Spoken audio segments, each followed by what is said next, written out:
Good Tuesday morning, everybody. John and Lance along with Dell for the next 3 hours here on ESPN 97.5 and 92.5. I hope you all had a nice and safe Memorial Day weekend. What'd you do? What'd you do this weekend? I went to quite a bit. Went to dinner on a Saturday, this place called A Tour in the Village, and then Sunday went over to a friend's house and had a big evening, afternoon and evening there. And then yesterday, got to see family all came over. Drake and Macy and Addison came over, so we had a good time. Nice. Very nice. Yeah. Good life. Yeah, that's nice. Oh, disc golf, too. That's what you were waiting for me to say. Yeah, I played around, yes. Is that like a Memorial Day tradition with people? You play a disc golf No, round? on Saturday, I played disc golf. But I know, it's like a... Saturday. Is that in an homage to our fallen heroes, or you do it with reverence? Yeah, you do. Yeah, you play with reverence. I mean, you don't. Of course, I went and I was like, it's a TC. You know where TC Jester is? Just the TC Jester, the street, the road. Yeah, the park. Yeah, that's where it is. Holy have crap! Nets on trees. Nets. Well, don't you have some kind of? We have chains. We have a whole separate thing. No, because all the trees were blown down. Like the biggest trees were snapped in half. Unbelievable. Have you heard about the Heights? Oh, yeah. Yeah, the Heights are bad. It's a war zone in the Heights. TC Jester wasn't a whole lot better. Yeah. I mean, trees were snapped halfway down, all the way down. Entire trees were pulled out of their root system. Like so it was a literal tornado. Yeah. A literal tornado touched down multiple places. Yep. It's not one that we saw here. I mean, we had some glass breakage at the here, but I mean, they had just the amount of trees that were down were insane. I could not believe how many trees had been blown down. And then, I heard about how bad the Heights were, but we got pretty lucky. But anything north of, basically anything north of I-10, got crushed. Yeah. Well, we're fine, don't worry. But there was still a giant branch at my neighbor's yard gigantic branch. But we're fine. Don't worry about us. All right. So because you had a branch in your yard. Yeah, because we had a branch. Yeah, we had a branch. I mean, it was a bigger branch. It was a big one. Not a whole tree. Can't even pick it up. It's so big. I was with some people, Cassandra and Ty. There were two of the people, and they had a tree fall on their house, crack their house open. Water started pouring into their bedroom. Yeah, then another part of a tree was thrown by the tornado into the side of their house and lodged there. Like it was very dangerous there. So, yeah, man, it was. I'm just starting to hear stories about how bad it was for some people in certain areas. I mean, I already knew that, but just seeing all these, enormous trees down that had to be cut down. It's pretty crazy. Yep. How many got taken completely out of the ground. Yep. So this weekend, the Astros had 3 in Oakland and was able to get out of there with 2 out of 3. And last night, I'm just hoping this. I don't want to start with this, but I'm just hoping this. Because this team doesn't seem as close-knit. This team doesn't seem it doesn't seem like the same kind of team that we're used to with our Houston Astros that loved each other, remember about all this stuff. Yainer Diaz didn't start last night against Bryce Miller. And I was hoping that he was really, really bad against Bryce Miller, and that's why he kept him out and caught Victor Caratini. It turns out he's been 2 for 5 against Bryce Miller with a double. So that wasn't it. I'm hoping it wasn't because Framber imploded his last outing when Yainer was really good with him, and then all of a sudden Framber went off the reservation and decided, I'm just going to do whatever I want to do. The game plan be damned in that one inning. And then afterwards, everybody was talking about it. So now Framber can't throw to Yainer Diaz anymore. I'm just hoping that's not the case. I don't know why he played Victor Caratini last night, but I do hope it's not something petty like, well, I'm pissed or whatever the case may be with Framber, because he looked really good for those first 4 innings, and then he fell apart. Pissed with Framber or pissed with, you mean? Pissed, yeah, that Framber was pissed at Yainer about that whole situation. I'm hoping that's not. I think more than likely he's not pissed. I think he just doesn't like the way he calls games. I mean, well, yeah, you don't go away from the whole game plan unless you're like, and I don't know why, because he was pitching great before that.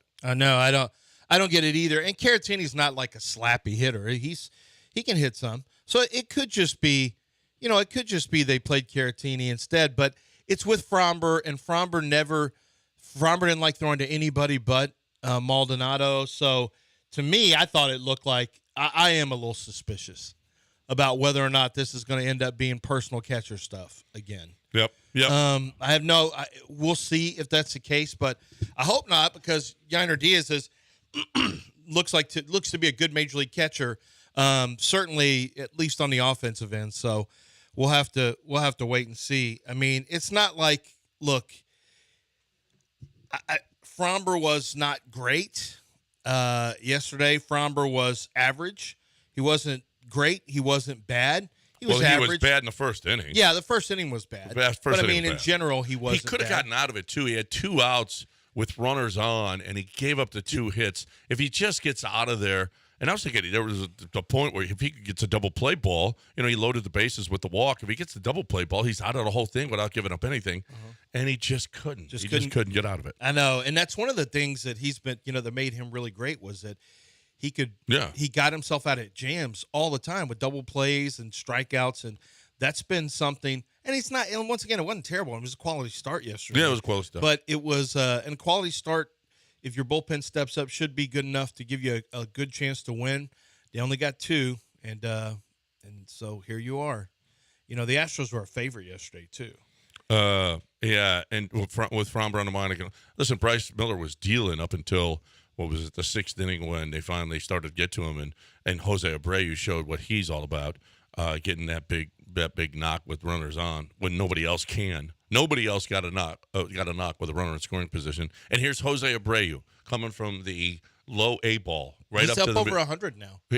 Yeah, and everyone was showing he's coming from low A ball to the majors, straight to the majors. Okay, this shows you the talent. That's not true. Well, he did stop in Sugarland and was lighting it up. Well, yeah. What'd you do this weekend, Del? Oh, I love not having family around me. Did you take your dad anywhere? No, my dad's back in Nigeria. Okay. This weekend? No, he's been back for a little bit now. Oh, okay. He's back in Nigeria. Okay. So it was a lot of sleeping in, ignoring anything that came my way. Oh, what's that? Oh, a group chat? Oh, you mean whatever. like last Wednesday, just every regular day for you? Yeah. No, because I actually have to pay attention during work. Oh, I got you. But now I don't have to. Anything that came in, I'll get to that. Did you pay attention to the play? But you still watch stuff. Yeah, a lot of TV and movies, yeah. Yeah. You did, yeah. Good for you. Did you play any disc golf or regular golf or go on a bike ride or jog at the park or anything like that? Did you walk around Volunteer at a homeless shelter? Just anything positive with your life? Well, I'm a net neutral. I didn't hurt anybody. I didn't help anybody. I guess that's fine. That is fine, actually. How was your digital? How was your? What about your carbon footprint? Did you keep it clean or? It's very easy to keep it clean when you don't leave the house. Yeah, that's good. Your carbon footprint. Yeah, so in a way, he was helping the environment. You didn't walk anywhere?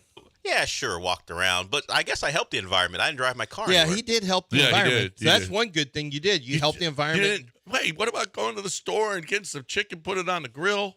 I mean, we all did that. Wait, did you do any kind of Uber? Did you call any driving service to bring you food? Because that's to honor the fallen. You cook chicken. That's what we do. That's what we do. Okay, yeah. I actually got mine. At Randall's. We just got back. We went to Dallas this weekend and saw the baby and had a great weekend with my granddaughter. And you guys do any karate up there? In Dallas? Mm-hmm. Do any karate? Yeah. No, just amongst the family, just sparring. We had sparring at my house yesterday. You had karate sparring? Well, Drake was out there, so we had kickboxing, and there were pads on. Oh, there were. And there was light sparring in the backyard. Well, it was on. Listen, it was only 116. We didn't do that in my family. The feels like was 116 here in Houston. I don't know how the humidity. Probably one of the worst days I've ever felt from a humidity standpoint. Okay, what was the Dallas dew point? bad? Dew point was in the 80s. Like it doesn't exist. I've never even heard of that. Oh, wow. 80s means end of society. Oh. Yeah, 70 is oppressive. Yeah. 80s means end of mankind. No, as it we was know hot. It was hot. It was really, really. Dallas it was hot not up that there. Too. comfortable, Yeah, yeah. it was hot. It was uncomfortable up there too. But we got back, and at Randall's, they have a grill out front on the Bissonnet one. Yeah. They got a grill out front where they're making chicken, $10 for 8 pieces. What? It's Memorial Day. I grilled. I did it. They grill and So it's like you did it. it's almost Kind like, of like I did it. So You know, yeah. the lady, she doesn't look like me, but she, Well, you had. I've actually gotten I some did say from. gracia. I did say gracia. So there was, you It's know. on Bissonnet. Yeah, I've gone to that Bissonnet in Newcastle. Not Newcastle, but and the one that Wesleyan. Wesleyan. Yeah. I've been to there when they've been outside doing that too, and I bought some from them too because it absolutely. smelled so good. It's so good. It was good. It's great. So Yeah. I felt like I did my part. You bought it. I I mean, bought it. we don't get enough credit. Somebody grilled it, and I As bought men it. Right. of our families, we do not get enough credit. If we buy stuff, it's like we made. It doesn't matter if we made it. We made it happen. Yeah, We made it come true. We absolutely did. Whether we cook it or buy it, we made it come true. Absolutely, we did. So Absolutely. we deserve a little more credit. So on Memorial Day, you think you deserve credit? Well, I don't want to make it sound like that. I mean, I deserve my own credit. We're having the chicken for obviously a bigger cause, but You're having chicken for a bigger cause? yeah, we're celebrating, we're honoring. Yeah, to but we honor. happen to have grilled chicken to honor. grilled So, chicken When you bought and sausage, John, and when you also bought jalapeno when cheese you bought sausage. the chicken from the lady in front of Randall's, did you have a moment of silence to honor? I did have a moment of silence while she was packing it up. Because you had nothing to say to her. silence. A moment of silence. That is a No, moment of silence. You just weren't talking. I'm not sure that's a moment of silence. No, that is the very definition Well, of Lance, a moment of silence. was it a moment? Did you? I have a didn't moment actually. of Chris silence? Solis did he did the ribs and chicken, but I did bring the. Oh man, I got some of the before I left.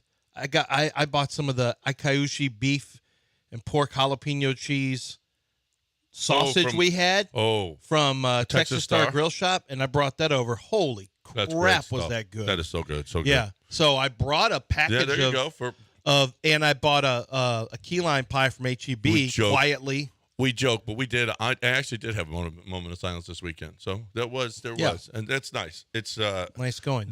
thanks to all those honoring all those who've fallen for our country. Sure. They really, really. It's because of them that we are where we are today. Let's break. If you it need here. to be reminded, you should always any chance you get to see documentaries about World War I, World War II, Vietnam, and you start putting into context how old these guys were, how young, I should say. Young, yeah. How young they were, and families knowing that, I mean, holy crap, are we spoiled in today's age? Absolutely. All right, let's break it.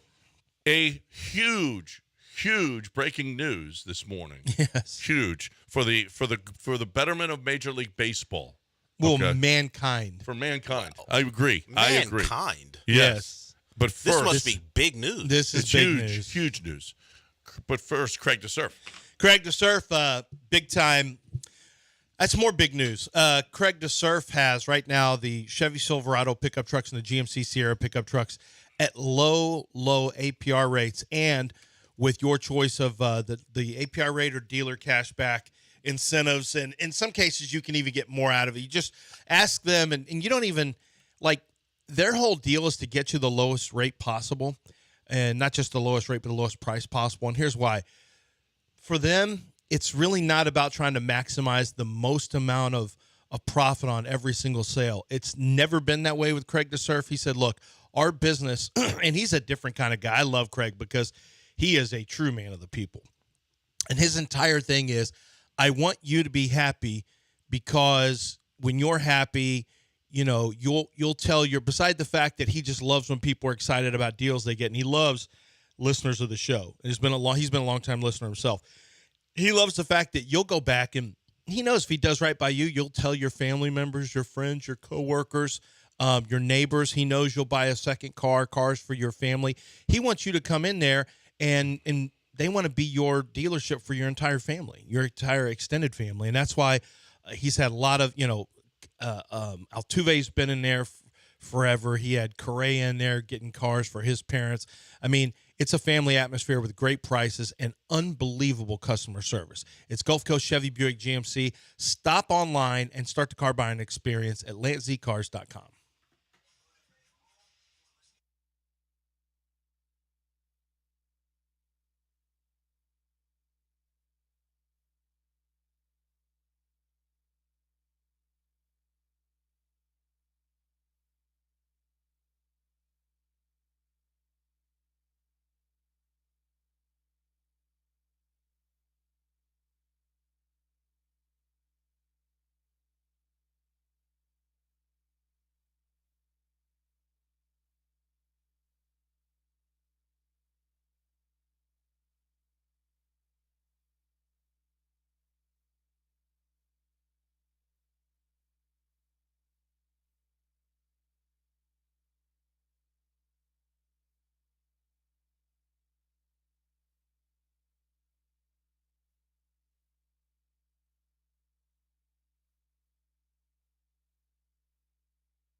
You are listening to Houston's longest-running sports radio morning show. From the Veritex Community Bank Studios, here's John and Lance.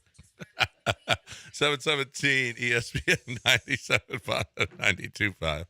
713-780-3776. Oh, Dale, I sent you something for because we have to do what did you learn this extended weekend, Right. this Memorial Day weekend.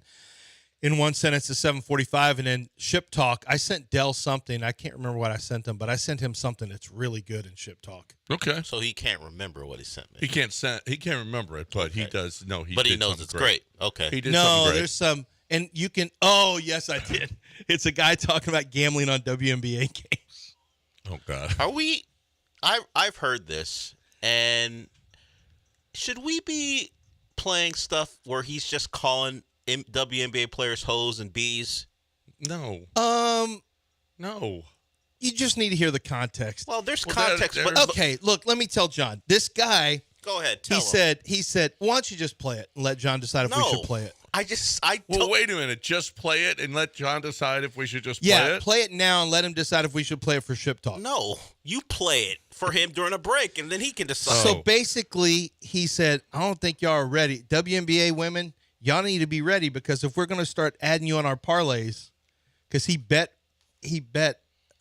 added a WNBA game in their parlays, and he goes, you better be ready for this heat. It's not personal, but once you get added to the parlays Yeah, right. now, and this shows him with a recording watching the game, and he's not happy. And he's interspersing it.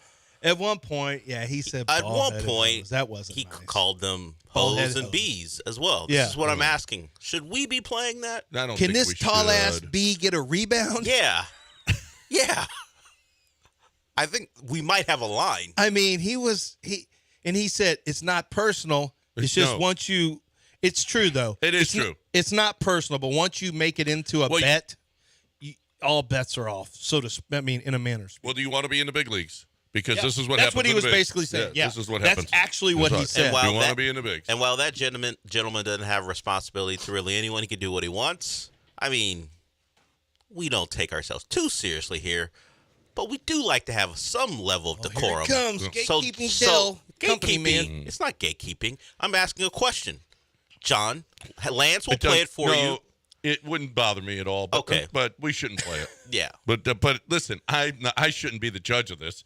You guys put me in charge of something that we He should did or shouldn't play on the food. show? He did golfer food.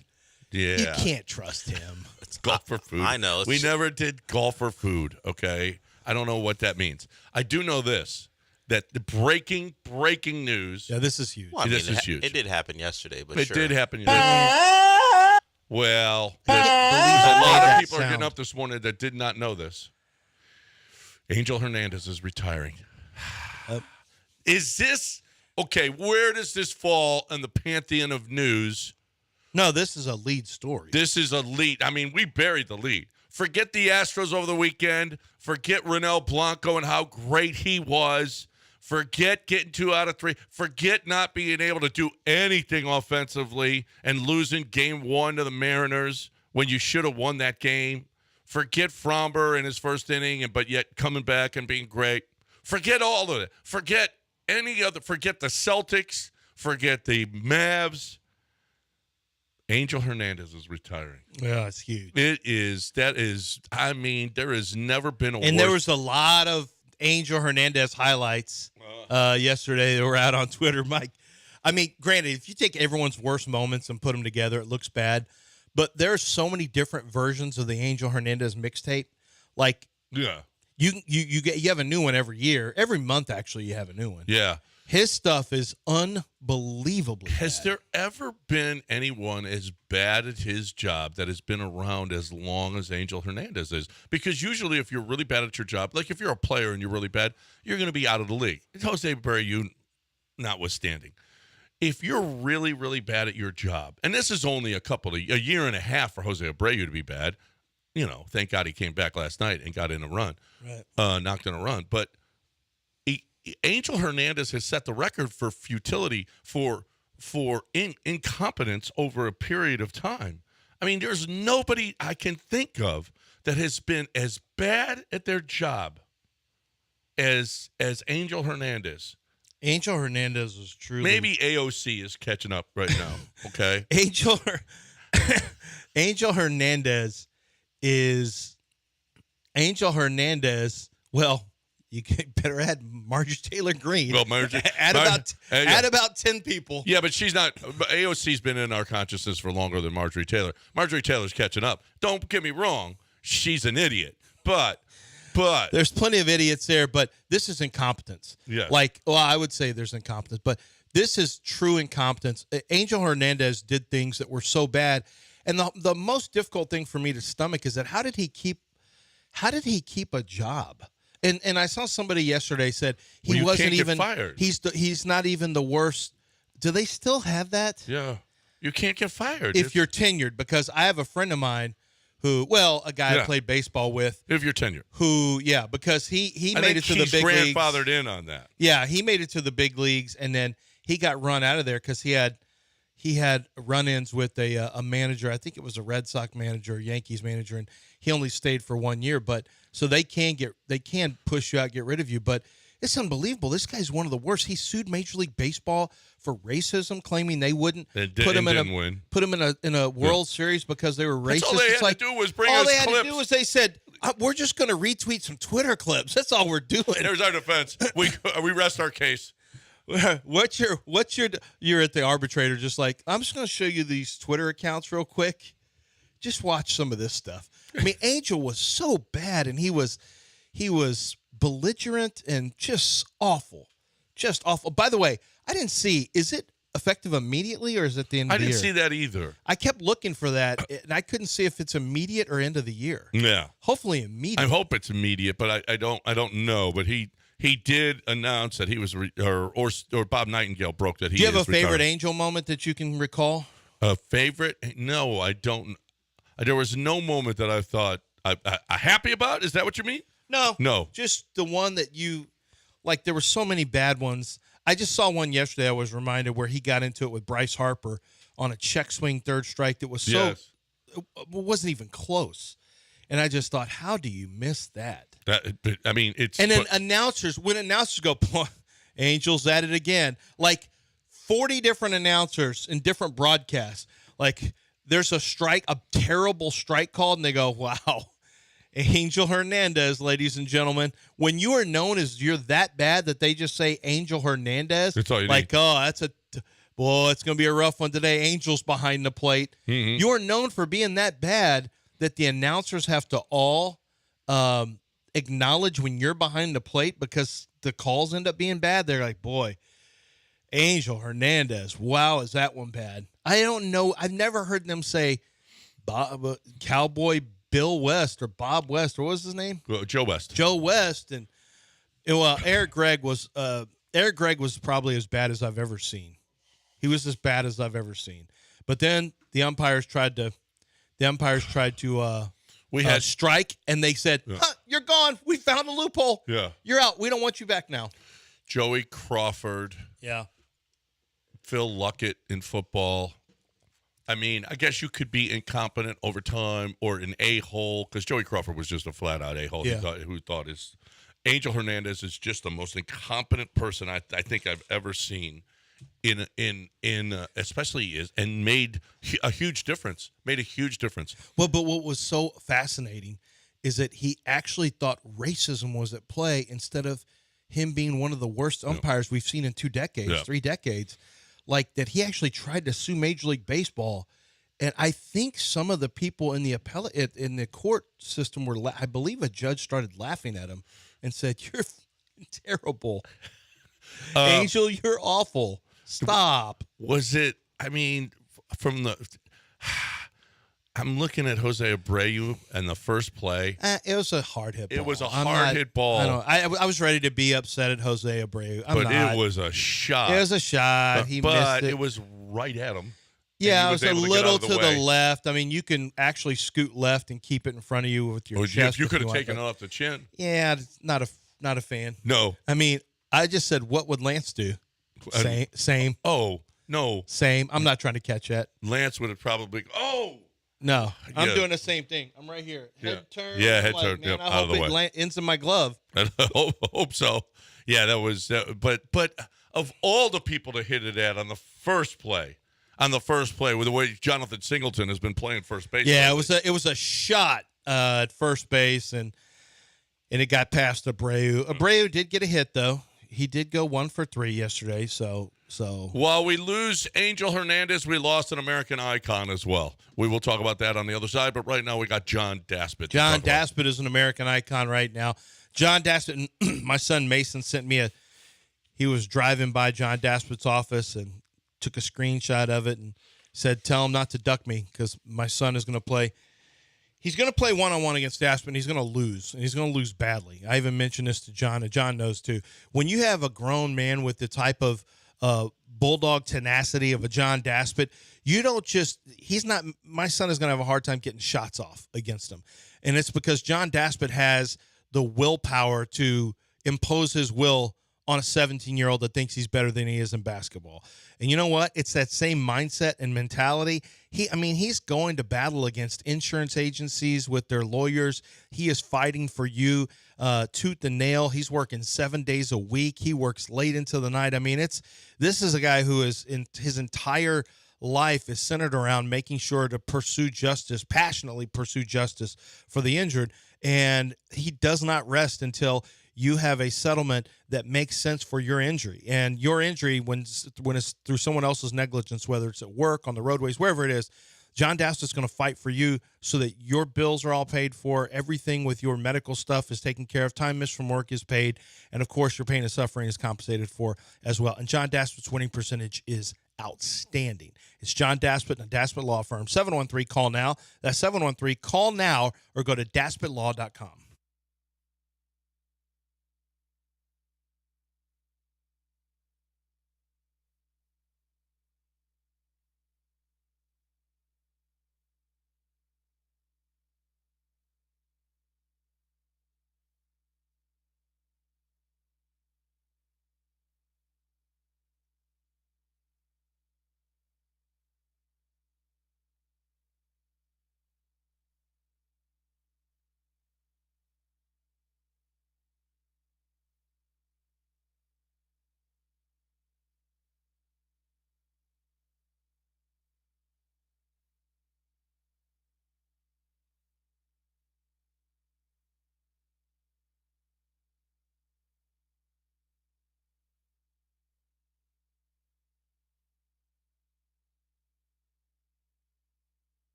You're listening to Houston's longest-running sports radio morning show. From the Veritex Community Bank Studios, here's John and Lance. All right, welcome back. 7:33, still ahead. What did you learn this weekend in one sentence? That's coming your way here in 12 minutes, right here on ESPN 97.5 and 92.5. Come on in, 713-780-3776. And if you got something basketball, football, baseball related, whatever the case may be, do want to mention I watched some French Open, saw Rafa Nadal, might have been his last French Open. He's winding down. He got beaten straight sets, and it was a scrap, man. It was a battle. He had some good shots. He played like Rafa, but some unforced errors, and it's just it's probably the end of the road for him because he had to battle, scrap, and finally he just lost his will in the third set. And so I watched that, and then your boy Scheffler, what a turd! He laid a big old chunky turd in the final round. Yeah, he really didn't play well. It was it was windy in Dallas. I mean, windy. There were tornado warnings and watches all throughout the area. The night before, there was a big storm. It was windy AF. I'm not even joking. I was like, this is even windy for us here in Houston, and it was crazy. It certainly didn't seem to bother Riley, but it did bother Scotty Scheffler and the rest of the field. Keegan Bradley played pretty well, but other than that, there were very few low scores out there. So on Sunday, I was at my buddy Chris's house, and then a couple other couples came over, and so Chris watches every sport. Mm-hmm. So while I was there, we watched Minnesota, and now we were outside on a patio, so it was a little warm. We watched Minnesota and Dallas. Mm-hmm. We watched A&M and Texas women's softball on the other. That was on the big TV inside, so we could see that. We watched the Indy 500, which was actually great. I couldn't believe how exciting. Now I was sweating. Chris had money on some racers too, Mm-hmm. so I was kind of sweating that for him. But what a finish! That was unbelievable finish. Unbelievable last 10 laps, 15 laps. Like so many different sports, golf, just pretty much everything while I was over there. That's fun. But the Indy, I was surprised at how much I hadn't watched IndyCar for forever. Yeah, I didn't watch any of that because it's racing and not. It wasn't my TV, but when it was on, I'm like, oh yeah, that's right. This is fun to watch some different sports. Was it more fitting? Bill Walton, a great American, dying on Memorial Day weekend. Was it? I mean, because he always gave his props. He always was so American, so pro, and so positive, and so caring. That dude, I watched some of his the 30 for 30 about him. Well, I think he luckiest was pretty guy in the world. But he was probably pretty anti-war. Early on in his career, yeah, but I could see him being extremely. He was very. I'm pretty sure if I remember correctly, he was very against the Vietnam War. Yeah, very against the Vietnam War. Doesn't mean he was against veterans. No. I know. Yeah. So that's one thing. But against But you can ask people like my dad who fought in Vietnam. They didn't love some of the reactions they got when they got home. Well, no, but I'm sure. You know what? I would bet Bill Walton never told a veteran. No, he never spit on anyone. No, I'm coming gonna back bet. from the war. I'm going to bet that. But Bill Walton was. He got a little bit. It was a little bit much to listen to during games at the end. Yeah. In which it was just like, Bill, let's get back to the game. Well, if you watch Rocket Championship games, and you'd have to be a certain age to watch them on TV, but it was Snapper Jones and Bill Walton, along with, I don't even know who the play-by-play, it was Marv Albert. So it was Marv Albert, Steve Snapper Jones, and Bill Walton. And those two guys, you could tell Steve Jones would get frustrated with Bill Walton because Bill was, like you said, he was a little much. Bill was extra forever. He's always been extra. But for Snapper Jones, Bill was like, if you watch Rockets championships, you may like Walton, you may not like Walton, but he's the soundtrack, part of the soundtrack to your first championships in the city. Yeah. Yeah, he absolutely was. And he was a great basketball player. There was a quote by Bill by John Wooden was asked after one of his championships. He said, "Is this the best team that you've had?" Because John Wooden had 11 out of 12 or 10 out of 11 straight NCAA tournament champions. And he goes, "Is this the best team that you guys have had?" He said, "This team can't beat my freshman team." And Bill Walton was on that freshman team. Yeah, I was too young to see the best Walton, but I saw the Celtic Walton. It was not the same because his feet were not like Portland Walton. They say the Portland Walton was unbelievable. Watch the 30 for 30 and see. Yeah. Oh no, I've seen highlights of it. I mean, Bill Walton was a tremendous athlete. Yeah. Very quick, explosive leaper, highly competitive. Kareem Abdul-Jabbar had a really cool statement that he made about Bill Walton, his good friend. I guess they were close personal friends, but yeah, Bill Walton was iconic basketball player, won championships in college, won championships in pros, was in the media landscape for years and years, was a speaker, was a free thinker, was a guy who I saw stories. Mind expander. Yeah, he was known for that. Uh-huh. And he told a story, and then I saw that Robert Parrish and Rick Carlisle both confirmed this story with separate things, that he took in 1986, he took the Celtics to he said Dennis Johnson and those guys. Did you see that? They were asking him about what's the deal with all these guys with the tie-dye shirts in town like you wear, and so the Grateful Dead is in town. And so they said, well, we want to go. So Larry Bird and McHale and Dennis Johnson, he said, everybody said, but Danny Ainge went. But everybody. Danny didn't go because his wife wouldn't let him go. Because his wife wouldn't let him go. And so he's the Mormon guy. Mm-hmm. So anyway, they all go, and there's a separate little stage area. So he talks to the Grateful Dead, Bill Walton does, and they build a separate little stage area where it's got a curtain around it where you can't tell it's the Celtics, because he told him, he said, look, these guys can't go out in public with that. Like it's just too much. People go crazy. So they kind of hid them off the side of the stage. And then, the story goes, Bill Walton turned, or Jerry Garcia, the guitarist, was on stage nearest to where the players were off the stage, and he turns and looks right before they're going through their sound system. He's a great storyteller too. Right before they start the set, Jerry Garcia looks over at Larry Bird, and he goes, "This is what." They look at each other in the eyes and goes, "This is what we do." Yeah. And he said they played like a 5 or 6 hour, which I thought seemed long, but I Googled it. No. The jam bands will just go on literally forever. Yeah. And they went on. I've never been to a Dead concert. Maybe you have, but they went on forever and ever. He said it was like 5 or 6 hours, and the players were blown away. And I saw where Robert Parrish to this day said he still likes the Grateful Dead because I've seen the Dead. It doesn't sound the same. Okay. The sound at a concert, if anybody else agrees with this, the Beach Boys sounded awful. Like awful. And so it was just like, this is really not as. Now, I saw Bruce play for 5 hours once at Red Rocks. 5 hours? 5 hours at Red Rocks. It was awesome. See, that's too. I can't do that. Yeah. I don't want to hear anybody play for 5 hours. Yes, you would have. You would have wished it was 7 hours. It was so good. I don't. So good. What would I? Can you think of anything you'd want to watch or listen to for 5 hours, Del?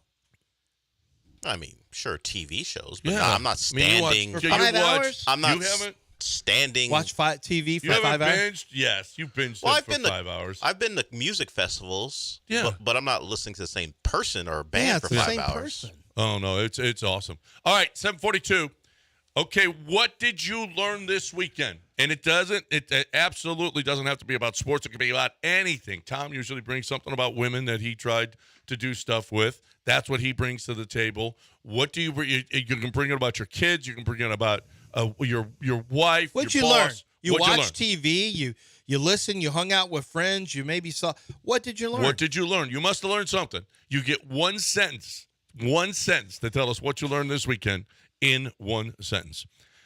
I'm talking right now about Kent over at Dream Rate. What I learned this week, I just learned this from him. He said he had a tree fall on his house. I feel bad for him. I mean, that sucks. Well, he's listening to the show, and he has been listening to the show forever. This dude is a listener, and you know what? So you like this show. He likes this show. Hey, we can all get along here. What he also likes to do at 29 years now, for 29 years, Kent Jones at Dream Rate has been doing mortgages. He really geeks out on this stuff. He really loves this stuff. He really wants you to use him so that he can save you money. He saves people thousands of dollars. He saves them all the time. This happens all the time with Kent. He's amazing. Here's the deal. Is don't just go in and just buy your house and just use any mortgage. You don't. You need to shop this thing. You need somebody that's going to be on your side. You need somebody that's going to actually work it. You need somebody that's going to be conscientious. Not one of these big mortgage companies. They don't care. You're just a number. They want to put their name on a bowl game or a golf tournament. That's not Dream Rate. Dream Rate, you'll never see the Dream Rate Invitational. Kent Jones ain't making that much money because he's saving you money. 713-520-5626, 713-520-LOAN, or 975loans.com.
You are listening to Houston's longest-running sports radio morning show. From the Veritex Community Bank Studios, here's John and Lance.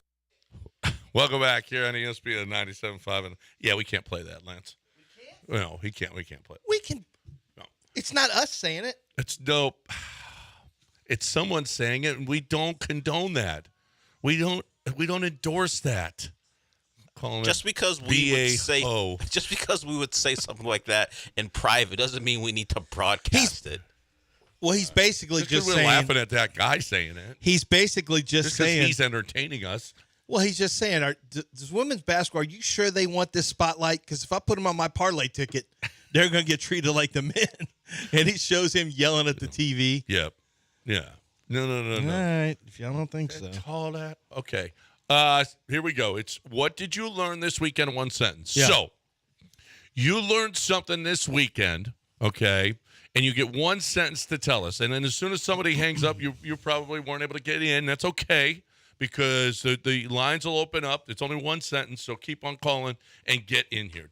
Anybody want to start? I learned that I had been excited that I was excited for no reason about Shane Gillis's new show, Tires. Okay, yes, I learned that as well. I learned that as well this weekend. Didn't take long. Didn't take long at all. No. You're right. So let's go. Dale, you were going to save yours? Did you learn anything? I'll save it. Okay. Chris, what did you learn this weekend in one sentence? We learned what a tornado siren sounds like in northwest Arkansas. Oh, wow. Oh, my God. Did you see?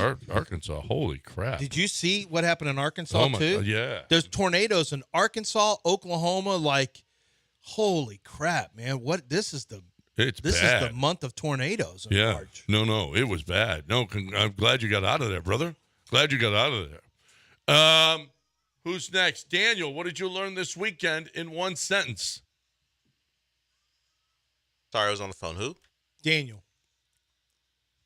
Whenever Ronald Acuna tears his ACL, the Braves win the World Series. Go Braves. Ronald Acuna out for the year with an ACL tear. Yeah. Wow. He was in between second and third, and he held up, or he was going to go back to the base, and he just collapsed, and it was over. So that's bad for them. Another Acuna injury. That's bad for them because they got a chance to win it all this year. I don't know that they can't without Acuna. Ocho, what did you learn this weekend in one sentence? Yeah, I learned that I can finally watch West Coast college basketball games without the corny, annoying commentary of Bill Walton. I'm going to count him as somebody who didn't enjoy Bill Walton's commentary. His commentary was a little. He was just having his own fun. Yeah. At the end, I think he was treating it like, I'm just gonna have fun. Yeah. Yeah, I'm just gonna be me. I'm just gonna use this as a platform. Sometimes you like them to, stick to basketball a little bit every once in a while. That would be great. But rest in peace. Were you telling him shut up and talk? No. Yeah. Well, shut up and talk about the game every once in a while. Shut up and talk. Keith, 713-780-3776. Get in here if you learned something this weekend. What'd you learn this weekend, Keith? I learned that only Karl Malone and John Stockton have played more playoff games than Al Horford 181 without winning a title. Oh, my goodness. Wow. How about that? Al Horford. It's true. Horford has been, he's been everywhere. No title. That's a good one, Keith. That is a good one. We got lines open, 713-780-3776, 713-780-3776.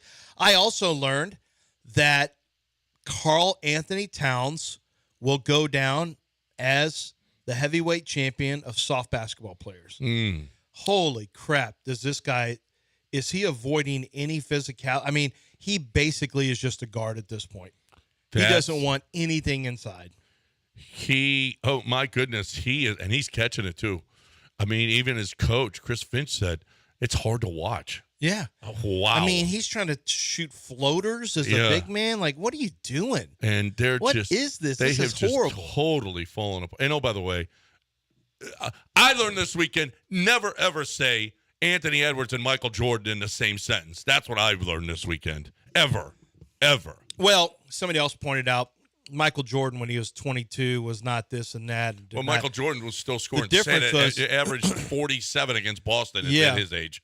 So, well, that's just it. Michael Jordan was a rookie. Yeah, he's been in the league. Anthony Edwards, everything's not written on him. Yeah, it's too early on the Jordan stuff, obviously, but he needs to get away from Carl. They need to move Karl Anthony Towns. They really do. They just need to move him. Yep. See, this is the problem. John, you would have been just fine with Anthony Edwards and his performance until they started to compare him to Michael Jordan, which is what Anthony Edwards said. Hey, leave me alone. No, Don't but do Anthony that. Edwards has not been good lately, though. That's Anthony fine. Edwards needed to be much Well, better that's than he has fine, been. but a 22-year-old leading your team to a conference finals and beating defending champions would have been a fine outing. But you can't. Not the way he's played, Odell. John, He has not John, played he's 22 well. years old. Understood. He's 22 years old. He makes the conference finals. People would have been fine with, okay, he has to bounce back. But when you start throwing in the best player of all time, Yeah, now not fair. we're picking him apart. Yeah. Yeah, that was never fair. I think he has some mannerisms. I think he's got a chance to be a phenomenal player. I think comparison to Jordan's games is apt, the way they play the game. But obviously when you say Michael Jordan, it takes on a whole different, it takes on a grandiose expectation, which is unfair to everyone. It's unfair to him. But It absolutely I is. also don't think he should be guarding.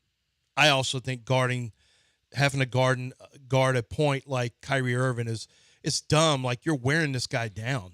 Yeah. You guys have to change up your defense a little bit. Well, his offense has just been. I mean, he's 5 of 18 every game, 5 of 17. It's not good. Their whole plan, Chris Finch. I don't know.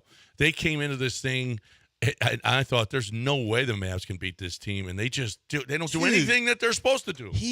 But Luka's ridiculously good. All these Holy games come crap. down to the final minute, and the Mavs execute, and the Yeah. And Wolves they don't. don't. I mean, you got a guy who literally is super, super, super clutch in Luka. All right, Jason, what'd you learn this weekend in one sentence?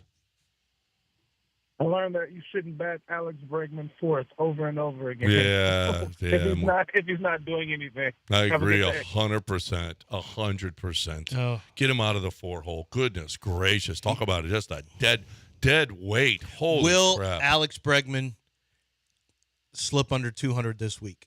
He's at 206 He right could well. He could well. I mean, now. Yes or he's no? I'm going to say no. I'm going to say no, too. He's going to hover right around there all week. All week. He'll be right around 200. He's been terrible. Goodness gracious. Tongue Dart Chris, what'd you learn this weekend in one sentence? I learned this weekend, according to my wife, it's an absolute blessing that we're having another daughter. Congratulations. Congratulations. We're going to save that for her and play it for her on her 21st birthday. It's an absolute blessing. I learned from my wife. Congratulations. You're bringing another. So does she get, hopefully she doesn't get the name Tongue Dart also. Oh, God. Hopefully that's not a name you pass on, Chris. Well, see, that's self-appointed. He named himself. Oh, so wasn't given by a. No, he Parent, named okay. himself Tongue Dart. So Chris. it's not on the birth certificate? I don't know I've never seen his birth certificate. Tongue Dart Chris? Okay. Yeah, I've never I seen didn't know his if birth that's on the certificate. birth certificate. But yeah, Tongue Dart Chris is. All right, an we got time for interesting name. 2 more if you can jump them in quickly. 713-780-3776, 713-780-3776. I learned this weekend that it's the greatest thing in the world when your baby granddaughter, who's just 16 months old, finally goes to you and doesn't have to cling to mommy and daddy. Oh, yeah. Yeah. That's great. How old is she? 16 months. Yeah. Yeah. Mine, she likes me. She likes me fine. Yeah. Yeah. But, she's always with mommy and daddy. So for her to finally, that was great. I learned this weekend that's one of the great feelings of your life. Now, Tony says that segment last month where callers were giving Lance his flowers, I'd listen to that for 5 or 6 hours. But they really weren't giving me flowers. That was the whole thing. I thought it was. They really weren't really giving me flowers. That's the problem. Yeah. You're right. You're right. That ump last night was very Angel Hernandez-like. Mm-hmm. Oh, my God. His outside corner. Holy crap. Holy crap. Bring it in, ump. Jake Myers is standing there. Jake Myers is one of the great hitters in the league. One of the best in the league. He's got one of the best eyes. He's got Tony Gwynn eye, only from the right side. And you're how are you going to give him a chance to hit when that ball is that far outside, ump? He can't hit that. Not even Tony Myers can hit that. Okay? Tony Myers? Yeah, he's a combination of Tony Gwynn and Jake Myers. No, you go Jake Gwynn. Jake Gwynn. Yeah. People recognize the last. Jake Gwynn Jr. is what we call him. Yeah, Jake Gwynn. But he's from the right side. Jake Gwynn Jr. I learned that Lance will have a chance to steal more burgers from interns starting today. Why? We're not getting burgers, but we're getting new interns. Oh, I don't care about that. Oh, new interns today? Yes, they're being trained today. See, you lead with that, and it makes it sound like burgers are coming in. Yeah, because your desperation for free food, I played into that. I got you again. Interns and no burgers. Big Well, you'll deal. have there'll be food Big here. There'll be an opportunity for you to take their food again. I do know this though, because I'm thinking of setting it up today. Nico's this week. Set it up. Yeah, Nico's. Set it up. JJ Moore said, Jared says, I learned I should have bought a pellet grill a long time ago. Traeger. Good, nice. Texas Star Grill Shop. How about that? Get your pellet grill there. Yeah. He's got a picture of he's got the butcher paper and his brisket there. Oh, what? Ooh, that looks good. With Angel leaving, CV Buckner needs to be next. Yep, you're right about that. You are right about that. And it's immediate. Apparently, Tony it's immediate Brothers, on too. Angel. He hasn't worked a game since the 9th while they negotiated his buyout. Finally, Major League Baseball so woke it's a up. buyout. Well, still. No. But they They're finally pushing said, him out. that's it. We can't take Yeah, anymore. they're pushing him out. Yeah, Good. can't take anymore. Nice. Finally, Major League Baseball woke up to that. Thank you, Major League Baseball. All right, 713-780-3776. Let's go. Come in and from this weekend, what did you learn? You want to talk Astros baseball, whatever you want to talk about. You want to talk about the hockey playoffs? You want to talk about NBA playoffs? Whatever it is you want to talk about. Come on, we're here for you. Right now, I'm talking about Linville, Doc Linville. I'm talking about your hair. I'm talking about you getting hair and stopping with it. I don't know how old you are, okay? Are you in your 30s and your hairline's starting to go? Are you in your 30s and you're starting to get a bald spot in the back? Are you in your 40s? And, man, I've lost it. What the hell happened to my hair? Please. What happened? Well, Doc Linville's here for you. Doc Linville says, we'll get it back, bro. No problems. Either we'll do the neo-grafting, which moves the hair from the side and back of your head to the top of your head, or we will stimulate the growth, okay? Then that is easy, too. And that's just like, that's an easy process. That's all. It's so fantastic. Kelly does a great job. So here's the deal. And that's less expensive. So you know what? You can do this. You absolutely can do this. But you're the one that has to take the first step. You have to go to 975hair.com. Let Doc Linville move that hair or stimulate the growth of that hair. It's simple. It's fast. It's wonderful. It's a great process. 975hair.com.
Welcome back here on ESPN 97.5 and 92.5.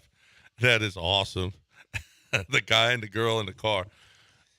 On Twitter, it's making the rounds. Guy and the girl in the car, married couple.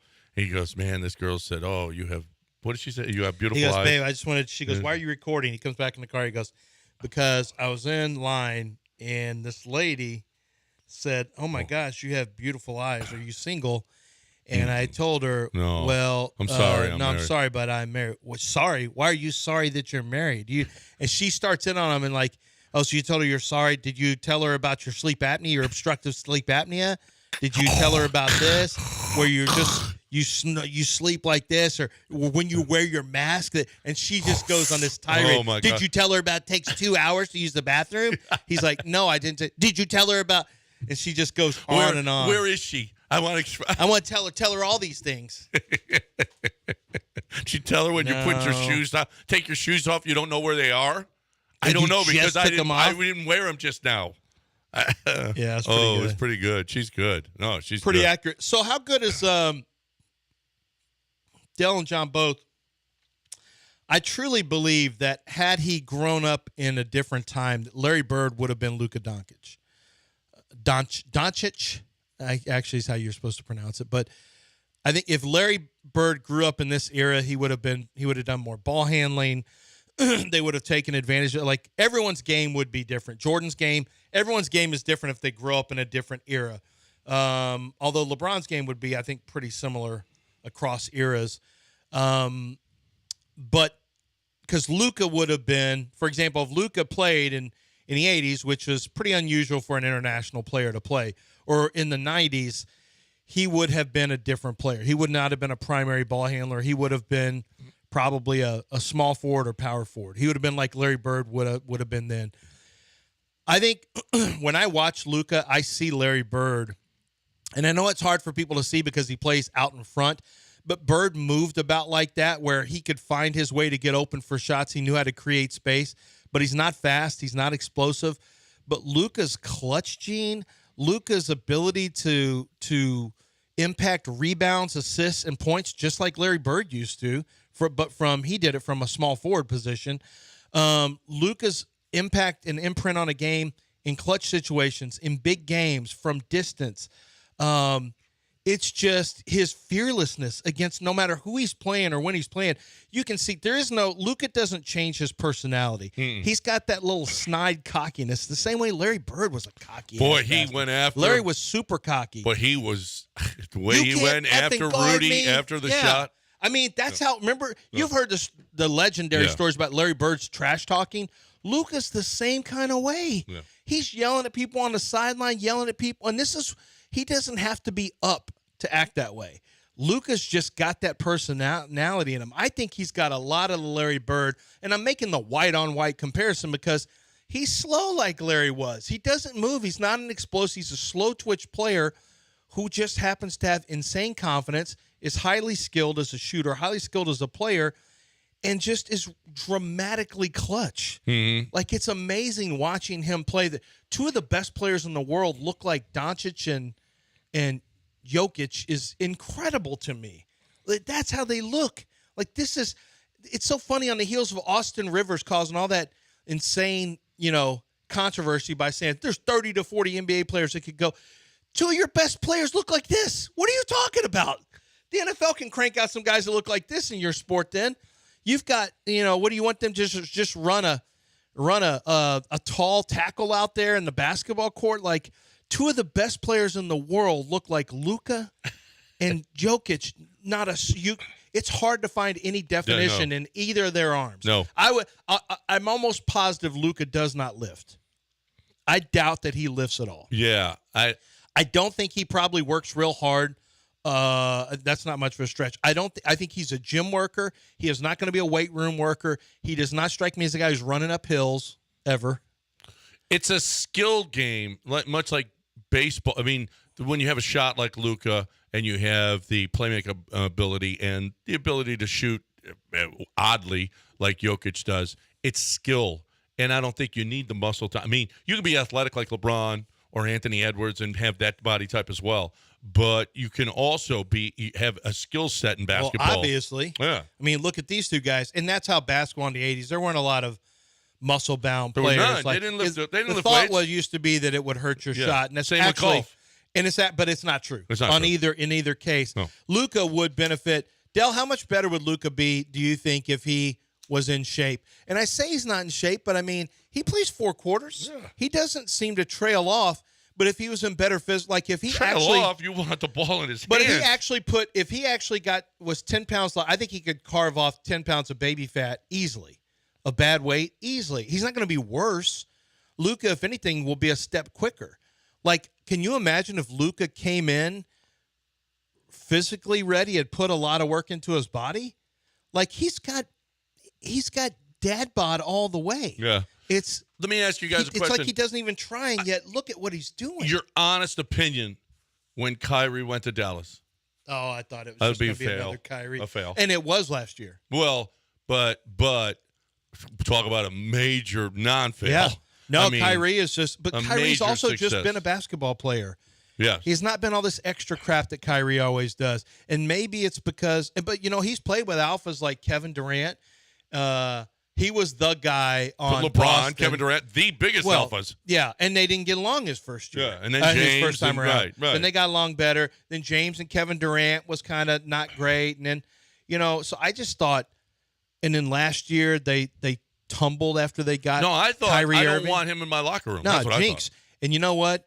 This has been basketball playing Kyrie, not Yeah. Kyrie on a Zoom, not Kyrie with all the extra I thought. stuff. Birthday parties. He's just been locked in on basketball, and this version of Kyrie, and I mean, they're going to beat the Celtics.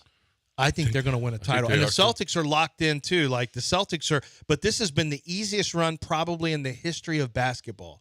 When you look at who the Celtics beat, Well, last year's Denver run. as Snack said, well, look at this though. No, not even that is better. The Jimmy Butler killer, the Celtic killer known as Jimmy Butler, out in that Yeah. series. You had Donovan Mitchell and Well, here's And Jared Halliburton out. Allen out here. the rundown is Listen to this. The Heat didn't play with 2 starters, Rozier and Butler, I mean, 2 starters. and then you had in the Cavs series, Jared Allen missed time, and then Donovan Mitchell missed the last 2 games. Hell, even Karis LeVert missed a game in that series, and now you have here where Tyrese Halliburton missed games 3 and 4, and you think Their about best player. you think about this team.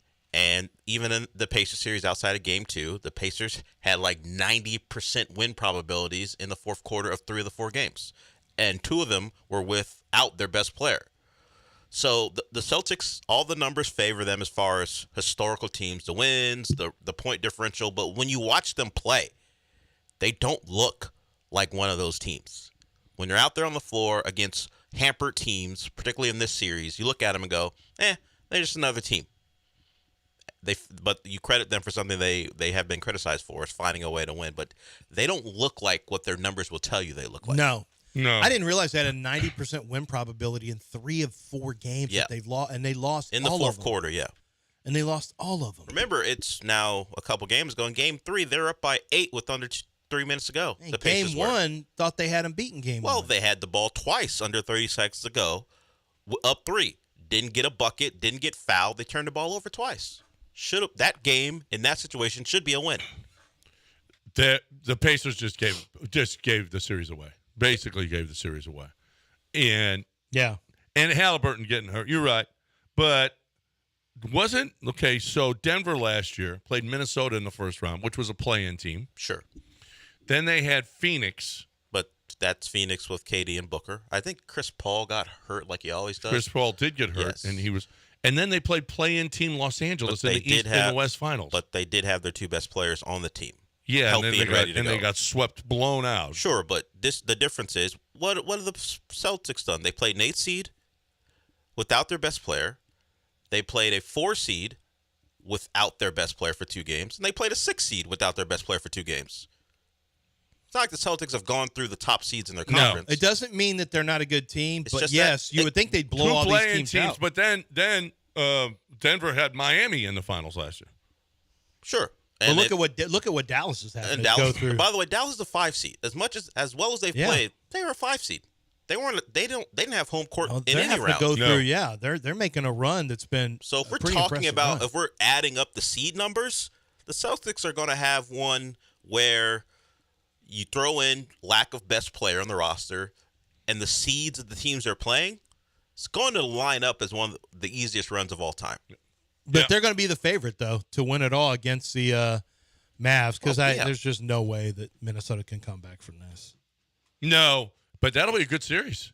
I think that'll be a pretty damn good series. We'll see if Jaylen Brown can continue to play the way that he has and winning Eastern Conference MVP. Luka's going to be the MVP of the West when this thing is over. But it sure would be nice for them. Now, they're not going to start the series. They're going to wait to play the NBA Finals. Both teams are going to have a lot of time off. Both teams, if in fact it's over. Yeah, they don't move it. It's the 6th is the start date no matter what. No matter what. Can they move it? No, they don't. They do won't. it, no. God Almighty! Because the ABC's got their lineup. Okay, well you didn't. And they've got you didn't and they anticipate got a hockey too. potential double sweep. Oh yeah, They that's. got hockey too. But what's today? Does that game go today? By the way, Yes. I hated to be in So Dallas it's the this weekend 28th. with the Stars and the Mavs both doing. But you got the 28th, so you've got a chance that. I mean, we could be looking at a full week off. Yeah, no, this is what happens when you got sweeps. All right, and what happens when you got any kind of a body issue? QC Kinetics is. I'm gonna have to take a look at them with this ankle. This ankle did not heal properly. The one that I hurt in a disc golf accident, going after a disc that was in a chasm, and my foot slipped out from under. I had a severe grade 2 sprain, high ankle sprain, and then did not heal properly. I may not have done all the physical therapy I should have. So now I'm dealing with arthritis in that ankle. I'm just the type of person who needs to get in there because in that joint, I wake up, it's stiff, it's tight, it's painful. If you're dealing with chronic pain, QC Kinetics is for you. QC Kinetics is regenerative medicine. And so those steroid shots that you think about that are temporary relief, maybe getting a surgery, well, that, involves downtime, rehab. Doctors a lot of times like to avoid surgery when possible because it doesn't always go as planned, and sometimes surgery is going to be a last resort. Regenerative medicine should be your first resort. It's the most successful. They can go into the hip, the shoulder, the ankle, the back, the knee, wherever, and they can start working on reducing inflammation with the body's own healing power. It's concentrated, it's put back into the joint, and then it restores and regenerates lost or damaged tissue, which is what brings the inflammation down, the mobility improves, and that chronic pain is a thing of the past. Make sure that QC Kinetics is a phone call that you are ready to make. It's QCkinetics.com. That's QCkinetics.com.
You are listening to Houston's longest-running sports radio morning show. From the Veritex Community Bank Studios, here's John and Lance.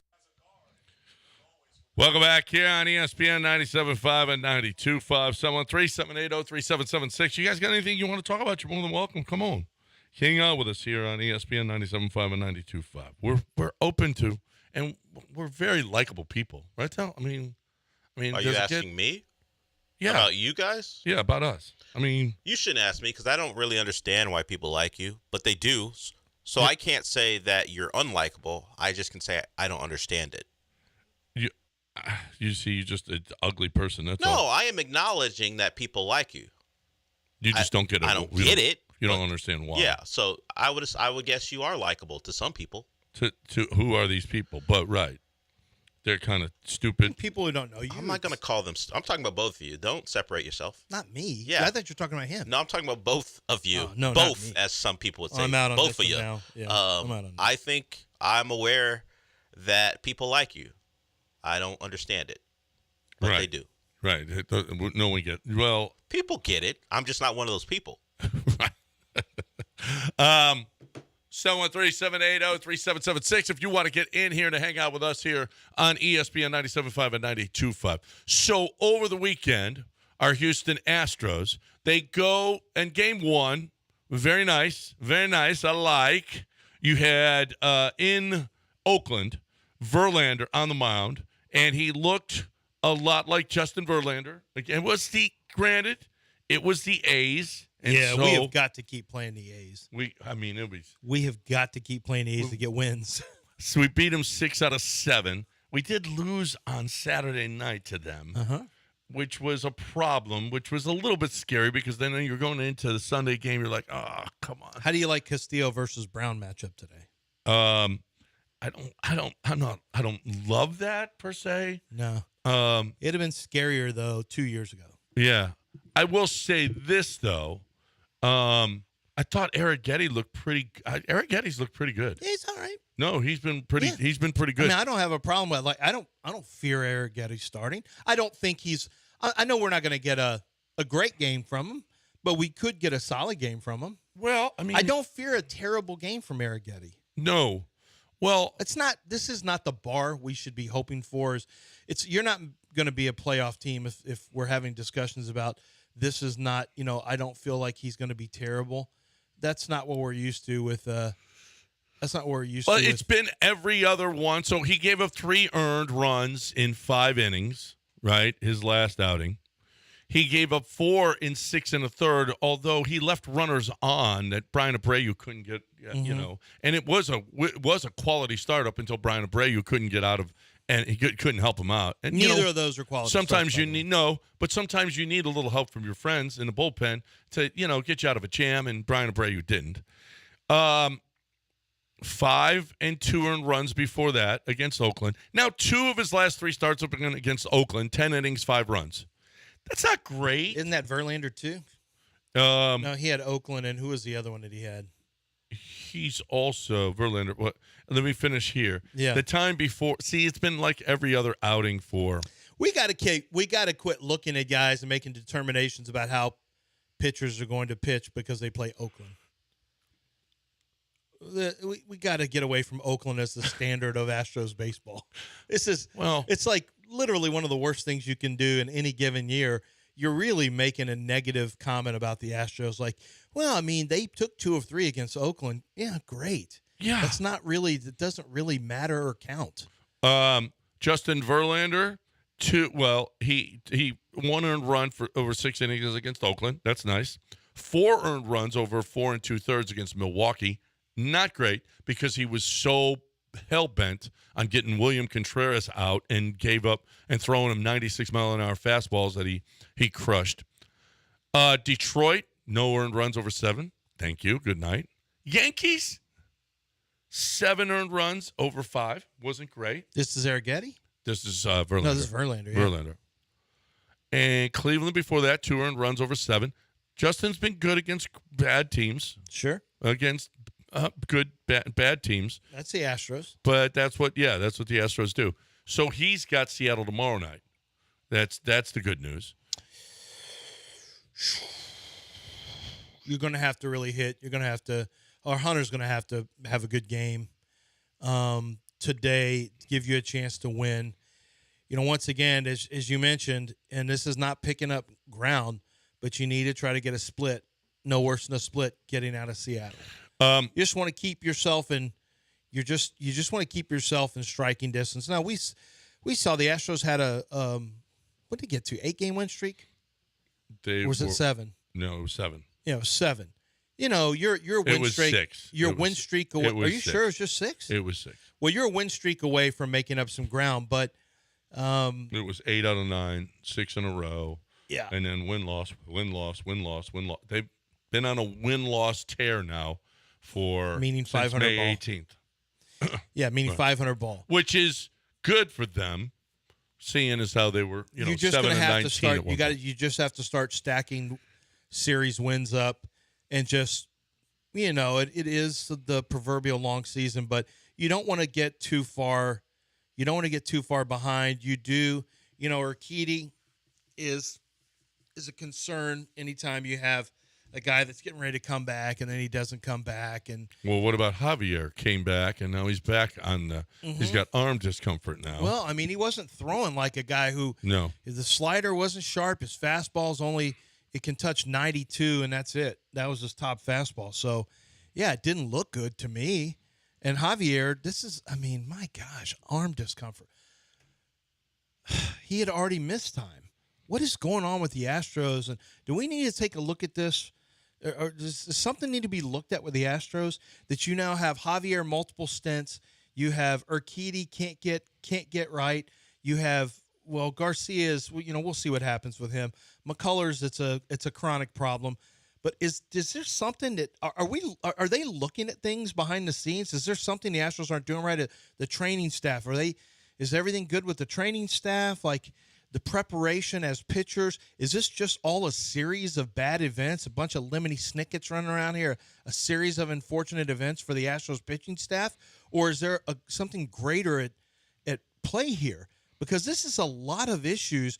You had you had the same thing with to start the year off with Justin Verlander.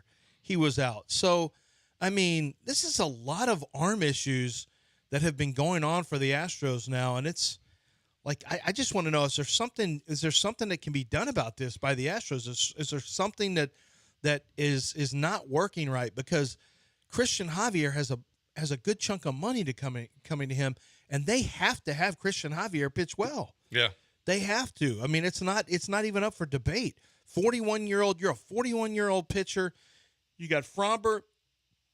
After that, Arrighetti, you mentioned Arrighetti. We're talking positively about a guy whose ERA is what? My guess is it's around 5 right now.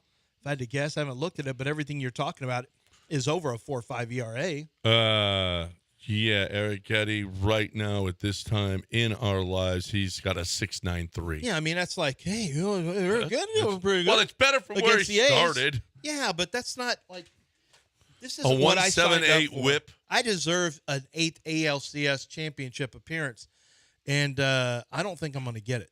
Not the way this team is playing. You deserve. You mentioned to an start 8th straight.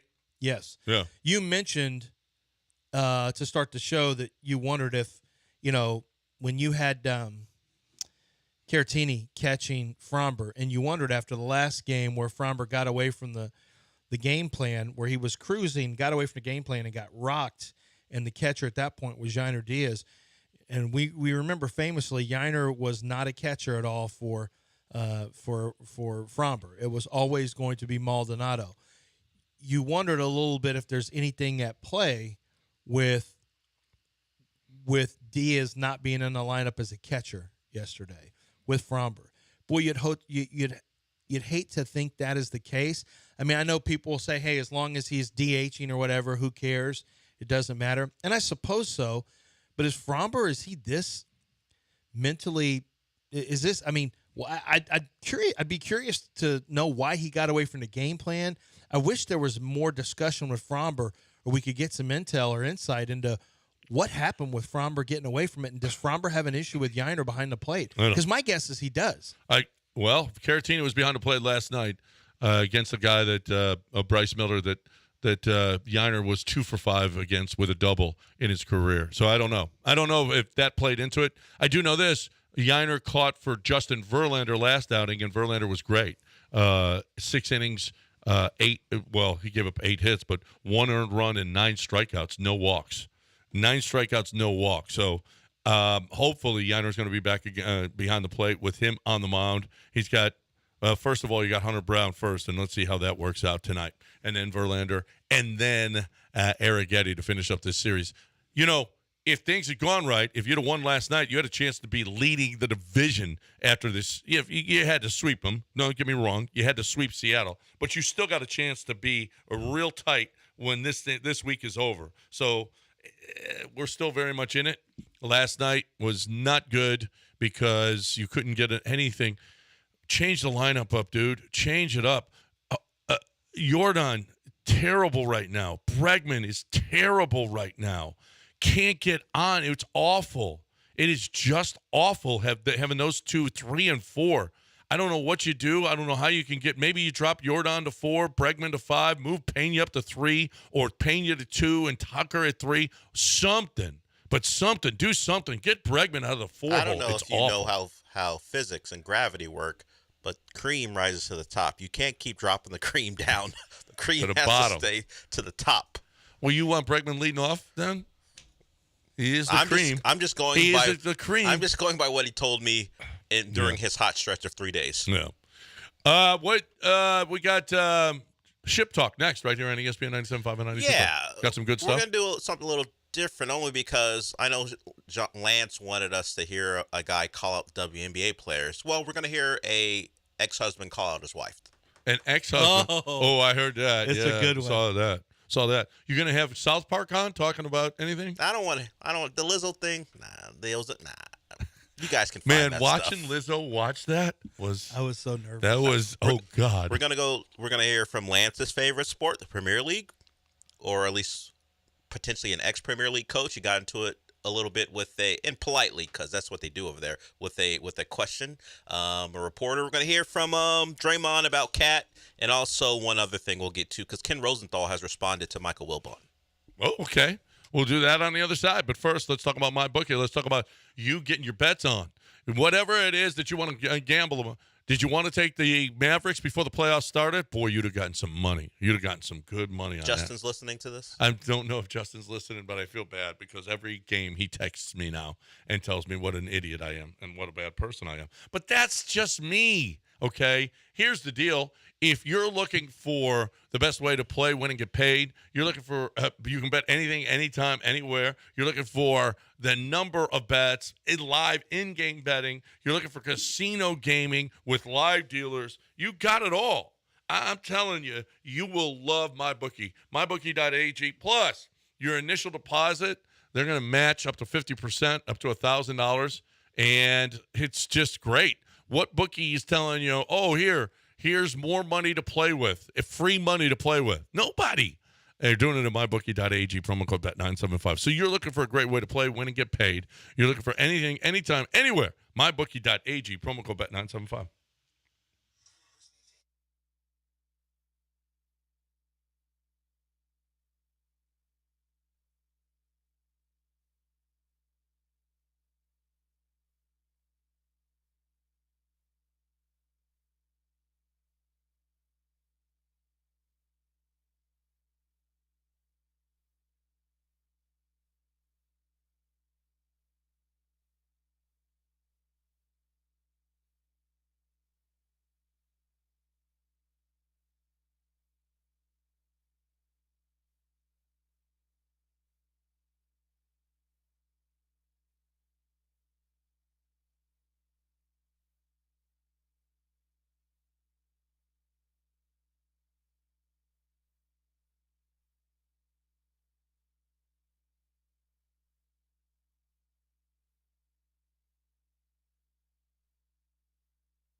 You're listening to Houston's longest-running sports radio morning show. From the Veritex Community Bank Studios, here's John and Lance.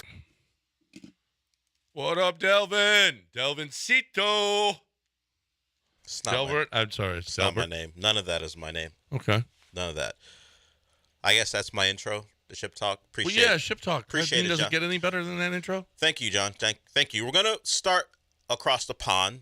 The FA Cup final was this weekend, and there's no real American comparison. Adam Silver's trying to duplicate some of it with the in-season tournament. It's like the in-season tournament, but with hundreds of years of history, and people actually care about it. That's what the FA Cup is. It's separate to the regular season in English Premier League. This is Eric Ten Hag. He's a manager, Man U, big club around the world. Struggled this year. They play their city rival, Man City, who are the league champions, and beat them in the final, surprisingly.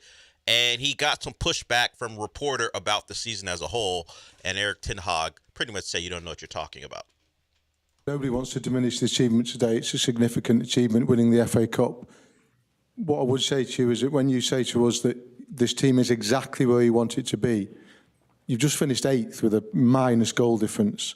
And I know that you talk about injuries, and that is fair, but that is not the only reason. Do you not understand why some people out there have doubts about you because of that? 8th with a negative goal difference for Manchester United is nowhere near where you need to be. When you make it like this, sorry to say this, but then you don't have any knowledge about football and about managing a football team. When you don't have the players available, and then you can't perform. So simple as that. And if that is the opinion, it's no problem. Then I go anywhere else, and I go and keep winning and winning trophies. But that performance today, I know you had players back, I understand that. That performance today with the organisation, the tactics, etc., was such a good performance, but haven't seen a lot of that from an Eric Ten Hag team this season. And that is your responsibility, whoever you have on the field, is it not?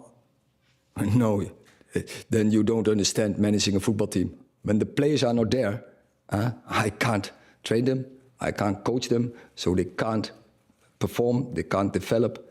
And we will not get the results we want. Okay, thank you. Yeah, I think Ship Talk was actually The guy, the the reporter. guy asking the questions. My gosh. Yeah. That dude was like, hey, you really have sucked. Goal differential. Yeah. It's been a disappointing You're saying year. where you wanted me to be, but, man, you guys suck. Yeah, he's the one that was talking shit. Sounds, you could say that guy probably is a Man U supporter more than just a reporter. A Man U supporter more than just a reporter. Who let this guy in from the pub? Who knows? We're going to go to Ken Rosenthal. We know why Mike Wilbon thinks exit velo talk is a ruination of baseball and maybe sports as a whole. Here is Ken Rosenthal responding to Michael Wilbon and Stephen A. Smith. Well, first of all, I'm a Michael Wilbon fan, too. I worked in Baltimore for many years. He was in Washington. He is an extremely good guy. He was good to me. But we've seen now twice ESPN commentators, both of whom are basically basketball-centric, right? Michael Wilbon and Stephen A. Smith, venture into baseball without a lot of knowledge about baseball. Trout gets hurt too much, according to Stephen A. Smith, and now Michael's saying exit velo is ruining the sport for him, or ruining sports in general for him. This is why, in this day and age, it's probably better to focus on one specific sport the way I do than talk about things you don't have any knowledge of. Wow. That's a pretty strong statement. He's basically saying stay in your lane. Yeah, that's a LeVar Ball. Stay Now, in your lane. what's his issue with what is said about Trout being hurt? Like, why is that a problem? Mike Trout. He's always hurt. Mike Trout, since 2017, he played 114, then 140, then 134. Then we had COVID year. Then he played 36, 110, 82, 29 this year. What exactly is his thing with Stephen A. Smith? I don't know what that is. There something I missed on that an argument's not right that Mike Trout doesn't play enough baseball? This is something that, although baseball isn't a niche sport, that people who defend their sports don't want people who don't really know what they're even that's a basic comment to talk about Mike Trout being hurt. But I guess his bigger thing is you don't even know anything about baseball. So I'm talking about my sport. Yeah, that's what I mean. Ken Rosenthal basically said, and look, basketball is run by analytics. Analytics, everything out there in basketball. Now, the sport is played, and you see but the scouting reports, where you're shooting from, all of that is governed by analytics for over 75% of the league now. Where you get your shots, where you force people to take shots, matchups of teams on the court. They have different. Obviously, there's there's a lot of different analytic numbers, or rather metrics that are used now. From not to mention, I mean, true shooting has been used for years and years now, but basketball is pretty heavily analytic. As he talked about, I think it's interesting. I think saying exit velo is a reason that's probably not the greatest phrase to use or way to come at baseball. But I would argue that basketball's love affair with the three-point line, because of the math, which makes sense. It's more efficient to play that way. It also has it's also stymied some of the elements that people love about basketball too. And if this is the only basketball you've watched, if you're 20 years old and this is really all you know over the last 10 to 12 years, then you don't know what basketball has looked like in the past. Like, there's some elements of basketball that could be really pretty that weren't just, 1-4 sets and wasn't Karl Anthony Towns sitting out there 26 feet away. Yeah. All right. Let's, what's the next one? Well, you mentioned Karl Anthony Towns. We'll get to him. That's a quick one. Then we'll get to, I guess, the final clip. Here's Draymond on the Inside the NBA said talk about Karl Anthony Towns. The problem with that is I actually don't think Ant-Man has dominated the ball. If anything, I think he's gotten off of it too much. He has. Now, Cat won't have the same amount of minutes, seconds that Ant has the ball because he's bringing it up. But I think when Cat touches the ball, it's actually sticking more than when Ant had the ball. So I don't know. I mean, obviously he needs to get to the rim, but he's just not answering the bell. And this is who Cat's been his career, where when the going gets tough, they say he'd go the other way. So. I mean, he's got to be – now, I don't know what kind of – the two of them have probably been up against each other quite a few times. I don't know what kind of issue he has. I didn't think that was that harsh. No. I didn't think that was – listen – he telling it like it is. Minnesota hasn't done anything. Cat hasn't done anything. He really has not. Now, has he had the teams to do it? That's arguable. But has he shown up in big moments? The answer is no. People were lauding his performance the first two rounds because he seemed to turn the corner. And then we see in this conference final, things kind of reverted back to what we believe. Isn't this Cat when you're judged, though? Well, this Minnesota team is on their first run. Yeah. So sometimes, although Cat's been around like you said, but this is their first really good team. So sometimes you have to fail. That's kind of how it's gone in the NBA. You fail, and then you figure it out. So maybe Cat, who's not even 30 years old, figures it out. Yeah, but I don't like, it's one thing. Like, I don't really have any concerns about Anthony Edwards. I think he's wired right. I think Karl Anthony Towns fundamentally is a passive player who happens to be a big man, but he's more than happy to stay away from the contact. Like, I worry about Karl Anthony Towns because I don't think he's wired right. James Harden was not. He was a phenomenal player, just wasn't wired right in the biggest moments. Yep. Final one, we'll get to what I talked about before. The context of this is a woman goes on TikTok, and you'll hear some of the music from her TikTok or her talk before her ex-husband chimes in. Wait, why'd you call it a talk? That's what the kids call it. Call it a talk. Kids call it talk now? Yeah, a talk. A singular, it's called a talk. TikTok is the app. A talk, I believe. Talk is like a tweet. Yes, much the same, I guess. But she goes on, and she there's a video of her playing some music, very sympathetic, talking about how, and the caption is, single mom making herself like a birthday cake or something. Yeah. And she's not making a cake. It's more like cupcakes. At least it's cupcake pans. In her eyes, she's crying, and the music will let you know what type of tone she's trying to set. And then apparently this found her ex-husband, and he responded in kind.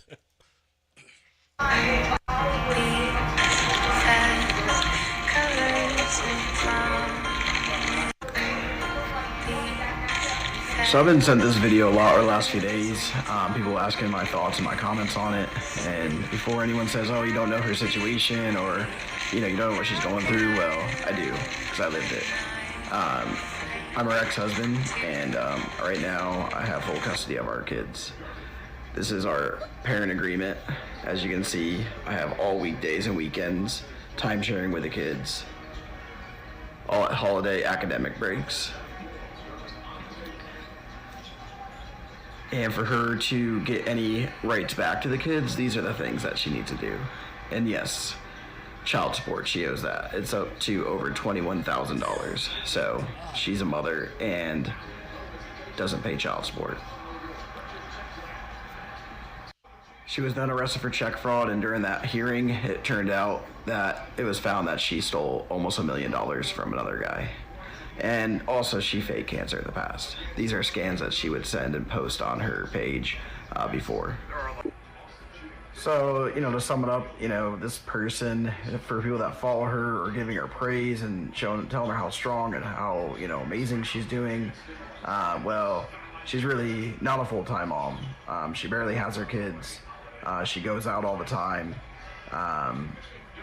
And she doesn't even have a job even. So she just really not someone that other single moms should really be looking towards as for inspiration or anything like that. There are a lot of hardworking single moms out there, and a lot of respect to them. All I just want to say is she just isn't one of them.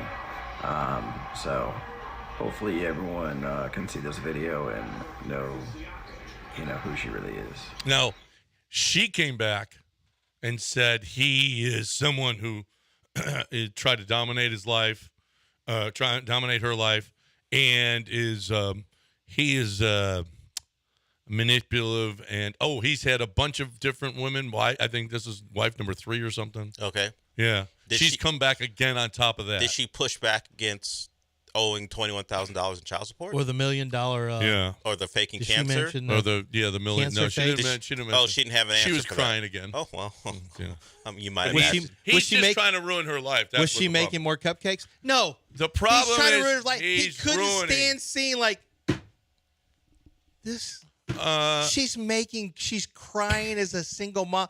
No, if you post about cancer on your site and you don't have it, when you're making birthday cupcakes for yourself and you're crying as a single mom, come on, she's a clout chaser. There's a clue. I'm with this guy. I stand with him. Of course I you believe do. all men who talk about the women who don't have Believe custody all- of their hashtag women who believe have all men? $21,000 in child support. Look, if a person is filming I know what deadbeat moms look like. Oh, wow. That's wow.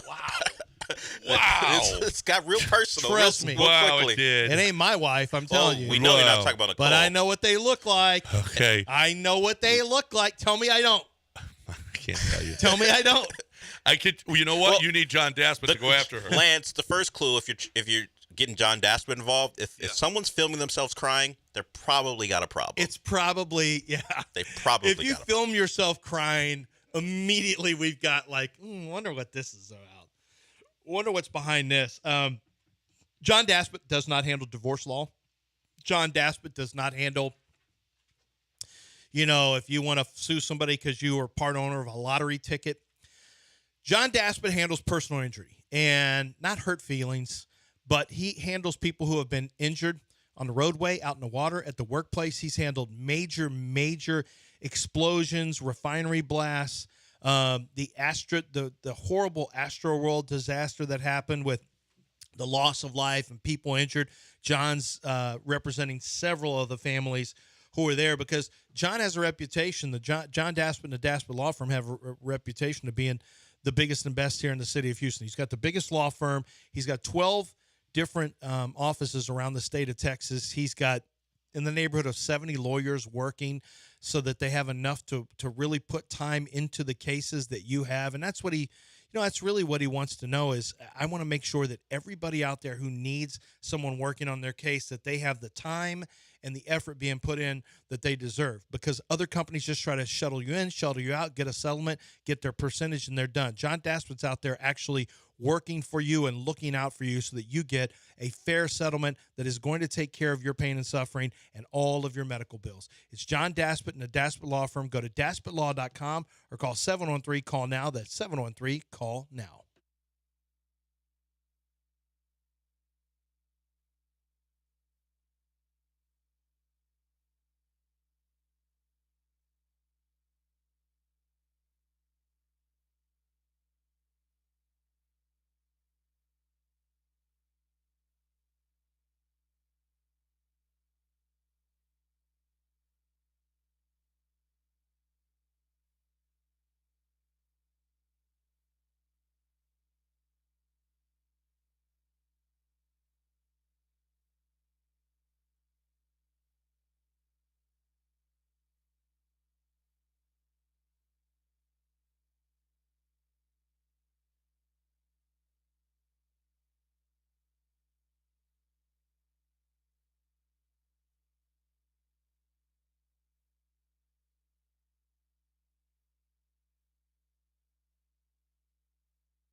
You're listening to Houston's longest-running sports radio morning show. From the Veritex Community Bank Studios, here's John and Lance. So one thing we haven't mentioned yet is Grayson Murray. That was a two terrible things. Grayson Murray, did you hear? It's the same element. Did you hear about Stan Van Gundy's wife? Yeah.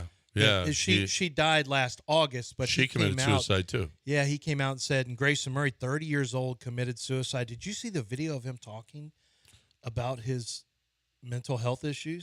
No. Oh my gosh. I kind of want to play it, but it's basically him after a round, it looks like, just telling people, I deal with this sometime, and this is something, but I'm fighting through it. I'm working through it.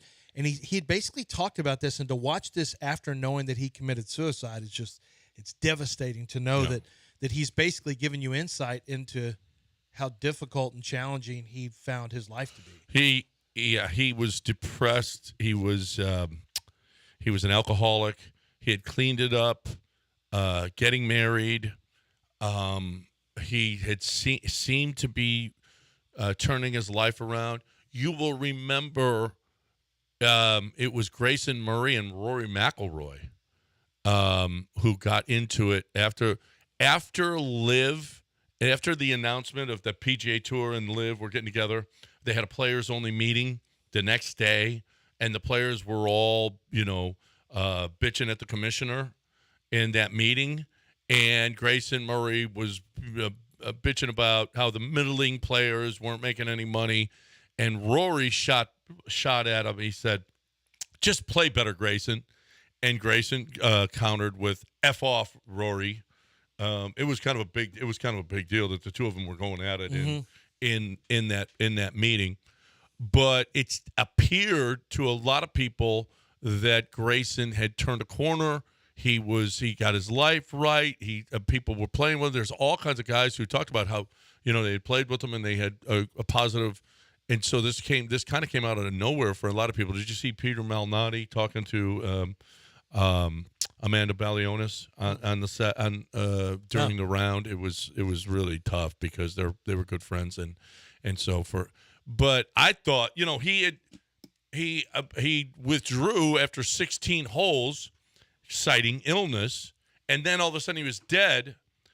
And my wife was like, "Oh, he probably committed suicide." And I was like, "Well, no, at age 30, I mean, yeah, but he withdrew because of illness. You don't withdraw because of illness and then it turned out, yeah, he did. His parents said, yes, he did. He committed suicide.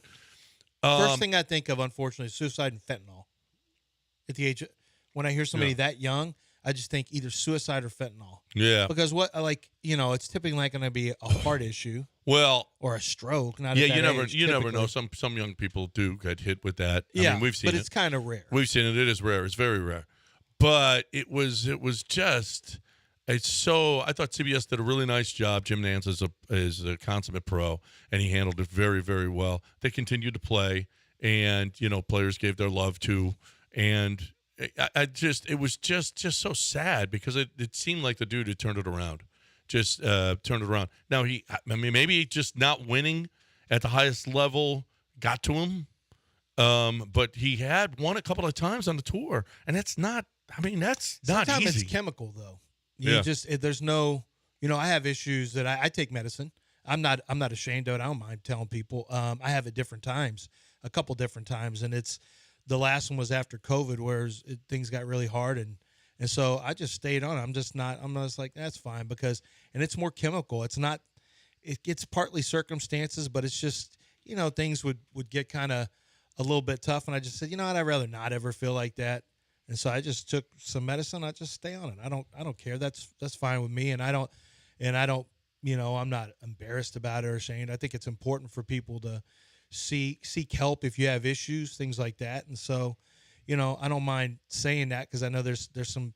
I know people who go through hard times and they refuse to go see a therapist. They refuse to take medicine. It's your choice, but I think you should at least look into being better because it makes me. I've never known anyone. I don't think I've known anyone who's committed suicide. Do you? You do, right? Yeah. Yeah. Yeah. That's what I thought. So I don't think I know. I'm trying to think. No one stands out. Like, I don't think anyone I've known, fairly well that I can think of has ever done that. I know some people who have gone through some tough times, who've gone through depression, things like that. But I've been fortunate not to know anybody who I was close with who went through those issues. And then because I heard about Stan Van Gundy, his wife had died in last August of 2023.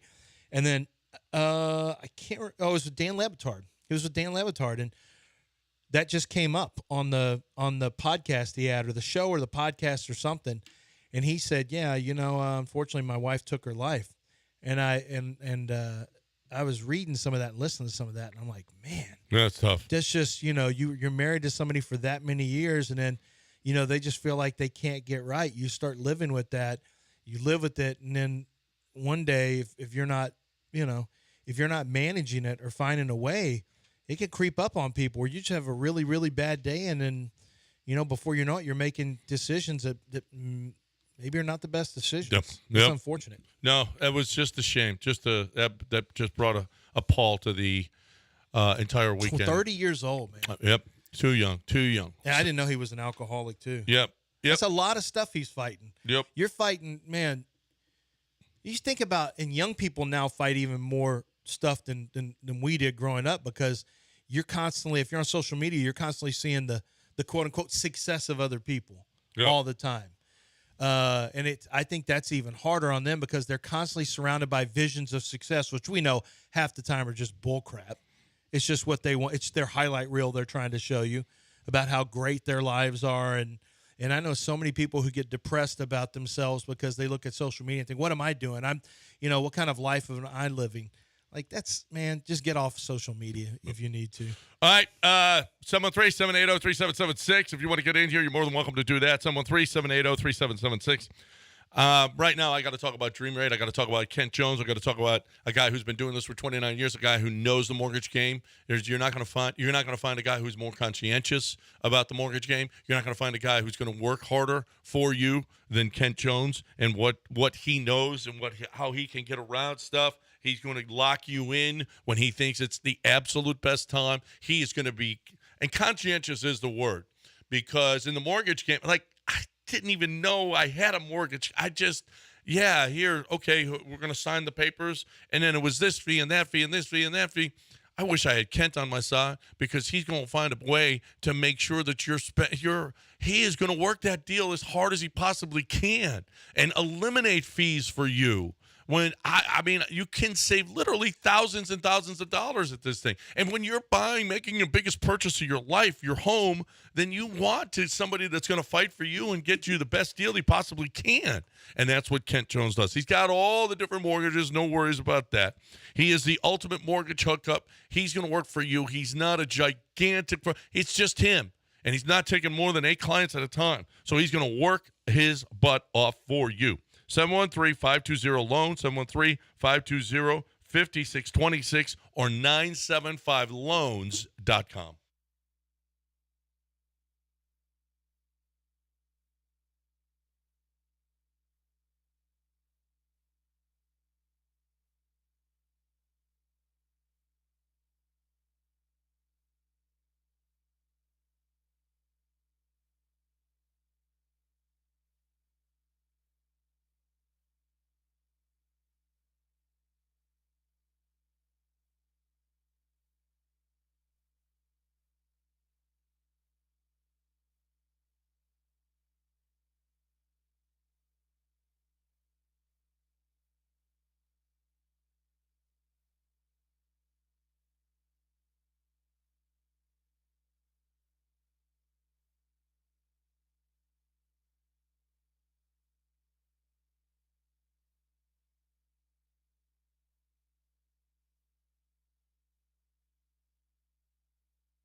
All right, we got one segment, then Mickey Gall is going to be calling us, and we're going to talk UFC 302, which is coming up this weekend. He's going to be fighting Basil Hafez, and we will talk about that with him.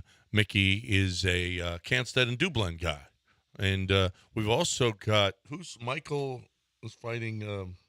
Michael Chandler and Conor McGregor. Conor McGregor's coming. Yeah. Yeah. We'll have Michael Chandler on to talk about that. The upcoming. That is going to happen. Did you see? Caught up in some trash talk a couple weeks ago with a fighter calling him out too. Who? Michael Chandler? Yeah. So we'll bring that up. I got to remember the fighter's name. He's way out of control. He's calling out everybody. He's out of his league.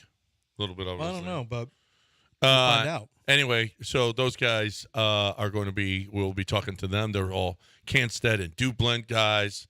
And if you're dipping, stop already. Stop already because it's terrible. It is awful. Do get with Canstead and Dublin, 975dip.com. We have not mentioned yet, the Major League Baseball says 2026. We're going to have implement a automated ball strike system in Major League Baseball. Well, they say it's not ready yet. No, 2026. So, I mean, they surely want to do that. They think they're close enough that they can. Yeah, I think they are. Well, it's happening right now, and I'm watching in Single A Florida State League, they're doing it, and the Triple A level. Now, I'm watching a guy here. He gets a strikeout call outside corner, and he taps the top of his head. Umpire looks up. Seconds later, it comes up. The pitch was outside. That's a ball. The batter is still at the plate as opposed to having struck out. Next pitch, home run. Well, okay, so it's not it's an automated. It's like tennis. It's like tennis where you're calling it, but you can call for challenges. Yes. So we still will have umpires. 3 challenges. And it doesn't take a long time. No, it's very a matter quick. of seconds. 15 like tennis. seconds max. Yes, it's like tennis. You get three challenges, but if you're right, you keep your challenge. Yeah. So you could have 10. If Angel Hernandez was behind the plate, you could have 30. How embarrassing would that be? No, right? If you just kept beating you the set guy the on record challenges. for most. But the thing is, the player has to call. You can't really look to the dugout. You don't have time like that. It's immediate. As a matter, they've got to make it immediate. Yep.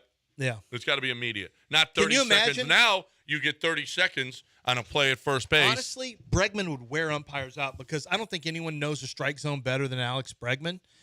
I'm not saying he's hitting well, but I'm just saying Bregman knows the strike zone.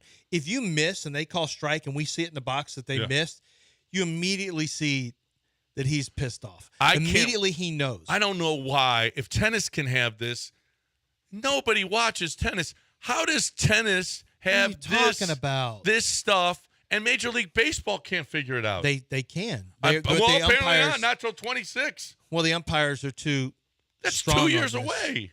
Well, but tennis is literally just lines that are static. These are changing the frame of a hitter. You're changing to the frame of the hitter, technically. Even still. I mean, because from the top of the knees to the bottom of the letters on one guy is going to be different potentially than another. Then just move the zone around. That's all. I'm curious about how they do this, actually. I am actually curious about how that's set up. I'd love to talk to somebody. Do you know that one of the guys who created StatCast, which is one of the most influential, it's probably the most influential tool in the history of sports through baseball, lives here in Houston? Oh, yeah? Yeah. Darren, oh my god. Did you talk to him? No, he was working on some draft stuff for me with Tyler Oberle back in like 2012 or 2013 or 14. Darren, gosh, dog it, I wish I remembered his name, but I'll look it up here in a second because I should reach out to him and see if he's still, like if we could get him on, because I'd love to know the ins and outs of how everything works. But you're right. You just you think about like that technology is there. You would think that's why I can't believe that pro football has such an issue with determining first downs at times. If something crosses the goal line, you have, of course, spotting it can be done with slow motion. You can catch that. But baseball to me seems very simple. You create the strike zone through either automation or even manually before the hitter gets up to the plate with touch points, whatever the case is. Maybe players are measured before the season and their strike zones are created. But I just, obviously that's not how it's done now, but there seems like any number of ways that you could implement this and it could work for baseball. It's working in the minors, but I don't know why. Didn't you read why are they not using it in 25? Why do they think it still has work to do? They still made glitches still. Glitches still that they think they're going to be able to get worked out, although they're using it in. Well, you have to have a backup system because if you don't catch it, if somebody calls for if it's glitching where it's not picking something up, so it didn't count. I don't want to say that. I don't know. That's what you intimated. I don't know why they're not doing it until 2026. Maybe they're just slow. I don't know. Maybe that's the reason. I have no idea. I do know that we're going to have it finally. And yes, a pitcher can call for it as well. A pitcher can call for it. A hitter can call for it. If a pitcher thinks he threw a strike and the ump didn't give it to him, you tap the top of your head. They look at it. Bing, bing, bing. Batter's out. Go sit down. Last night, how many times would the Astros have used it on that outside corner when they were hitting, that the umpire was missing it, that outside corner? Goodness gracious, was that awful. All right, Mickey Gall going to join us on the other side right here on ESPN 97.5 and 92.5. Right now I'm talking about your prostate. I'm telling you here and now, I need you, if you're getting up in the middle of the night, if you feel like you can't start, you can't stop, you have to go multiple times. Yeah, if you're sick of it, you're watching a game and you got to get up, everybody in the aisle's got to get up because you got to go to the bathroom. You're missing half the game because you're standing in line for the bathroom at the game. Not the way we should do this thing. What we should do is go see Doc Manavis. Let her take an MRI or an ultrasound, an MRI, and then it is basically just it's so simple. People, it is so simple. It's a needle, and then it's not surgery. It can't be better. You're looking for the best way to get this. There's only one way. There's only one way to go, and that is, my friends, it's with Doc Manavis. I'm telling you, you will love it. The recovery time takes basically an hour and 15 minutes to do this. No invasive surgery. It's an IV. That's all it is. You're looking for the best way to get out of that prostate problem? 975prostate.com, 975prostate.com.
You're listening to Houston's longest-running sports radio morning show. From the Veritex Community Bank Studios, here's John and Lance.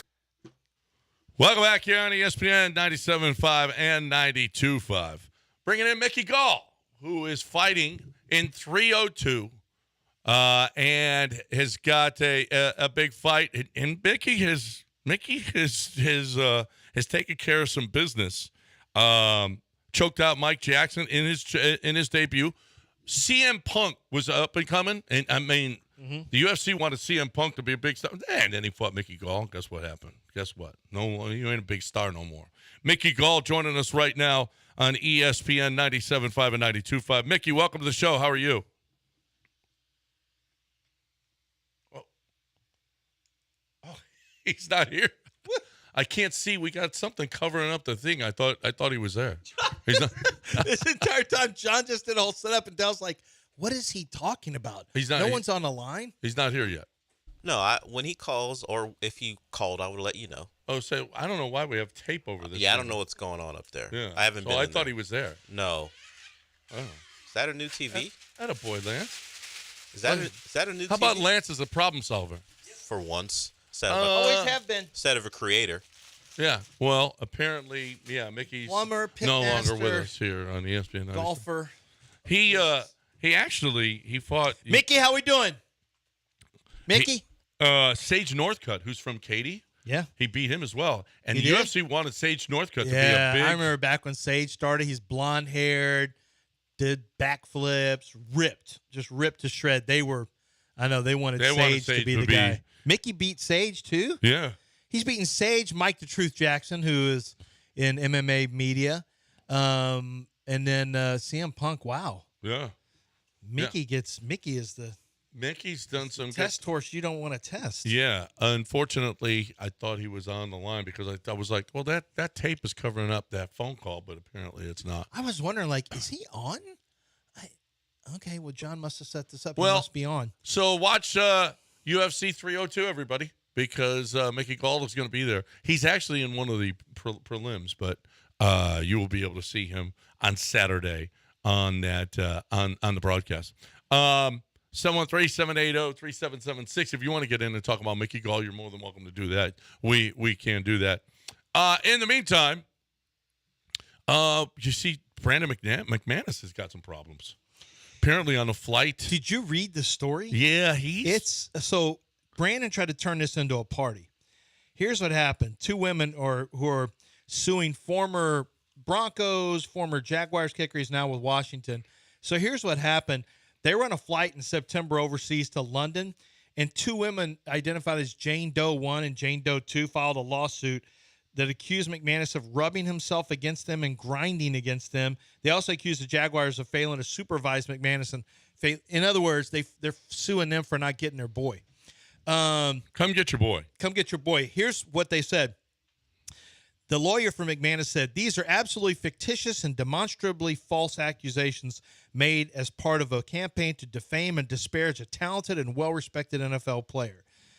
His lawyer said, we intend to aggressively defend Brandon's rights and integrity and clear his name by showing what these claims truly are, an extortion attempt. Here's what they say happened. According to the lawsuit, the two women worked as flight attendants on the Jaguars flight, Atlas Air Worldwide Holdings. They alleged the flight quickly turned into a party as McManus and several other players disregarded the flight attendants' personal space and travel safety and federal law. The lawsuit also claims that McManus recruited three other flight attendants to the party and passed out $100 bills to encourage him to drink and dance inappropriately for him. So he basically was trying to turn them into something that they shouldn't be. Yeah, he tried to make it rain on flight attendants. Doe 1 accuses McManus of trying to kiss her while she was seated during a session of turbulence and twice grinding up against her while she was serving the flight's two meal services. Doe 1 alleges during the first assault, she made eye contact with another Jaguar player who said she looked ashamed of McManus's behavior. Well, anyway, Doe 2 alleges that McManus grinded up against her while she was serving the flight's second meal service. Doe 2 confronted McManus, who, quote, smirked and walked away. The lawsuit says Doe 2 remained in the aircraft's second story to avoid McManus on the flight's on the team's flight from London to Jacksonville, so she never even came down.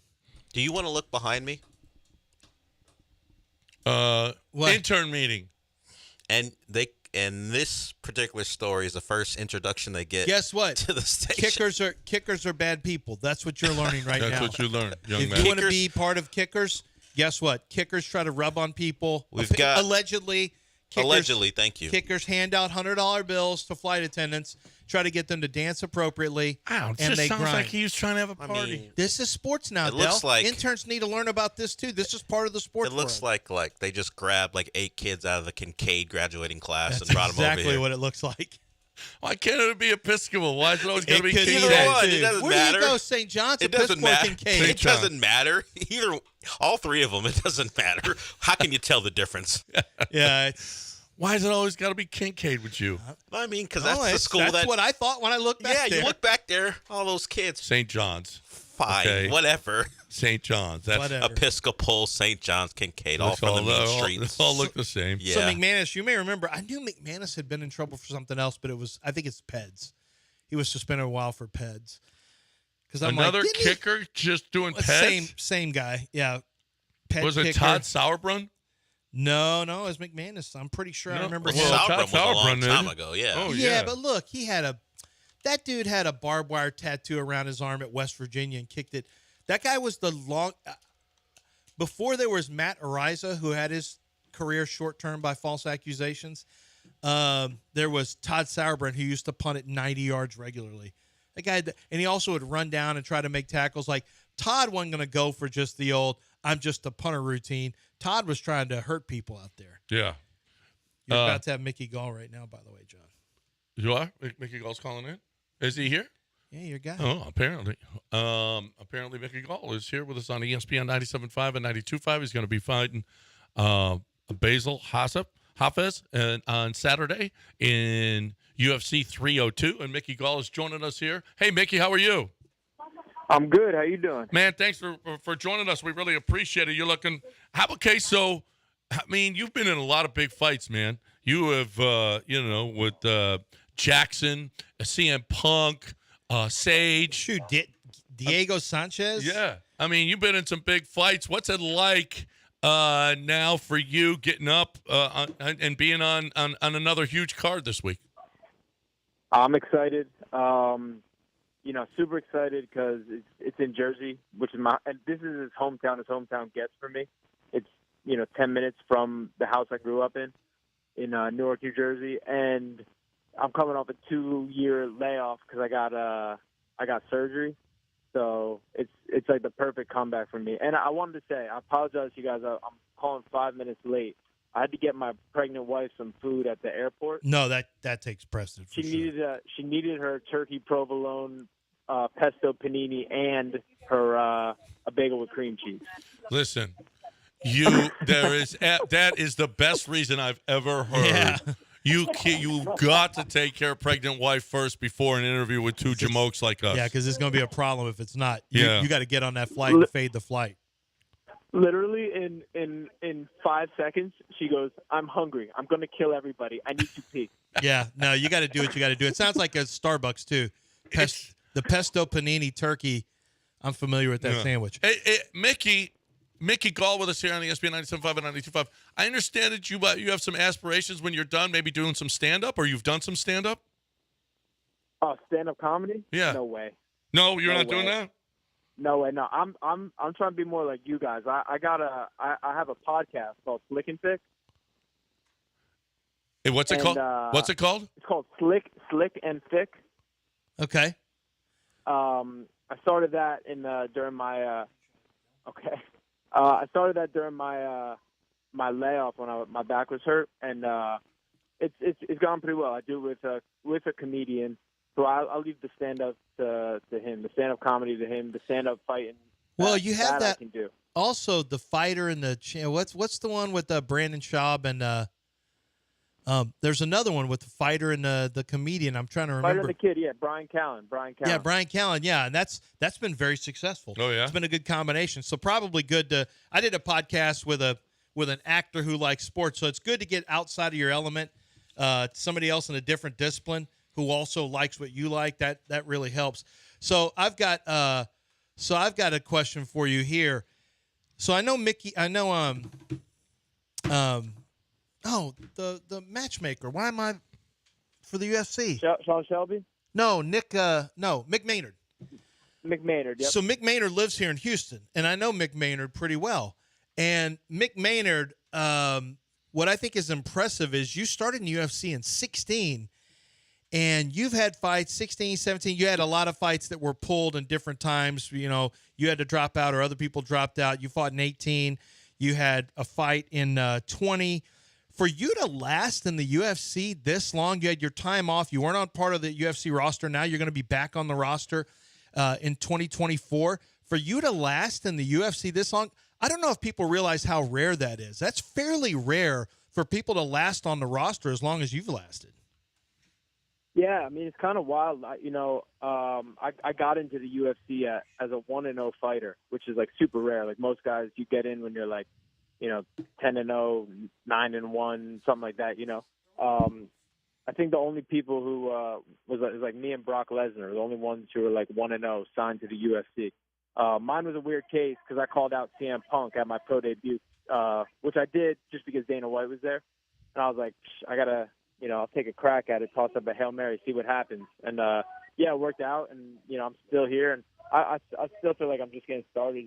I feel like I'm just getting into my prime now. My body's healthy for the first time in 4 years. I've been fighting with a broken back for 4 years. And I just got the surgery like 16 months ago, and I feel better than I have in ever. Wait, you were fighting with a broken back? Yeah, I had a broken back, and since the Mike Perry fight. Since the Mike Perry fight, yeah, right before that fight, I heard it in the training camp for Carlos Condit. He didn't. He ended up pulling out. He got an orbital something, and it was kind of like, all right, maybe that's a good thing because I was going to fight anyway.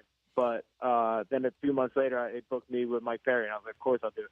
But lo and behold, had a broken back all this time. Well, Mickey Gall with us here on ESPN 97.5 and 92.5. I would imagine Dana's a little perturbed with you sometimes. They wanted CM Punk to be a big star. They wanted Sage Northcutt to be a big star. And then you go and derail stuff. If that's the case, he hides it very well. Dana's always been great to me, always treated me like fantastically. I saw him a few months ago. He's the man. I don't know how people sometimes get these bad raps about him. I've never had anything but pleasant experiences with him, and he's always just been the man to me. I love him. That's Uncle Dana. Yeah, that's Uncle Dana to you. It's Mickey Gall with us here on ESPN 97.5, 92.5 from New Jersey, fighting Basil. What do we know about Basil Hafez? Tough kid. He came up. I think he's from Pennsylvania, so we came up on the same regional scene. Like I said before, I kind of surpassed the regional scene because I went to the UFC at 1-0. But he'd fought some guys I was familiar with.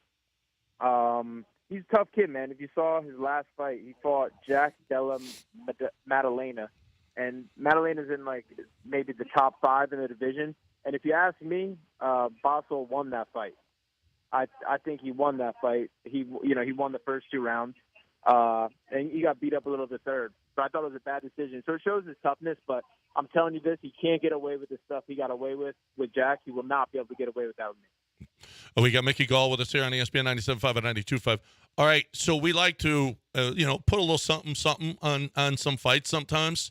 Is there anybody on this card that you like a little bit, that you see, well, I'm not sure about this matchup? So if you're trying to put a little something on it? A little something. On my podcast, we do on Slick and Thick, we do mixed picks. And I'll tell you this, I was one of the only people who called Sean Strickland over Israel Adesanya. Oh, wow. And Sean Strickland, yeah, I called that. It was like a 700 to 1 or something like that. But I think I would take Sean again. And if you're feeling crazy, maybe go for a little Dustin Poirier hitting the guillotine on Islam Makhachev. Hitting the guillotine? Yeah, will win by submission. Yeah. Yeah, that's you can pick the winner, and you can pick the winner by knockout, submission, or decision.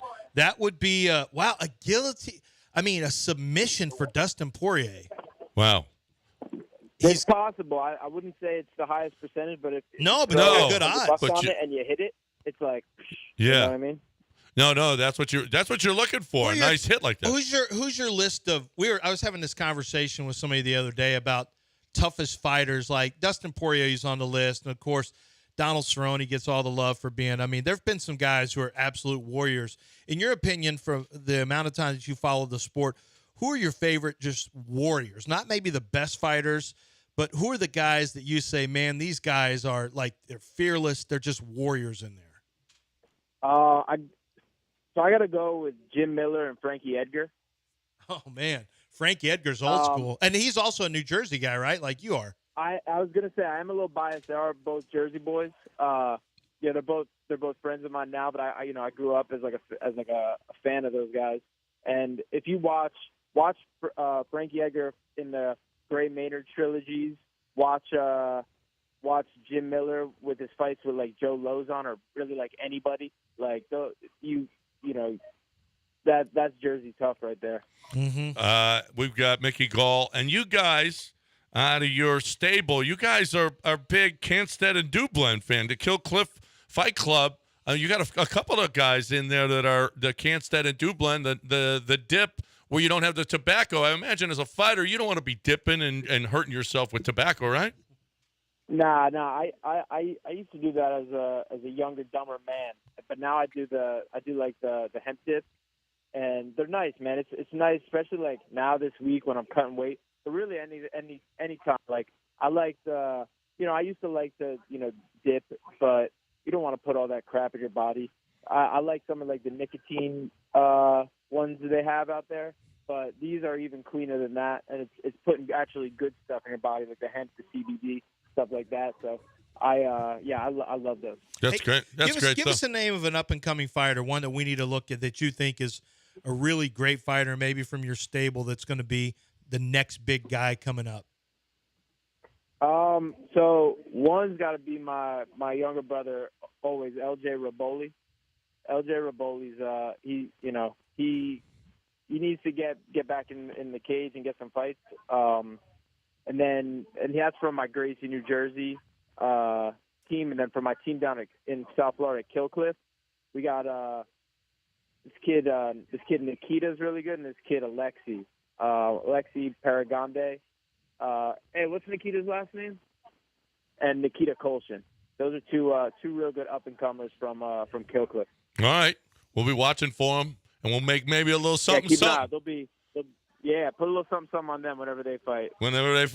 Mickey Gall, UFC 302, Basel Hafez. And go kick his ass, Mickey. And we appreciate you hanging with us and taking care of your wife at the same time. What a great guy. Taking care of his wife. Thank you very much. And doing interviews. Thank you. And thank you guys for having me. I appreciate it. Anytime you guys want to talk, hit me up. I like what you guys do. I think it's cool. People don't know how hard it is.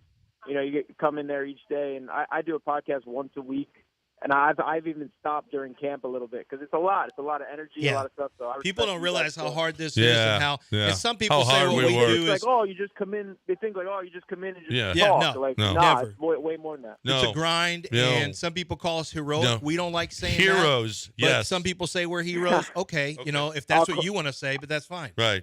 That's exactly. Yeah, no, that I called you guys heroes. Yeah, for sure. Yo, can you save this? Yes, Dave. Cut Dale, that, can you agree with him, please? Sorry, you guys are too busy patting yourselves on the back, so I can't get anything great from Mickey complimenting you. You're talking over him, saying how great you guys are.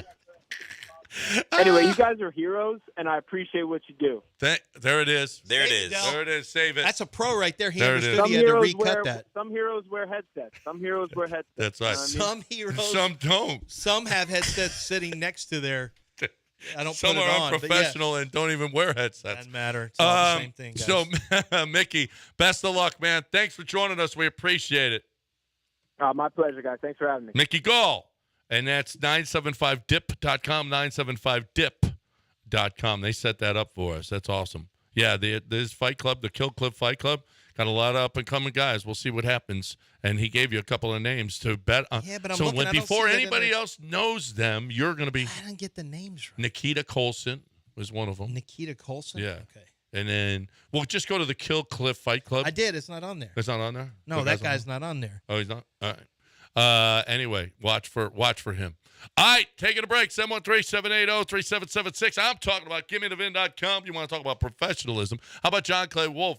Dude knows his stuff. Dude is the best at this in the world. All right, he went from, just a guy that started buying cars in the city of Houston, in Dallas and in Houston. And he's now the biggest and the best in the country. I mean, he is on I don't know how many different radio stations now throughout the country. He is a guy who just at any point can just go. You can tell him what the car is, and he can tell you what it's worth. He is fantastic at what he does. He guarantees his work because he says if he can't beat CarMax, he's going to send you $100.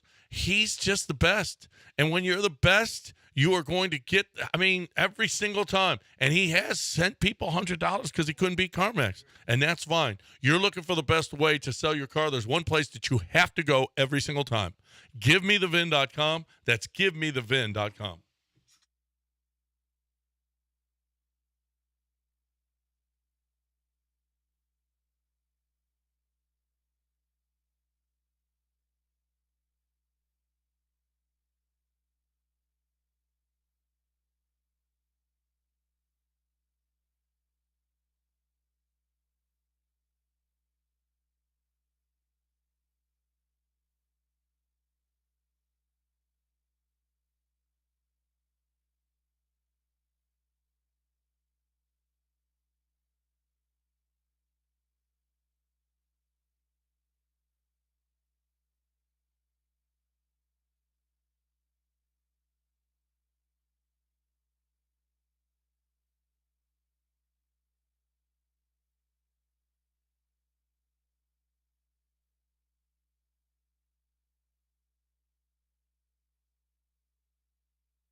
You're back in the Veritex Community Bank Studios with John and Lance. On ESPN 97.5 and 92.5. All right, welcome back here on ESPN 97.5. I think we hit everything today, Del. You think so? What about the Pope? Did we hit on that? I don't know what word he's using and you're repeating. I don't know if that is that What a are you, half a? is that a real saying- Italian word or slang? I think it's a slang. Oh, and I think the it's Pope is it's using a slur. And the Pope is using it? Yeah. What's he doing? There's too much frocchini going on around here. Is that That's what he said. is that a noun or what someone is doing? Like, is that what you call someone An or what they're air doing? of frocchini. An air. Oh, there's an air Yeah. of frocchini. Yeah. Huh. What's that in reference to? I don't know. He was talking to. Apparently, he didn't think it's the Italian Bishops' Conference. And when asked if gay men should be allowed to train for priesthood, he said, there's too much of that stuff going on around here. There's too much of that already? There's too much. We got too much already. We need to tamp that down? Yeah. I got to figure out how to spell this word. Okay. F-R-O. I don't need to figure it out if you can tell me. C-I-A. C-I-A. G-G-I-N-E. G-G. Apparently, it's a bit offensive. Then why do we keep saying it? Well, we're not in Italy. Nobody understands. Pope's like, hey, what are you, half of frocchini? The Pope is saying this. Means? Who said this? The Pope said it? The Pope. Why did he say he didn't know? Because he was asked if gay men could be priests, and he was like, we got too much of that stuff going on around here. No, he didn't. Yes, he absolutely did. He did? Yeah. He absolutely said there's already too much of an air of that, which translates, it's a little not great. Not great for the Pope. He had to apologize. Oh, he did? Then why are we saying it? Because we're John not is Italian? reckless. I'm just reporting what the Pope's He's talking reckless. about. That's all. All right? If you say it in another language, it's okay. I don't know if that's the case. I'm pretty sure. Let's recap something real quick. I'm pretty sure it's okay. Did you, as sports fans, did you guys care about Rafa Nadal at all? He's had some amazing matches. He's a guy that I really like. I don't watch. Typically, I don't lock in on tennis until like majors and stuff like that. But Rafa Nadal is going to go down as one of the most beloved. Granted, he was better than just a clay court player, but probably the greatest all-time clay court player. This is probably it for him. That happened over the weekend. He got beaten straight sets, so he's going to be done. That's a tough early draw. Then you've got the Astros today going with your boy Hunter Brown. We'll see if Hunter Brown can get it done against Castillo. This is going to be a tough matchup. But the Astros, they go down 2-0 in this series. I mean, they're putting a lot of pressure on themselves because you don't want to be, God forbid, you don't end want your up back 7 against the wall. games, 8 games back. Yeah. Fromber turned into Fromber after the first inning, but man, he's just getting lit up, and then turned it around some, but they still can't. I knew they weren't going to score. I just knew. I couldn't believe they actually came up with a couple of runs. They put together some hits on because dude looked pretty damn good yesterday. I mean, he was dealing. The Astros had no chance against him in the first 4 innings. Right. None.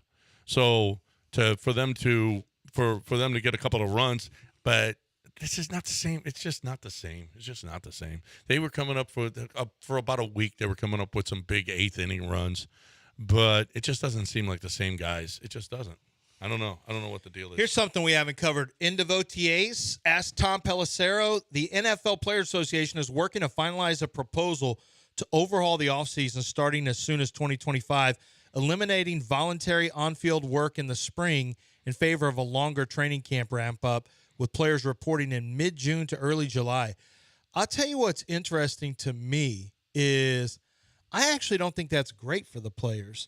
Now, for us, from a media standpoint, I don't care about the OTAs. I really don't. You have the rookie mini camp where they come in and get some install stuff, or not even install, but they get their little thing that they do where they learn a little bit about playbook. They get introduced to being pros basically.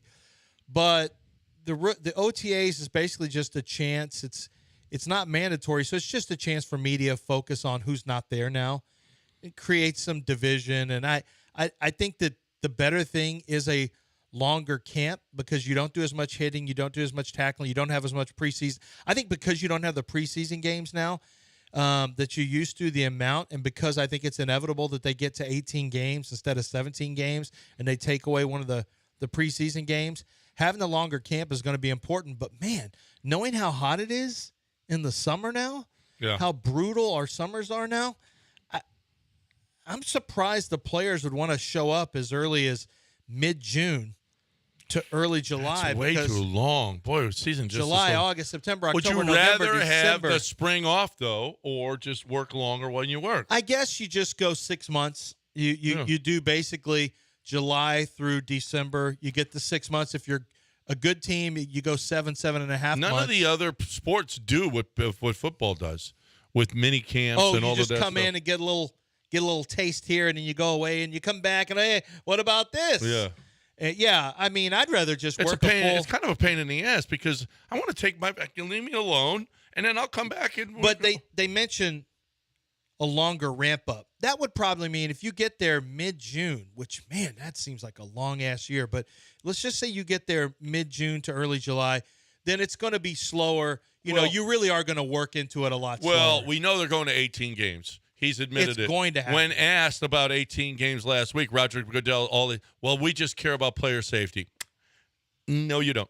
And go down to 2 preseason games. So would that extra week and a half or 2 weeks actually tell you who should be on the team better than playing a preseason game? Because you're losing the preseason game anyway. So your preseason is going to be down to 2 preseason games. Would you rather have guys here, working out in a longer preseason to tell whether or not they should be here? I don't know. But if I'm a player, I'm like, enough with these mini camps and OTAs and all this other crap. This is my time off right now. Leave me alone. I'll come back when I come back, and we'll play football again. Mm-hmm. Well, for whatever reason, high school, college, pro, that they think that you got to have some. You got to play in the spring too. I don't know why. Well, that's the only sport that you play that you have to get together before the season actually starts. You mean before the camps actually Before start? camp. Yeah. It is random, isn't it? It really is. It is random that you do that. I think originally it's probably done to, help take the stress off of having a long run up. But the reality is it just kind of interrupts your plans, I guess, from a personal standpoint. I know from a coaching standpoint, coaches almost have no time off anymore. It's gotten kind of crazy. Used to be more like, kind of like school teachers. You get a couple months off. Now professional coaches, the way it works, so after a season's over, you immediately start looking at your own players who you want to keep for free agency. You start looking at tape on your own players. Then you look at free agents, tape, players for tape of players that you may want to bring in. Then you immediately go to combine. And you're going to combine. You really don't know a lot of those players. I don't think people realize how few coaches actually know who these players are when they see them at combine. A lot of them are seeing them for the very first time. And that's at the end of February, and they don't know these college prospects by the end of February. So March is a really important time for them to get to know these prospects on tape. February, they're interviewing them. March, they're learning them. April, they're learning them. They're working them out, maybe going to pro days, things like that. Then as soon as that's over, okay, it's done. The draft is over. We're done. But then you got rookie minicamp in May. So you're at rookie minicamp where the coaches have to come into that. Then you've got another camp, right? OTAs in June. And then late July is when camp starts. And so coaches really don't have like any time off.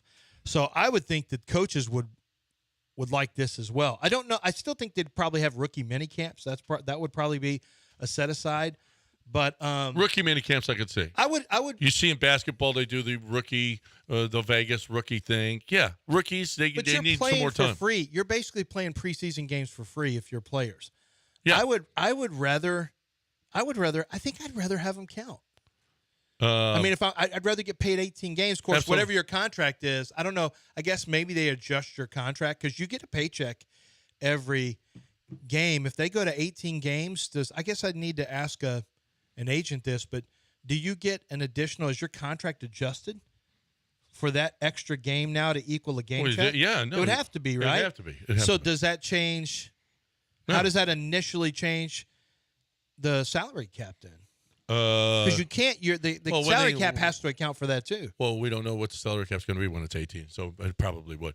All right, we got a break because we got news of the weird coming your way. Finishing up strong right here on ESPN 97.5 and 92.5. I'm talking about Chastang Ford. I'm talking about an SUV event. I was telling my daughter and son-in-law about this yesterday, as a matter of fact, is that the SUV deals, they came here to buy their SUV from Chastang Ford because they can't find anywhere in Oklahoma that has the same kind of deals that you're going to get here. I don't know if you know how lucky we are to be here in this city. We're lucky enough to be with Chastang Ford in this city. That's right. I said it. Okay. We should thank Chastang Ford for being in this city with us because they're giving deals that you're just not finding in other places. They're just not. They're not giving the rebates at these other dealerships. They're not giving the interest rates that they're giving at Chastang Ford. They're not giving the service for sure that you're getting at Chastang Ford. They're adding on. They're marking up. They're not doing that at Chastang Ford. You're going to get the deal that you want. They love their vehicle, and they need another SUV. And guess where they're going to get it? They're going to come here, and they're going to drive it up to Oklahoma because it's the best place to get it. SUV deal going on right now, and it might end because this is a May deal. 2.9% financing, no payments for 90 days. Let's go. Get to Chastang Ford. All of these things are true at once. Chastang Ford is the best place to get your Ford on in the city of Houston on 610 at Homestead, not Hempstead, 5 minutes from downtown Chastang Ford.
I want to talk about Underdog Fantasy because it's making the games that you're watching that much more fun. You plan on watching games on weekdays and the weekends. You're going to watch NBA Finals when it's on. If you're going to watch it, why don't you play it along? We'll play along with the games you're watching with my friends over at Underdog Fantasy. Underdog Fantasy makes it so simple. You pick between 2 and 5 players on their Pick'em Challenge, and you have a chance to win up to 100 times your original play. But this is what's great. You make the decision. There's so many different statistics to choose from, and you go higher or lower. Watch the games and analyze the games, find out how you think the flow of the game is going to turn into. You may find that you play a bunch of lowers. A lot of people go higher. Why don't you go lower? Go find the advantages and end up winning real money. You can mix and match baseball with basketball, soccer. Well, you're not going to see as much soccer now, but you have UFC fights that I have added those fights into my higher or lower sets. So make sure that you're playing that. And don't forget, you can play daily fantasy, and of course, season-long fantasy football is right around the corner, but you can already draft teams right now at Underdog Fantasy. Use promo code Lance, and they are going to give you a special pick, a special bonus pick in your lobby when you sign up. That's promo code Lance. You must be 18 or older and present to state where Underdog Fantasy operates. Terms and conditions apply. If you feel like you have a gambling problem, call 1-800-GAMBLER or go to ncpgambling.org.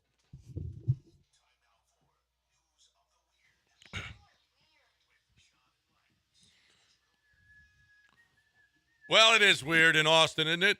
Apparently, here's a headline. Austin's hippie culture thrives as a top naked gardening city. Mm-hmm. Do you want to go to Austin and be a naked gardener? No. Clothed, naked. I don't want to. I don't want to garden. No. I had to garden with my wife last night, as a matter of fact, when we got back. I had to put mulch on the flower beds. I used to have to do that stuff. My dad would get us. He'd ruin whole weekends with that kind of stuff. Have you ever had undercooked bear?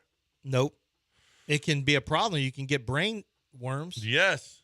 Yes. A family has been stricken with rare brain worms after eating undercooked That's what bear. they get. That's One wait a thing minute. you always learn. Don't say that's what they deserved. I didn't say they deserve it. That's what they get for not cooking the you bear. see this dog right here? How Yeah. cute, right? Yeah. That's Teddy. Oh, what a nice dog. Yeah. Blind and deaf Teddy. Yeah. Well, apparently we got lost in a neighbor's yard. The police were called I know to the help. Story. Yeah. They shot him. There's They shot camera. Teddy dead. There's footage, Yeah. body cam footage of this. Yeah. Oh, it's horrible. Shot A Teddy. blind little dog. that couldn't- Blind and How are you deaf. He didn't know what he shooting was this dog? doing. He's rolling, and you shot the dog. This isn't even a big mean dog. Oh my God. Well, apparently, You got to set an example for the next dog. No, you don't set Yeah. examples for dogs.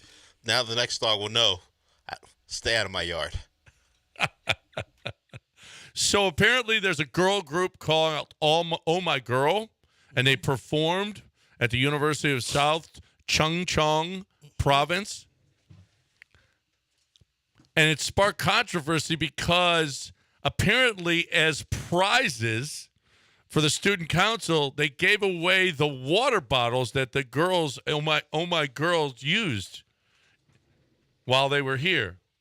Wait, what now? Is that Say this again. What's the so the controversy? Oh My Girls, they performed at South Chungcheong Province and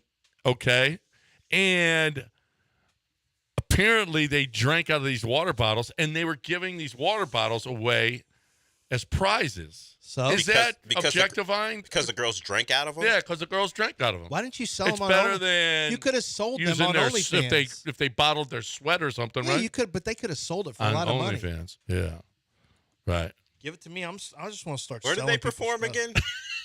Don't ask them where they performed. You think I'm Gilbert, don't you? You've done it twice already. Well, apparently in Korea, more Korea news here. Seoul is offering cash for vasectomy reversals because there's such a shortage of kids being born. That's what I hear. Yeah. Here too? No, well, I mean, you either hear we're overpopulated or you hear we don't I have don't enough know kids. which one because everybody tells me something different. I did. I My hear part. that people don't want to have kids because they're too damn expensive and you're not making enough money Yeah. to live They're a not life good and support investments. them. I'll be They're honest. terrible They're investments. bad They're investments. terrible investments. If you got kids as investments, they don't. Not many of them are going to pay off. Apparently, California had a real problem with a slingshot shooter. Mm-hmm. He was going around. He had victimized his neighbors for about a decade. Turns out he's an 81-year-old. Oh yeah. Yeah. Oh, that makes the story. It feels reasonable. Like I could see that. An 81-year-old going around. Ping, ping. Oh yeah. Yeah.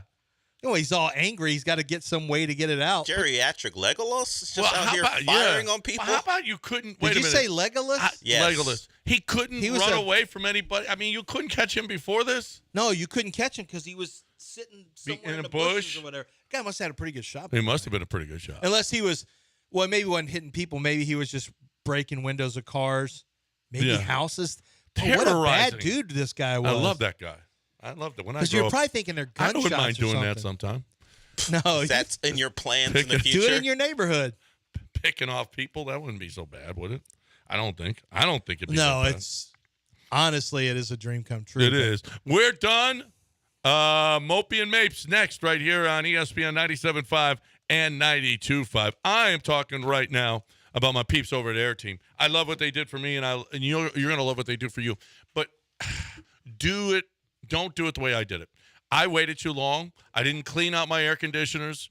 I didn't maintain them. I did nothing. We got summer coming up. You're going to be using your air conditioner 24 hours a day. Have you looked at it lately? Have you done anything about it lately? Have you cleaned it out? Have you checked the Freon? Have you done anything? If you haven't, you need Air Team come to your home and take care of this for you because they can check it out and you won't have to replace it. You just maintain it. So much money. I wasted so much money by not maintaining mine. Don't be like me. Don't be stupid, all right? And Air Team is awesome. 35 years they've been doing this. The Curtises had been doing this forever. People love them. They've been with them for 10, 20, 30 years, their employees. This is the way to go. AirTeamLTD.com, AirTeamLTD.com, 713-956-8326, 713-956-TEAM. Tell them you heard it right here.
Welcome in.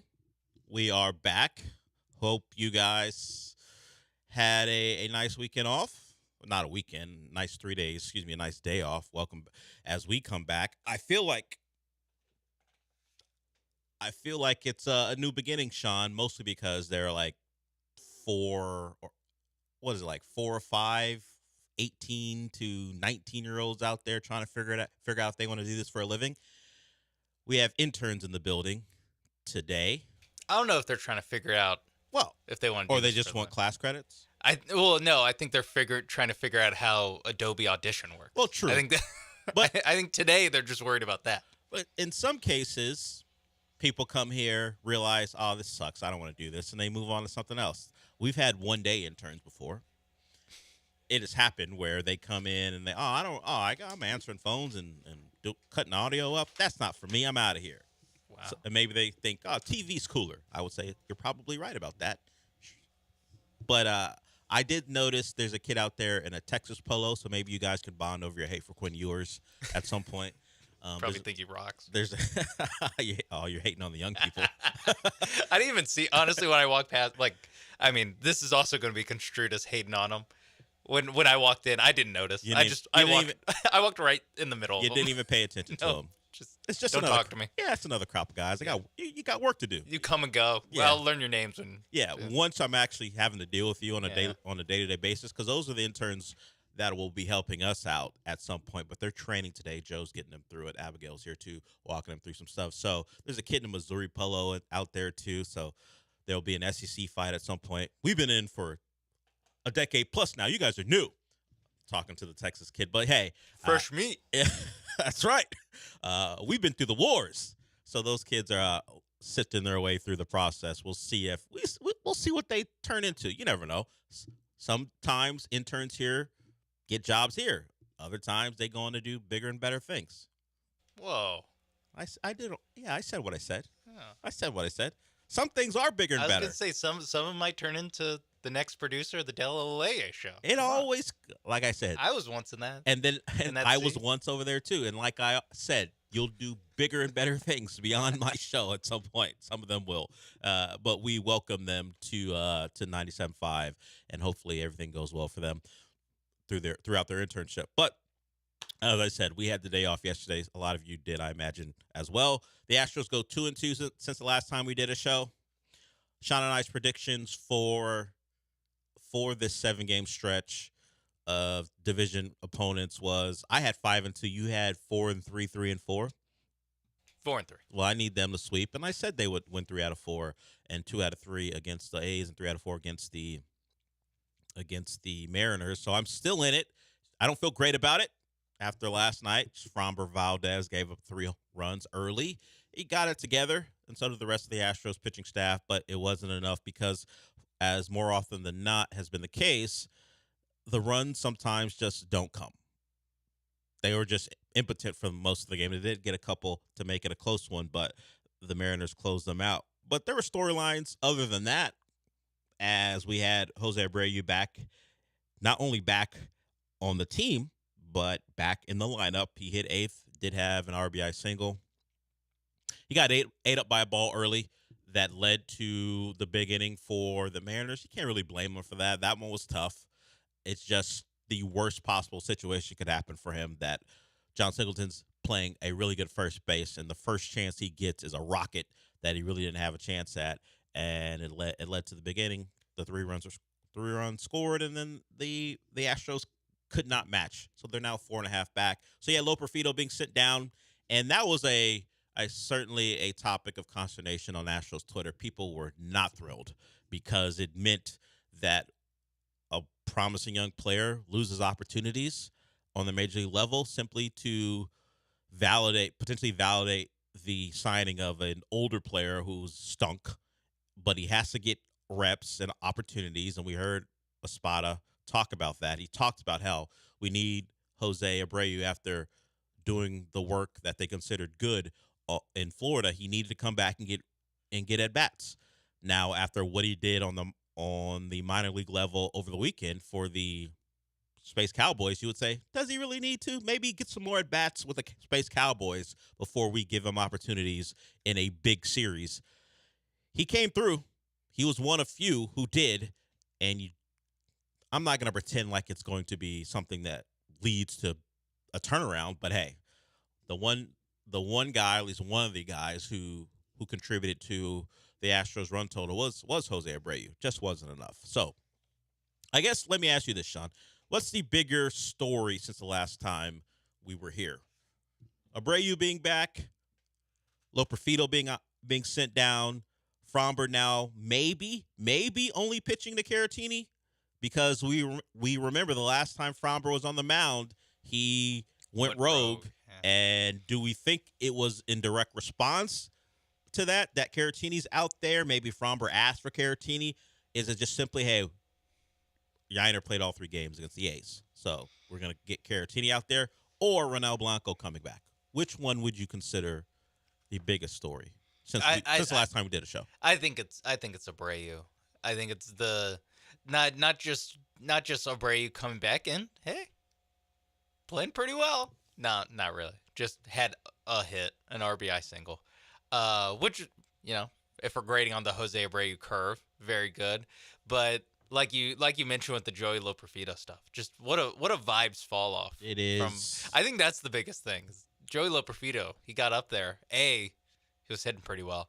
B, you're just like, man, vibes are awesome right now. Not immaculate. I need them above 500 before we start throwing around the I word with the vibes. But Jose Abreu coming back, just, I don't know, made me feel, it just. I don't want to see him out there. I just don't. Like, again, he'd play. I mean, he did what he needed to do. It wasn't a bad Jose Abreu game. It just, every time I saw him on my screen. I mean, I wouldn't say it gets me to meh level. Yeah. It just makes me think more about what the organization's priorities are. We all know the only reason he's up and playing is because of the investment. The monetary investment put into him. So you're trying to squeeze anything you can out of him, as opposed to playing a better player, as opposed to keeping a young, promising player up. You're sending him down to give the old, overpaid, expensive player opportunity after opportunity to fulfill whatever potential you saw in him when you signed him. And then when he walks up to the plate, I have to see 0.99. Not anymore. You don't. That doesn't help. Oh yeah. What is it now? What's the what did he after the 111? What happens when you get one hit in a Major League Baseball game when you were hitting under 100? You are now 108. He went 1 for 3. He has now got a batting average of 108. That's so bad. It's awful. I sat here and he didn't play terrible. No, but the overall numbers slap you in the face. Yeah, and every time he would walk up and they show his stats, I'm like, ugh, it's just such a bummer. What could Space City Home Network do to avoid showing his batting average? Just blur it out. Like you need to censor it. You Yeah. got to know it's there, but you want to censor it.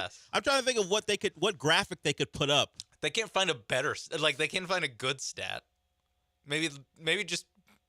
Oh, you know what you do? You just throw up his career batting average? I was gonna say his MVP season numbers, because we're about 60. Yeah, you treat it like 60-ish games into the season, yeah, so it won't look crazy. You treat it like ESPN does those bio blasts when they have someone on. You 3-time All-Star. You throw up his MVP year too. Yeah. You just throw up all his positive past stats, because the Astros like to lean into the back of the baseball card stuff.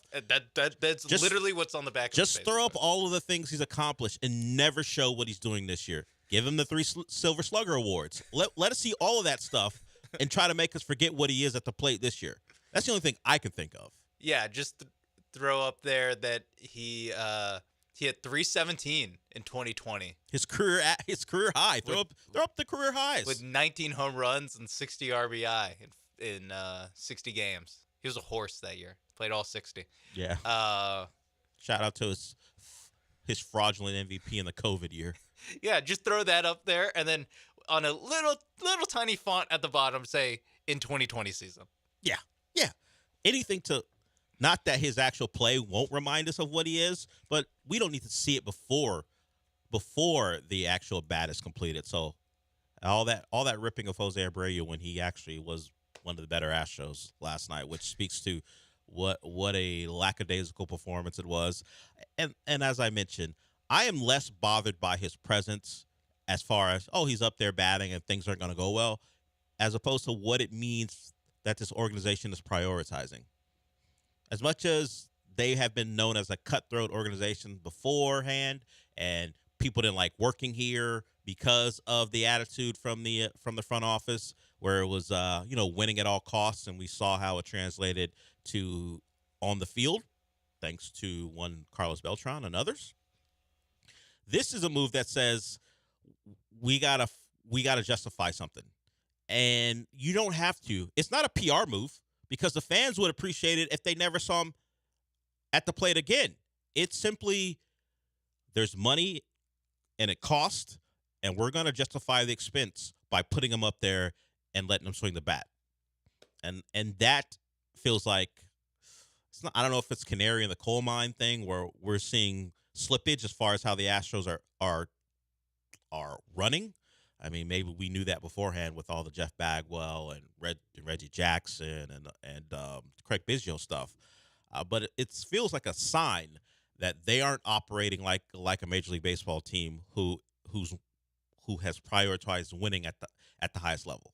We know what they have been, but the Jose Abreu thing feels like a departure from what they normally are all about. And maybe the signing of Jose Abreu was the first sign that they were leaning in a different direction. So we'll continue to talk Astros. Last night's umpire didn't do them any favors. I'll give you some of the numbers on that.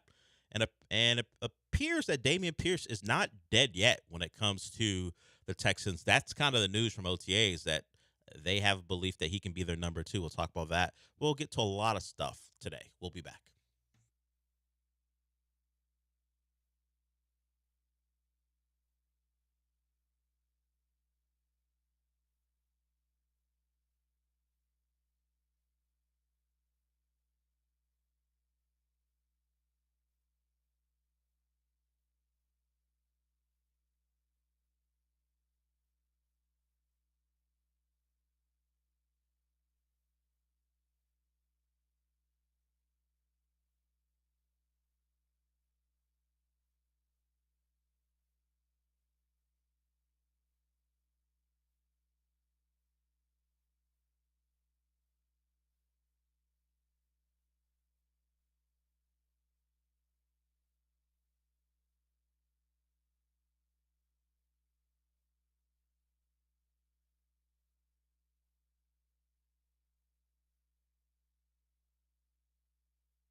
This is the Del Olaleye Show. On ESPN 97.5 and 92.5. Broadcasting live from the Veritex Community Bank Studios, here's Del Olaleye.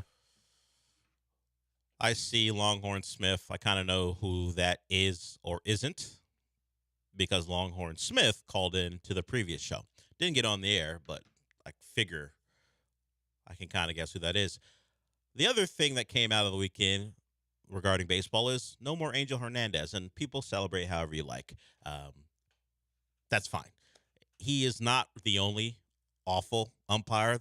He is just the one that pops into our minds every time we think of bad baseball umpire. Hell, we had I don't know if this particular umpire has a bad reputation overall, but he was bad last night for the Astros. He did the Astros no favors. If you start looking at some of the numbers as far as, well, you can just look at the game. How many outside pitches were called strikes that didn't hit the corner? And Larry Vanover is the gentleman's name. And through 6.5 innings, expected accuracy for the pitches he saw was 98, and these are as far as the Astros not fitting them, and his actual accuracy was far below it. Consistency of calls low. He was bad, and if you watched it, you saw. And Pena was a guy who did not benefit particularly from Vanover's strike zone. He punched out several times yesterday. And a couple of those calls, you could look right at Vanover and go, okay, that's not a strike. That's not a strike. And it affected Pena's at-bats, and it led to a really bad night for Pena, who's been really, really good this year. So Scott Foster, I bring him up because I was thinking he's going to be the referee for tonight. And I'm trying to think of the equivalent of an NBA referee retiring and everyone's celebrating it like they're celebrating Angel Hernandez. Maybe some Tony Brothers.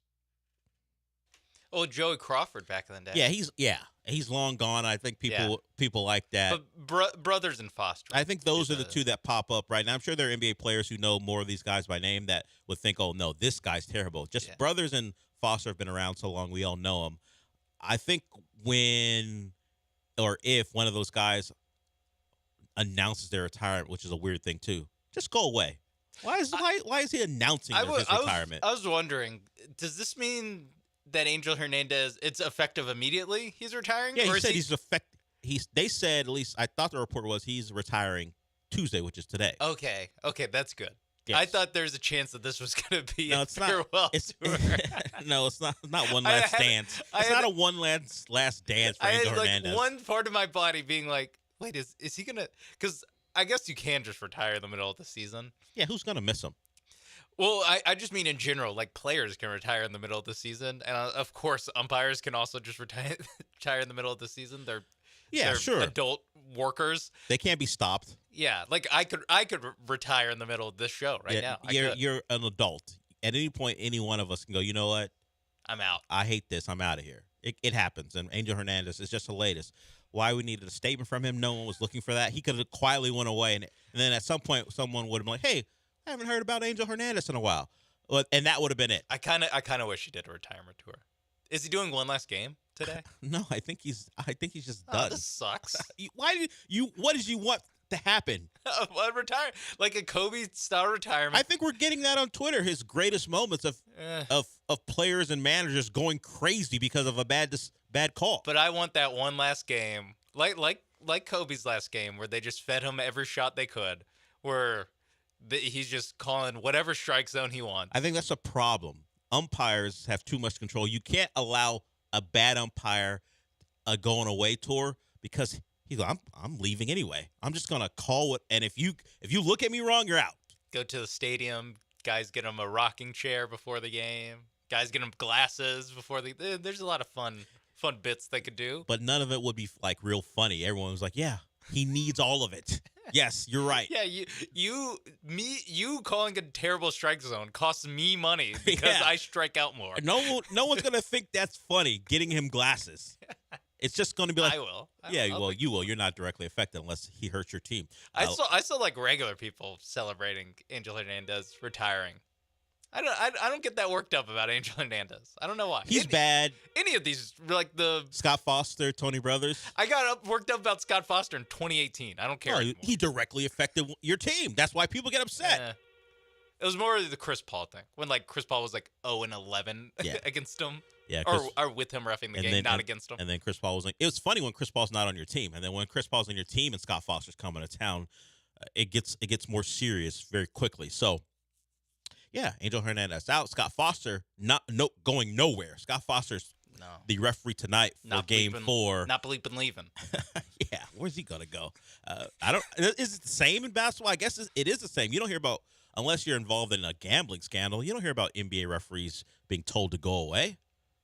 No, because Scott Foster long would have been told to get out of here, embarrassing the sport. The stories are about you every time there's a game. Yeah, no, I don't know. I mean, there's so few refs that are actually like notable that you wouldn't know if they get fired. Like, there's probably refs that get fired every year. I'm sure. It's just they just don't work themselves up the totem pole to where they're giving like the replay review verdict when they. I love that they've started. I don't know, the last like 3 years, it feels like. The little like different camera angle for when the ref gives so they can stare down the camera and be like, nope, Jason Tatum did not touch the ball. Yeah, or whatever. And it's so unnecessary. Yeah, there's a director of cinematography. I don't need him for this particular call. I don't need Jason Goebel in my living room. That's another ref. I would be okay if he retired. Well, there's one you do think needs to get out of here. I know the name. I don't know any of his foibles, so I'm not sure how bad or good he is. But Sean Mapes, Jason Goebel's out. Your days are numbered. We'll see. Apparently not. I think those guys hang on as long as they can. He's probably going to ref the finals. He probably will be in a finals game. You know him because he's prominent enough that he's been in certain situations. He probably will do a finals game. Him and Billy Kennedy. Oof. There's another one. Billy Kennedy, nowhere near as bad as Tony Brothers, but not great. Longhorn Smith wants to talk about, I can guess, but maybe he'll surprise us. What's up, Longhorn Smith? Hey, what's going on, fellas? Do you think, I got one question. Do you think Angel Hernandez's kids rag on him? And also, what I learned this weekend is that spending 2 to 3 hours watching Dune 2 is better than watching the Astros. That's what I learned. Later. Yeah. A Denis Villeneuve joint is better than a Joe Espada joint. I would agree. Dune 2. They should call games Joe Espada joints or like whoever the coaches joints. This is a Jason Kidd versus. Well, if there's a disaster class as far as coaching decisions, sometimes those games do get called that. But what Joe Espada is just simply putting out a lineup, and for the most part, it's okay. I mean, the Bregman in the 4 holes kind of ridiculous at this point, and maybe that should be changed. But other than that, I can't really blame him that much. Did you like the last 4 games of the Rick Carlisle joint? Yeah, Rick Carlisle late in ball games. Oh, if you didn't know, the Pacers, who are now eliminated because the Celtics closed them out last night, had a 90% win probability or better in 3 of their 4 games in the fourth quarter. In Game 3, they were up by 8 with under 3 minutes to go. They were up under 6 minutes ago by 3 possessions last night, and then we know about Game 1, where they had multiple possessions in the fourth quarter, up by 3 with the ball, didn't get fouled, didn't get a shot up, turned the ball over twice, and then Jaylen Brown hits a 3 in the corner, and the Celtics go on to win in overtime. And they played 2 of those games without their best player, and the Celtics make their way into the finals, where they'll likely see the Mavericks. We'll see if Scott Foster, who people are calling the extender, makes it a longer series, but likely it's the Mavericks at the end of the night. We'll see. So, yeah, Rick Carlisle, it's hard for me to blame him too much. That's a team who didn't have their lead guard at the end of the last 2. And, of course, when they did have him, he tricked off himself in Game 1. So I don't know who to blame for some of that stuff. But the Pacers and their offensive possessions late were atrocious for the last 2 games. And that's a team who doesn't play any defense, and they're keeping the Celtics in the low 100s. Their defense was good enough, and their offense completely fell apart in the second half of both those games, where they jumped out and they trailed in Game 4 They had a big lead in Game 3. They were up by 18 at one point in the second quarter. Eventually, it got cut to, I think it was 12 at the end of the second quarter. But the offense just fell off. The defense was good enough. They just could not find a way to score, particularly late in those games, and that's why they're going home. And I can't really blame them too much. It's a 6 seed who's leaning on Nimhard and TJ McConnell at points. They're a couple players away from being a real contender. Nice run for them. Are they the Hawks from a couple years ago? Maybe. Maybe this is a team who had a nice run. That Blazers team from years ago who made a conference finals with Dame and CJ in the backcourt. I think they're more the Blazers than they're the Hawks. The Hawks. So they won't completely fall off. Well, and the Hawks had a little bit of like, this is a young team on the rise. Just the first stop along the journey. I don't think anyone's really thinking that with the Pacers. Yeah, I mean, their best player's young. Siakam, they have to pay. People expect that to happen. It's also like, yeah, we know how y'all beat the Bucks. We know how y'all beat the Knicks. Yes. We know how the Knicks beat the Sixers. Like, we know how the Celtics beat you and the Heat and the Cavs. Like, there's like so many teams got hurt where it's like, yeah, you guys made it, but I don't know if anyone's when they got swept last night, anyone was like, man, get used to seeing this Pacers team. No, it's just you would say what could have been. Maybe they don't win the series. Maybe losing game 1 snaps the Celtics into form. But we know the Celtics do play a certain way where their games don't go the way we think if we think just about how much talent they're supposed to have on the roster. They just play a certain style, and they devolve into step back, sidestep jumpers late in the clock, and sometimes they go in, sometimes they don't. And if they don't go in, they look awful. If they do go in, oh, look how talented they are. So the Celtics play a style that keeps others in games, and who knows? The Pacers are going to look at themselves and go, we had a real shot in this series. We just could not execute late. And you credit the Celtics for finding a way. It's not something we said about them in the last couple of years. Sure, teams were diminished, particularly this Pacers team, but they won those fourth quarters. Their defense locked the Pacers down. They got stops. They made enough shots, and they're into the finals. Jaylen Brown wins the Eastern Conference MVP. I think it was a 5-4 vote.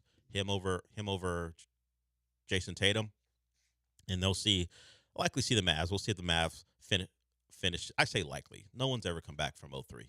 They'll see the Mavs. It's just a question of will we know the Mavs are in tonight, or will it extend a couple games? Because the finals are going to start June 6th no matter what. Whether this goes 7 or whether it ends tonight, there will be no pushing up the series. They're set. June 6th is when the finals start, and they'll start in Boston. And if you want to bet on those finals, or you want to bet on tonight's game, you can go to mybookie.ag for that. MyBookie is a place to take advantage of the knowledge you may have about these NBA playoffs, and maybe you don't know anything. They have experts that'll help you out there as well. So if you're new to betting, they'll take care of you. And if you're new to MyBookie, you use that promo code BET975, you get a sign-up bonus. And if you are an existing customer who's coming back, you get a reload bonus as well. MyBookie will take care of you in multiple ways. If you are someone beyond help who needs more than just help, maybe you like a community. They have live streaming. You get to talk to people. You get to live with your wins and, commiserate with your losses. MyBookie will take care of you there. And if you are more than a sports gambler, if you like getting on the tables, you see the dealer dealing to you live. That's part of the appeal of MyBookie, the interactive quality of it. Just go to mybookie.ag. If you want to bet anything, anywhere, anytime, that's MyBookie. Bet anything, anywhere, anytime. It's MyBookie.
You're listening to the Del Olaleye Show. On ESPN 97.5 and 92.5. Live from the Veritex Community Bank Studios, here's Del Olaleye.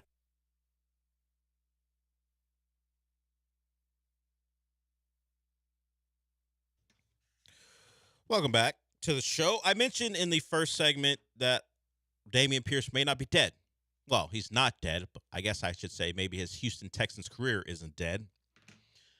He was relegated to being a special teams player. Wasn't even their third string back at points, particularly later in the year. But if we're taking DeMeco Ryans at his word, Dameon Pierce and Joe Mixon could be the 1-2 punch you're looking for. The Texans drafted Jawar Jordan later in the drafts. I'm taking Lance at what he said. Don't expect too much from Jordan, particularly in the first year. I know that's a guy with a lot of speed.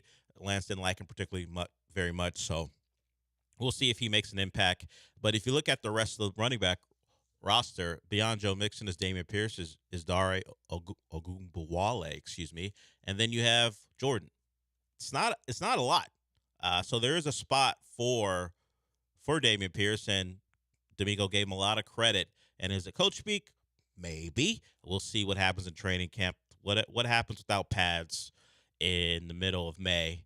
I wouldn't take too much from it, but he says Dameon Pierce worked hard in the offseason, put in a lot of work. He's got a clear headspace, and he's just out there working. He thinks he and Joe Mixon can be a good 1-2 punch. So maybe jumping to Pierce simply doesn't just fit into Bobby Slowick's scheme. Maybe we got ahead of ourselves. It just seemed like a precipitous fall for a guy who we all appreciated because he was one of the lone bright spots in that 2022 season. But maybe he's a guy we're looking at and saying we were wrong on him. If you happen to have decided that he wasn't going to be a part of the Texans' future, I bring him up because of DeMeco's words and also because the Texans, as far as one publication thinks, they have the best wide receiver core in football. Because of the depth of it, I mean, you might say they don't have a guy who's a top 10 wide receiver, depending on what you think of Nico and Stephon Diggs. But when you add in Tank, Stephon Diggs, and Nico Collins, that triumvirate, best wide receiver crew in football. You know, the Dolphins have Waddle and Hill, and who knows what Beckham might be. And there are others, Ayuk and Debo. I wonder if they brought into the table two guys who aren't happy about where they are as far as ranking them. But that's another top two. But as far as three, I don't know if anyone has what the Texans have. And so top tier wide receiver core, the Texans running back core, not ranked this highly. This is from CBS Sports. They've got looks like 6 tiers of running backs, and the Texans are in the 6th tier. More to prove. Joe Mixon, I think, would elevate them beyond that just because of his history. Is he still a big play back? I don't think so. I think he's solid now. It just happens. He's older, and I don't think they're going to make him a bell cow. Just doesn't seem like. I don't think he has that in him anymore. He'll be productive, and it'll help that he'll have so many weapons on the outside. Now, if the interior of the offensive line isn't good, that'll be a bigger problem. But the Texans are in the same tier as the Titans, the Raiders, the Bengals, and who Joe Mixon just left, and the Panthers. Not exactly. When you think about that tier, you're not going, wow, talented backfield. So maybe the acquisition of Joe Mixon maybe is being overblown if we're going by this publication, but it is a name that people remember. But it's just a tier that suggests maybe we're adding a guy. Tennessee has Tony Pollard. He was a hot name a couple years ago until the injury against the 49ers in a playoff game. He's not the same.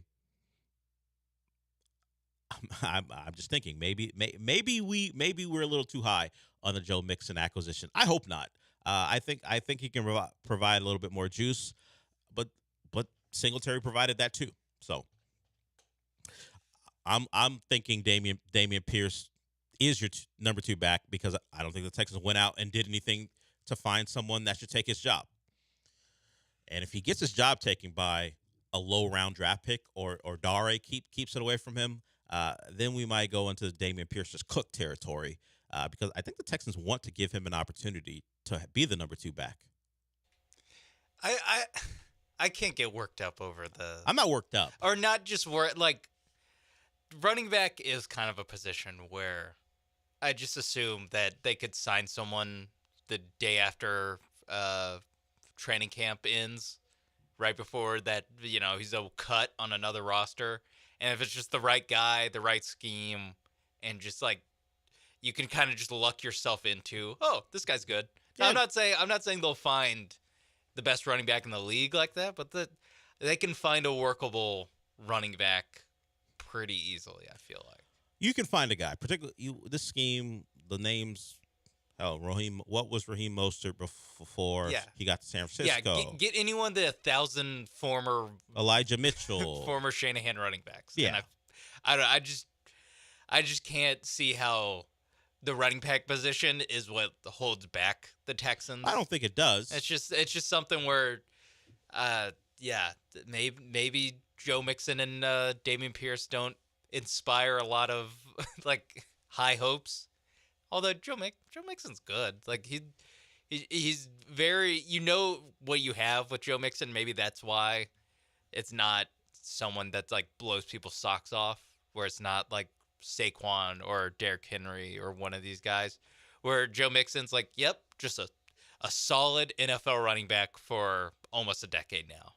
And I guess it's the almost a decade part that has people most shook. How old do you think Joe Mixon is?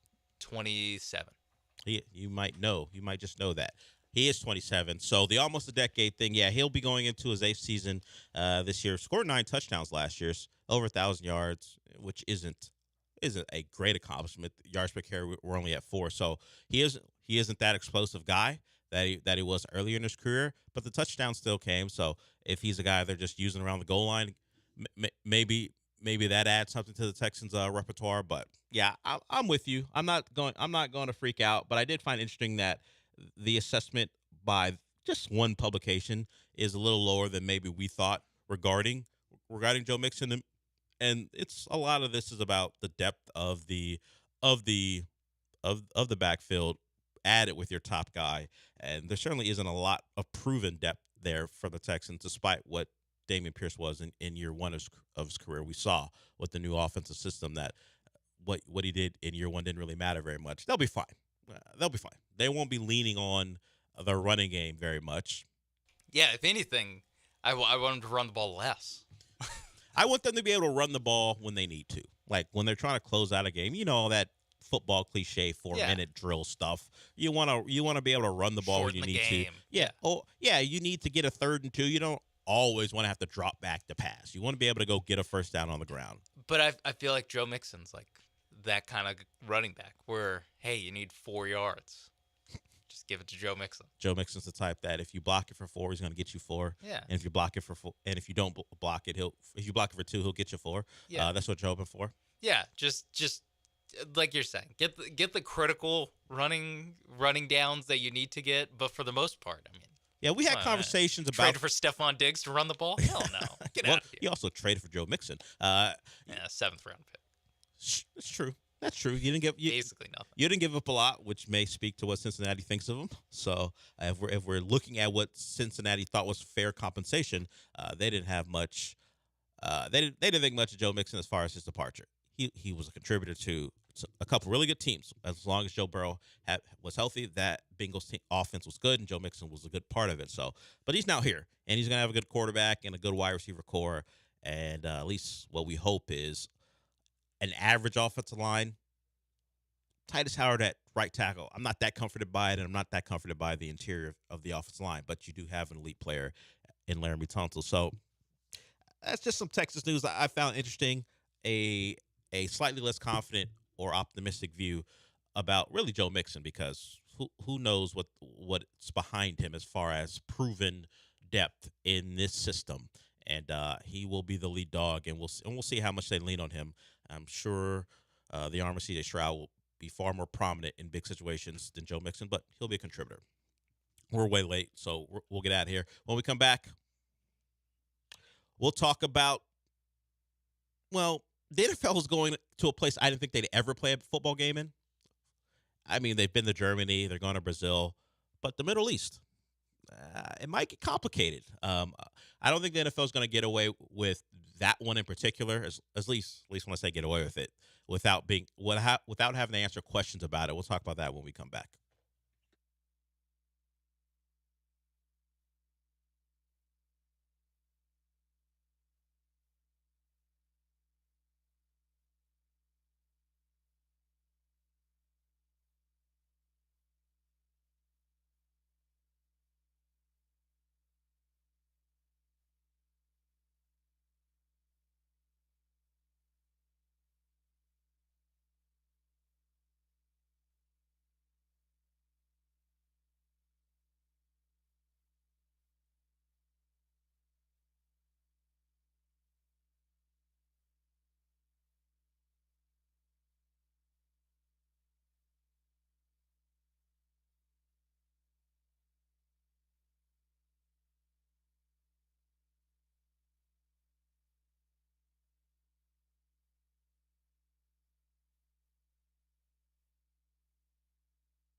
Broadcasting live from the Veritex Community Bank Studios, it's the Del Olaleye Show. On ESPN 97.5 and 92.5. Now back to Del Olaleye.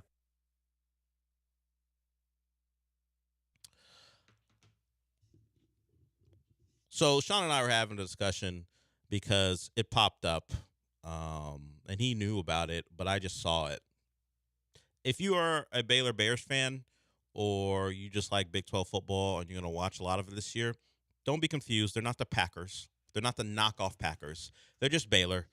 Baylor unveiled some new uniforms, and I mean, they're just the Packers. If the Packers decided they want to wear 3 helmets, they want to wear a white, a green, and a yellow one, that's what they look like. It's the Nike basic template, and there's nothing to this design. It's just as if they looked into the catalog and went, "Hey, can we get this in our colors? We don't want any design input. Just put the Baylor, that old school Baylor bear with that sailing cap on at our collar. what it looks like. I'm not sure if that's what it is. I'm looking at a picture from far away, and now it looks like their regular logo. And we'll wear it. Yeah, it's a regular bear. Yeah, it's a not regular even bear. fun. It's not even their fun sailor cap bear that they put on their helmet sometimes.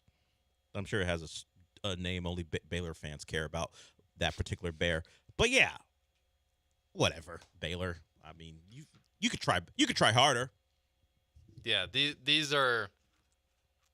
It's like what a Oregon uniform like starts with before they add things. Before they actually They have some just start thought with put this, into the uniform. just to put something on the page, and then they work from there. Yeah. I guess you would call them classic but really they're just. Yeah, for people who haven't seen it, to go through the design, they're solid colors, so white, yellow, and green. And on the collar, there's a color, so the white uniform has the green color around the collar.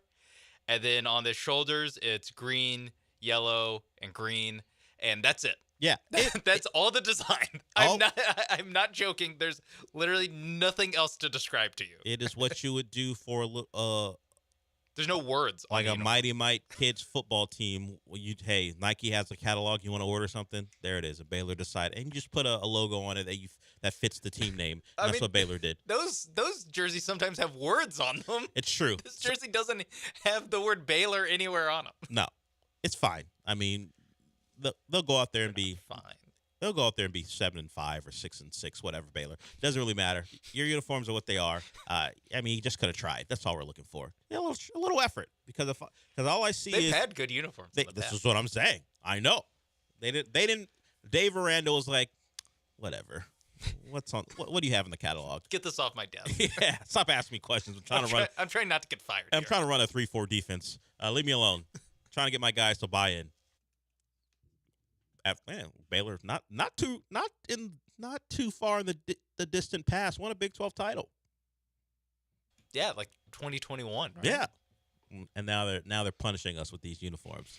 That's Dave Aranda. Well, they're not punishing me. It's true, but I have to watch them. I don't care what they're wearing. That's true, but I have to watch them on TV. And they're not doing us or them any favors. I mentioned this before we went to break. This is like sports washing, because Abu Dhabi is the place where the NFL is considering playing a regular season game, not just a preseason game. They want to send a game that'll matter over to Abu Dhabi. It'd be the first time they've ever played a game in the Middle East. The NFL, what they call their American Bowl series, or their American Bowl host, they've done this before. As far as, and we know they're going to be in Germany, they're in London. I mentioned Brazil. They're going to be in a lot of places. But if you pay attention to the way the companies and maybe even just full-on countries in the Middle East are buying into sports, it's what you would call sports washing, cleaning up your image with sports. I don't know if the NFL I don't know if the NFL gets away with this one, as far as, hey, we're just gonna put a game there and nothing's gonna matter. You guys won't care. And I mean, we didn't care about the NBA, and those have been preseason games. I feel like there will be enough attention that they'll have to answer questions. But you know what? Football rules all. As I'm thinking about it, football rules all. And as long as they get that game off, people will be fine. Yeah, I mean, what's going to happen? I mean, they'll have to answer a couple questions. People, why are we putting the game in Abu Dhabi? What's the point of this? Roger Goodell going to have to answer tough questions for the first time in his career. It's true. He'll dance around them, and nothing will come of it, and it'll be fine. And once the game starts and it's over, people will be fine with it. They'll just throw another game there. As long as it comes off successfully, they'll put another game in there the next year. It'll be the 9:00 morning game on NFL Network. 9 a.m. Yeah, NFL Network, ESPN Plus game, and then you go. Oh, wow, okay. That's my thing with all these international games. They look exactly the same. Like, you could tell me that you could just take a picture of the game that's being broadcast and be like, where in the world do you think this game is being played? I'd have no chance. Yeah, there's no real, there's nothing to them. True. They don't add anything to make it seem different. They might just put an international series or whatever their stupid name whatever for it they is. call it, yeah. And they just like throw that logo on there, but there's no like city, like anything to identify the city. It's or all very the, homogenized as far they'll add a little but bit. the end zone's different. Like, But it's like the Super Bowl logos have gone from something that kind of represents the city to, it's very generic, and maybe they'll throw a color scheme in there that's a little different. But we remember the old Super Bowl logos. Yeah, where they're like patches. Yeah. Yeah. Now you look at them, it's just LV whatever at this point. So yeah, they're in Abu Dhabi, and I'm sure there'll be a human rights thing at some point that he'll have to answer. But other than that, he'll move on. We'll move on, and it'll be, hey, it's football on in the morning. They're playing on Christmas, like on a Wednesday, and to do that, they had to have those teams play on the previous Saturday. They're like going out of their way to schedule games to play on Wednesdays now. They don't care about no human rights. They don't even care about the human health of their players. Like, people are gonna be mad at us. Cool. Here's Jets Dolphins on Black Friday, and it's gonna be the most watched thing in America that day. What's that cool. you say? A guy's gonna blow out his Achilles on MetLife Field? Yeah, we know that's a problem, but hey, it's cheaper for the owners to keep that field than to put in grass and replace it every 8 weeks. So what? You're not gonna have a fantasy football team now? Get out of here. Yeah. Football trumps all. It doesn't matter what happens, bad, good, whatever. As long as there's football, we'll be okay. And that's kind of how the NFL is operating. But putting a game in the UAE, you're testing the limits. And they'll be fine, as Sean has pointed out. But I didn't think we'd get here. I mean, FIFA. That's FIFA. FIFA, of course. Of course, FIFA's doing it. But the NFL is just like American FIFA. That's what it is. I guess. It's slightly less corrupt, like openly corrupt. It's slightly less, again, taking bribes, but it's not that much different. Yeah, you type in human rights United Arab Emirates, and nothing comes up. The first thing that comes up is discrimination against women, migrants, and LGBT individuals. So they should play with the pink gloves and cleats there. If the game's in October. Yeah. Hey, this is for breast cancer though. Not that other thing that you guys don't particularly like. So yeah, I don't know when that game will happen, but they're looking into it. We'll see if they push that through. I guess however much money that Abu Dhabi comes up with will determine whether they are a host city for an international game. The Jags are like, hey, we'll stay in London. Apparently, Abu Dhabi is a great place to play, and by play I mean play in the city as long as you have money. The NFL players will have money, but you know what? I fear for the NFL players in Abu Dhabi. Will they be able to follow all the rules? No. Let me just answer that one for you. This is why, beyond the human rights stuff, the NFL might want to take a look into, are we really going to get out of there with all 53 of those guys for each team not screwing up? Hey, I mean, the FIFA with the World Cup, they got in and out of Qatar pretty smoothly. As long as you don't send like Rashee Rice there, I think you're good. Oh, you keep the Chiefs out of Abu Dhabi? Yeah. Send them to London. Yeah. The rules are different there. Much different. Brazil, whatever. Well, they sent Brandon McManus there, and he couldn't avoid an issue. That's true. Yeah, so I don't know. And that's the kicker. The kickers will surprise you. And this is my point. We expect kickers to be, you know what, you're just weird. You go out there and kick. You don't cause any trouble. Well, the kickers this offseason are like, we'll see. Hold my beer. Yeah. Harrison Butker's like, look. Stay in the kitchen and hold my beer. We're football players, too. If you didn't think we were football players, we'll prove it by causing issues. Particularly, the Chiefs are used to their football players causing issues. I was going to say, one of them should, well, never mind. I won't say it. Oh, you're pulling back on something. Yeah, do a fun, reckless driving crime. Oh, well, there certainly has been a standard set. Is there a kicker from Georgia football that's Yeah, where is Rodrigo Blankenship? Yeah, come on. Wasn't he a nice car? Wasn't he a Colt for a while? I think he's still a Colt. Is he still on that team? Or no, he actually might not be a Colt anymore. Yeah, so if you don't know, the Brandon McManus reference, not a great story for the Jags kicker. He did some things that he shouldn't have done, and he's being accused of sexual assault. Not great. And that was when they were on the trip to London for their one of 2 home games they go play over there. And now they're going to get a new stadium, so I imagine some of those home games will stay in America. Shad Khan's got to be like, look, the trips over to London are great, but I gotta have home games. Did your high school ever have anything that like it used to be something that they did every year, and then one kid did something wrong and it got it canceled for like every class after that? Because that's what Brandon McManus just did. Not just did. That's what he's in danger of doing. If Shad Khan really wants to play all of his games in Jacksonville, he can be like, guys, come on. You can't keep sending us to London. You're causing international incidents. Something like this is bound to happen. Yeah.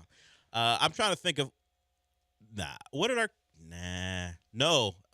Oddly enough, none of the people who went to my school were creative enough to do anything that would ruin something for the rest of us. We used to be able to do off-campus lunches in high school, like where the kids that were old enough to drive could just drive to wherever, get food, and come back. One group of kids, this was like probably 5 years before I went to high school. So I didn't know any of these kids. This is just the story that was handed down to me. They drove to a strip club in their school uniforms because we went to a private school. So they're in their school uniforms that said what school they went to. And yeah, that got it canceled. You're not supposed to draw attention to yourself. I mean, they're 17-year-old kids. Well, they're not. Yeah, they're not bright. Yeah, so I never got to do off-campus lunches. Yeah, and the Brandon McManus story, it was on a flight. All these things happened on a flight. So maybe London is still in the cards since it only happened on the flight. But yeah, it's not a great story. It's ugly. You can find it on any news service will have if you just type in Brandon McManus. But yeah, accused of sexual assault during the team's overseas flight to London last year. So you can look that up if you so choose. Just an ugly incident. We're way late. We are way over. We are into hour 2 before we should have been. So we'll take a break here. We'll get more into the Astros as they try to bounce back from last night's loss. And the return of Jose Abreu. He was fine. But are we surprised that in his return they lose? We know he's a bad vibes guy. We'll talk about that when we come back.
Welcome back to the show. This will be a short one here. We'll try to get back on the clock. So if we are ranking most fraudulent runs in NBA history, and we've talked about this on the show before, the discourse surrounding how we pick apart titles. And the Celtics haven't even won a title. But to think of it, even if we remove the injuries, you're the 1 seed, you play an 8 seed.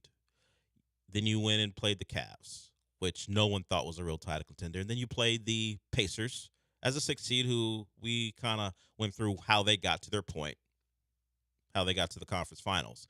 Then you throw in who was hurt and how many guys were hurt on particular teams. The Heat without 2 starters. The Cavs played multiple games in that series without 2 starters. And we know in games 3 and 4, Tyrese Halliburton didn't play. Would you put this up there with, let's go recent memory. Would you put it up there with the Warriors' first title when all the point guards of the opponents got hurt? Is it higher? Is it a bigger fraudulent run than that? Or a more fraudulent run than that? Yeah, it's not even like fraudulent because both teams were heavy favorite, or not heavy favorites in the Warriors case, but this Celtics team was expected to be here no matter who they played. It was just the path is just so easy. Okay, I'll put it this way.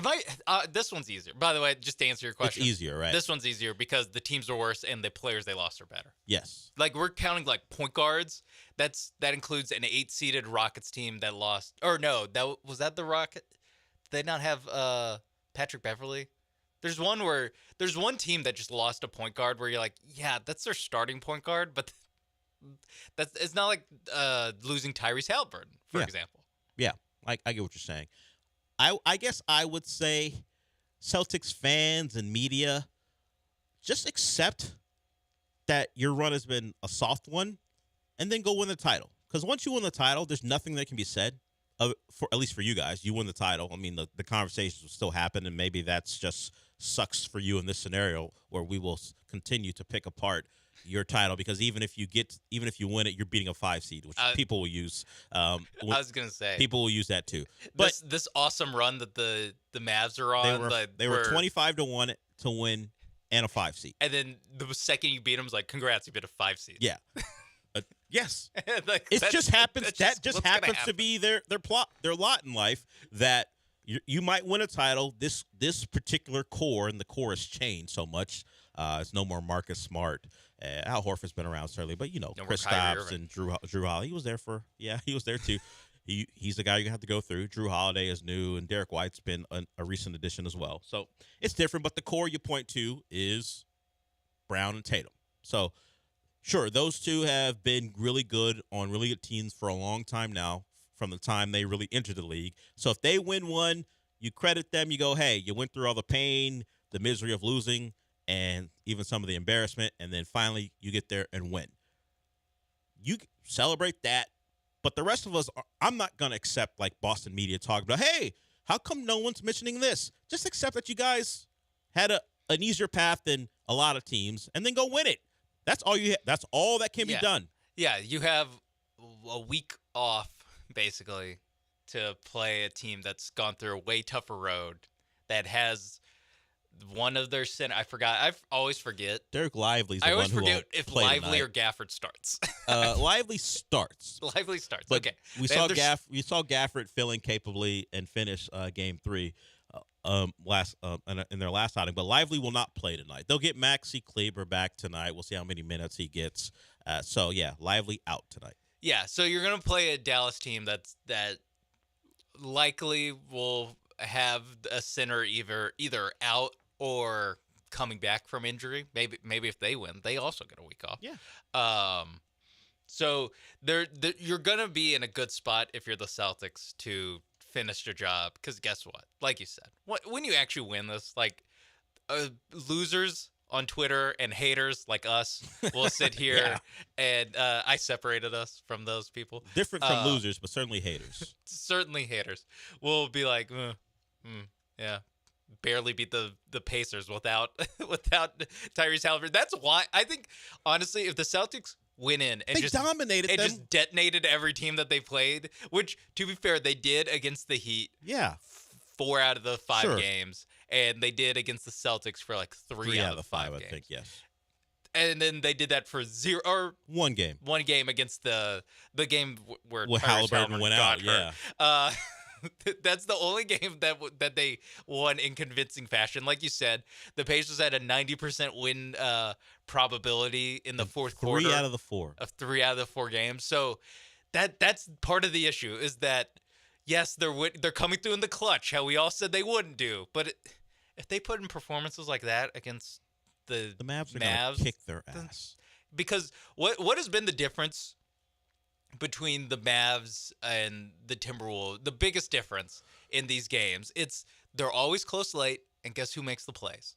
The Mavs do. And that's why they're up 3-0. The guy with the 2. Oh, Luka's not as experienced as Kyrie, but more experienced than Anthony Edwards. 2 veteran superstars have found a way late to make plays. They close it out. Yes.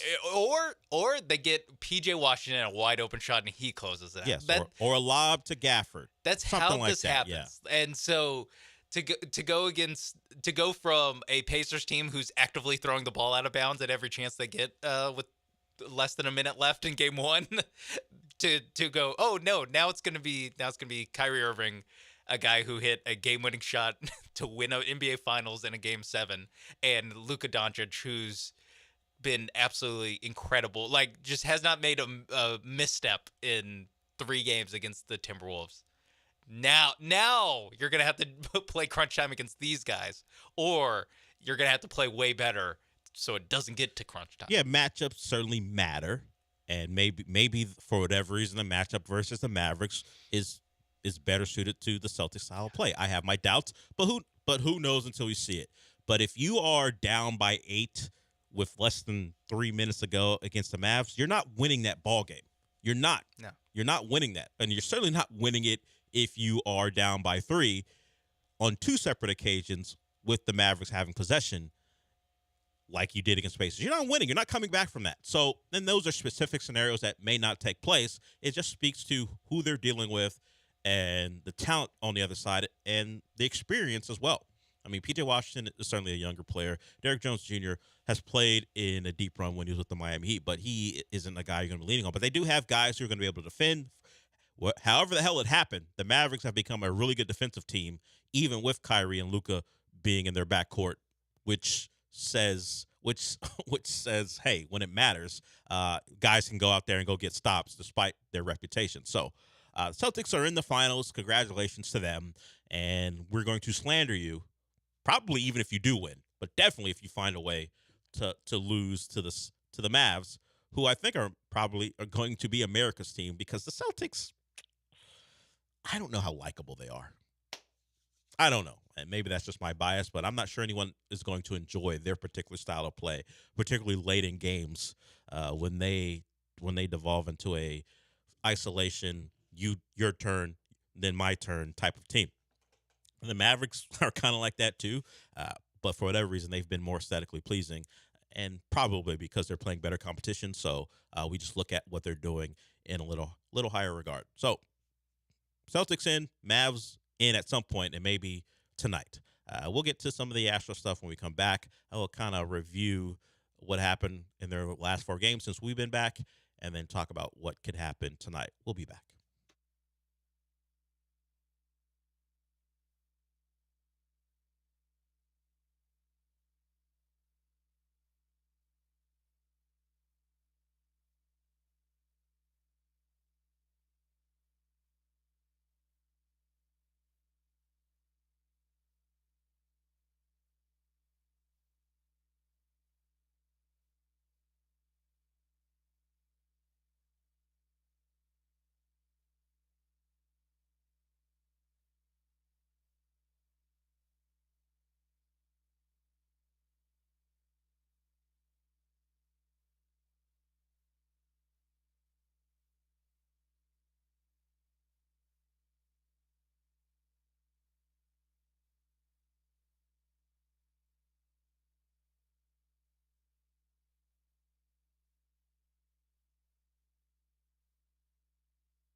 You're back inside the Veritex Community Bank Studios with Del Olaleye.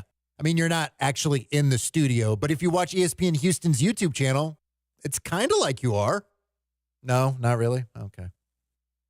So I predicted 5-2 for this stretch of games against division teams on the road.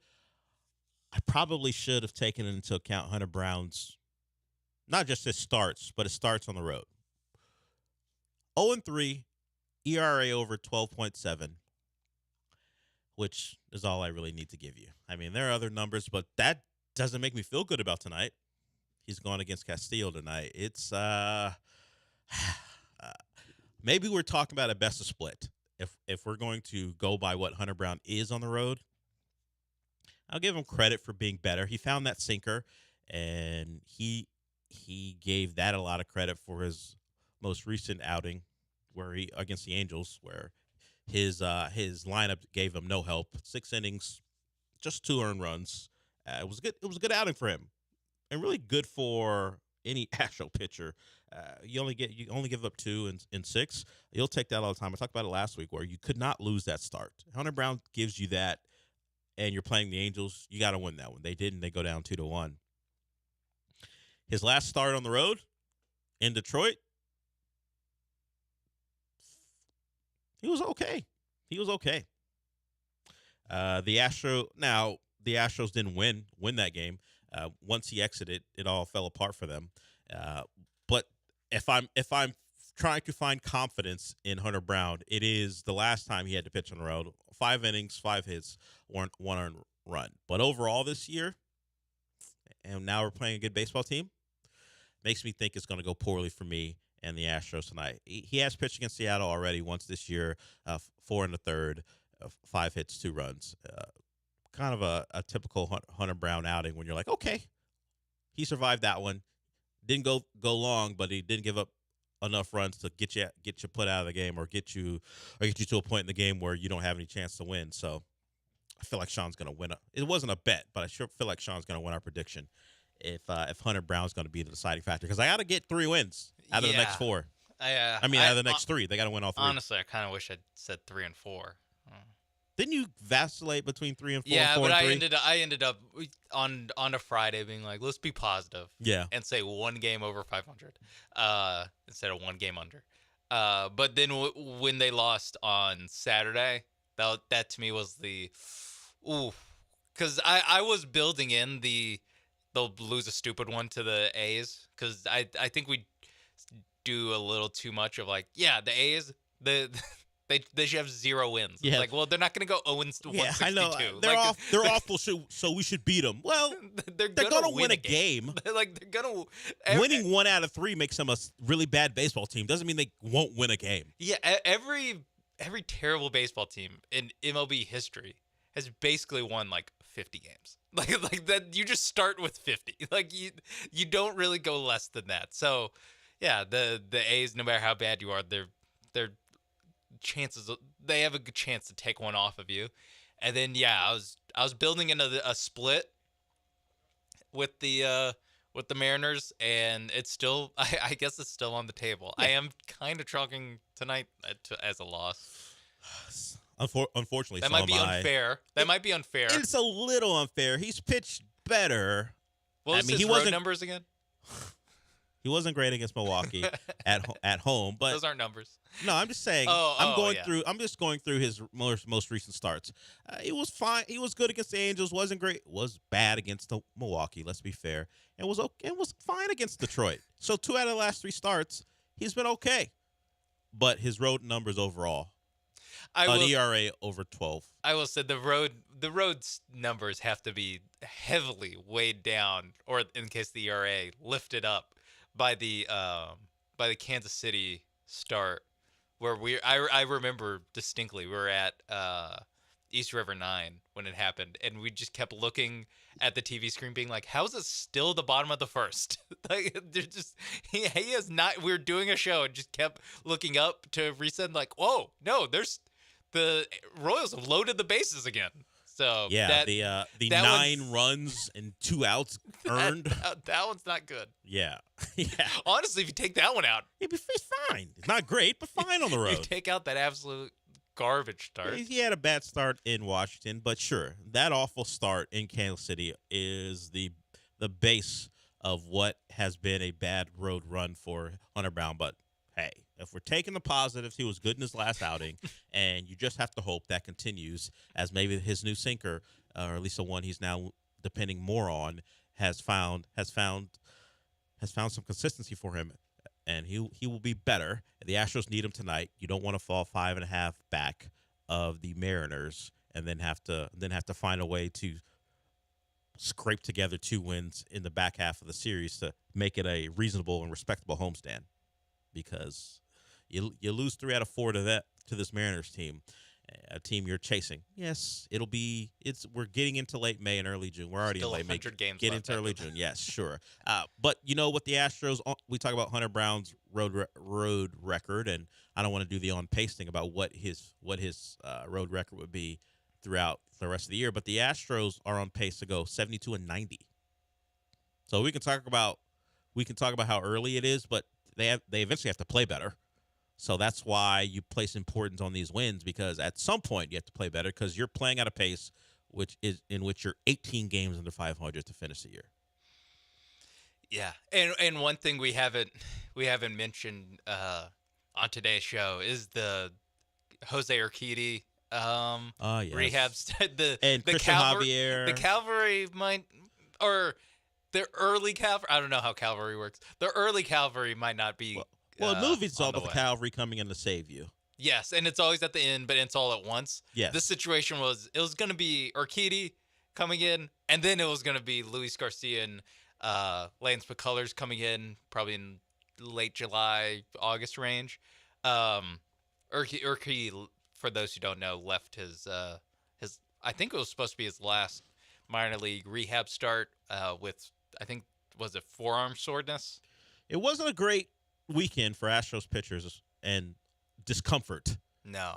Discomfort. I forgot. That's the Astros word for. Yes. We won't tell you the injury. We're not going to, because we're a little scared about what it might be. So we're not going to give you a full diagnosis. So Jose Urquidy left his start. Christian Javier on the IL. The injuries continue for this Astros team. Joe, how's it going with the training? Joe George is him as a host. I believe one of his other titles is assistant program director. Not entirely sure what that means, other than he schedules. He makes director. Assistant to the program director.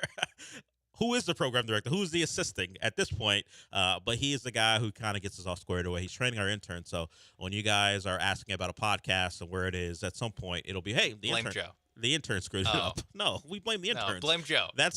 Don't tweet at the interns. Tweet at Joe. Well, we're not going to give you their names, but you'll be the ones calling them, and they'll be the ones answering the phones at some point. They're getting ready to go. We've talked about it before. There's a Texas polo out there, Missouri polo out there. I think I saw. They came in. Joe brought them in during the John and Lance show, and I was, I'm in the control room where Sean is, and I look back and I do a double take. I was like, there's like 6 people I've never seen before in the building. They were very quiet walking in. If people in the area know, it just looks like Joe went out and recruited Kincaid High School and brought those kids in here. Maybe some Episcopal, some St. John's. We need to do that, or not actually that, but that would be a fun day to be at one of those high school job fair things, or I guess they're more college job fair things. But you just sit out there, us with polo shirts on and sitting at a folding table and waiting for people to come up to us and ask us about things. Yeah, we have brochures. Have pamphlets. Yeah. Hey, do you want to get into the exciting world of radio? Are you interested in running Space Cowboy games on Friday and Saturday nights? And we're right next to like an accounting firm or something. Yeah, yeah. They're looking at us like, how much money am I going to make doing that? I've got bigger opportunities in store for me. But the interns are in the building, so eventually they'll get all squared away, and then we'll have some help, and you guys will have people to yell at or not yell at. I hope you don't yell at them. They're all going to be great, right, Joe? Ooh, that hand gesture says maybe. He did a so-so hand gesture. Hey, you never know. Hey, maybe they'll blossom with our training. Yeah. Rough start. What's rough start? What are they doing now? Just I don't know. Editing audio? He gave the.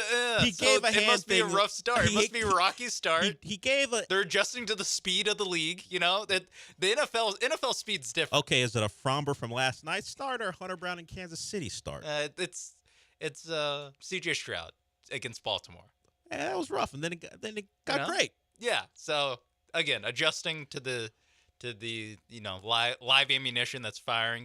They're not working even for live. ESPN They're behind the radio. scenes. It's not even live. They're behind the scenes. None of the stuff they're doing is even going to be heard by anyone. I don't think they're listening to this right now. No, well, I think they get assigned old stuff to edit first. Yeah, because if they did, hey, why are these guys talking about us so much?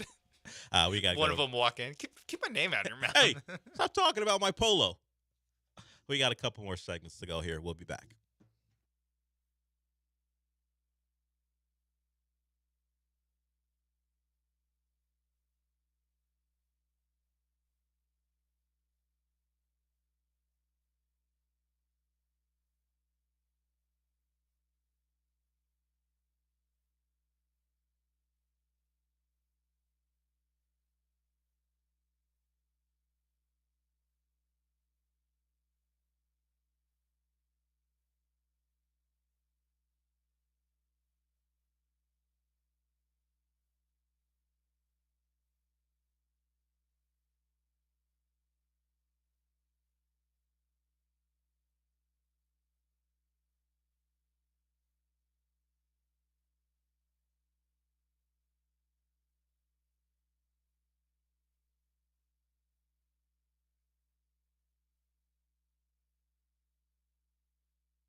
The Del Olaleye Show continues. On ESPN 97.5 and 92.5. Live from the Veritex Community Bank Studios, here's your host, Del Olaleye. Art says need to do a get to know the intern segment to find out what went wrong in their lives to make them intern there. No, Art, this is the first step in what went wrong in their lives. It's too early to ask that question. If 5 years from now one of them has issues, we would point to this. They're all fresh and bright-eyed and ready for the world, I guess. We're the ones who are going to be the thing people point to. Dream Shake, your question about whether the Celtics would break it up, they've kind of revamped this core already. We talked about it a little bit. he asked if they would break it up if they don't win. I mean, Jaylen Brown just got all his money. Jason Tatum's next to get all his money. I don't think they're sending one of those guys out the door unless one of those guys asked. And then Drew Holiday, they gave an extension to. They have Kristaps. I think this is who they are. The guy who would go would be Mazzulla. If they decided he's not the right guy after a couple years, after a conference finals appearance and then a finals appearance, if they don't win, he would be the guy. The core is kind of, how many times can you revamp? Yeah, you mentioned being surprised about sending Marcus Smart away. That was part of the breakup of the core. Marcus Smart was part of that group. It was Tatum and Brown and Horford and Smart. They got rid of Smart, changed it up. It'll be Mazzulla.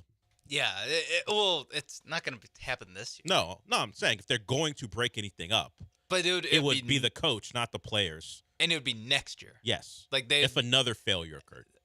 Or I call it a failure. Not winning the title, I guess, is a failure. News. This core is going to come back. Yeah. The core that won like 60 games and yeah. went 5-5-4. One of them would have to be so disenchanted to ask out, but it's not going to be something that the Celtics pursue. No. You're stuck with them, whoever this texter or tweeter was. Yeah, it's Dream Shake. He's not even a Celtics fan. He thinks they'll win it, but he's just asking if it didn't go their way this year. Look, we know they what would have happens. had to lose in the second round, like for someone to be sent someplace. Yeah. And the thing is, Jaylen Brown's a good player. Just won Eastern Conference Finals MVP. Maybe you want to call him a great player, but that contract, are the Celtics going to get equal value for that contract for him in the contract? And is anyone going to want to give the Celtics all that it'll take for salaries and what the Celtics believe Jaylen Brown to be to match? I don't think the viewpoints would match, and they're not trading Jason Tatum. That's their number one, despite some of his struggles from time to time when it comes to shooting. So they are who they are. That's a 60-plus win team that, win or lose, is going to be together. The guy who will be put to the sword if it goes poorly, not this year, but next year, will be. Yeah. If they kept Mazzulla from after last year, they're keeping him this year, no matter what. Yeah, the joke is he's second row Joe because he wasn't even an assistant that they would put on the first row of coaches before he got the head coaching job. That's what they call him. That's what skipped Celtics. the line. That's what Celtics. No, they didn't skip the line. All the other guys left. Oh yeah, that's right. Yeah, Damon Stoudemire became the head coach at Memphis. Was it Memphis or Georgia Tech?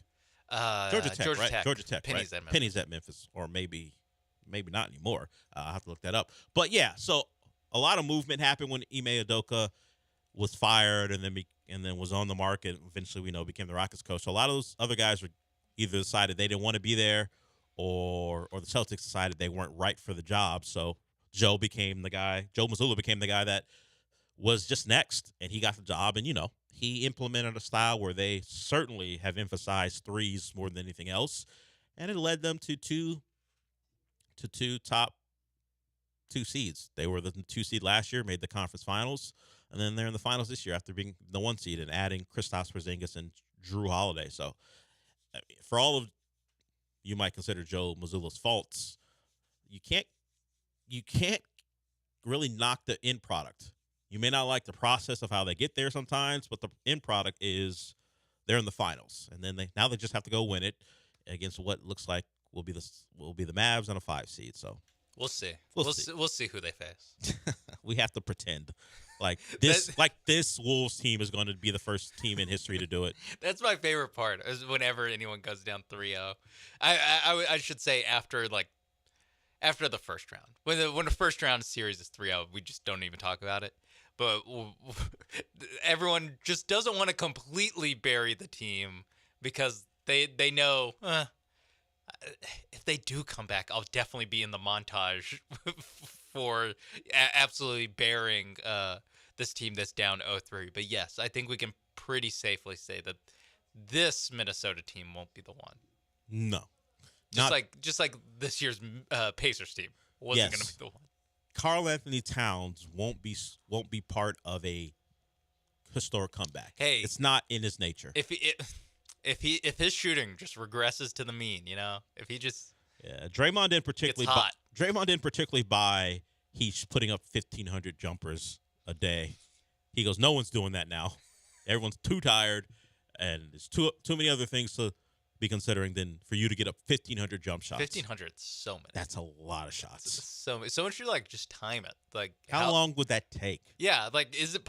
You could tell me that it's not possible to do 1,500 in 24 hours. Feels like you would be so exhausted that you would decide, no, I don't have the legs for this anymore. Yeah, after 750, after the first 750.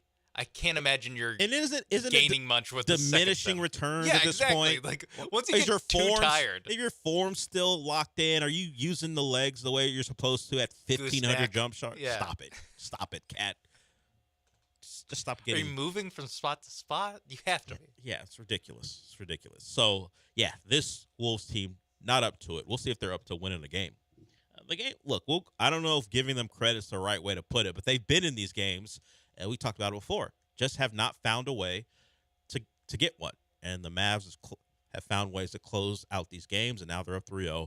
And Luka's either barking at Gobert about something, telling him he can't guard him, which, no bleep. Thanks, Luka. We weren't aware. I know you're emphasizing it because you just hit a big three. But we knew. Everyone knew as soon as that switch happened, this is trouble.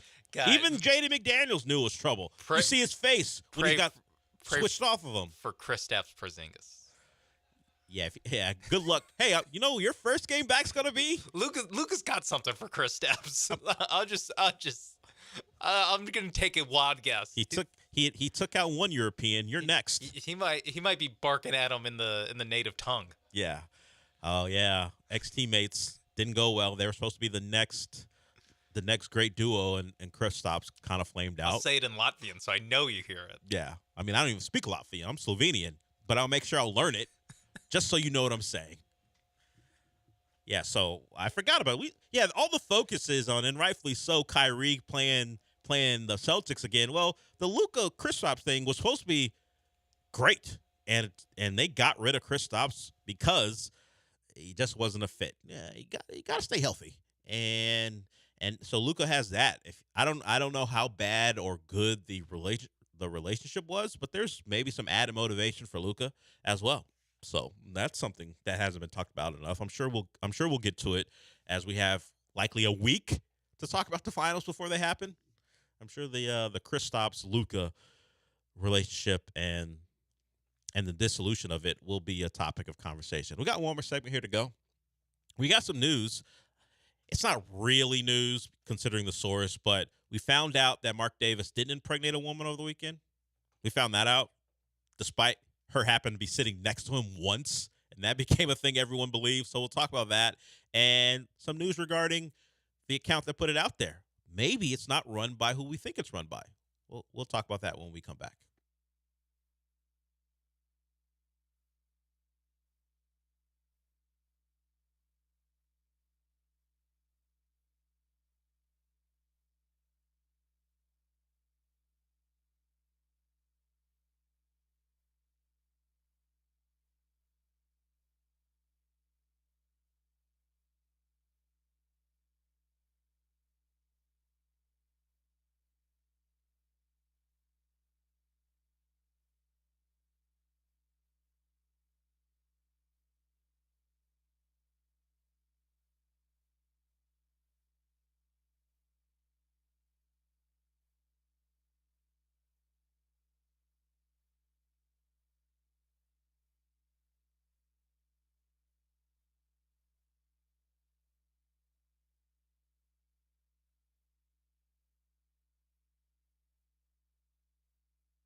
You're listening to the Del Olaleye Show. On ESPN 97.5 and 92.5. Live from the Veritex Community Bank Studios, here's Del Olaleye.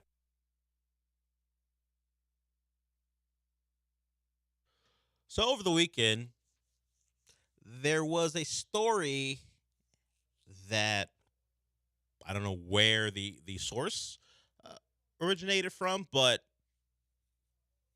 Mark Davis was being congratulated, kind of sarcastically, for being a new father. Mark Davis is the owner of the A's. He has that awful haircut.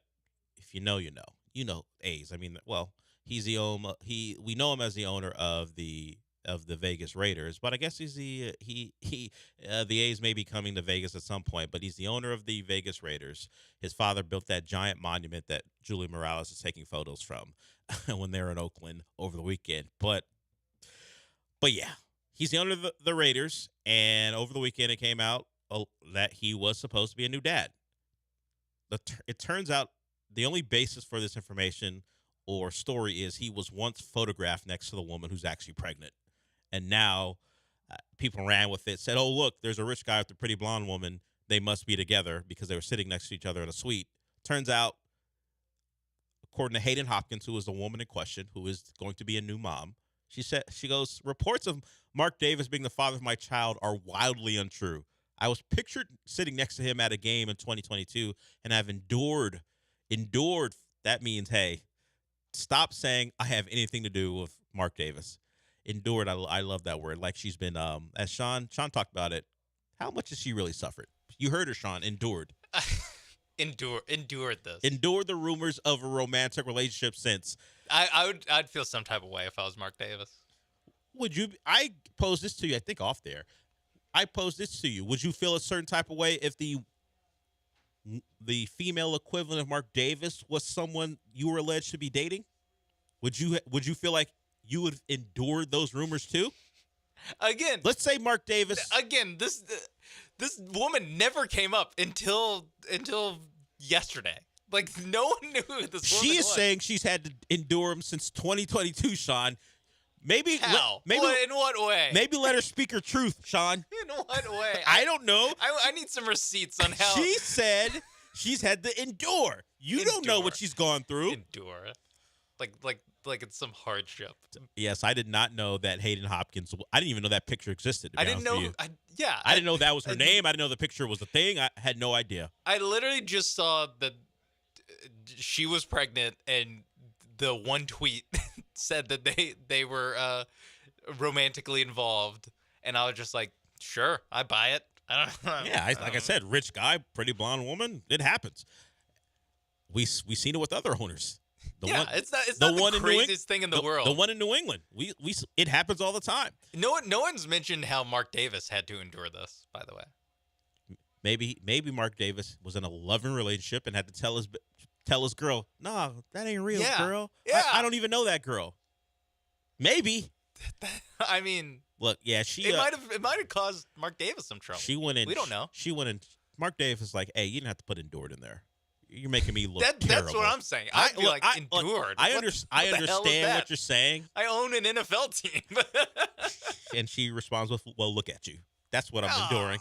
What do you think? You don't think that's where it's coming from? I didn't look that bad when you're in my owner's box. She goes, "Well, it's a nice seat. It's a nice view. What do you want from me?" Yeah. Well, here, that's the view. But I was looking at you, Mark. She goes, "I was just a guest sitting in the owner's box with other friends." Humble brag. Yeah. How many times have you been in the owner's box? Never. How? I don't know. And this was like 2 years ago. She was 24. Yeah. And was in the owner's box. Must be nice. I'm sure it is. We should ask Renato about that. These continued media stories are negatively affecting what should be my happiest days. Joey, which I imagine is her boyfriend, and I are excited to welcome our baby in the fall. So right in time for football season.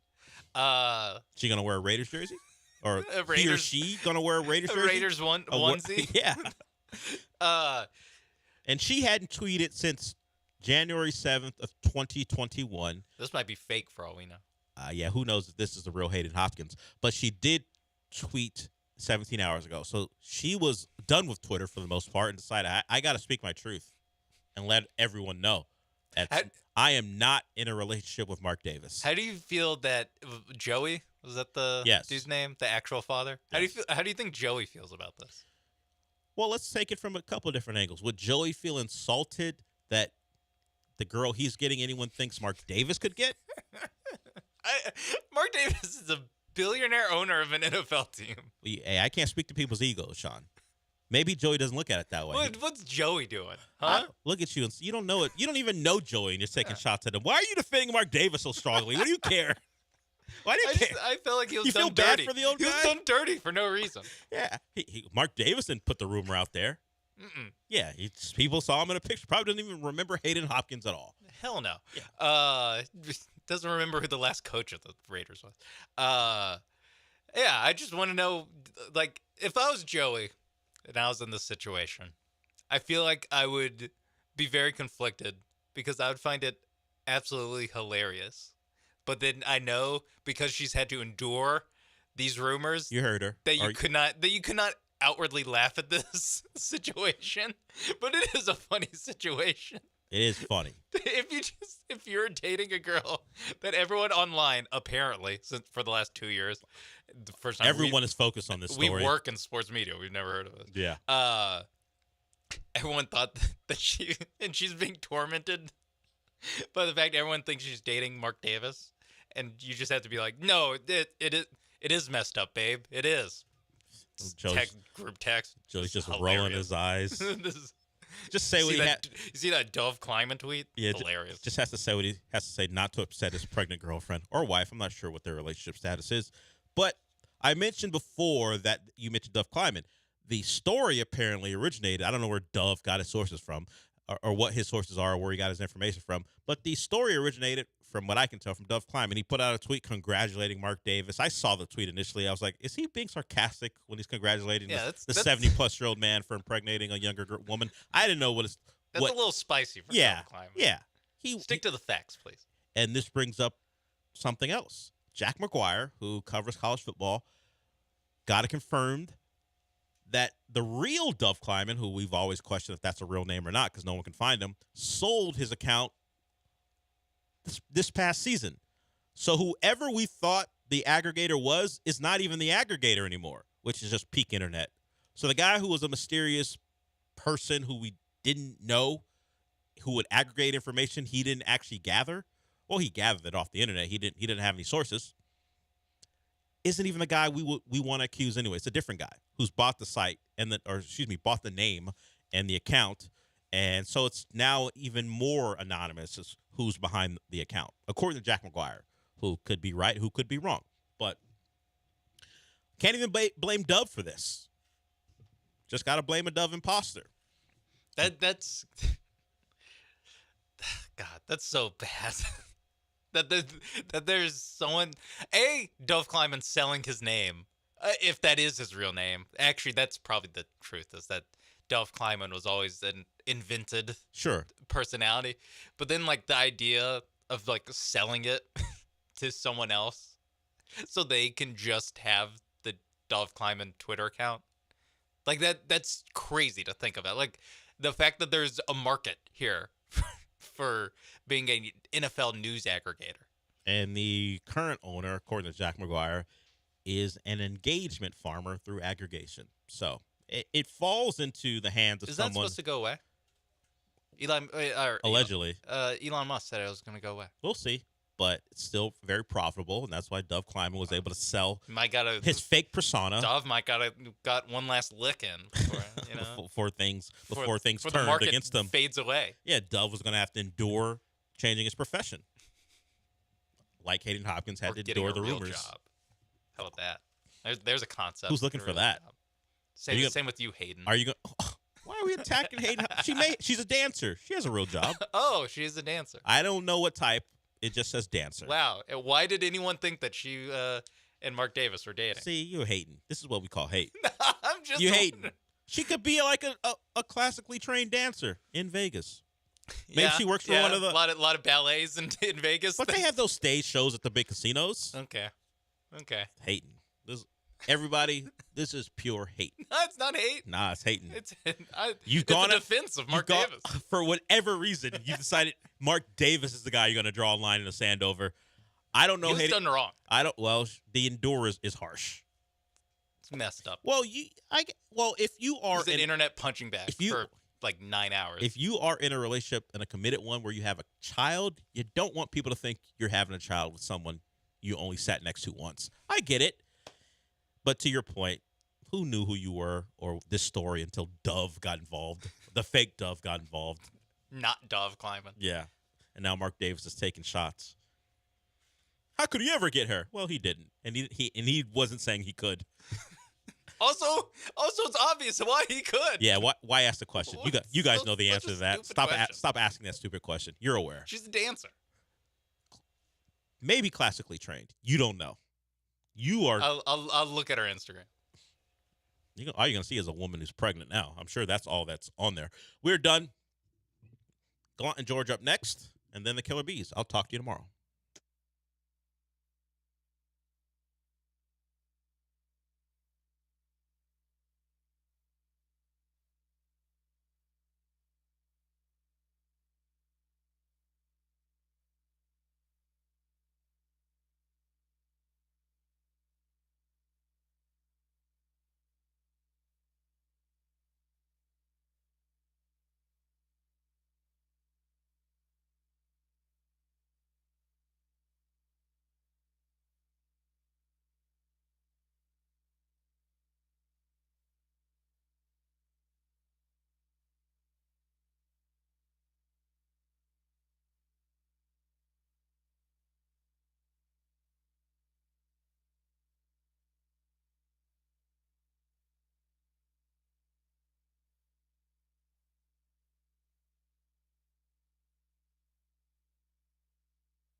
So here's Jose Abreu.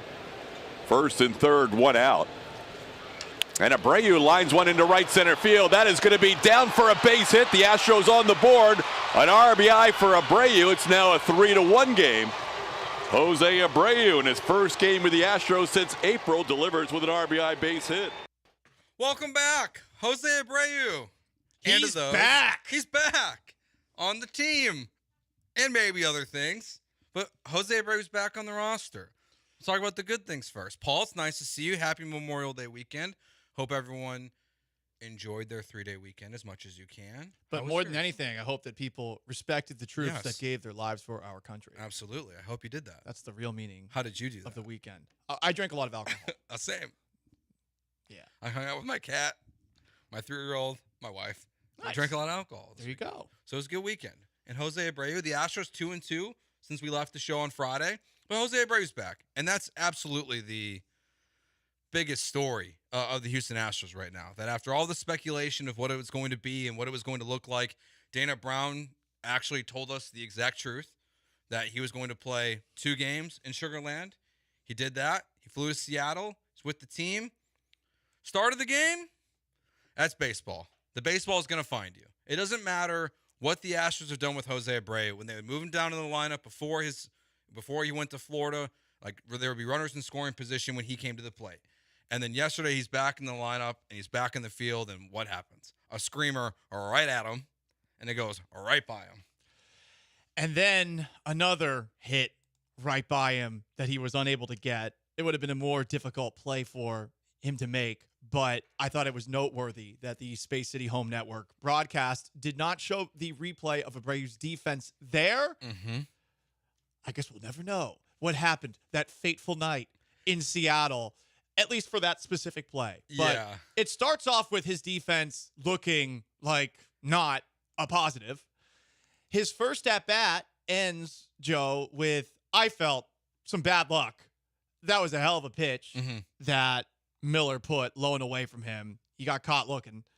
But as you heard coming in a clutch situation, Jose Abreu, like most of the bottom of the order for the Houston Astros, did at least what they were asked to do. He gets that RBI single, and unfortunately, they weren't able to do any more damage than in that inning when they just scored 2 runs. Yeah, and yesterday's a frustrating game, and there's a lot to dive in throughout the weekend, which we'll get to throughout the show. Yesterday is really just an example of, I think, a prime example of what's been wrong with this team. You're 1-5 gets 1 hit in yesterday's game. Fromber has the rocky start, but he figures it out. He didn't unravel. He didn't have a mental breakdown. Positives. It felt like he could have had a mental breakdown and did not. But I do think it's worth noting that the first inning and the second inning, where he allowed 6 hits each, and the 6th inning, where he had 2 wild pitches, were the kind of things that you do not want to see out of Fromber Valdez, because you know what it can lead to after that. To his credit, it was a quality start, but it wasn't that quality of a quality start. Yeah. If that makes any sense. No, it absolutely makes sense. 3 runs in the first. It could have been multiple in the second. They were able to get out of the second. They were able to get out of a jam in the 6th.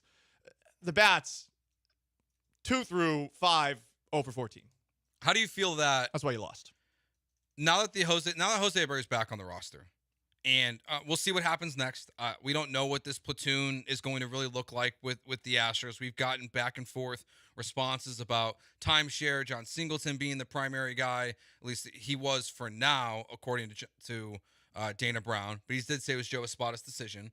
How do you feel like up into this process you feel about the Jose Abreu situation, how the Astros have handled it? Well, I think now, we're going to find out how well they can take the criticism and take the extra skepticism and scrutiny that's going to come with it. Because, we've heard at times competing takes from Dana Brown, from Joe Espada on what they would like to see out of Abreu and how they plan to handle Abreu when he's back, and the players that have been getting playing time around him, the guy they sent down, and Joey Loperfido. And I'm very curious to see, after one day where it was clear everyone watching the game last night was focusing on one thing and one thing only. Fromber's struggles take a backseat. The offense not doing anything 2 through 5 takes a backseat, because all everyone was focused on was Abreu's defense and him at the plate. And it wasn't a bad game, but if the struggles happen again, what happens, and how well are the Astros going to be able to withstand the criticism? Yeah. And on top of that, how are they going to keep the clubhouse from getting tired of guys who are not worthy of playing time getting playing time? Because if Abreu struggles again, I don't know, even if I like Abreu the most, even if he's my bestie in the clubhouse, I don't know how I can sign off on him playing. Yeah, it's easier to be Alex Bregman and these guys when he's sent down to Florida and talk about how great of a teammate he is. It's when you feel like your season's turning around. You had won a good amount of baseball games while he was gone. It was your best baseball you've played this season while he was in Florida. Yeah. And then if things start to go poorly again, and while a Christian Javier injury that's now happening, Jose Urquidy's not coming back, it seems like. We await to hear answers on both of their MRIs today, what their right forearm discomforts lead to. But I think it's a good point of just what does Abreu do next? And what is the fallout if he's not good? So, like, up to this point, I'm frustrated with the Jose Abreu situation because, you know, Joe Espada and Dana Brown were not there. All they were going on was the word of Jeff Bagwell. And the quick turnaround to these, when you go back to the timeline that we've talked about, where it's Joe Espada, like last Thursday, like 2 Thursdays ago, saying, we don't know. We're waiting to see. Then on that following Sunday, Dana Brown was saying, nope, he's coming back next Friday. And then it was, is he your everyday first baseman? Well, Dana Brown says, I like John Singleton at first base. He's our first baseman, but it's Joe Espada's decision. And they just keep going and going and going. The timeline sped up so fast. It went from nothing to he's back on the team so quickly. It really didn't make logical sense. So my question is what happens next? If he's going 1 for 4 every night with 3 strikeouts, is that good enough for Jose Abreu? What are the expectations for Jose Abreu? My expectations is I'll take last night. I would want more than that, but as long as he's not going 0 for 5 every single night, at least he's not the worst guy on the team at the moment. But I have 0 expectations for Jose Abreu. Last night was fun. It was nice to see him get the RBI single. It would have been nice for the Astros to win that game and get some help from other guys who are supposed to be actually good on this team. But the question is, what happens next? Yeah, he made contact with the baseball in every single at-bat. He had a foul off in the first at-bat, the third at-bat where he had that soft liner to second base. You thought coming off the bat, if it had a little more juice, okay, maybe that would have been another single for Abreu. But supposedly he has shortened his swing, and he wasn't able to see that he had to shorten his swing. He said that a smorgasbord of Astros hitting coaches made him aware of that. And now from night to night, they're going to have to figure out a way to get him in the lineup, but get some of the same bats that were getting playing time into the lineup. And it's not going to be easy. And I think what's unfortunate about this is that I think Joe Espada is going to get blamed for a lot of this. And it's interesting. You go back to some of his comments specifically about Joey Loperfido getting sent down. And Espada in that moment, you could tell, said, like, he's playing too well to get sent down. It was not easy because I think he's done enough to stay at the major league level. So, you know, he doesn't really have control over this roster. And theoretically, he has control over this lineup. But you're going to have to do a lot of juggling to make his return work in a way that doesn't stop the momentum that you've had in the time he's been gone, where before last night's game, you were 15-10. Junior Bronco says here on the Twitch, I would bet Abreu starts the next 9 games regardless of performance. Semantics, I'll point out that he'll probably get an off day, but it'll be a scheduled off day, if anything. I tend to agree. He's going to play a lot, and he probably should. Joe Espada said that himself, too. He said, we have to see the adjustments, he has to be on the field.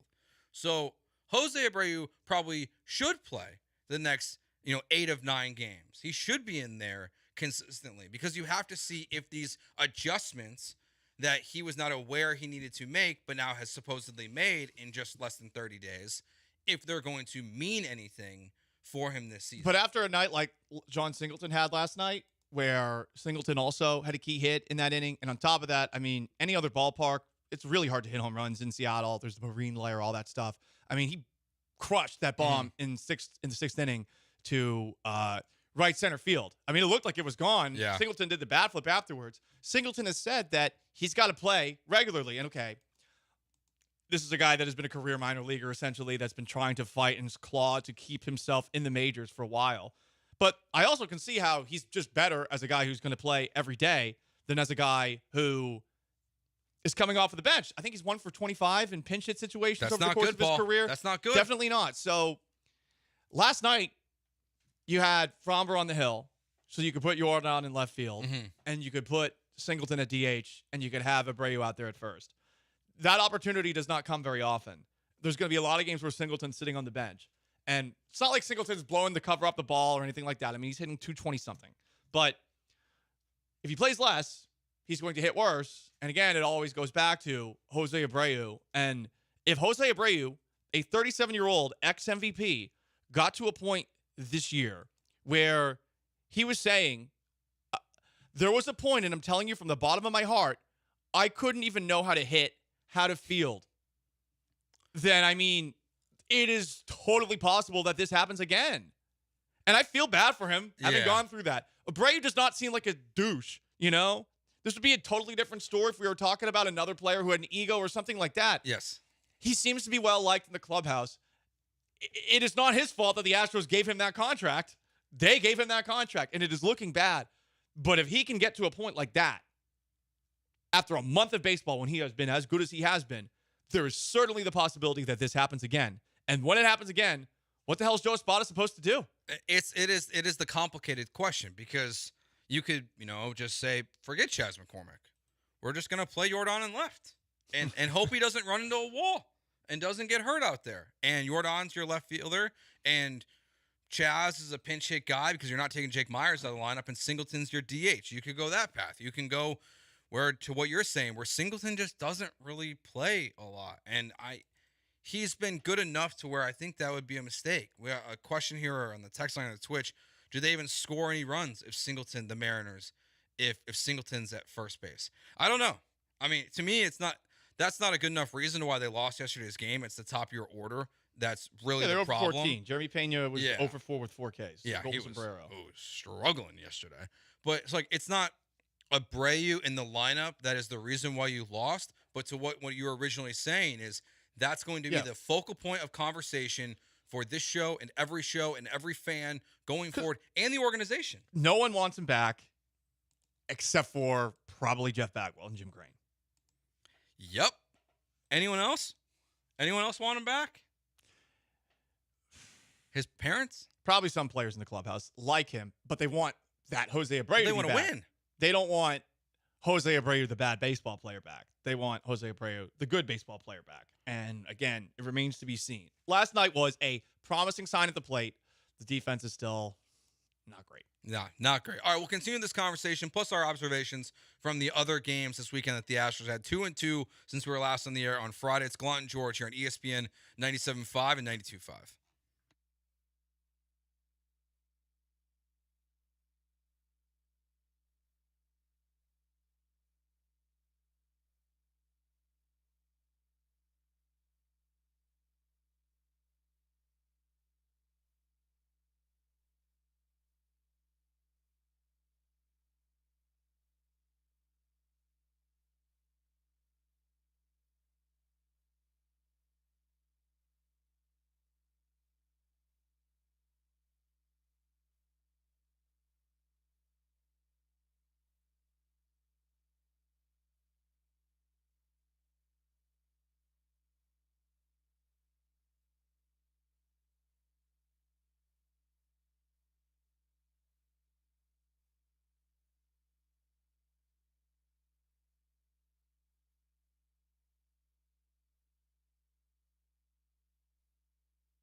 It's Gallant and George. On ESPN 97.5 and 92.5. Broadcasting live from the Veritex Community Bank Studios. Here's Paul Gallant and Joe George. All right, bunch of stuff to get into here about Jose Abreu. Couple questions on the text line, the Twitch. We'll start right here with Junior Bronco. Am I the only one that thinks it's kind of selfish of Abreu to put salvaging his reputation over what's best for the team? It's not like he's paid based on playing time. I don't know if this is salvaging his reputation. I think that part of this is salvaging Jeff Bagwell and Jim Crane's reputation with their little brief stint as general manager of the team, a team which they might still be pulling all the strings for.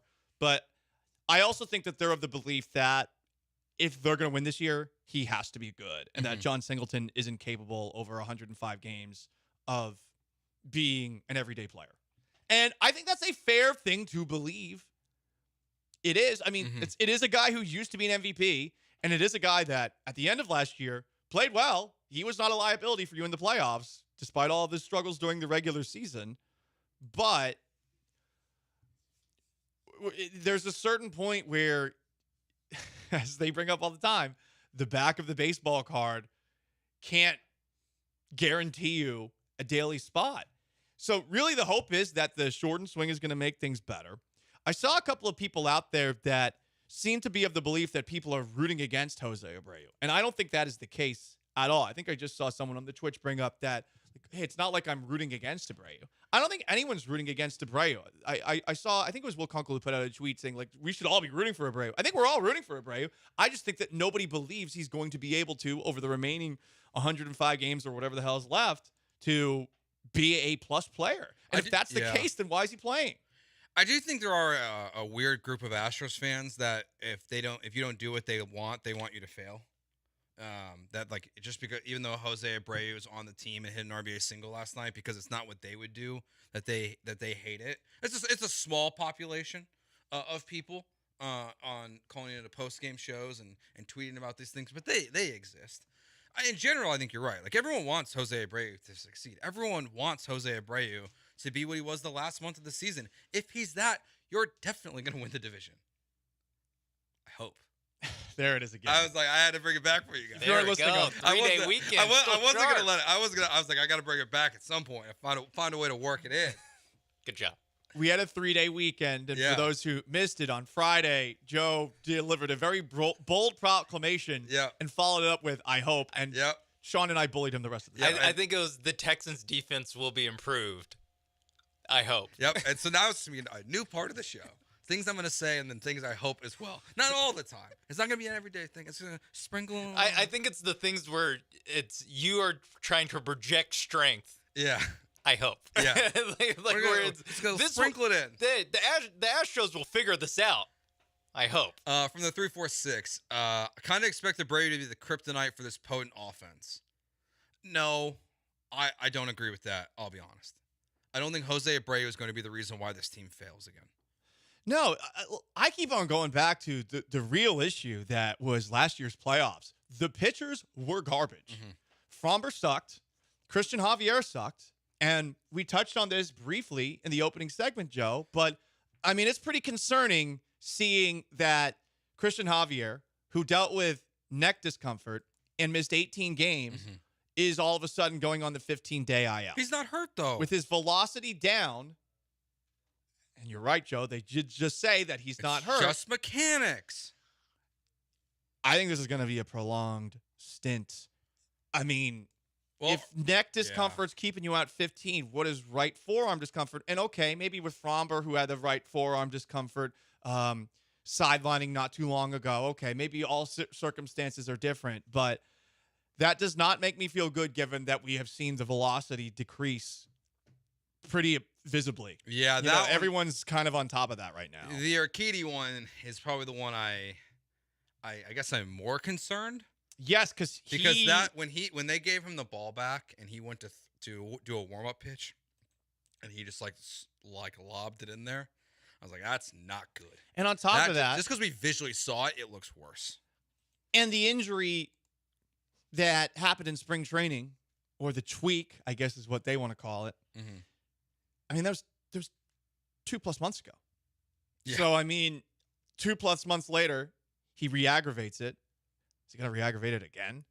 Yeah. I mean, how long do you keep him out if it's a second re-aggravation, especially considering you do not want to force this guy into a Tommy John surgery? Well, the odds would say is that one of the two is going to be announced to be having Tommy John today. So that's my guess. From the 281 here, what is so good about Singleton? He sucks too. Just trade that combo. You can't trade him. And put Diaz or the Italian rookie at first. Yeah, I'd love for Loperfido just to be the everyday first baseman, but he's not. He didn't play first base in a single game. They chose Mauricio Dubon to play first base. He's barely played it in the minors, and I mean the fact that even after a game like Jose Abreu had, I think the notes from Chandler Rome were like, "Hey, look, I know a lot of people want him to get out there." This isn't his words. I'm paraphrasing here. It's more he is nowhere close to being ready to play defense on an everyday basis at first base. But unfortunately, I mean, he was hitting well. Maybe he was striking out a lot, but you know, that's the other thing, too, with Chas McCormick back on the roster, and McCormick hasn't played the last 2 games, so it feels like we might be going back to early 2023, Dusty Baker not putting McCormick in every single game, and Loperfido's not out there. And, I mean, they brought up Loperfido, and Loperfido played well. And they said they brought up Loperfido to have him play, probably because he was playing well. And I think that's why he's back down, is because he's not going to play. Like we just went through the whole Singleton Abreu conversation, and you have Jordan and Chaz and all these guys, and Jake Myers has in a very positive way, because he was another bright spot again this weekend. Yeah, the home run, that catch last night. That catch last night was incredible. Even the heads up play to just to toss it to Tucker after, like that was cool. Great move. I mean, you don't see that very often. No. It was just a smart heads-up play. I don't think I would have – if I made a sick catch, I probably would be reveling in it for a little bit. I'd be laying on the ground selling it. Like, hell yeah, dude. But, of course, there were guys on base, and, I mean, he had to get it back in. That might have been my favorite play from this weekend in Astros baseball. Just specifically the flip, too. Not, like, the catch, awesome. Love it. But the flip, too, it's like, oh, God. You're seeing the whole matrix there. Yeah, so he's made it impossible to take him out of the lineup. And that's what complicates this conversation, is that it can't be early 2023. Because early 2023, we all told Dusty Baker he was wrong, that Chas McCormick should be in the outfield every day. They better never take Jake Myers out at this point. He is your everyday center fielder unless he gets hurt or starts slowing down. But you are not taking that guy out of your lineup unless he needs an off day. Unless he starts slowing down, as you said. And again, remember, this is possible for all these guys. They can all for sure. They can all slow down. I mean, right now, one of the guys I'm really looking at in the lineup, I'm like, Yainer Diaz. And I mean, that was a guy that we all thought, oh, all-star potential if he plays every single day. And here we are. Mm-hmm. Just saying. Doesn't mean that his season is over. We do have to take a look at the big picture sometimes with all this stuff. But I mean, that's another issue. The problem is your outfield has the most depth. And you can't play outfielders at other positions. This isn't a video game where they wouldn't F up that badly, I guess. In a video game, in real life, they're probably going to screw up.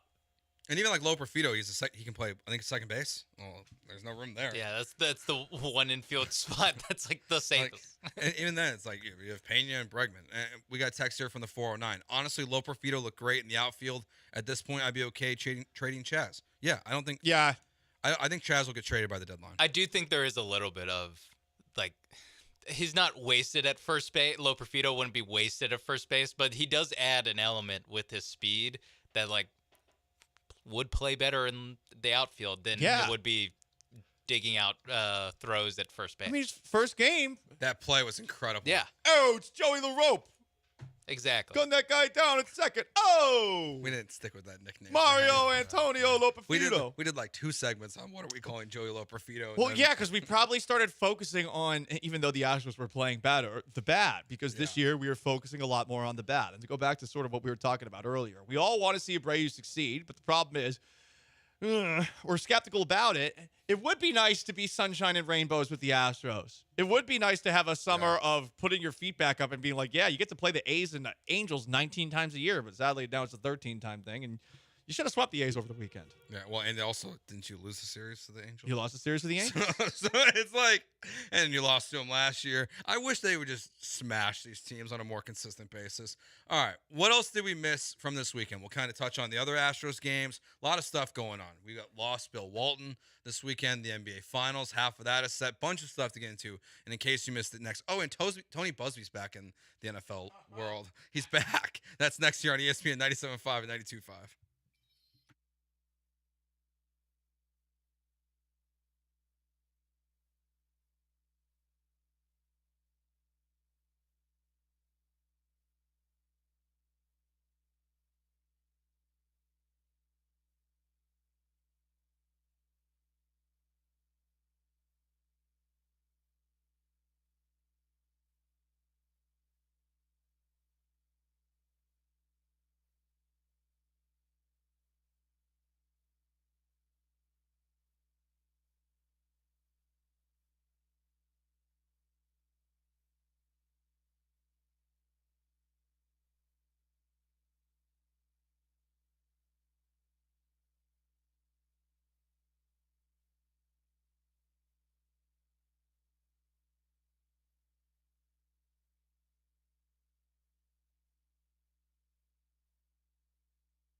You are back with Gallant and George on ESPN 97.5 and 92.5. from the Veritex Community Bank Studios. Here's Paul and Joe.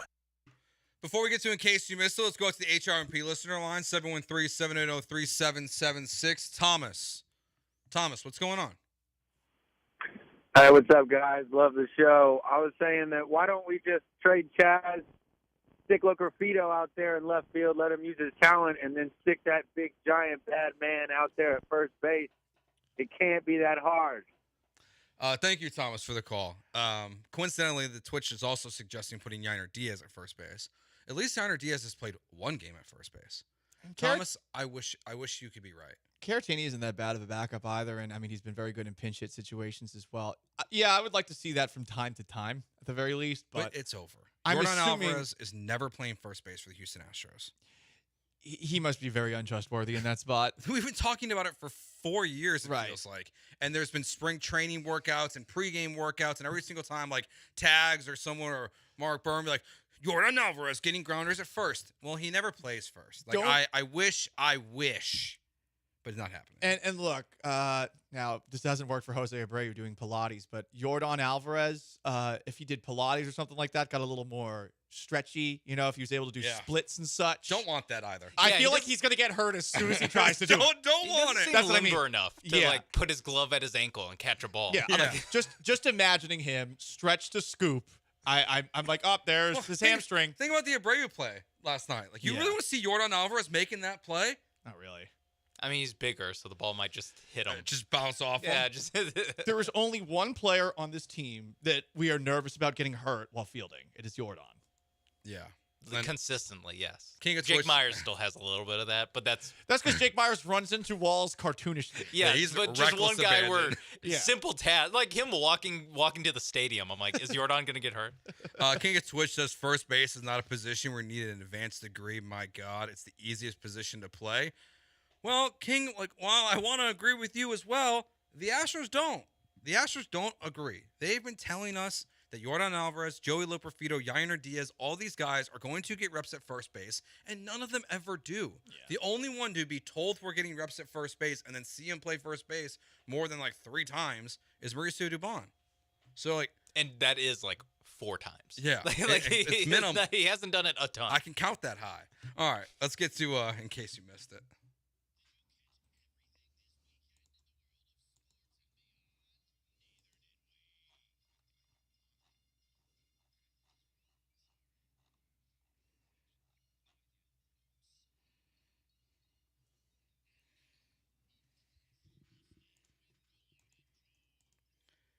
The comeback tour begins, not just with the Houston Astros in the big leagues, but also in the minor leagues. Astros prospect Blair Henley was named Pacific Coast League Pitcher of the Week. He carried a no-hitter into the 7th inning Sunday for AAA Sugarland, ending his start with 5 strikeouts and 6 one-hit innings. Sidebar. Joe, put earmuffs. Sean, do we think he was being serious there or sarcastic? I think he's being serious, but he has ulterior motives. He's trying to get off Blair Henley hater island over there. Because now, Player of the Week, Blair Henley. Yeah, one-time Player of the Week. Blair Henley shut his haters up. Yep. Yeah, you must feel foolish right now. That would be the headline online. Blair Henley making haters, and by haters, there's only one, Joe George, eat crow.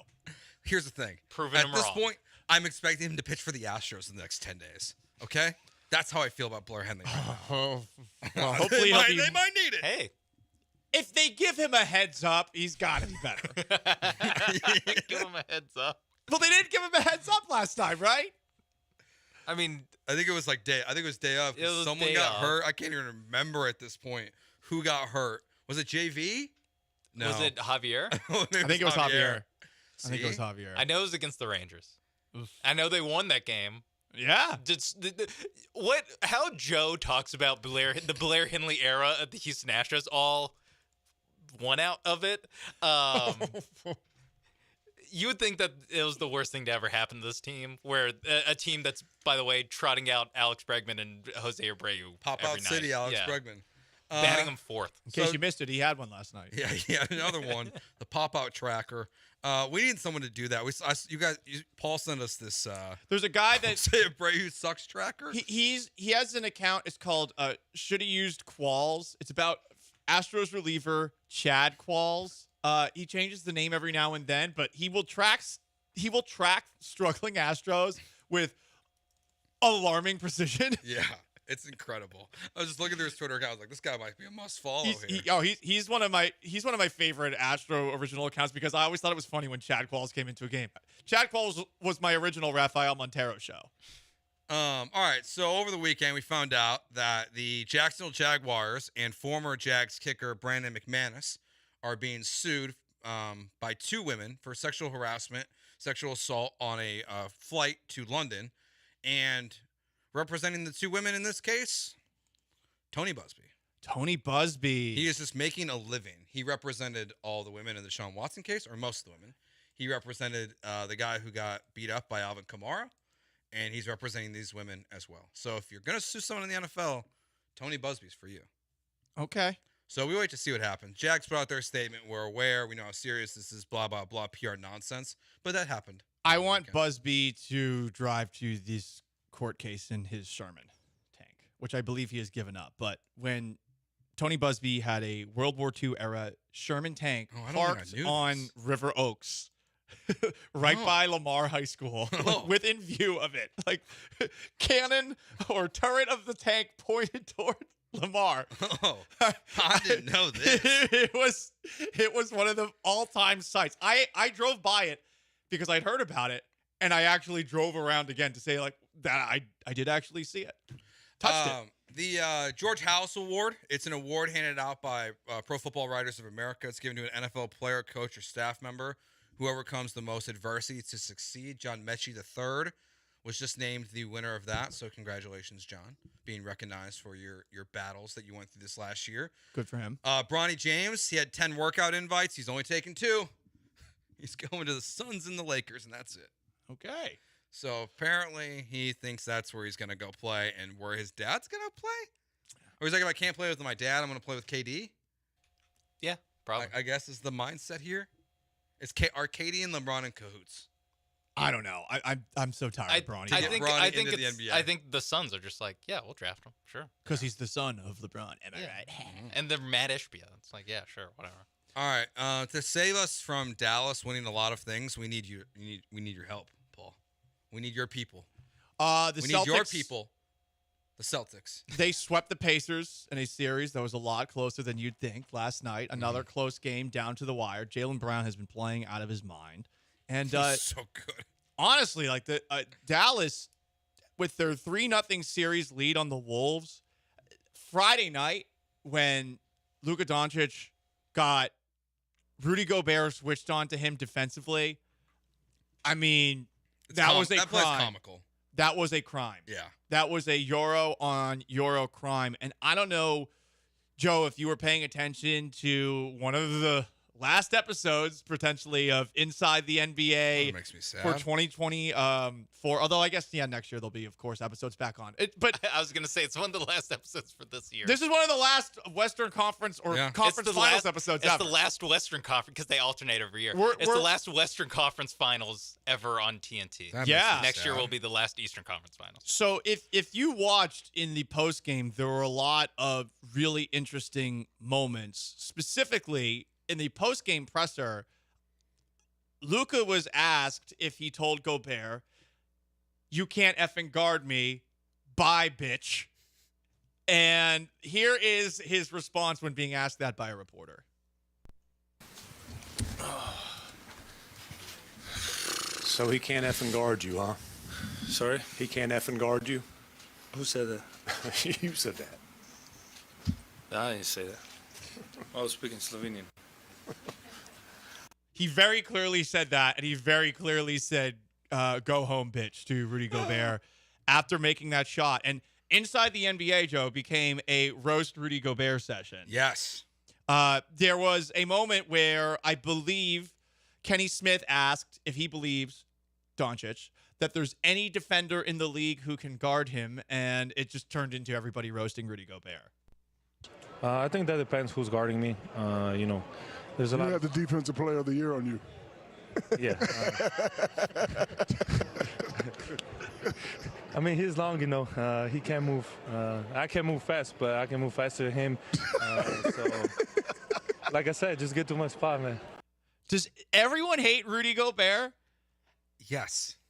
And it got to a point on this episode where Draymond eventually started hearing Draymond Green sucks chants from Timberwolves fans on Friday. And this moment really jumped out on Inside the NBA. I wasn't even watching it at this moment. I was walking to the bathroom. I heard this and I poked my head back around the corner. And then we wanted that, yeah. Rudy sucks, not me. What'd I do? Again? I didn't do anything. I love Draymond. Do you? Because do we want to go one more in the rabbit hole with Draymond, Sean? Draymond Green was also on a podcast that I guess went public on Thursday or Friday. And in that podcast, he talked about how the NBA is not set up for wealthy players. The fines, to me, don't make sense. You know, when you talk about as hard as we work to accumulate wealth, coming from situations that most people never make it out, and then you get fined the way we get fined, it's actually not set up for us to be wealthy after we're done playing. This job is not set up the way we're taxed. Oh, California? The way we're taxed, the way we're fined, and you know, you hear about all these programs like this program, this program, that is to cover everybody. This program is to teach this guy this. But if I do something wrong, I lose $100,000. Man, it took my mom 4 years when I was growing up to make $100,000. And I lose that in the night because, what? The referee got mad at me, and he didn't like what I said to him. So I lose $5,000 like that, like on a tech. Yeah. Okay. Is it $100,000 or is it $5,000? It's $100,000. It's 100. He's gotten fined $100,000 because he's a multiple offender. But if you do get a tech, it's like $5,000. Yeah, I mean, it's like maybe don't punch people in the face or kick them in the nuts or like I don't know. That's the part that's funny is it's like, oh, if I make the referee mad, wait, what are you talking about, Draymond? And also, how much has that truly hurt Draymond Green?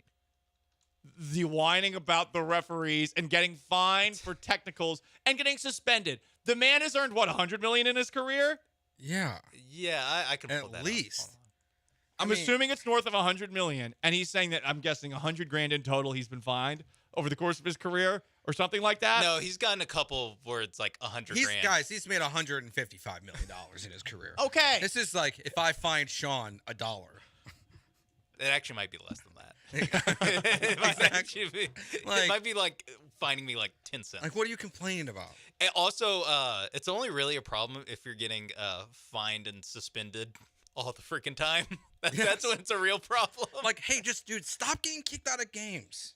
Let's start there, Draymond. All right, that's in case you missed it. When we get back, Bill Walton passed away this weekend, and a lineup change is on the way for the Astros. That's next year on ESPN 97.5 and 92.5.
You are back with Gallant and George on ESPN 97.5 and 92.5. from the Veritex Community Bank Studios. Here's Paul and Joe.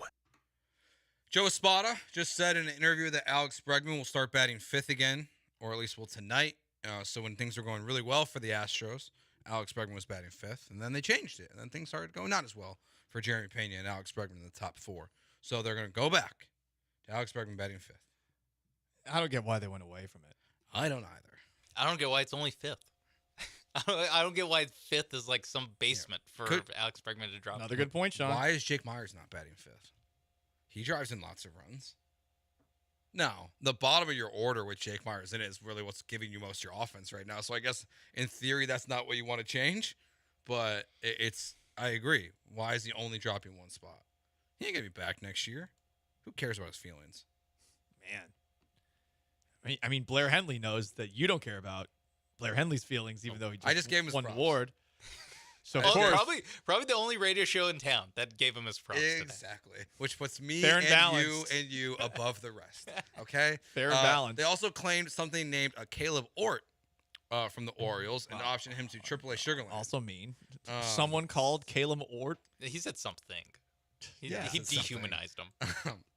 Yeah. All right, let's move on. Honestly, I don't like how Joe talks about minor league pitchers. I don't either. Especially on a day where he was helping initiate and train a whole bunch of interns. I'm scared of how he talks about the interns. I hire He's talking about professional athletes like this. Yeah. Well, speaking of minor leaguers, A lot of interns in here Hunter today. Brown and Spencer They've got Arrighetti takes. pitching. They do. I had to tell them to be quiet. Good. I'm glad you did because I was about to tell him to shut the F Paul up. walked in. I'm like, all right. I these was guys, about to say 'cause, some like, mean They were things. like waiting for like one more person to finish to do the rest of their training. And I was finally, I was like, hey guys, One of them was talking about how Workspace. one of them had a hot Jalen Green take, and I was like, oh, so you're one of these people, and I really wanted to turn around and direct all of my fire. at Okay, him. you didn't drop it. You didn't say you're one of these no, people to this I 19-year-old. I stopped it before it happened. Okay. Playing defense, not offense. Rest in peace to Bill Walton. Passed away at 71. Man. Apparently had cancer. Which I was unaware of, but if you had been watching Pac-12 After Dark, which I personally do not, but Yeah. some people had said that he was not there. Yeah, I guess I didn't realize it either this year. I was pretty stunned by this. I mean, that 30 for 30 about him It's very good. came out fairly recently. And yeah, I had no idea that he was going through any of this. He's one of those people where, yeah, he's been through a million different things, especially surgeries. My God. Yeah. I mean, his body is about as metallic probably as it gets. But not something that I would have expected. And I know for me, my Bill Walton experience has largely been with Bill Walton as a broadcaster. And as somebody who rambles and does not exactly have the best focus when talking about things, I have always enjoyed that Bill Walton was unapologetically himself, even if it was perhaps distracting at times to some. I was watching some of the highlights when he did the baseball game with Jason Panetti a couple years ago. That was very funny. I got to interview Bill Walton one time. You did? Yeah, my first stint at Gow, I did a show on the network. It was called In the Post. Elvin Hayes was my co-host. Okay. And he would bring on all these Hall of Famers. It was awesome. That's sick. Our first interview was Kareem Abdul-Jabbar, and then we had Bill Walton the next week. and it was supposed to be a 15-minute interview. Now you're stuck with me. And I said hello to Bill Walton. Nice to meet you. And then he talked for 17 minutes, I think it was, talking about how Elvin used to go play basketball with them when Bill was in high school. I think it was and the interview ended up being an hour long. I think we asked 4 questions, and he just kept going and going and going. My favorite, though, is definitely when he ate the birthday candle, the cupcake, and the candle, and they told Dave Pash, dared him to eat it with it lit, and he did it. There's a thread on awfulannouncing.com, and it just is a compilation of some of the greatest hits of Bill Walton. That one actually made me laugh. So funny. It's so funny. He ate a lit candle on a cupcake. He ate the cupcake with the lit candle in it. I think he might have eaten the candle. No, he takes the candle out of his mouth. Oh, he did? Okay. Yeah. That's good. You don't want to eat wax. Yeah, fire, yes. Wax, This compilation, I mean, there's one in 2013 where a bunch of mascots are getting out of a limousine and he makes a Ray Lewis joke, like out of nowhere. Oh, that's pretty good. I don't think I saw that. I'm gonna have to go watch that. There's one where he compared Boris Diaw to Beethoven in the Age of the Romantics. He compared Tyreek Evans to Einstein and Da Vinci and Steve Jobs while doing a 360 layup. Here's a couple other ones. Here is part of my take. Had Bill Walton on years ago. They never released they used to not do video for their podcast, but they would record them, I guess, with video. And they released some snippets from that yesterday. Here is Bill Walton on part of my take. When you go off in the middle of the broadcast, do you ever get lost in your own mind and you like almost forget where you are? I get lost all the time, and it's unbelievable to listen to. Like people love to listen to it. It's late night on the East Coast. It's fun to get lost, and it's important to get lost. But getting lost, that implies that I know where I am to begin with, and that's a giant leap of faith right there. Oh, it's good to get lost, Paul. Do you get lost? What do you think? I don't think anyone gets lost like Bill Walton gets lost. I need a GPS at all times when I'm driving from point A to point B, and I'll still get lost from time to time. Also, Sam, here's also Bill Walton maybe getting lost when he compares Kansas to a volcano, a waterfall, and a breaching whale. The men have arrived. This Kansas team, oh my gosh, they are like a volcano. They are like a waterfall that just goes right over everything. They are like a breaching whale that just jumps across your screen at indiscriminate times. What's your name again? Let's get to the player that we want to talk about here. The waterfalls that just keep coming down, they have no chance against Udoka, one of my favorite players in all of the land. Is that Ime Udoka he's talking about there? It's not, no. Oh, that would have been something else. I mean, he's been calling college basketball to the point where did Ime Udoka play? I don't know, actually. You know what? I was thinking about Joe Mazzulla. I know Mazzulla played at West Virginia for a little bit. But, yeah, I mean, my God, the guy just went on tangents. And he went chasing waterfalls there. And if you've watched the other guys, you don't go chasing waterfalls. And one more here from Bill, another favorite that Paul found. Asked about if he auditioned to play Chewbacca. Is it true, because we were showing the George Lucas building there, is it true that you were in the mix to play Chewbacca? No. I heard that. Chewbacca is modeled after me. No, I'm being serious. I heard that you were in the running for that you were being considered to play that role. I'm being dead serious. You're always serious. That's one of your problems, is that you don't have fun with your life. But you're not answering the question. No, George Lucas is as cool as they get. And I remember the night that George and Kareem and Bill Russell and me, we were all up in San Francisco at a big fundraiser for the Martin Luther King Memorial. Beautiful play by Johnny Wright. So since you're not answering the question, I'm just going to assume it's true. What was the question? I'm just going to assume it's true because there's... I auditioned for Chewbacca, and they said, no, but we're going to model the character after you. You were in Ghostbusters, and people didn't know that. So, again, I think there's a great chance that this is a true story. They're going to look at this. Chewbacca. I can't imagine what social media was like that night if Twitter was like a big deal then. People were probably so upset. All the nerds and their pitchforks coming after Bill Walton because they called him Chewbacca. Maybe. I don't know if they would have been mad about that, but I think more people would have been focused on the fact that if that was actually a possibility, and also just the side note that he was in Ghostbusters, which I had no idea about.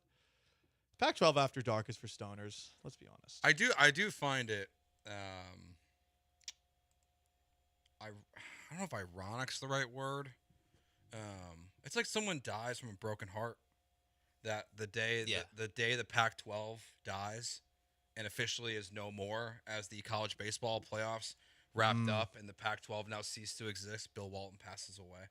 The Conference of Champions. Because that was always this big thing. Like, no matter how bad the Pac-12 was at basketball, he would just talk about how great of a conference it was all the time. And then, like, as soon as the conference is gone, and then he passes away the next day. Like literally, they sign off Yeah. on Pac-12 Network, And then he's gone. Yeah. Bill Walton claims he was a ghost in a Ghostbusters. Oh, okay. Must have been a big ghost. Was he Slimer? Probably wasn't Slimer, huh? Just like maybe it was his voice. I feel like he would claim Slimer just as a gag. Because that's the only one people know. Yeah. What other ghosts are to me, it's the only one that's named. Yeah, I don't. Yeah, there's him, and then there's the marshmallow guy. Stay Puft Marshmallow Man. Yes, they make a lot of cameos in the two new ones. There's lots of mini marshmallows. I can't believe I watched both the new ones. They're pretty good, actually. I was pleasantly surprised. Huh. With Paul Rudd, and then one of the main kids from Stranger Things is in it. I was actually pleasantly So surprised. there's two new ones? I guess there's three. There's the female one. Haven't seen that one. Sorry. Sexist. Wow. As soon as I started that sentence, I knew that was Throw going. Paul Rudd in I there. saw You the could have two- lied and said that you saw it. Yeah, I didn't. I didn't see the Ocean's 8 either, so I was just throw it all out there. But I saw the two newest ones, the one that just came out recently. They were not bad. I see the franchise is back a little bit. But rest in peace to Bill Walton. All right. So he's just he's an uncredited background extra in Ghostbusters. I see this. Okay, so they're Does just that mean he's in it? No, Or is they're he just saying filming he's- New York, and he was just in New York just in like the back. 8 feet There's a tall 7 with red foot hair. tall Yeah. redhead. Yeah. All right. We mentioned this earlier, but the Astros pitching woes continue. We are waiting updates on Christian Javier and Jose Urquidy. We'll dive into that next year on ESPN 97.5 and 92.5.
Gallant George here on ESPN 97.5 and 92.5. Before we get into what's going on with Jose Urquidy and Christian Javier, let's go out to the phones. The HRP listener line 713-780-3776. Talk to Gary. Gary, what's going on?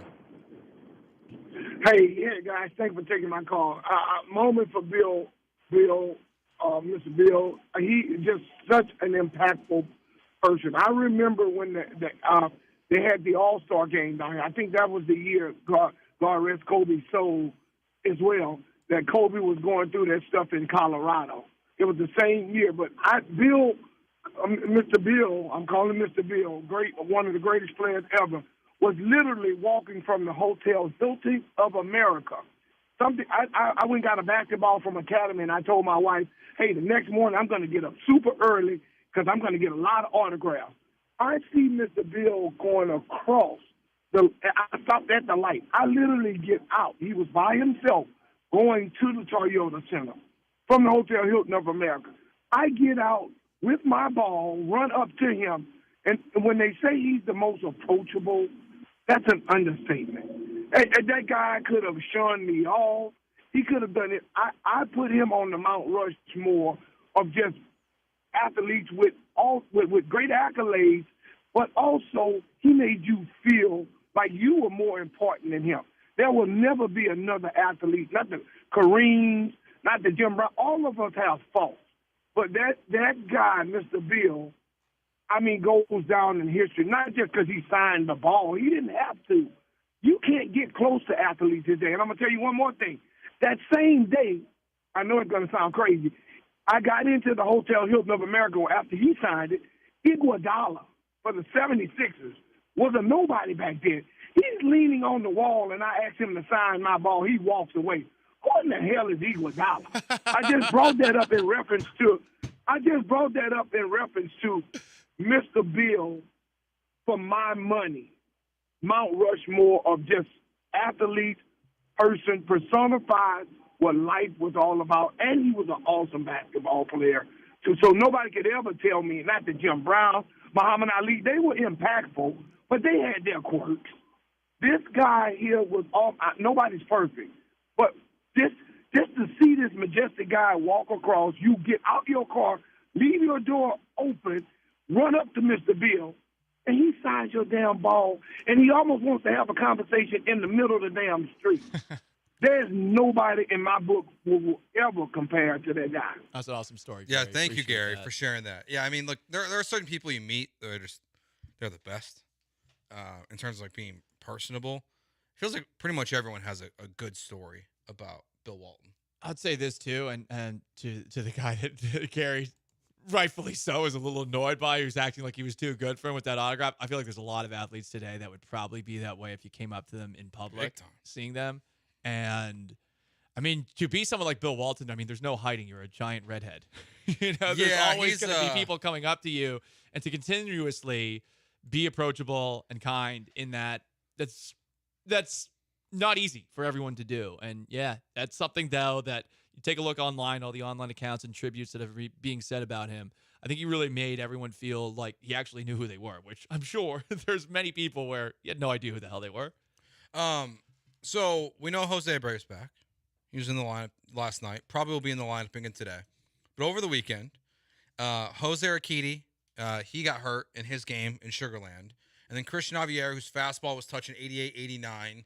And originally Joe Espada said that it was not an injury, it was a mechanics issue. Both Urquidy and Javier are here in Houston undergoing MRIs for forearm discomfort. Javier was already placed on the 15-day injury list. Urquidy was obviously pulled from his rehab start. So we're waiting to find out what's next. So right now, you know, you get Blanco back, you have Verlander, but Hunter Brown and Arrighetti, once again, this Astros rotation, just there's all this hope that these guys are going to get back on this team. And as it looks like you're finally going to get Urquidy back, he gets hurt. Now Javier gets hurt. And we're still at least a month and a half away from Luis Garcia. And maybe more still from Lance. I saw some video from, I think it was Will Kunkel was putting him out this weekend, or he's just resharing it from Lance's Instagram, where he's throwing sinkers and they're looking pretty good. But we're not close to those guys coming back either for the Astros. Neither are expected to be back until the All-Star breaks. And look, I mean, it might not be the worst thing in the world for Javier to go to the injured list, given that he, you know, had the 18-day stint for neck discomfort. But, man, I'm not thinking he's going to be gone for just 15 days. You know, that sounds optimistic if he missed 18 for a neck injury and all of a sudden there's forearm discomfort. And if Urquidy re-aggravated this, I mean, I think we might now be looking at a point where the Astros actually have to start making some phone calls about trading for somebody, at least as a rental for the rest of the year. And that gets back to the bigger problem for the Houston Astros, where it feels like they're in a situation where they are not going to be able to add more money to the payroll. Yeah. I don't know if they're going to be able to trade some prospects or trade somebody who's not making that much money for someone who can actually help them out down the stretch. But I think you are now at the point where you have to start making phone calls, and you start trading now. I mean, you're going to be trading and probably not getting the best that you possibly can out of a deal. But I mean, you're almost looking for like a warm body at this point. Like, can you find someone like by trading Chaz, who we mentioned earlier, that's definitely better than Hunter Brown and Eric Getty consistently? I don't know though, because I mean, Chaz isn't playing well. So, but you're just looking for a starting pitcher. You know, you're not out here making a Justin Verlander trade. It's just to get innings, basically. That, the idea would be Chaz McCormick's making about $3 million right now this year. If he can just flip a $3 million meh left fielder to a $3 million meh starting pitcher, that's kind of what the Astros would just need, just to have, like you said, a warm body. The problem is that with the amount of injuries, like we talked about this as it was happening because there's been so much focus on it, but there's so many injuries in baseball that if you're a competitive baseball team, I don't know how you look at your playoff standings right now and the injuries that are happening across baseball and be like, we'll give away a starting pitcher. And right now, I would say there's only 5 teams in all of baseball that are out of the playoffs at this point. If you're 8 games or more back of the wild card, you're probably not making the playoffs. The A's, the Angels, the White Sox are the 3 in the American League, and then the Rockies and the Marlins are 8 and 9 games back of the wild card in the National League. The Mets are 22-30 in the NL, and they're 4.5 games out of a wild card spot. I mean, the Astros are 24-30; they're 5.5 games out. And we're talking about adding to this team, not selling for this team because of the expanded playoffs, because of the injuries that are happening. Acquiring a starting pitcher at this point in the season is probably tough. Like you need Hunter Brown and Eric Getty. One of them's got to really figure it out. Like I don't really know what your other alternatives are. Blair Henley, hey, player of the week, pitcher of the week. Like you are in a tough spot with the amount of injuries you have, and you have to be praying if you're the Astros for somewhat positive news today from these 2 MRIs. What would constitute somewhat positive? One of them's back in 15 days. Okay, so just a 15 I'm IL. Determine that after the MRI imaging, though. I think right now they're looking to make sure neither needs Tommy John. If it's just like, it's I not don't know. Tommy John? I don't know what else could be sore in a forearm. Like, or it's an actual forearm strain. Like it's an actual just injury that's, I mean, maybe 30 days is best case for one of these guys. That you're at like that would be. It's just speculation. And speculation means that you're going to have to start answering questions because hoping that these questions are going to answer themselves and guys are going to return is foolish. But again, this goes back to just what I said before. Hey, if they do not feel like they can add to the payroll, then what moves realistically can they do other than giving Blair Henley another shot or some of these other random arms that I've seen in the notes written at the end of a Matt Kawahara or a Chandler Rome article in the Chronicle and the Athletic. I'm like, okay, these are major leaguers, I guess. Okay, cool, great. Yeah, I mean, didn't Chandler Rome tweeted today that they added some pitcher who was getting optioned off of his team where it's sure, maybe that guy is a guy who starts for the Astros at some point. Yes. Because they'll just need somebody. Probably Eric Lauer. They need a guy. Eric Lauer is probably who we're looking at next. He's the guy that they signed last week who got released by the Pirates. He was scheduled to start on, I think it was Saturday for the Space Cowboys. They ended up deciding to they started Urquidy instead to keep Urquidy on his plan. But Lauer is someone that they might be looking at now. But you're talking about guys that are terrible at baseball, and just to be honest, they're not good baseball players. They're being DFA'd. The guy they picked up from the Orioles has a 12 ERA in the minors this year. He's not a good baseball player. He's not a problem solver. Your issue that you have right now with the Astros is that you could afford to have Hunter Brown and Eric Getty out there if you scored more than 3 runs when Framber Valdez gives you a quality start. If the offense could produce and get you wins more consistently when Verlander, Blanco, and Framber are on the mound, then you might be able to withstand some of these injuries. But they don't do that. They fail to do that. When they get starts enough from these guys, the offense is not good enough. That is true because they had a good enough start to get a win yesterday with Fromber. They had a good enough start going back to the last Hunter Brown start where they lost against the Angels to get a win. Even Arrighetti wasn't terrible in their loss on Saturday. Yeah, I think it sounds right. Yeah. It's only 3-1. Yeah. At a certain point, this Astros offense just needs to score 4 or 5 runs in a game. And that's the worst part. They would have a much better record if they just scored 4 or 5 runs. They are statistically towards the top of the sport, the whole entire league, in the majority of categories, but specifically batting average and hits, and yet they are rarely capable of putting together more than 3 runs. Yeah, every time they lose, it's 3-1 somehow. Right. They have an awesome batting, awesome batting statistics. Yeah, and then somehow it just doesn't. They're still 6 games under 500. 4 hits Saturday against the A's pitching. Who the F is J.P. Sears? I don't know who that is. And you said they want to be an Astro. Well, they're 6 games under 500. You know how many games under 500 they are in 1-run games this season? 6. All of them. Yep. They're 5-11 this year. Oh, in that's 1-run better. Games. That's better. I thought, because at one point I think at one point it was 0-6. Yeah. So they won a couple more. Clutch. But they've lost 11 games by 1 run or less this season. That seems bad. That's not good. No, that's not you good. want that to be at least 500, at least break even in those games. And guess what? It's a day in Y, so that means there's massive hail and everything falling throughout the city of Houston. So let's try to brighten people's moods a little bit. We have good pitching things to talk about though from the weekend. It's not all bad. There's some good things. We'll get into that next year on ESPN 97.5 and 92.5.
Broadcasting live from the Veritex Community Bank Studios, it's Gallant and George. On ESPN 97.5 and 92.5. So Ronald Blanco came back this weekend as well. Jose Abreu and Blanco back for the Astros. He looked pretty good on Sunday. And you never know, okay? You never know with these guys when they get caught with sticky stuff, how much it's going to help. The numbers showed us that most likely it was going to do very little to him because his, like the spin rate and everything like that when the day he got suspended was no different than it was most of the season. But that's one positive that as you now await the news of Javier and Urquidy, that at least Blanco came back to the rotation and looked as good as he did before. Because if he would have had a disaster start yesterday, or on Sunday, today's not Monday, today's Sunday, that would have been a tough thing to see. But that was very positive. Yeah, he pitched well. JV got top 10 strikeouts now against Abraham Toro. The two are so connected.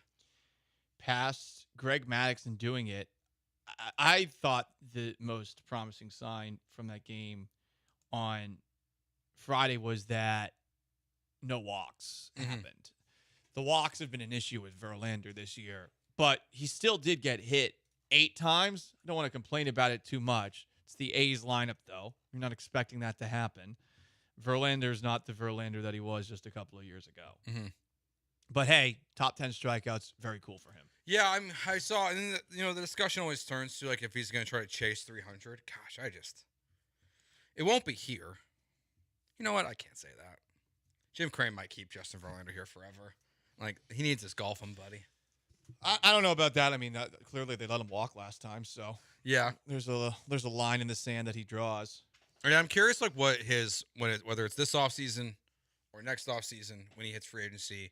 Like what his market's going to look like at his age. I guess it depends on his health for the most part, but it's a cool thing like when you see baseball history happen like that on Sunday. But, the other positive thing that's really been happening over recent that we haven't had a chance to talk about a ton is the back end of the bullpen. Brian Abreu, yeah, he got touched up for one the other day. But for the most part, Hader, Presley, Abreu, if there is going to be this like big swing still this season and turn around. I don't know how you feel, but when I watch them, I go, okay. Like I feel good watching them. I don't trust Presley. I don't think I ever will. I look at Abreu this year, and I'm shocked his ERA is below 4. And I looked at their ERAs, and I mean, they're better, so that's nice. They are better, because at one point they were all like in the 7s. Right. So they're all drifting towards palatable. But nothing that they did over the weekend is making me feel one type of way or another about it. I do like that the starting pitching has, in some spots, been better than where it was. And he really, as you were saying in the last segment, it goes back to whether or not you could get Arrighetti and Hunter Brown to be decent. Mm-hmm. Which isn't asking a lot. Or is it? I don't know. Like that's what's hard to figure out with this team is it too much to ask for the simple things? Because I still see a team that like it should be better than this, even though they keep trying to prove us wrong. I want to go back to this Jose Abreu quote earlier when he's talking about just how he felt after that month. Do you believe that Jose Abreu is like, how concerned are you that he is going to be able to handle this pressure? Well, I mean, he didn't handle it before. Yeah. Well, that's what they sent him to Florida. But, see, because the messaging is that he was hurt or that his bat speed was slow. And I know he said now about talking about how he felt like he couldn't even field. I don't know if I get Paul vibes that he is like it was all mental or if there was an actual like physical ailment that was still going on this whole time. But I don't have this belief that he's going to come back up here and turn it around. And to go back to the big question of the show today is just how long do you think that they're going to really try this thing out? I think they have to as long as they can, because I really think they believe that they're not going to go anywhere unless Abreu is Abreu again. I wonder why they feel that way.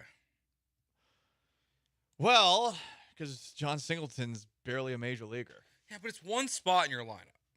Like you look at this lineup that they've constructed, and I don't know why. Because I agree with you that like the part of this is the salary attached to Jose Abreu and what that really means, and then also I think you're right that maybe this is having a first baseman now in your front office and the influence of that, where it's like, hey, we can't go without this guy, but the lineup still should be. There are other guys that should be good enough to carry you without him. Like you brought up Yainer Diaz earlier, and the fact that like he's not really getting the pushback on his struggles that he probably should be. But just because Jose Abreu gets going to me also doesn't make it feel like everything's fixed. What else needs to be fixed then? The top of the order needs to play good baseball. Like I'm glad Joe Espada's going back to Alex Bregman batting fifth. Like simple things, because it was working. Like why? That's what's frustrating with the Astros for me right now, Paul, is that when things are working well, they seem to have this want and need to revert back to the way things were on opening day. Like what is the reason to force Jose Abreu back in the lineup? If he has 2 hits today, are we going to see him crawl back up the lineup himself when things have been working the way they were? I don't know. Like, why did Alex Bregman, after a small sample size, an extremely small sample size, move back from 5 to 4 when they were trying things, when things were going well? It just, whoever's calling the shots, because that's so unclear still to me, I think to all of us, it's like they want to hit the backspace button or the edit undo button and go back to the way the lineup card looked on opening day. Is that really what you think it is? Like they're I don't know. This is what it was going into the year? I don't know what the other reasoning would be. Like why when Alex is having a small sample stretch of good but Pena is better, do you feel the need to put it back? Why do you need to put Jose Abreu back in the lineup instead of what's working so well for you? Well, they probably believe in Bregman more than they believe in Pena. Well, that seems like a mistake. I don't know. Is it? I mean, based off of Bregman's entire career and based off of Pena, I mean, we have one great year, and this has been an awesome start to this season. Yeah, back of the baseball I was going to card. say, that felt very back of the baseball call. Maybe baseball it is. Card, Paul. Maybe it is. No, I mean, I agree with Joe. There feels like there's some like force pulling them to, this was the plan before the season. This is how we have to win. Where it's like, well, if the plan was dependent on Jose Abreu being good, it's not a great plan if he's hitting if he raised his average to 108 after last night. That's not a good plan. You shouldn't try to keep doing that. Not in disagreement. This is just what it feels like they're doing. No, I agree. That's why it's hard. It's even to who's calling the shots, to the Espada quote you read earlier about Lo Perfido. Right. It doesn't sound like he wanted this move to happen. When asked about it, quote, it went well, the conversation he had with Joey Loperfido. It was not easy because I think he's done enough to stay at the major league level. I think no matter what, we can officially say, because we always say we don't know who's calling the shots. Is it Dana Brown, Joe Espada, Jeff Bagwell? I think we can say definitively it's not Joe Espada. Joe Espada's not calling the shots. He's had a lot of stuff where it's Dana Brown saying that, you know, when Jose Abreu comes back, he's going to be playing, and then Joe Espada being like, we'll see. Like there's a lot of things where there's people saying things, and then Joe Espada being like, I don't know about that, and then what Joe Espada says doesn't happen. If Dana Brown is also saying, though, that John Singleton's our everyday first baseman, so then is he making the decisions? And honestly, based off of conversations I've had recently, not with people, like this is more just speculative conversations I've had with people who definitely know more than me. I think there is an impression that Dana Brown's in charge of fixing the minor league system and not necessarily in charge of the baseball team, which he's the general manager. Which is an odd way to handle business. Yeah, and they just make him the farm director then. I'm right. I know. Give him like a title. They have a job for that. I just like the idea of Dana Brown trying to come up with some idea for the Astros, and then I won't say Jeff Bagwell because it might not be Jeff Bagwell. It's just someone else, Jim Crane, being like, yeah, You handle the minor league problems. We'll handle the major league problems. All right, Dana. Like this. Come on.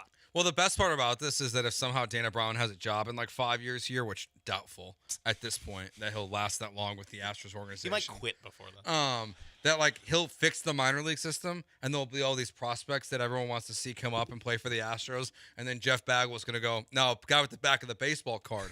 Like, who's Bryce Matthews? Let's get Alex Bregman out there for $40 million to do nothing. Like, come on, guys.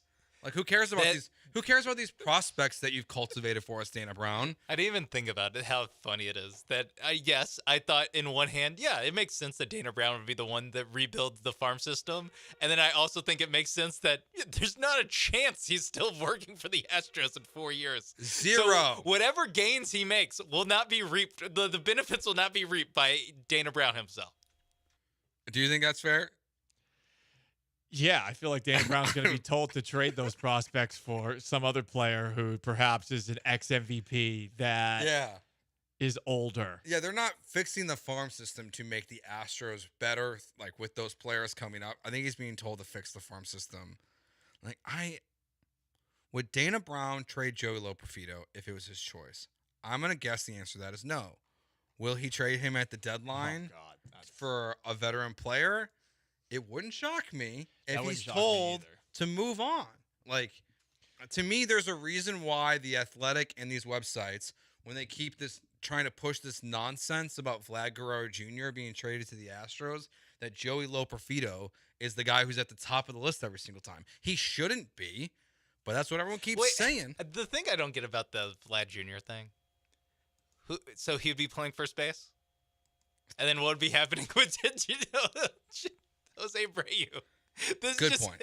I just don't know how that yes, the Astros need a first baseman. Also, they have a first baseman who's making $20 million a year. Yeah, 713-780-3776. Let's go out to the HRP listener line. Let's go to Pat. Pat, what's going on?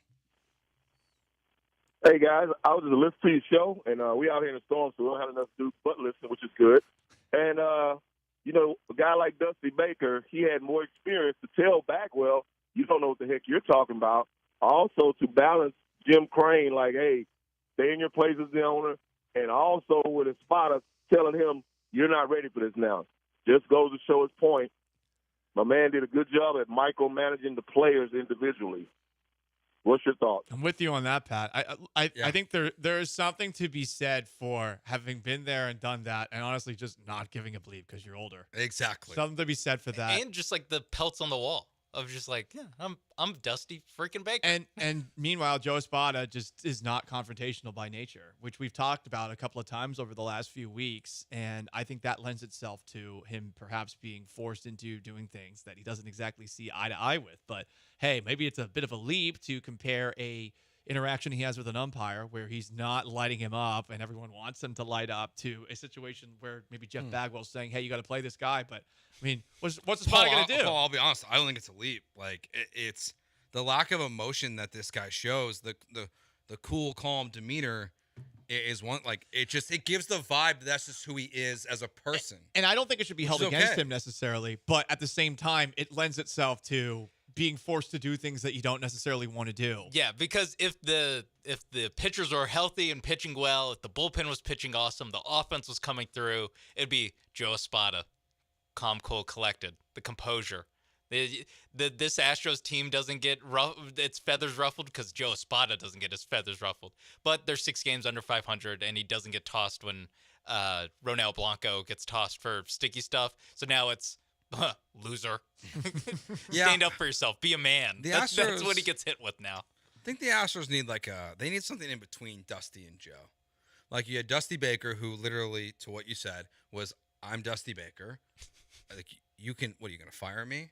Okay, go ahead. I'm going to do what I want. If I'm going to have Jake Myers play instead of Chas McCormick on opening day in the gold jerseys, fine. He would say some cutesy colloquialisms, though, with a toothpick in his mouth. And bring up a player from like 80 years ago. That I was going to say. He would draw back on his 50 years of baseball experience. I've talked with, just reminds me of a conversation I had with Hank Aaron. Yeah. Oh, yeah. My friend. Yeah. He kind of does have like checkmate on like every conversation. It's sick. When I invented the high five, we were talking about that in the dugout. Yeah. What we're getting at is that Jeff Bagwell kind of has the trump card of, I'm a Hall of Famer, Yeah. 500 Yes. home run. I don't know if you've heard where Dusty Baker would be like, yes, me and my dear friend Hank Aaron, we're talking, which is kind of outranks him. It does. All right. When we get back, our 10-minute drill. What's going on in the NFL? That's next here on Gallant George on ESPN 97.5 and 92.5. First, let me tell you about my friends at MyBookie, mybookie.ag. You enter the promo code BET975, and if you're a first-time signer-upper, you are going to get an awesome deposit bonus that you can play with right away to bet on things like tonight's Western Conference Finals Game 4, or maybe tonight's Astro game. You're a new signer-upper to the website. Guess what? You're also, a recurring. You are also an existing member going to get a sign-up bonus when you join and reload your cash. It's mybookie.ag. You can bet on non-sports. You can play poker. You can play blackjack. You got live dealers from the comfort of your own home, but you can bet on the sports as well. How many of us feel that the Minnesota Timberwolves will not go quietly into that night? Mavericks are 1.5-point favorites for Game 4. I feel like Friday was a massive gut punch for Minnesota to take. But they've got to win one game in this series, right? Are we really about to have two sweeps in the conference finals? So I think in this one, I'm picking the Timberwolves to win, but it's mainly because I just think the fact that there's two sweeps in the conference finals is crazy. But hey, maybe you feel otherwise. MyBookie.ag, promo code BET975 for an awesome deposit bonus. Bet anything, anytime, anywhere, only with MyBookie.ag.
Well, the world's ending again outside, it looks like.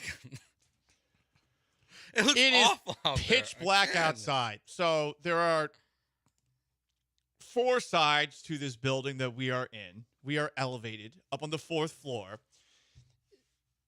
I'm pointing at the camera right now. To my left, there is a window that has some shades in front of it. Mm-hmm. I thought it was getting a little bit dark because sometimes I can see the reflection of the sun off the side of the building through those shades. Looked outside.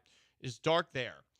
You look out towards the Galleria. Oh, I don't even want to look, dude. It looks like it's 9:30 at night. All right, we'll take a little field trip during to the next break. to the other side of the one of the 4 sides of this building. It's crazy. Like, it's just out of nowhere. Sean and I were just talking the break. We're going to get screwed this summer. We're going to get crushed. Yeah, the hurricane season stuff. Right. Have you, Paul, how much have you read or looked into the hurricane season stuff? I'm from Florida. Okay. I mean, I went to high school there. So. No, but like this year. Specific this year's. They're saying it's going to be. Yeah, I heard it's going to be bad. Looks it's like gonna 05. Be nasty. All right, NFL stuff. Let's get in a better mood here. Oh yeah. Apparently, Mark Davis. People thought he was a baby daddy. He got his name dragged through the mud. That's what he did. Yes. Did he or did she, Hayden Hopkins, the Instagram influencer? Because she seems to think her name got dragged. Because reportedly she was pregnant. And she is pregnant. She is pregnant. Fact. She is pregnant, but they thought it was Mark Davis's, the Raiders' 7-year-old owner's baby. To the point where she felt the need to post online in a Instagram notes app that it's not his. She tweeted it too. Her last tweet before that was January 7th, 2021. So she felt so strongly about this. People were going and running with it, and honestly, I don't even know that we know they've dated. All I know is that they were in a luxury box together once, pictured next to each other, and everyone thinks that it's kind of funny how Mark Davis looks, especially if he's sitting next to a smoking hot model. Mm-hmm. The implication, true or untrue, is going to be that the two are at the very least having fun with each other, if not dating. And it wouldn't be the most unrealistic thing in the world.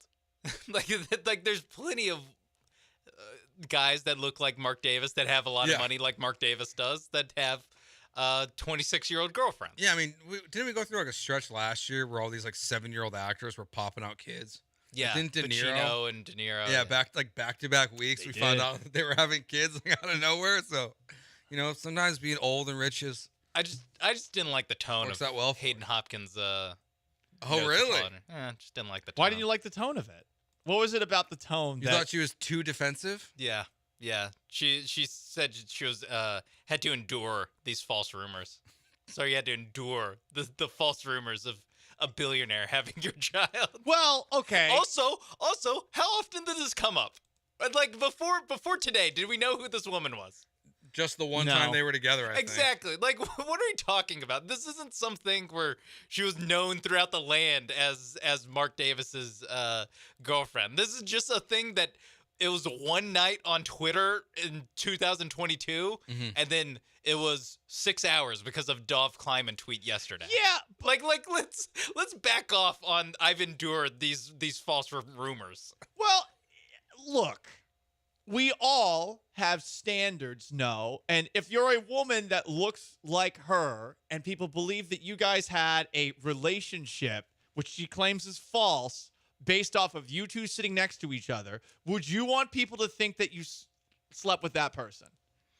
Probably not. No, but I wouldn't. I would not people to think that I slept with a. Let's be honest, Mark Davis, objectively hideous person. I would not want to be thought of as having sex with a person that looks like that. But no one call me a mean boy right now, it's that movie with Lindsay Lohan, and call me damn, who's the main character that Rachel McAdams plays? Call me her, but what a metaphor. If people were saying that I bleeped someone that looked that ugly, I would be upset. I think part of it's also that she was like 24 years old, sitting in an owner's box next to the owner of the Raiders. So like a little bit of like, what a tough life you have. Is there any consideration? what a horrible life. There's no consideration for trying to be like, yeah, it's true, and trying to get some money from a billionaire? That's messed up. What? Come on, Joe.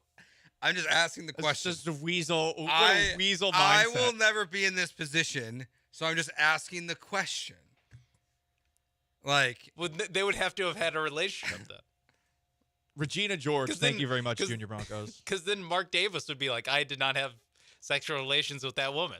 Well, I think Mark Davis wants people to think that it's possible for him to have relations with a woman like that. So what you and Joe are saying is that there's a world where Mark Davis would be willing to pay alimony, or not alimony, but pay child support, just to have people think that they had sex. I mean, that's what you're saying, is that there's a chance that he would pay child support it would for be 18 a good years. rom-com. He's like, look at her. You can't They're pay for saying that kind of PR. That.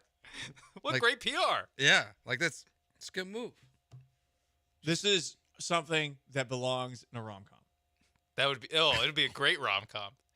This happens, and then a couple years, the boyfriend that she mentioned in the Notes app thing, he goes what away. We're saying here is let's just cast it. Yeah. So Robert De Niro is Mark Davis. I don't think De Niro would allow himself to be in a movie and look like Mark Davis with that ridiculous haircut. Can we cast Sydney Much Sweeney? like she does not want to be Mark seen Davis next to Mark Davis as somebody who would consider sleeping with Mark Davis. It can be like it doesn't have to be a totally true story. Like it doesn't have to be like this awful Clippers show that they're promoting all over the place that looks god awful. Can't But wait. you have like Robert De Niro as the old man, Sydney Sweeney, like put him in a booth, make it a basketball movie, not a football movie. Paul, we're on to something here. This is our next project. So from the let's studio, write a movie. From the studio that brought you the Shohei and Ippei story, where you loosely changed some names around. Yeah. Even this movie is unbelievable at that premise. Like, I'm sorry. Like, no, they go viral. That guy's too ugly. And then, oh wow, you find out he's a hard. Actually, now that I think about it, it is like a couple steps away from just being Beauty and the Beast. And he's not that rich. I was gonna say, well, he's really not. He's the brokest of NFL owners. Yeah, he could. They're sell the selling team part tomorrow. of the team to Tom Brady. Nah, he could sell it tomorrow and be a billionaire. Are you gonna be sad when they sell it to Tom Brady and you can't watch him on TV? Because it does sound like he's not gonna be able to do his Fox job once the purchase goes through. Oh, I didn't hear about that. I mean, he's a Fox broadcast, so I'm barely going to get to see him as it is, right? I mean, I'm going to be Did you guys focused on not the hear Texans. that huge boom? Yes, It's called Thunder, Joe. Oh, Yeah, okay. we can persevere Northerners. through that. Northerners. No, don't I'm just trying to understand figure what's out going on like with if the we're gonna be storm. off the air soon. All right, when we get back, How long will we be doing the show? Thinking we're on air. well, we'll know better this time. Is it a happy day? I think so, because Angel Hernandez has retired from Major League Baseball, or maybe he got pushed out. We'll get into that next year on ESPN 97.5 and 92.5.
This is Gallant and George. On ESPN 97.5 and 92.5. Now back to Paul and Joe inside the Veritex Community Bank Studios. So Major League Baseball approached Angel Hernandez about stepping away from the game, and he agreed. Angel Hernandez has retired from the game of baseball. So they approached him about stepping away permanently. Yes. I always think about when Texans general manager Rick Smith stepped down as general manager of the Houston Texans, saying it was a comma, not a period, implying that he would be back someday. And yeah, we're 7 years later. And he's been nowhere. Still time. But for Angel Hernandez, this is a hard period and book slamming. Yeah, it's not like this like solves all the problems in baseball. We all watched the Astros game last night. But that guy sucked. He has constantly been the subject of everyone's ire as the absolute worst umpire in all of baseball. And maybe he is, but I think it's really funny. I saw the Houston Chronicle, I think, just aggregated an AP story and put it in their paper. Scorned umpire Angel Hernandez, who unsuccessfully sued Major League Baseball for racial discrimination, retires. But you could have replaced that little middle part with so many different things. Yeah. Notoriously controversial umpire. This is the one umpire that everybody knows the name of. Yeah, and because Joe West is gone. Yeah. And now it's just Angel Hernandez. I mean, and it's not like this is new. Like this has been going on forever. One of the things I remember seeing first was Steve McMichael from the Bears. He did a 7th inning stretch in Chicago in 2001, and literally before he starts singing the stretch, he called out Angel Hernandez. And then there's just this video of like a young Angel Hernandez just like pouting on the field, just like staring at him because he's being called out over the loudspeaker. Like this, he's terrible at his job. Do you want to hear the statement that he read? Oh yes, on please. his way out. It's very Angel Hernandez. We could dissect it. Starting with my first Major League game in 1991, I have had the very good experience of living out my childhood dream of umpiring in the major leagues. There is nothing better than working at a profession that you enjoy. I treasured the camaraderie of my colleagues and the friendships I have made along the way. Okay. Do we believe that this man, who was known for having a wildly inconsistent at best strike zone and for tossing people from games very quickly, do we think that he made many friends in the game along the way? Especially considering the game just asked him to retire in May? I bet you he is the best friend of every umpire in all of baseball. I was going to say, the other umpires. That's what he's talking about. You know, he didn't say players and coaches. He said people in baseball. I wonder if the other umpires would like him. He makes them all look bad. He's like, for police officers, the 1 or 2 police officers in every single city, like that Eric Cartman looking guy who got Scotty Scheffler arrested. Yes. He is that guy to every other umpire. He makes them all look bad. I think it's the other way around. I think it's basically what happened with Alex Bregman after Jose Abreu left. It is Jose Abreu was the bullet sponge for all of Astros Twitter. The meat shield. Then he goes away. Well, wait, Alex Bregman's batting what? Now it's all on Alex Bregman. Yep. And then Jose Abreu comes back. It's back on Jose Abreu. So he was taking the heat off of all of the other umpires. It was him and Joe West for as long as I can remember. Were the only 2 umpires that we knew the names of. And then these guys, like who was the umpire last night, Joe? Larry Vanover. He gets to live in anonymity. Not anymore. Until just now. Yeah, because Brian guess McTaggart. what? Angel Hernandez retired. Brian McTaggart literally just retweeted the umpire scorecards account, so it showed up back on my Twitter timeline. And let me tell you, some of these strikes, they ain't close. They're not close. They're not good. They are not How'd he close. do on his scorecard? I'm going to keep on reading from Hernandez's 91%. statement because I just have a hard time believing 91% not great. I have a hard time believing that he made many friends along the way. Quote, Needless to say, there have been many positive changes in the game of baseball since I first entered the profession. Robots are coming. This includes the expansion. Interesting. Maybe that's a side topic for another day. And promotion of minorities. I am proud that I was able to be an active participant in that goal while being a major league umpire. And you know what? You know what is proof of baseball no longer having a racism problem?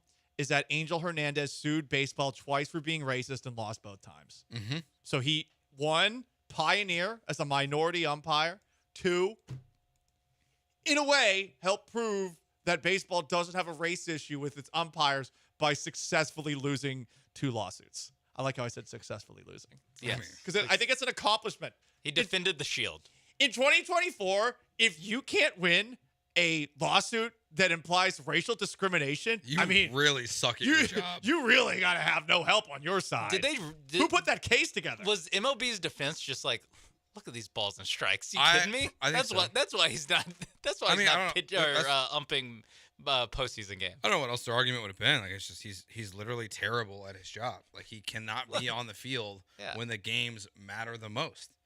That was their whole argument the whole time, I'd imagine. Right. The worst was their counter argument was so factually based, highlighting all of his many mistakes. It was so vicious. And that might honestly be why he's out. Mhm. Because they made public the records of one specific umpire. And a lot of other umpires, maybe to your point earlier, Sean, are like, thank God that's not me. I miss some calls in a game, and it's just like there's a bad zone in this Tigers Orioles game. Yeah, Angel Hernandez does it. He trends on Twitter. Yeah. like that. They're just bigger stars. Any other first thoughts last night when you found out the news? I'm gonna miss him.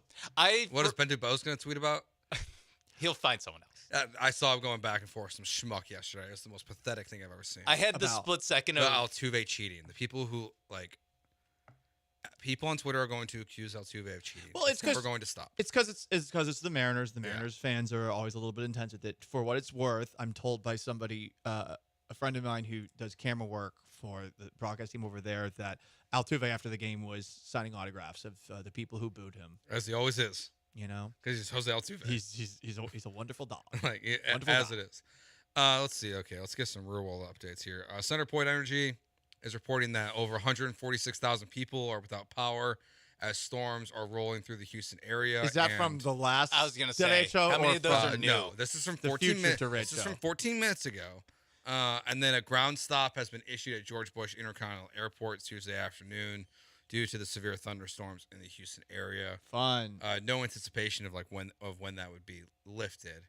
At KPRC here actually just says it's unclear if this ground stop will be lifted today.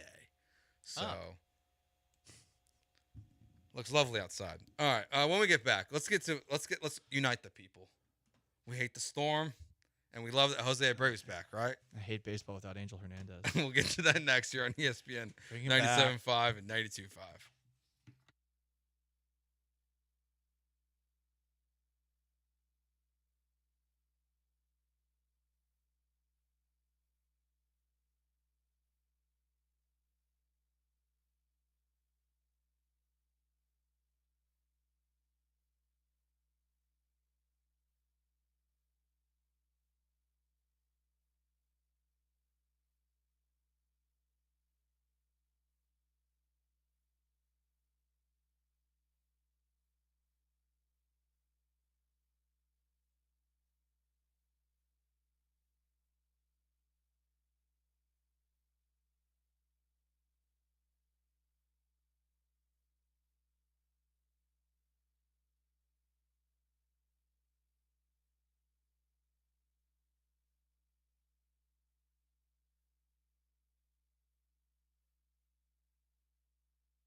Gallant George here on ESPN 97.5 and 92.5. We just got done discussing future Hall of Famer Angel Hernandez's retirement. He probably will be a Hall of Famer, to be honest. I'm not even joking. Joe West is. Why can't Angel Hernandez? Maybe he doesn't. Maybe the lack of postseason games will hurt his chances. Do you think that baseball is going to elect somebody in who sued them for racial discrimination? I mean, Cooperstown is its own thing. They did let in Ty Cobb, but at the same time, I feel like baseball writers are going to be key in this one, and I think they all hate him. Yeah. I guess Joe West isn't officially in for the Hall of Fame. I couldn't remember if he was elected or not. There's also something where like the writers do the players, but like for this kind of thing, for like Bud Selig getting into Hall of Fame, there's Which like is such a committees. disgrace. Yeah, there's like committees of like 7 people, and they'd all just raise their hand for their friend. I gotta say though, I'm going to really miss having a bad umpire out of the game. We'll find a new one, Paul. But I But think no one's him. He's a Hall of Fame bad umpire. And when you're sitting down and they say, yeah, you know, behind the plate tonight's gonna be so and so, I get mad immediately. Yeah, it gives you an emotion. Yeah, or it just gives you like let's lock in for this one. It's like turning on an NBA game and saying like Tony Brothers or Scott Foster. You're just like, oh yeah. Maybe we gotta we gotta look at Larry Vanover after last night. Oh, Seattle he's up next. Seattle was plus 0.54 runs in their favor. Wow. Round that up. Round that up. That's why you lost. That's true. That's the difference. I mean, like, Joe George math worked there. Good job. I was worried for a second. It was going to be a draw if it wasn't for Larry Hanover. They'd still be playing right now if it wasn't for this Larry clown. Like, you know, we got to find someone else to hate on. I love bad umpires. I think that bad umpires add an element to regular season baseball, which I've said a lot. There's too many games, and some of the games are long. The pitch clock has made things better, but the element of random things that will get you worked up in a game, bad umpiring is one of them. And a couple of moments a game, every now and then, when there's maybe a lull and there's no scoring going on, to have an umpire just have an outrageously bad call tickles me. I do like the human element of sports. Like, I hate what's happened to the end of March Madness, where you have these buzzer beaters, awesome moments, and there's really no even point of having a celebration because they have to stop everything and then replay it and then figure out they're going to add 0.5 seconds left, so there's technically enough time to get one shot off, even though it's never going to go in. Like, I wish we could go back in time with sports and remove replay from the game. Because I kind of just liked it when things were called the way they were. And like, yeah, there's bad umps. Oh, well, honestly, if you just got rid of the box on TV, you wouldn't even realize half the time how bad these umpires are. You would just watch Alex Bregman and see what he complains about because he's Ben Dubose, the baseball player. But it's relentless, dude. Everything, even if he's wrong, he just stares. He gets so upset. Swing the ball. Swing the bat. Please, Alex. Wait, how'd this turn into an Alex Bregman drive-by? It's just been dry. A little bit of Ben DuBose catching a stray. I mean, Ben's never going to be out of my Bregman? Junior Bronco said Ben DuBose is going to complain about the robot umpires. Agreed. Probably. But I'd like that. I'll support him with that. Because that's a commitment that I want to see. And artificial intelligence is going to eventually kill all of us. So it's going to start the baseball. He's on the right side of history. Exactly. He started there against the robot umpires, even though he wants the robot umpires to take over. And then when they take over, he's going to be one of the guys that regrets pressing the Skynet switch. John Connor. Ben DuBose is John Connor from the Terminator franchise, savior of the human race. To what you were saying about how too much replay is in all sports. This is a byproduct of sports becoming a television experience. Mm-hmm. Because if you're in person, for the most part, you have no idea what call is bad and what's good. You really don't. Mm-hmm. Unless they decide to show it up on the replay. And most baseball stadiums will not show controversial replays. I would imagine basketball, football, maybe a little bit different. Usually, though, it's calls that are favorable towards the team of that location. those are the replays that they're going to show. Yeah. But now when you're watching things on TV and you've got all these cameras everywhere and they're so damn good, the problem is you just end up seeing more. And I understand why it has led to more and more replay as there's more and more gambling. And I think that's the problem. The human error side of it is now getting in the way of things. And I don't think any of us have the patience for it when we all feel like the call was egregiously bad. But the problem is you're expecting largely men in their 40s and 50s and 60s, which is when our vision starts to go. You're expecting these people to notice all sorts of things on a football field, a basketball court, when there's a lot of different things that they have to look at. And it's very hard for them. Well, even then, like my issue with replay a lot of times is like this is like Angel Hernandez, the guy we saw last night, who are there are strikes that are clearly out of the zone. Like that you should be able to challenge or be fixed. My issue with replay and where I think they've gone too far is you're taking stuff that is not noticeable really to the human eye. Like when you've got a basketball play and someone's pinky nail is the last thing that touches the basketball and a call has been overturned, to me, like that's not what basketball is supposed to be. Like you are taking something that's not visible and making it by zooming in to the millimeter and slowing it down frame by frame to get it perfect. I just think it's gone too far. And it's like it takes the joy, the fluidity out of a lot of games. And even though and that's the end why of the basketball games are hard to watch. And that's why I'm actually would be pro umpire, like pro robot umpire now, because if you're gonna do it, you might as well go all the way.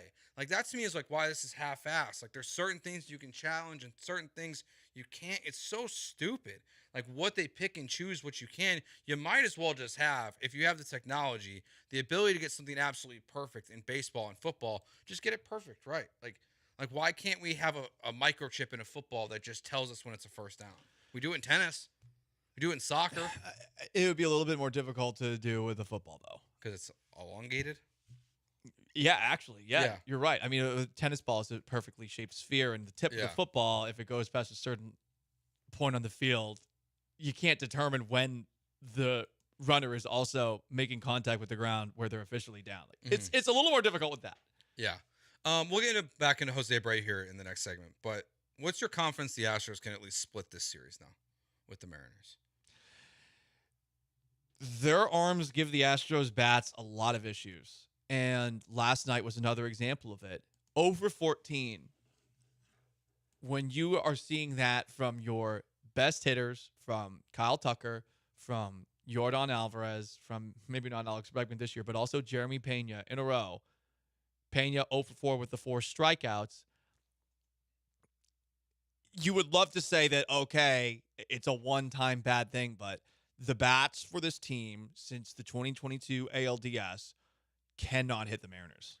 Yeah, I mean, Bryce Miller, his last 2 starts before last night, he went 6 innings and gave 5 earned runs to the Yankees. He went 5.1 innings, gave up 4 earned runs to the Orioles. He's one of the weaker links of their rotation and got off to a great start. And to be perfectly honest, as someone who has a little bit of knowledge of the Mariners, having covered them for a little bit, like that's the guy that you should be hitting in a series. Mm-hmm. So up next, 4-game series, you're going to have to face some of their best arms, and their starting pitching is their strength. So that sounds like a no.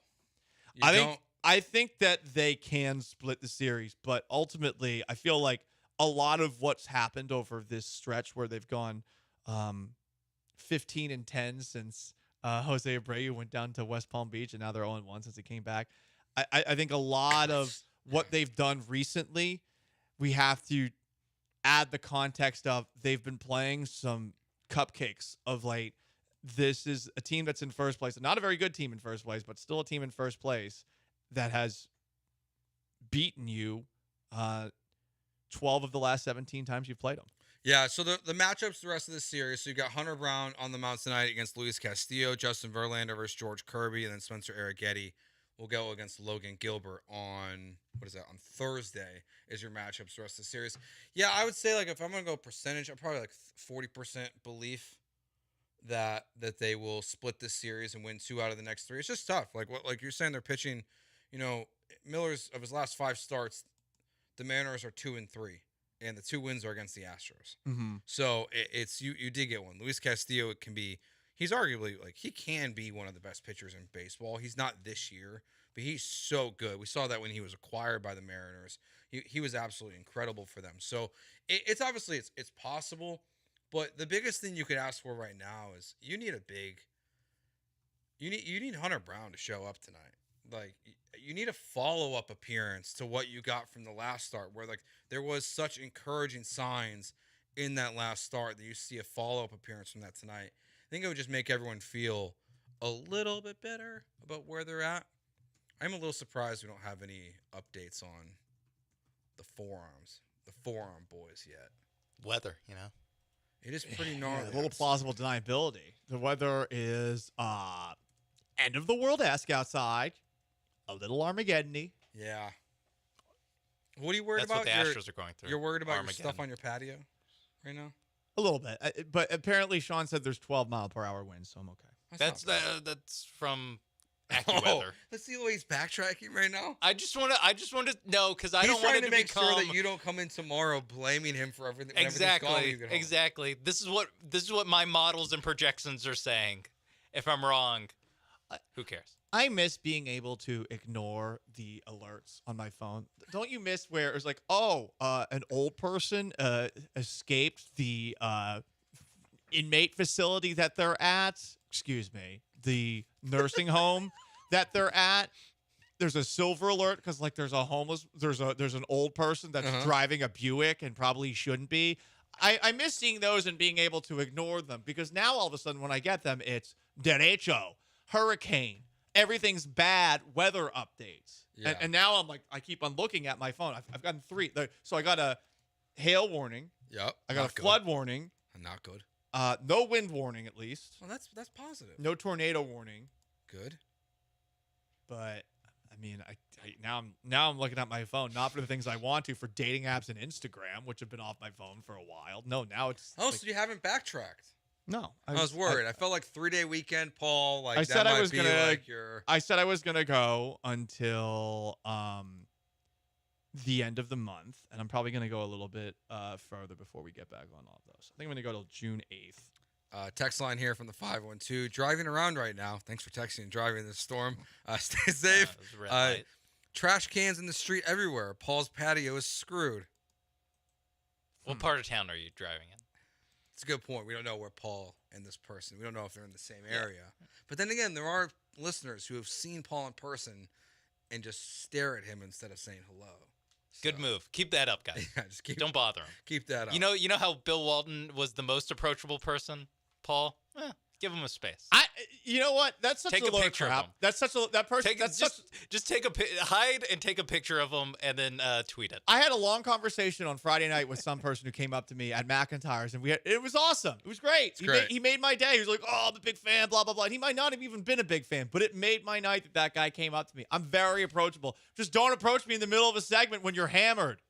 All right. That's the problem I have. That's why I wear sunglasses. Also, to the if he's shows. wearing white pants, take a picture. So if you missed you're talking about the people that were creeping on my date. Yeah, that's what I was. So if you missed the story, Gary called in earlier. He told the story about Bill Walton, how he waited out. He ran out of his car at the basketball game to sign it, and he was all happy. And then he tried to get Andre Iguodala to sign it, and Andre said no. Most likely to say no to an autograph at the station. Listener comes up and says, "Hey, blank." Why'd you say him first? Yeah. Sounds like that's your answer. Is that your answer? You know what? It is now. I was Can I gonna get go a with photo? Dell.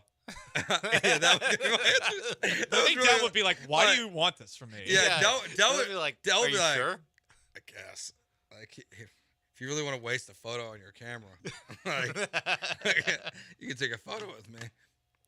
Yeah, Joel's last name really does cause a problem with fill in the blank questions, because if it's not a good question, it sounds negative. Who's the most fill in the blank? Who's the most approachable person at ESPN 97.5? How many Coors Lights has John had? Oh, you actually want a John's number? very approachable when he's there. I feel like John. No, John throws a party. Whenever there's an event and John's there, I mean, it ends up, I think, being a party because John brings everybody in. I would say I think it's Paul. What? That I'm most approachable? Yeah.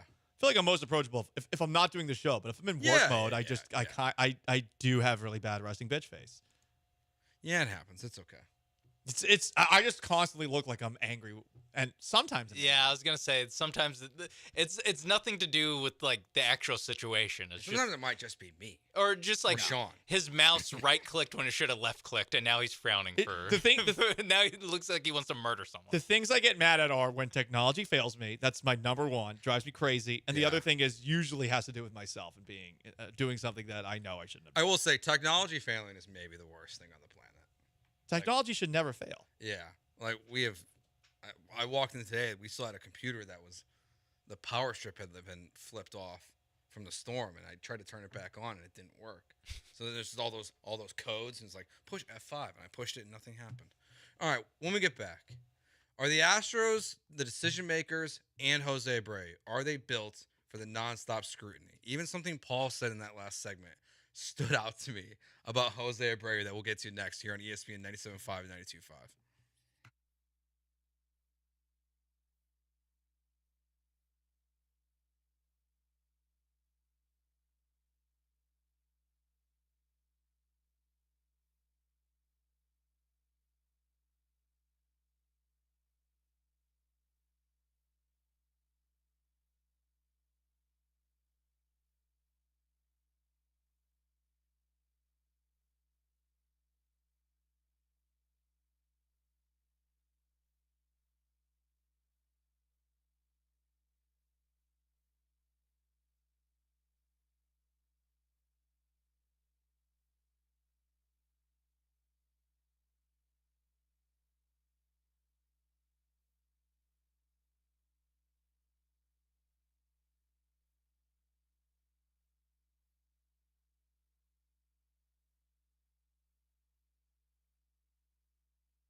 You're listening to Gallant and George on ESPN 97.5 and 92.5 from the Veritex Community Bank Studios. Here's Paul Gallant and Joe George.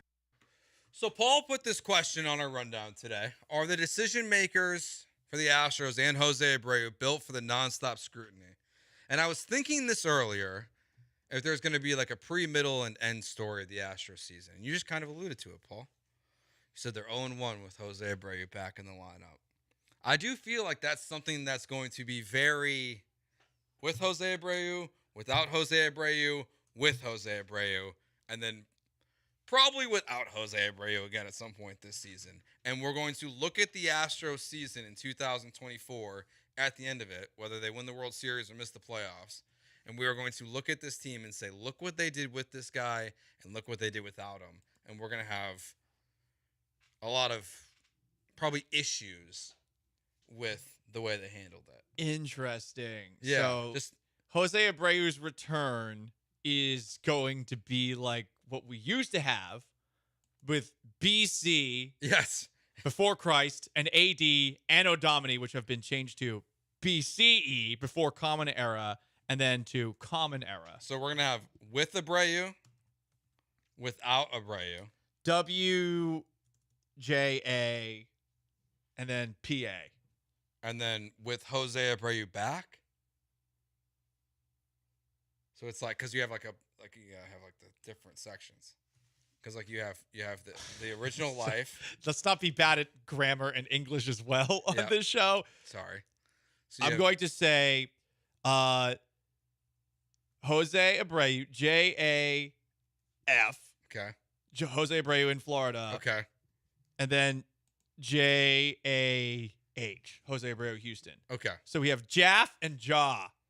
But you don't want to have two. You don't want to have like a before and an after. Yeah, no. There's Jose Abreu pre-Florida. Yeah, pre-Florida. Jose Abreu Florida, and then Jose Abreu after Florida. Yeah, I think because what if he's really good and the Astros are better than they ever were, and we say Florida saved the season. Florida man Jose Abreu. So we need the Jose Abreu in Florida era. This might be and the then we also dumbest need the two conversation I've ever different. had. It definitely is. Jose Abreu Florida is JAF. Okay. Jose Abreu Houston is JAH. And we forget about the first part of the year. stint where he was batting 0.99. We're cutting that part of the season out entirely because it was a historically bad start. You know what? I'll say we get to we'll pocket it because Victors get to write the history. If he plays well, it'll get forgotten to history. If he plays poorly, it gets counted. But do you think that because and in all seriousness, this is going to be how the season's viewed. Did you see last night? I mean, everyone was analyzing things from Abreu defensively, having a ball go right through him for the first Mariners hit of the game, diving for a second ball, the Mariners' second hit of the game. And there were conspiracy theories about Space City Home Network not showing the second ball that was hit by Jose Abreu. There were conspiracy theories about it. Yeah. I tweeted about it. I said, hey, they didn't show the replay, did they? And my guy, Sean Pendergast, responded to me saying, oh, you're not the only person that noticed that. So I'm sure lots of other people were like, wait, why didn't we get to see the replay of that second ball that was hit by Jose Abreu? I mean, I don't think it's a conspiracy theory. It's owned by the Astros now. And I know we have TK on, and I'm friends with Blummer, but they're not in charge. Talk about the actual broadcast of the game. How much Jose Abreu conversation was there last night? That was the biggest story of last night's game. It was. I know they're playing the Mariners, who are a first-place team, but Abreu being back for the first game, especially considering his return to Sugarland happened on a Friday. Great time for a news dump. That's the biggest story, especially if this game got out of hand. Yeah. I would have been very curious to know how Todd and Jeff would have handled that. Tough place to be in when you are working for the home broadcast network, the flagship station of a team. But that's all anyone wants to talk about right now. And I mean, you had two plays that were ruled hits, overanalyzed, and then on top of that, you had the first at-bat overanalyzed. And I saw a lot of people who I think are preconditioned to not give Abreu the benefit of the doubt, who were saying that Abreu didn't fight in that at-bat. Yeah. And, I mean, the first at-bat of the game, I will defend Jose Abreu. That was a filthy pitch by Bryce Miller. It was low and away, and it barely hit the corner. And if you're taking a look at the Robo strike zone, I mean, it looked like it was out. It was barely grazing the corner, if it was at all. He did get a nice foul piece of contact that went straight back in that at-bat. The second at-bat, he gets the RBI single. Third at-bat, it was a very weak lineup, and it looked like for a second it could be a single. There just wasn't enough mustard on it. I mean, he didn't have a bad game by any means, but this is just one game, and this wasn't a bad game. No, what happens when the bad game happens? What happens with the 0 for 3 game with 3 strikeouts or something like that? And It's Even going to be then, that like, last every night's night. game it only gets you so far in the Jose Abreu. Like having an RBI single when your other 3 at bats are strikeouts, and you have the first play. He only struck out once. Oh, he only struck out once. I'm thinking of Pena. But like the more that even if Abreu has like 1 hit and then everything else is outs, and like if he's batting 200, 250, it'll be an improvement to what it was before. But also at some point, even a minimal success, the goalpost will get moved for Jose Abreu. Like, he is going to be a topic of conversation, the topic of conversation amongst fans. How do you think that the front office and Astros organization as a whole will handle this? Because I don't think it will be well. I think they'll start getting snippy here pretty quickly. Because I think they're all going to get tired of it. They already were getting snippy with the back of the baseball card comments. What sucks is that the guys who are making decisions to put Jose Abreu back out there can't be Dana Brown, because Dana Brown said John Singleton's our everyday first baseman. Can't be Joe Espada. Joe Espada is the one who's saying that Joey Loperfido has played well enough that he shouldn't be sent down. And they're the guys that are going to have to field the questions about this. And, totally different circumstances. But I remember vividly back in 2017, after Deshaun Watson tore his ACL, how Bill O'Brien was fielding questions about, like, why aren't the Texans signing Colin Kaepernick? Yeah. And there are certain questions that aren't really for you, but that's your job. I mean, Dana Brown? It is your job, but if you are constantly getting asked this question, or if you're a clubhouse, a teammate of the Astros, and the people that are on the daily beat are going to be a little bit more political with how they ask it, but all of a sudden, if people like me or something start going into the clubhouse and start peppering with abrasive questions, how will they handle it, especially if they're not winning? Are they going to be honest with their answers? Yeah, I mean, I would love to hear Dana Brown at some point, if they continue to play him, and Joe Espada, to just be honest and say, this isn't my decision. It's hard to do that when you're trying to cultivate a culture in an organization, because even if Dana Brown felt that way and the players agreed with him, they would look at him with a side eye if he said, well, that's not my call. I'm being told to keep Jose Abreu on this roster. We would like him to hear that, but I do think you'll hear, because even the back of the baseball card stuff, it was more insulting, I think, to baseball fans and to their intelligence by trying to use that as an excuse. It tried to just make them seem superior in thought of what a baseball player is, and that they think that stuff that mattered in a 60-game season, and a player who's been on a decline for years, that the back of the baseball card matters. I wonder if it's more of just like, guys, I'm done answering these questions. He's in the lineup. He's our first baseman. Like, if we get that level of just, I don't want to talk about this anymore, because that's where I feel like we're headed. Well, if he's playing poorly, they can't. Yeah. And again, everything is going to be overanalyzed now. There will be a focus on Jose Abreu that you do not traditionally see for the daily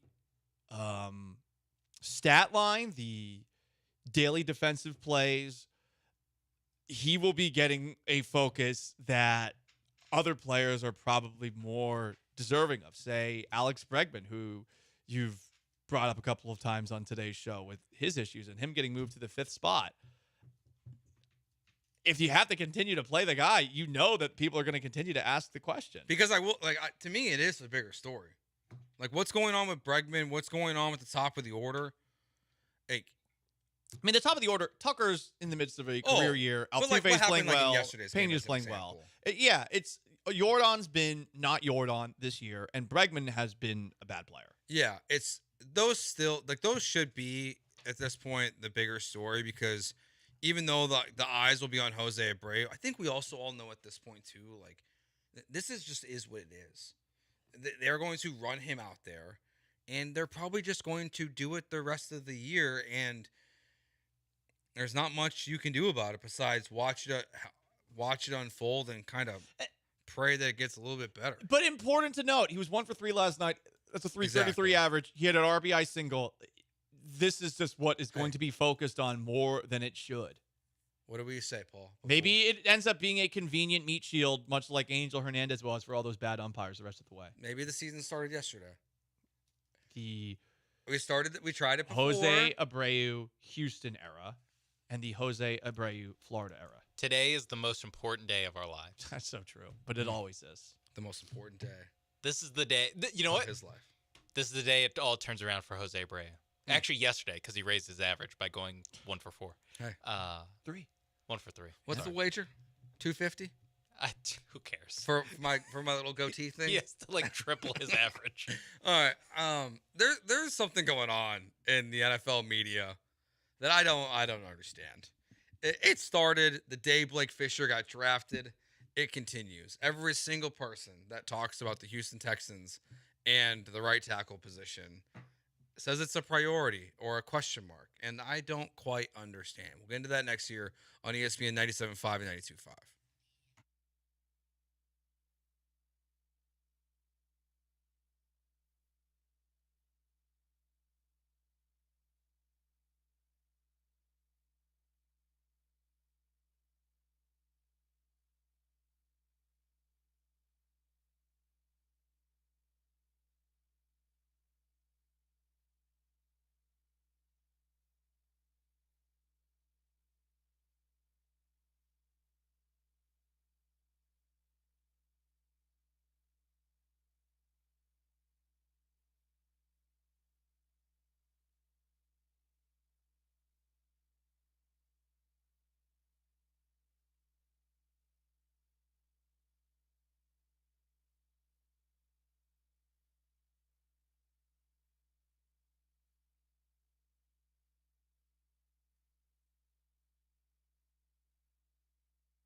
This is Gallant and George. On ESPN 97.5 and 92.5. Now back to Paul and Joe inside the Veritex Community Bank Studios. Okay, NFL.com put out their list of biggest remaining offseason priorities questions for each AFC team. Okay. And Kevin Prata, I believe is how you say, or Kevin Patra. Patra. Can't read today either. He put his as... It's so dark outside. It's hard to see. I know, it looks a little bit better outside right now, thankfully. Sean's giving us updates by looking out the window. Mm-hmm. It's not pitch black anymore. That's at least. Yeah, not positive. pitch black, and looking outside the window, looking at the trees. Doesn't look that windy, Paul. Hell Your patio furniture might make it. And Center Point Energy is only saying 300,000 people are currently without power. Okay. So, lower number than last week, for sure. So this is what Kevin put as his top priority for the Houston Texans. It was figure out if Blake Fisher can handle starting right tackle duties. Man, they're really trying to make this happen. And you go to some of the draft grades that they have for the Texans, a lot of them seem to believe that the Blake Fisher pick is either a pick they didn't need to make because of the offensive line depth that they have, or it's a pick that they are making because they're going to move Titus Howard to where he should play, which is guard. No one who has watched the Texans believes that Titus Howard should play guard. Titus Howard clearly does not believe he should play guard. So it's interesting to see it. And look, this is something that you got to remember when people are doing big picture pieces, whether it has to do with draft grades or offseason questions about every single one of the 32 teams in the league. There are going to be some that they are still talking out of their butt about. Mm-hmm. And I think for a lot of people, this is going to be the first year where there's an expectation for everybody to be closer to informed on the level we all are about this team. Yeah, it's unless there's something we're missing. I don't know. Kevin Patra is not seeing something that we cannot. It's just one of those things that like everyone keeps saying it over and over and over again. I'm like, and I'm with you. Like you look at Titus Howard's account, you look at his. If you like Pro Football Focus, not even my favorite website. I think they do good work, but I don't think they do as much work as they claim they do. But if you look at Titus Howard's grades through their website, he is a terrible left guard, and he is a above average right tackle. Like there is no indication through any metric, through those numbers, through your eyeballs, through what Titus wants, what Nick Caserio has talked about, that he is a left guard. So I find it odd that that's so often the focus of this group. That is Titus going to play left guard? Honestly, Paul, I think it's more likely that Titus Howard's not on the team than he is your starting left guard week one. They're like, I think there's a better chance that they would say, we regret this contract. We like Blake Fisher more. We're just going to make him the right tackle. And I think that's a very, very low percentage chance. But I don't think Titus Howard is going to be your left guard next year unless the offensive line utterly collapses on itself again. You drafted Fisher to be a swing tackle in 2024. Mm-hmm. And if injuries happen, you might play him. And if you've been paying attention to Nick Caserio's of the belief that you need to have 3 to 4 tackles. You need to have that because stuff happens like last year where you were without guys for significant amounts of time, specifically Titus Howard. But you had to put George Fran in there. He did a really good job, I thought. I think Tunsil missed a couple of games as well. Mm-hmm. So when you find yourself in a spot where you are lacking at that position, you can see what happened in really the preseason where Stroud was getting smoked back there because the tackles that were out there were like Charlie Heck, who was playing center, not Charlie Heck, Michael Dieter, who was playing center at the end of the year. You know, like that's a terrible spot to be put in. Hey, bro, go play tackle. I forgot about that. Yeah, it's just to me, like, yes, there are questions about the offensive line. Who is the left guard? Is that your top priority this offseason? To me, I think it's so easy. It's who's your other corner besides Stingley?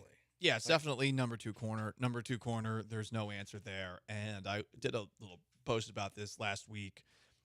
There's some people that are going at and looking at quotes out of OTAs. I saw someone put up this clickbait BS about how the Texans coaching staff is blown away by what they saw from CJ Henderson and Jeffrey Okudah. And I wanted to shoot myself in the head when I saw that this person had like 5 times as many views as me. And people are like, thanks for talking about my Texans, man. And I'm saying, I'm looking at it. I read the actual quote where D'Amico Ryan said, like, yeah, they've been on 3 teams in 5 years. They have a lot of great athletic traits. Mm-hmm. And the thumbnail for this video on YouTube says, huge deal that Texans coaches said that their players that they signed this offseason that were top 10 picks but are on their 3rd team in 4 years. To say that they're blown away because they're athletic. Well, I'd hope they're athletic. They were top 10 picks. Yeah. And so that stuff is put out there right now, and that position is definitely not filled. I mean, Kamari Lassiter was getting some opportunities, I guess, in the one OTA practice that people were able to go to, and there will be another one this week. And I'm sure people will have all sorts of over-the-top overreactions to what goes on there, but it's interesting that Kamari's competing. Camp. I can't wait for training camp. Every single time they put out a new offensive line and everyone freaks out, about who's at left guard. Again, this is why whether you it's Kenyon Green. Just get off Twitter like me. Or Juice Scruggs. Just post your content to Twitter and then No, take pictures of every lineup that you see as the offensive line. Yeah, dude, there's gonna be like a whole YouTube series on throw this. a thinking emoji. Throw a thinking emoji in there. Mm-hmm. Blake Fisher at left tackle. No Laramie Tunsil. Blake Fisher center. Blake Fisher right guard. Blake Yeah. Fisher every position. Yeah, it's just a weekly series for the Titus Howard tight end. Huh? Ooh. He ran a 40 at one point. Didn't say what he ran in that 40. I don't know if he ran a fast one. Titus Howard 40 time over under 5.5. 5.6. Let's go 5.6. Titus Howard. I'm gonna say under. I'm gonna go. He doesn't look that quick to me. I've seen him pulling from left guard. I'm gonna go over. He doesn't look that quick to you. He doesn't. That's why he's a terrible guard. He can't pull. He can't block anyone. Like, I don't know anything about offensive line. What I can tell is that when they pull him at left guard to go block someone, he doesn't get there in time. That's different than a 40-yard dash. What? Quick feet. Joe thought it was over 5.5. I think it's under 5.5. Paul's right. He ran 5.05.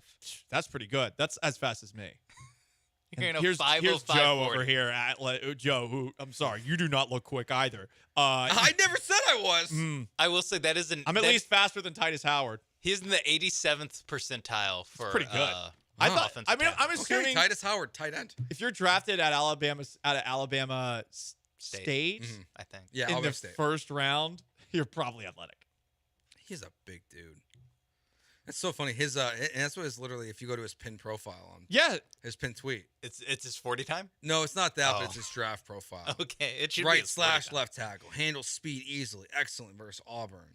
If That's I ran a what- 405, that would be my pin tweet. Would be me running the 405 and his or and, 505. and his Twitter account, just for the record, still says right tackle only.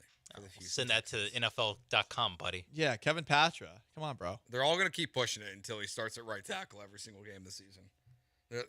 That seems like the story that everyone wants to keep running with, that he is going to be a left guard, and they're all so wrong. He's not. It's a lot of people that are pushing it, and it is a surprising amount. I mean, if you've invested that much money into your left tackle and your right tackle position, you probably want those guys, when they're all healthy, to play the positions you're paying them to play. Yeah, it's a weird one. All right, we'll get back to Jose Abreu and the Astros as we get ready for game number 2 tonight of the Mariners series. That's next year. That in Garbage Time on ESPN 97.5 and 92.5.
Broadcasting live from the Veritex Community Bank Studios, it's Gallant and George. On ESPN 97.5 and 92.5. We're still awaiting word from the Houston Astros on what's going on with Christian Javier and Jose Urquidy. Both guys had MRIs today on their right forearms because they're dealing with discomfort. Text here says Abreu isn't the only problem. Their biggest issue is the soft-ass pitchers who constantly go on the IL due to pansy reasons. Forearm discomfort, neck discomfort, lame. Nolan Ryan threw his 7th no-hitter with bone chips in his throwing elbow at age 42. Javier is done and costing his team, period. He is soft. Over-under age of this texter. Agree. 60. I'm going to say under, but not much under. Yeah, the Nolan Ryan reference makes you seem older, texter. But thank you for texting. I appreciate it. And the passion. To that texter's point, old man, there is a lot of babying with pitchers these days. I don't think it's necessarily the fault of the pitchers. But, I mean, for a team that has been dealing with the pitching injuries that the Astros have been of late, that's the most dangerous one. And, you know, people are whipping their elbows in the craziest ways these days in a way where it wasn't necessarily happening during the era of Nolan Ryan. I was wondering that just randomly the other day. You know, you're on Twitter, you just see like a random Nolan Ryan stat, and you're like, yeah, how did he never have Tommy John surgery or any sort of like serious elbow injury? I just don't know why all of a sudden you need, like, every baseball team. I mean, we talked about this at the start of the season. Every baseball team should just prepare to have like 7 or 8 starting pitchers pitch for them. I mean, the Astros are 2 guys that won't come back till the All-Star break, and like bad feeling in my stomach is that they're going to announce 2 guys that have Tommy John. And I don't remember that ever like. No, it's worse than it's ever been. I feel like it's a recent where it just clicks, like the urgency kind of clicks up every year. Well, that's why it's an impossible question it's an impossible thing to fix. The only thing I can figure out about baseball is that this problem is not fixable because it starts so young that you can't fix it. We're all going to see it this week as the College World Series gets underway. You saw Paul Skeens throwing well over 100 pitches last year in, a meaningless College World Series game. Like when you're about to make millions of dollars, this guy's throwing 102 constantly in the majors right away for the Pirates. Like, these kids are throwing way too many pitches. They're throwing breaking ball stuff way too early. And then they're coming to the majors, and it's continuing. And that's why I also think, like, blaming the pitch clock is a lazy narrative, but you can't even discount the fact that that's not also causing at least some of these problems. Like, they've got a pitching problem in baseball. Kids are getting Tommy John in high school. No, Like, there's no pitch clock in high school. Yeah. It's up 400%, elbow injuries among pitchers over the last 10 years. And, I mean, you're talking about from a velocity perspective. Velocity is up massive. Guess what? That's more torque and yeah, that's wear and tear. Honestly, that's probably it. Is that the way kids are getting taught how to pitch is to maximize velocity and stuff, and it's gotten the human body can't actually endure that. Exactly. It's gotten so good that, I mean, we talk about robo-umps. We're going to see robo-pitchers soon. Probably. Cyborg pitchers. Yeah. What? That's not that crazy. Someone's to have a cyborg pitcher. That's not that crazy. It's not that crazy. If it's ever going to happen, baseball seems like the sport that would be most cool with pitchers having robo arms. Oh, so they're protect your investment. So I guess are they the guy androids then? They're like the cyborgs? Are you saying they're more like the guy from Mortal Kombat? Jax? Yeah. Could be. Just like, do both arms have to be robotic or just the throwing arm? I feel like for balance, you might, when you're trying to field the ball, you might want both to be. Weight might also be an issue. Yeah. With the metal arm. Might be a little heavier. Might be harder. All I'm saying is if there's ever going to be augmentations in sport, it feels like it's here because we've gotten to a point now where the pitchers are not capable, by and large, of doing this because they are doing superhuman things. And they need to dial it back. Honestly, yeah. Like that's really the only solution is to throw less fast. Throw hey man, softer. Guys, like let's throw more like Dallas Keuchel and deep breath here. Less like Paul Skeens. Hey, you know what? You can win Cy Youngs if you pitch like Dallas Keuchel. It's true. He did it. Over under on how many shows until you're really, really annoyed with the Jose Abreu stuff now he's back on the team? Short week this week. Take that into account. If he's playing well, today's Tuesday. Yeah, I don't think we'll make it to the end of the week without me being really annoyed by it.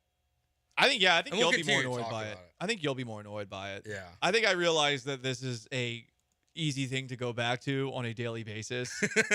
You're right. Over the course of a long and boring baseball season, True. and this is something that we can talk about on an everyday basis. I agree. We can overanalyze Jose Abreu every day. Say what you want about this Astros season. Content. Less boring than the normal Astros. Yeah, you're right. It They're was playing like- all those loser AL West teams from this time of year. Now they're all you're all losers in the AL West. When Dusty Baker retired, I was like, "Where's all our content going?" Easy. The players just replaced it Yeah. for us. Jose By being Abreu awful said, this "Hold year. my beer." Yeah, exactly. All right, I'm going to go to Florida and be back in a month. Let's get to garbage time.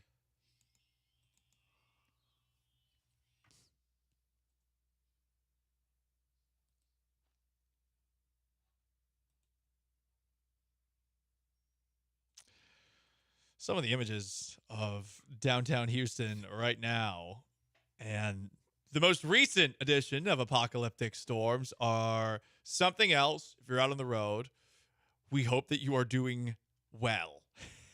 we hope that you are home, and we hope that you have not suffered any damage. All right, garbage time. So today I learned, and Nicki Minaj learned, that weed is apparently not legal in Amsterdam. Oh, really? Technically. Yeah. Huh. So Nicki Minaj was arrested after landing in Amsterdam. Okay. She claimed, though she did cooperate with them when they first, I think, came up to her car and said, "We're looking at your bags." She claimed that, quote, "They're being paid big money to try and sabotage my tour because so many people are mad that it's this successful and they can't eat off me." True. They That got is true. caught stealing money from my traveling jets and got fired. But then she said weed is legal in Amsterdam, and readers out of the context of weed is not legal in the Netherlands. There is a national non-enforcement policy for weed up to 5 grams. Her fine that she received because there was weed in her bags that she was on tour with indicates she carried over 6 times the limit, meaning it became a crime. That makes sense. Are we about to turn Nicki Minaj into the same victim that we turned Brittany Griner into? No, because they're gonna let her go. Yeah, she'll be able to go to her next tour date. Yeah. But she did violate that country's law. Yeah. Also, she had like way more weed than Brittany Griner. Way more weed. Brittany Griner had a weed pen. Nicki 6 Minaj. times? What? Nicki So Minaj what, was 30 packing. grams? She was. Over 30 grams. I mean, you got to bring the good stuff. Guys, this is exciting. A billionaire is, guess what? Building his own submarine to explore the Titanic. Oh, hell yeah. We're doubling down. He is doing it. Ohio billionaire Larry Connor. He's taking this $20 million sub to the Titanic wreck site to prove that the industry is safer after the Ocean Gate incident. Hopefully this one will not be powered by an Xbox controller. My bad. PlayStation? Can we do PlayStation? It was a GameCube. Oh, yeah. That's Forgot. right, it was. All right, how much to get on it? No. No.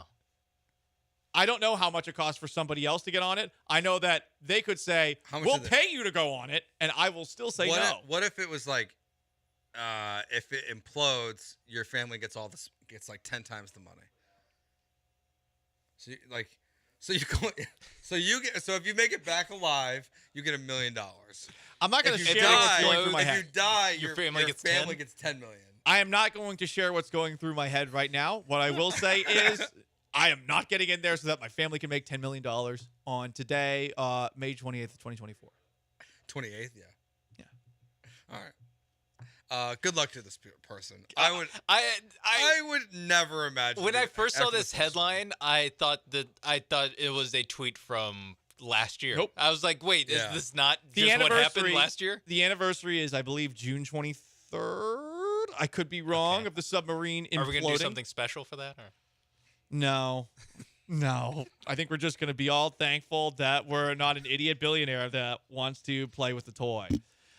Sean, there's something that we have from it's at the bottom of the audio. It's a must listen peak UFL moment. I don't know how many people saw the Houston Roughnecks game in the UFL over the weekend and how many people have been keeping up with them. Not me. But this is perhaps the greatest mic'd up moment in UFL history, and honestly might be the most memorable part of this season thus far. This is a couple of Houston Roughneck players discussing why things are getting a little slippery in the quarterback-center exchange. Under center from here on out, my ass is not this wet. The volunteer trainer just absolutely soaked me with the sponge. I felt it on my 35, and as I'm sitting there, I try to have it as under there as little as possible because you're just dripping on my go pistol then. I just want you to know that a lot of it's sweat. Okay with pistol? Because like I handed that ball off, and I literally am dripping from your ass. But you just soaked me, so now I'm like. So now you're even worse? Now it's Can I get a feel? So, snap exchange for the Houston Roughnecks. That I have a feel at the end is tough. Little slippery because the center, Kramer, his ass was wet, but he wants everyone to know that it wasn't just his ass sweat. There was also like a little sponging going on there, and that's why it was so slippery. So now we know, guys. Down to the bottom of that mystery. I have so many questions. Yeah, what what's are we sponging? What's the purpose of the sponge? I don't know. Do we know any centers we can call out on the show tomorrow? Nope. Maybe we'll If ask Jose Chris Myers. Abreu- Yeah, I was going to say Chris Myers, look, here's the thing. 713-780-3776. If Jose Abreu goes 0 for 5 tonight, can we please have Chris Myers on to explain this exchange? Because I have so many questions. Any center. How do you publicize that? Also, if you're that league. They publicized that in the middle of the game. Coming back from a commercial break. That's just mic'd up on the broadcast. This is what the UFL should do. Yeah. USFL. Yeah. No, UFL. Yeah. Because you're relevant on our show for once. Congratulations. We mentioned you at the last 30 seconds of the show. All right, that does it for us. Jeremy, Joel are up next. The Killer Bees will be back tomorrow at noon. Goodbye. Peace.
What up, H-Town? Hey, how we doing? He's Blank. I'm Brian Elma. A-Rod, Austin Rodriguez behind the glass. Brian's a lazy bones, not working today.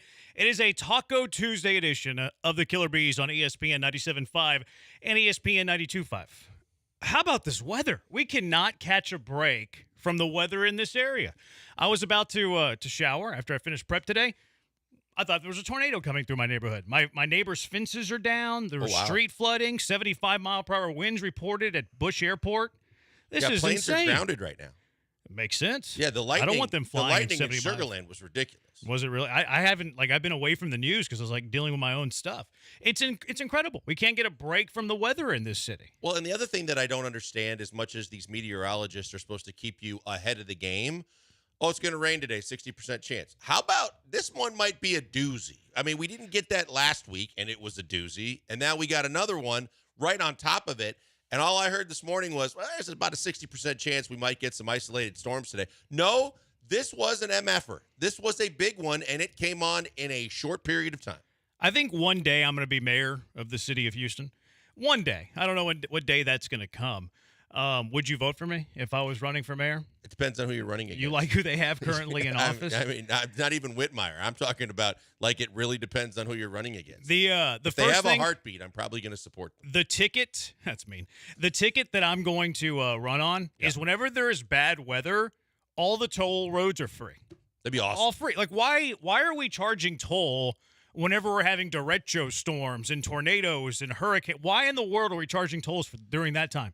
Plus, you need an emergency lane, and even with the HOV is one thing, but when everybody just feels like if I throw my hazards on, I can do whatever I want, and it doesn't matter. I could swerve over 3 lanes of traffic. I could just hit the brakes in the middle of a main drag of highway. The driving gets worse to where you need escape lanes even more, and if you can use the toll road's probably cleaner in a lot of ways in terms of less traffic, but my God, they should. That's a good idea. Yeah, so you would vote for me. And the HOV it sounds like lane. I won your vote. I think they should open up the HOV lanes to just about to anybody when you get weather like this. If there's severe weather, toll roads are free, HOV lane open for everybody. Who says no? Vote for Branham in whatever year it is. They just had the election, right? Whitmire just beat, what was it? Who'd she beat? Sheila Jackson Lee. So what, 4-year terms in mayor? I have no idea. I don't pay attention to politics. I believe they're 4 years. 4-year term. I'm not a career politician, as you know. I barely have a career at this. I'm going to run for mayor in 4 years, and I'm running on the ticket. Severe weather, you get free tollways. You could be like that dude that's in the Senate. I think it's the Senate. That just wears the hoodies every day. He's like, screw the suits. It's not my deal. It's not who I am. Oh, you're talking about the guy from Philly? The trash guy? Is he from looking? Pennsylvania? He's bald. He looks like a wrestler. He's bald with a goatee. I think he's from Pennsylvania. And he wears a hoodie most times. There's some theories on him, too. But he gets some stuff done. I mean, when he wants to save, I guess. I don't know. I don't pay people attention. that have been held hostage or whatever, he just gets on a plane and goes and gets them. And he does? Yeah, he just did it recently. That's a real thing? And he actually wore a suit for he had to meet with the leader of some, it was in Turks and Caicos. There were Americans that were caught with ammunition in their luggage from previous trips. I didn't realize that guy was freeing people who were There's kidnapped. 5 of them. He got on a plane to Turks and Caicos, met with the president of Turks and Caicos, and got some guy was an ex-baseball player. And Fetterman. Virginia says Fetterman. There you go. That's him. Yep. Fetterman. Yeah, there's some thoughts that there's some deep fake with Fetterman and that he really isn't alive anymore.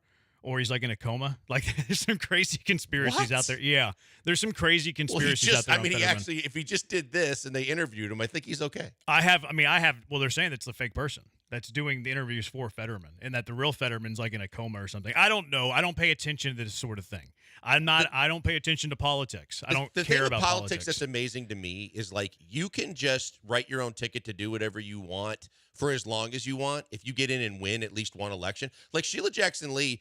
She's been everywhere from Michael Jackson's funeral to anything that pops up locally or nationally. She might have been to Fetterman's funeral for all we know. It's possible. I mean, because they're all kind of a tight knit bunch. She shows up everywhere. It's where's Waldo? Sheila Jackson Lee's going to be there. Yeah, she's everywhere. Then she ran for mayor out of the blue. I was like, oh my God! I thought she had a sweet enough gig as it was. Tony the Handsome says I'd vote for Jeremy if he legalized crack. Why not? Why not? That's good. Why not? Why? What's wrong? What's the downside of crack? You have to tell me. All right, 713-780-ESPN. Y'all be safe on the roadways. And if I was mayor, you'd be driving on the toll roads for free. Just remember that in 4 years Only in when bad Branham weather. runs for mayor. Only in severe weather, yeah. Severe weather is your free ticket to drive in the tolls, and then the HOV, all that stuff. And not Dr. Dre on 290 using the left lane, however he wants. One of the things I will crack down on as mayor is 18-wheelers in the left lane that are impeding traffic. That will be a no-no. That will be like we're decriminalizing a lot of things nowadays. That's going to be what's the opposite of decriminalizing? I guess just criminalizing. We're going to criminalize 18-wheelers and big rigs in the left lane again. Make the left lane great again. All right, Astros, good, bad, and ugly. This is a weird one because everybody was lazy bones and didn't work yesterday, and usually we determine like the good, the bad, and which we start with based on if the Astros won the series or not. So technically they beat Oakland, but then they lost yesterday, so they're 2-2. Most recent one's a loss. Do we start with the good? Do we start with the bad? I don't know. You can call it. I mean, look, there was a lot of good from the Oakland series, and there wasn't. I wouldn't say it was hellaciously bad last night. We know that one of the bads was very obvious, and other than that, you can kind of pick apart. We know Seattle's got good pitching too. They have very good pitching. Seattle's got very good pitching. I guess we can go with the bad because I think more people are sour based on that loss yesterday. So we can start with the bad and the ugly, and we'll get to some of the good because there was some good in the Oakland series. 713-780-ESPN. You're bad, then you're good. 713-780-3776. 6941 says, ask Bagwell what the downside of crack is. He's the one who looks like he's on it. That's mean. We're not going to read that kind of stuff on the air. We're not going to read that slander about Jeff Bagwell on the air. We never talk bad about a fellow Killer Bee. 713-780-ESPN. You're chuckling. I just thought of something as you were saying that. What would you think of? I was coaching this weekend, and the two umpires walked up to me at a certain point during the game and were like, "Hey, you do radio, don't you?" And I go, "Yeah." And they're like, "You're Joel, right?" "Yeah." And I go, "Yeah." And he goes, "Who's that guy you work with that you fight with all the time that just you sound like you guys want to kill each other?" I'm like, "Jeremy? Brian?" He's like, "Is Brian that you do that? You want to kill Brian?" He's like, yeah, that's the guy." I go, "We don't want to kill each other. It's just sometimes it gets a little passionate." So what were all the great things he said about me, this guy? It was between innings. It wasn't a lot. But then then of course it was like, "What do you think about the Texans? What do you think about this? What do you think about that?" I'm like, "We're trying to win a game here." 409 Josh Branham. State mandated 3-second yellow lights will get you some votes too. All right, I'm the voice for the voiceless. I'm all for ideas. I want to be the mayor in 4 years. What's that? So you can run the yellow? I think it's just a 3-second yellow, like a three count, 3 in the lane. Oh, 1, got it. Okay. 2, So 3. it's not a quick one. I get it. Eric, can we talk about how stupid people who use their flashes are when it rains? Imagine if everyone did this and no blinkers. I agree with that. That's what I just said. They put them on, and then they just do whatever the hell they want. Yeah, and plus you're not supposed to do that. You're not supposed to put on your hazards. I don't really know the reason. I just know you're not supposed to. Because is it only if you have an emergency going on? Yeah, I'm pretty sure that's something to do with it. But you're not supposed to use your hazards in storms. Oh, because my neighbor told me that you're supposed to use them because it tells people that you really are having a hard time seeing or something. Everything that I've read, and again, I don't know the reason. Yeah, so I'm not aware of the rule. This could be hogwash and malarkey. I don't know. Law. But I'm pretty sure you're not supposed to do that. Anyways, Astros. 713-780-ESPN. The boss is saying Astros, Astros. Austin Rodriguez is in our ear saying Astros, Astros, Astros.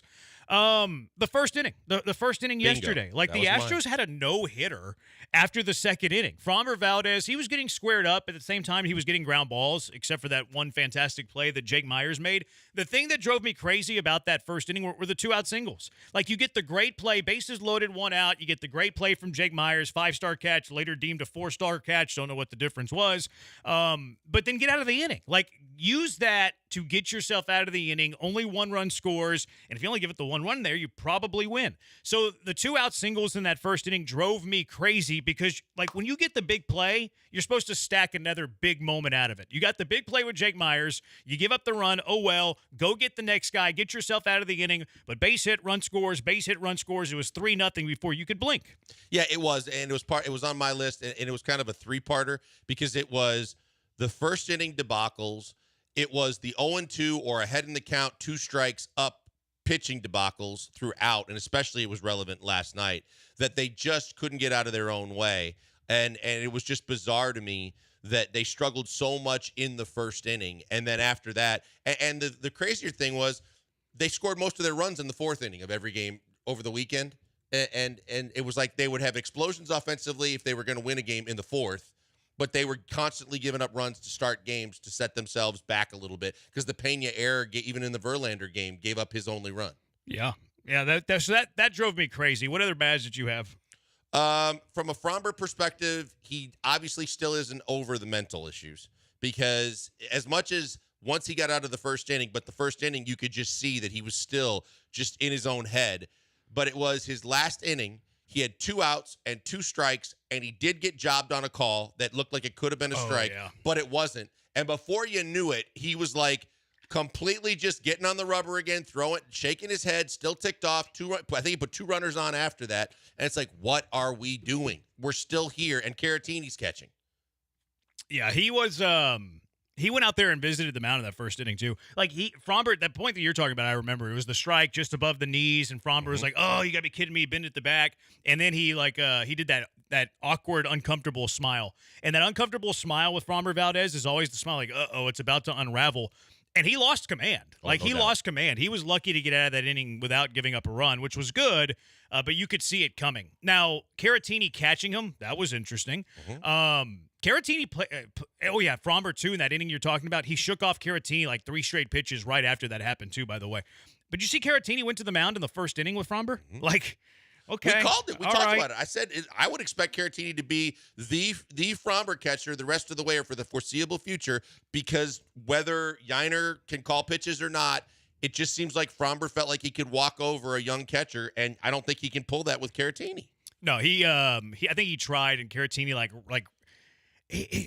Fromber's like the toddler that's trying to test his parents. Like he's going to try to get away with a few things. He's going to try to test. You tell him to stop. He takes that one extra step. Hey, don't go into the street. He goes into the street. Like he is the little toddler that is trying to, you give him an inch, he's trying to take a mile. He's a wild horse. He's a toddler. Like all of these things with Fromber Valdez. But even what you're talking about with the little uncomfortable head shake and the face that he makes, it's like smile. You can smell it. You know it. The baby pooped themselves and you go, did you poop? And no, that's that little nope. Yeah. Nope. And it's like, that's Fromber. That's Fromber. He's such Poop a your child. diaper, baby. That's Fromber. He's so weird, this Fromber. He's so stinking good. I thought that Joe Espada's decision to use Hader on Sunday in a 4-run game was not great.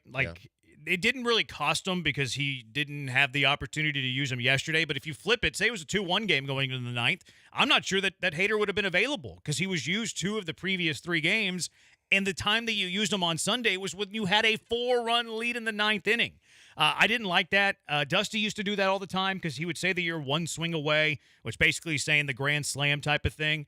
I would have tried to avoid using Hader on Sunday. Now, again, it didn't really matter in the grand scheme of things because the Astros wouldn't have used him yesterday because they lost 3-2. But it's kind of like the foresight, looking ahead, knowing what's on tap, knowing you have Seattle. I didn't like the decision to use Hader in the 9th inning on Sunday at all. Yeah, I didn't like it because I wanted to save all of my back of the bullpen arms as much as possible going into the Seattle series because it's going to be probably a very tight series. You know that 1 run here or there could be the difference, and you want those guys to be as fresh as possible. And on that point, kind of into the next, one of the other ones I had was Abreu consistently and constantly annoys the hell out of me by creating his own trouble, and he gave up even a couple of hits and runs this weekend to where I know that as long as he doesn't give up a run, it's okay. But at the same time, a guy that's going to be in high leverage situations like primarily the 7th or 8th inning, I need a guy that's going to not create traffic. He's going to shut it down. And I don't know if he just doesn't want to throw primarily fastballs and he gets enamored with his slider and his off-speed pitch or what it is. But there are times that he has a hard time dialing it back in once he starts missing the zone too. And man, that's frustrating sometimes. Yeah, that's he has trouble with command. I mean, that is a knock on Brian Abreu. His walk rate's higher. His strike percentage isn't as high. But of the big 3, he has the lowest ERA of the big 3. So, he certainly has the stuff. Another Abreu, Jose Abreu is back. Like, that's going to be a bad and ugly for some. I thought he looked pretty, I don't want to say pretty good. I thought he looked better at the plate yesterday. Like, I know he had just the 1 hit, but it's short of the ball. Yeah. that was pretty. I mean, the pitch was a fastball too. I was going to say, for what it's worth, for a fastball pitcher that throws 60+% of his pitches fastballs, he looked like he had a quick enough bat, which he didn't have the last time, and he drove it to the alley in right center to where I was really pleased with that. But then he followed it up with a duck snort off the end of the bat that looked like it was a Phil Necro knuckleball going, what the hell was that, when they actually could have needed a barreled-up hit somewhere. Do you think he should have scored on the Altuve double? I was going to ask you the same question because with 2 outs, I understand this is the debate. Tucker's coming up next. He's your best hitter right now, so you leave it in his hands. But with 2 outs on a base hit like that, I think he should have scored. Yeah, he's just so slow. Like, I can't tell if he was, like, coasting. I'd like to think that he wasn't coasting. I don't think he got a great jump. Probably not. When I looked at it, and I looked at it again this morning.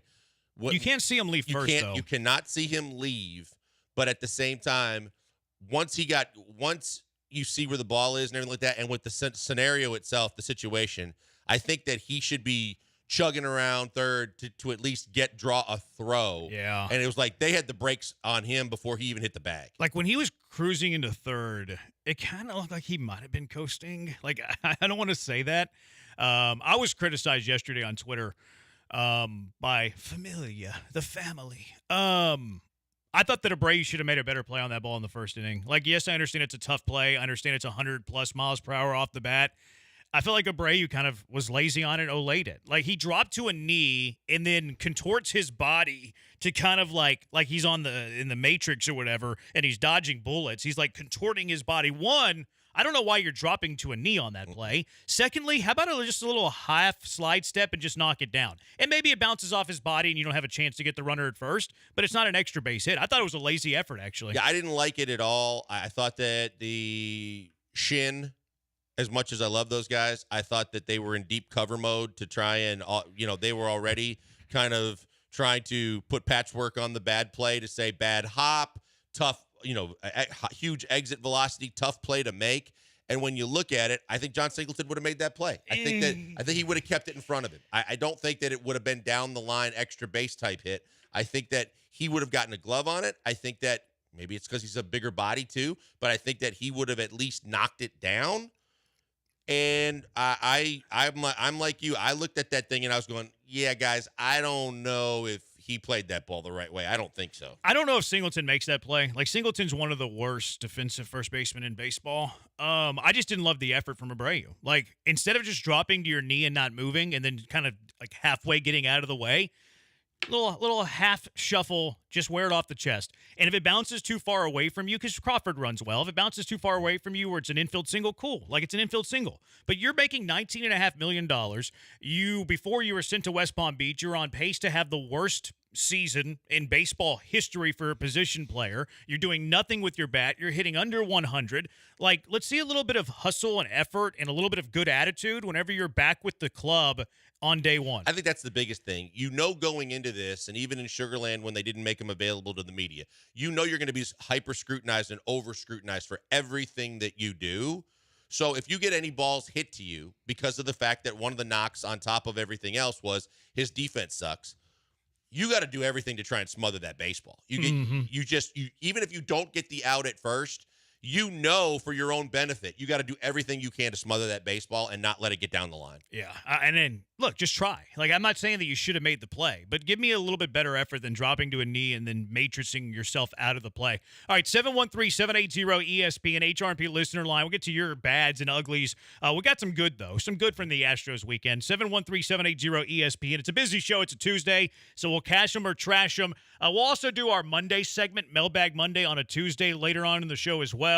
A lot of thoughts about, like, Yainer Diaz, what's going on with him, what's going on in these conference finals. They've been good games, but none of the awful series. I mean, there's a really good chance that both series are going to end in sweeps.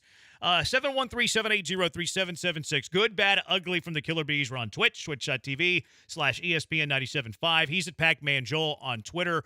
I'm at Jeremy Branham on Twitter. I'm at Jeremy J. Branham live right now on TikTok as well. All right, it's the Killer Bees on ESPN 97.5 and ESPN 92.5.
Coming to you live from the Veritex Community Bank Studios, it's the Killer Bees. On ESPN 97.5 and 92.5. Here's Joel Blank and Jeremy Branham. He's Blank. I'm Branham. We are the Bees on ESPN 97.5, ESPN 92.5, 713-780-ESPN. All right, what's the good? What's the good from these last 4 games?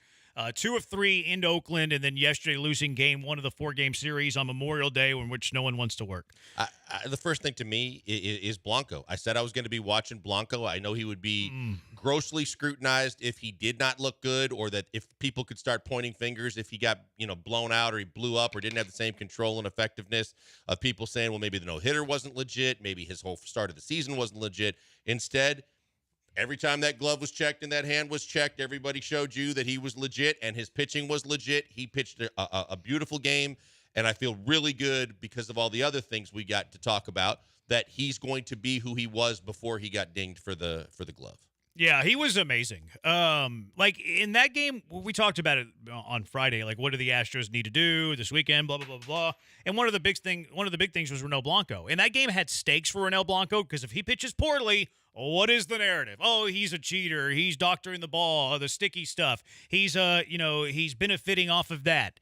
Now, if you really took a deep dive, the spin rate was almost the exact same. You didn't see any sort of competitive advantage that he was getting in that game where he got ejected than in all his previous games. So he needed to pitch well more for the perception of Ronel Blanco than anything else. And maybe for our peace of mind that we could have, okay, let's go ahead and put that to bed, put that to the side, put it in the back of our mind, that Ronel Blanco is just a really stinking good pitcher and that was an anomaly. Because he went out, not only did he pitch well, like 1 run, 7 innings, you're going to take that every single time. His stuff was super nasty. Everything was moving. His pitches were darting here, darting there. But he also threw 104 pitches. And they were talking before the game, 85, 90. He's had the layoff, the 10-day suspension, the 10-game suspension. He's not going to throw as many pitches as he might. Oh, he throws 104 pitches and eats up 7 innings for you. That was awesome to see. Yeah, no doubt about it. No doubt about it. And again, I had my reservations because you just don't know until you see him get back out there. And part of it, too, could have been mental, could have been the fact that, on a lesser degree than what Abreu goes through, but you're going to be hyper-scrutinized. Everybody's looking for you. Everybody that's not a fan and a lot of the media members nationally are going to be watching every step he took and every pitch he threw, and he passed every test. Yeah, he was cool to see. Really good to see him go that, like how he pitched. I thought Verlander was very good. Mm-hmm. It was vintage Verlander, too. Like, gives up a good amount of hits, but strikes out 9 over 6 innings. Was some of that because they're playing the Oakland A's? Yeah, some of it's probably because they're playing the Oakland single A's. Well, not only that, but, he gave up. They gave up a run in the first inning because of the Pena error. And you could tell Jeremy felt bad about it, but you're like, okay, this is one where it's JV. He'll settle in. He's not going to be like Fromber, and he sure did. I mean, once he got out of the first inning, I mean, he seemed like he had total command and control, and he knew that whether it was a lesser opponent or not, he knew how to attack them. And then they did him a solid and broke out with some runs to kind of put that game in their back pocket, which was good. Jake Meyers pretty legit. Really good. We mentioned a little bit the catch that he made, but he's continuing to hit. And I heard, Blummer and our friend Todd Callis on the Shin yesterday. They're talking about how you're getting to a certain point of games played and at-bats where, like, okay, you're going to have to take this seriously. Myers has played in 46 games. He's 135 plate appearances. So, like, it's a small sample. Now, a heater over 135 plate appearances is going to skew the numbers more than a heater over 550 plate appearances. But you have to take Jake Meyers as a legitimate, really good player. Is he a 300 hitter? He currently is. I don't know if he can do that over a full season. He's flirting with a 900 OPS. He currently is. Don't know if he can do that over a full season. But at the very minimum, Jake Meyers, like, what was the question in center field? Can Jake Meyers be an everyday player? You had people saying that Mauricio Dubon should be the starting center fielder before the season started.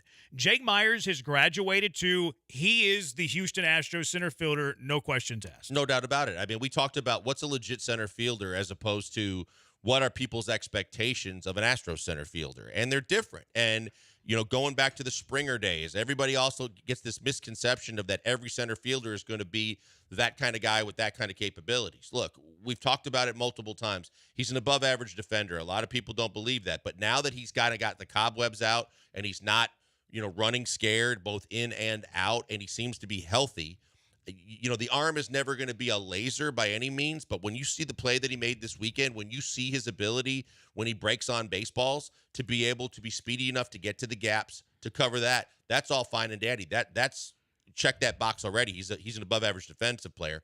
But when he's hitting the way he is, even if his OPS settles into somewhere around 750 to 800 and his average settles down to maybe 265 to 280, the fact is that this is night and day from what we saw after he was hurt. And this is the kind of guy that you could easily plug and play and pencil in every single day now, knowing he's going to give you a guy that doesn't look like a deer in the headlights anymore, and he's giving you a guy that's showing consistency.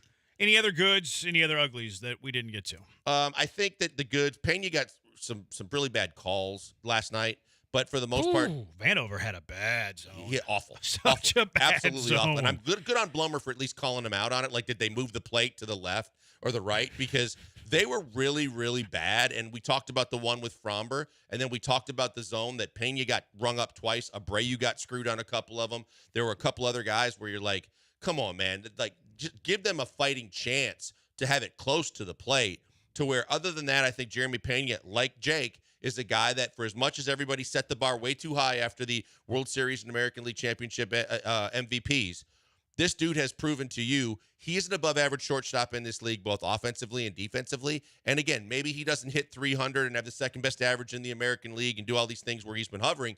The fact is, if he's playing like this, both offensively and defensively, you got one of the better shortstops in baseball. Yeah, he didn't have a good night last night. No. The Golden Sombrero. There was Dan Matthews, who produces over at iHeart. He tweeted, I guess, Espada does his weekly visit with MT, and he told MT that he's going to move Bregman down to the 5th spot today, which is weird to me. Like, who's batting 4th? Is it Pena? Like, if you're doing that, why are you doing it today but not yesterday? Because I know Bregman was 0 for as well, but Pena was 0 for 4 with 4 strikeouts, and you're going to move him up to the 4th spot? Like, I'm very curious who's going to hit cleanup today. I would imagine that it's going to be Pena, unless he's moving Pena to 2 and he's going to drop Tucker to 4, which to me is not a demotion. But it's just interesting that you would make that move today and not, like, yesterday or in the Oakland series. Yeah, like, especially in the start of this series. Yeah. Like, we could nitpick and say, well, you should have done before Oakland. Well, we were kind of rolling. Okay, whatever. But it's weird to make that move in game 2 of a series as opposed to game 1, especially when the guy that you were going to put in front of Bregman was 0 for 4 with 4 strikeouts. It's weird to me. I feel like Espada fills out his lineups based on public scrutiny. I'm not sure if it's from the fans or if it's from upper management, like Dana Brown, Jeff Bagwell. But the way he handles his lineup is bizarre to me. It's weird to me. It's quirky. And are we under the assumption that Abreu's not playing now tonight? I would not have him in my lineup. Luis Castillo, very good against right-handed hitters. He's pretty dominant against righties. Lefties have some success against him. Astros been decent against him anyway, but I'm just saying, because we talked about how frequently are you going to throw him out there. Well, you threw him out there in a tough series against tough pitching, but probably the lesser of the 4 pitchers you're going to see start a game for the Mariners. And he had success. He got a hit. He got a run batted in, so people aren't ready to kill him.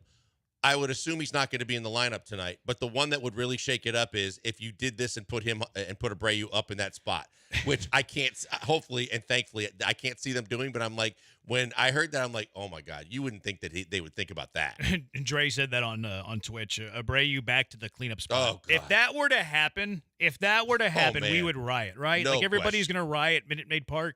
If they moved Jose Abreu up to the cleanup spot. It won't be Jake. It's got to be Pena. I think it's one of two things. I think it's Pena back to the 4th spot. It's just really weird to do that after he was 0 for 4 with 4 strikeouts. Do it at the start of the series, like you said. Or it could be Pena up to the 2 spot, and then you move Tucker back to the cleanup spot with the idea of let's get him, ability to drive in some runs, which I wouldn't mind that. I'd be cool with that. But what if it's Jake Myers up to the 2 spot? As I said, that's why I threw him out there, that maybe they move Jake up into that top 4, top 5. I don't think that they will. But the thing to me is that no matter where you put Tuck's had opportunities. I mean, the one that he didn't come through on, the one we were talking about, should have Abreu scored or not, the fact that he still came to the plate with 2 on, 2 out in that situation, he still had opportunities to hit with guys on base and knock guys in. So, again, you tinker, and I understand the Bregman conundrum that you constantly are going to be going through, but Tuck's really comfortable again right there in the 2 hole. I don't know that I'm moving him right now. I'm okay, but he's hit everywhere, though. Like, True. if you look at what he's done this season, he's hit everywhere. The one game he hit leadoff, he hit a home run. Like, he's hit everywhere. So I think he's kind of like lineup proof, batting order position proof. The one that I'm not messing with is Myers, actually. Like, I don't want to put Myers, like, hey, Myers, everything's going good. You're hitting well. Let's put you in the 2-hole. And then it's like, oh, deer in the headlight, Jake Myers. Too much pressure. Off him. Yeah. Yeah, because, I mean, he's comfortable right now. He's been rolling. okay if you moved him from 9 to 8 to 7 and even 6. But you're right. It's a different animal when you move him into the top 4 because the top 4, top 5, you're going to be hyper scrutinized now. And maybe to your point, maybe he doesn't need it either. Maybe, this has been enough for him and he's rolling and he's got confidence and he feels good about himself. And you can tell he's got a different body language. He might start pressing if you move him up. Yeah, I'm all for leaving him right in the bottom half. Yeah, don't mess with something that ain't broke. But it's just weird. If Pena's the cleanup spot, what did he do? He was over 4 strikeouts. Make the move yesterday. That's why I don't think it's a spotta. That's why I think it's either he's buckling to public pressure, which I kind of doubt because of the way they use Jose Abreu, or he's buckling to upper management telling him what to do. Yeah, the Crane Gang is active at all times, even when we don't see them and hear them. They're there, and they're being heard, I'm sure. One of the other positives I had, kind of unsung guy, but Singleton being in the lineup again last night, but Singleton had multiple hit games throughout this 4-game stretch. Singleton is still hitting the baseball. I know he's only hitting 230-something, but he still gives you the opportunity, a threat of power. And the fact is he's still putting the bat on the baseball. He's not missing wildly. He had he had the extra base hit last night. He strikes out a lot. He still strikes out a lot, but at the same time, he's putting the bat on the baseball. He gives you the power threat. Extra base hit last night. Multiple hit games in, I think, 2 of the 4 games. I'm not mad with how John Singleton's hitting the baseball. He would be my primary first baseman against right-handed pitching. And Dubon and Abreu can battle it out for primary first baseman against left-handed pitching. So I'm with you, but I'm also not unrealistic on who John Singleton is. Like, John Singleton's a below-average first baseman in Major League Baseball. Is he your best first base option against righties? Also true, yes. And to your point, low average, but he gets on base. Like, 338 on base will play. And that ball yesterday, if the weather was warm and the wind wasn't blowing in, might have got out. He thought he hit it. Might have gotten out. You know how Blummer even mentions he gets that back flip where it's like the minute contact's made, it's like it's a hot potato, and he snaps it down. He snapped that thing down, and I think Julio Rodriguez even looked back in like, you thought that ball was gone, didn't you? Yeah. The way he talks about his bat flip, and he says that that's kind of like an extension of a swing. It's kind of like a shooter that like holds his follow through after he feels like it's going in. Like, when he feels like he gets one, he kind of like flips it, and it's kind of he says it's an extension of his follow-through. I can understand the extension, but then he kind of snaps it towards the dugout when he knows he got one. Yeah. And he did that last night. I think he pretty well thought he got one. Yeah, I think he did. And if wind wasn't blowing in and it was a little warmer, I think he would have. They're saying it's going to be rainy and chilly rest of the week. Yeah, it's not great for the Stros, I don't think. All right, 713-780-ESPN HRP listener line, 713-780-3776. We had a bunch of texts talking about the pitching injuries as a bad. We know that Christian Javier and Jose Urquidy are getting MRIs today on right forearm tendonitis, it's not tendonitis, it's tenderness, it's discomfort is their word. There it is. What are the pitching options if Christian Javier and Jose Urquidy are toast? It looks like they might be. At least one of them is. 713-780-ESPN, HRP listener line, 713-780-3776. Killer Bees, ESPN 97.5, ESPN 92.5. Hey, before we go to the break, look, we're experiencing weather issues in Houston yet again, and I keep telling you about the experts with anything to do with dealing with the elements in Houston, Texas, and that is the good people at Allstate Siding and Windows. If you've got a house that's protected with siding, it's going to be durable. It's going to be able to take on the elements, the wind, the blowing, everything up against the sides. The durability factor is involved in it, but siding is an answer when you're looking for the best way to keep your biggest investment, your house, in great shape. And the windows the same way. I just redid all the windows in my house. We moved into a new house. The windows were outdated. I got with Allstate Siding and Windows. First I talked to Mary, then her brother came out and gave me that free estimate that's so helpful.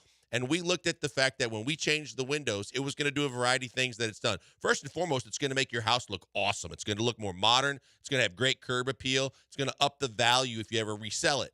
Also, on top of that, it's going to keep the cool air in when you get to the dog days of summer here in Houston. In the wintertime, it'll keep the heat in, and it'll be an unbelievable protector, again, with the elements in hurricane season and like we're experiencing again today. Best thing about it is Allstate Windows and Siding, they're experts. They're Houstonians. They love taking care of H-Town, and they do it all the time. Right now, 30% off all window jobs, $2,500 off a complete siding job, and they still take care of you in a variety of other ways with discounts for first responders, military, and senior citizens, and so much more. The great thing is they'll come out to you, as I mentioned, and do a free home estimate. All you got to do is call them.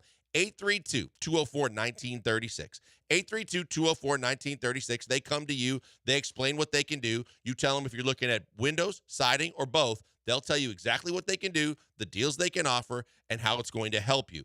How about saving up to 40% on your energy bills? That's a game changer. It was great for me. It should be the greatest thing that you guys deal with in terms of saving money and upgrading your house. You can also go online at any time and check them out at allstatewindowsandsiding.com.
Broadcasting live from the Veritex Community Bank Studios, it's the Killer Bees with Joel Blank and Jeremy Branham. On ESPN 97.5 and 92.5.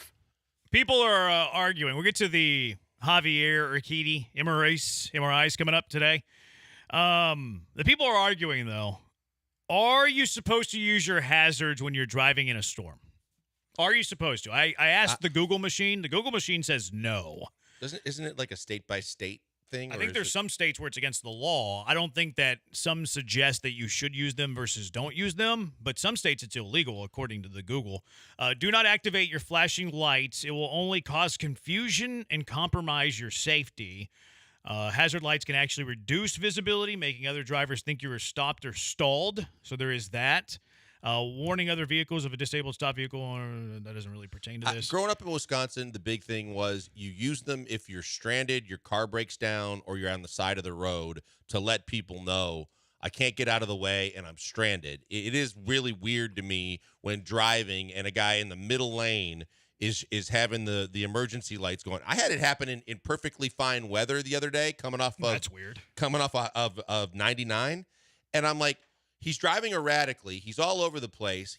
He flicks the emergency lights on, and then a half mile later, they're off, and he's casually signaling to get off. And I'm like, what was that?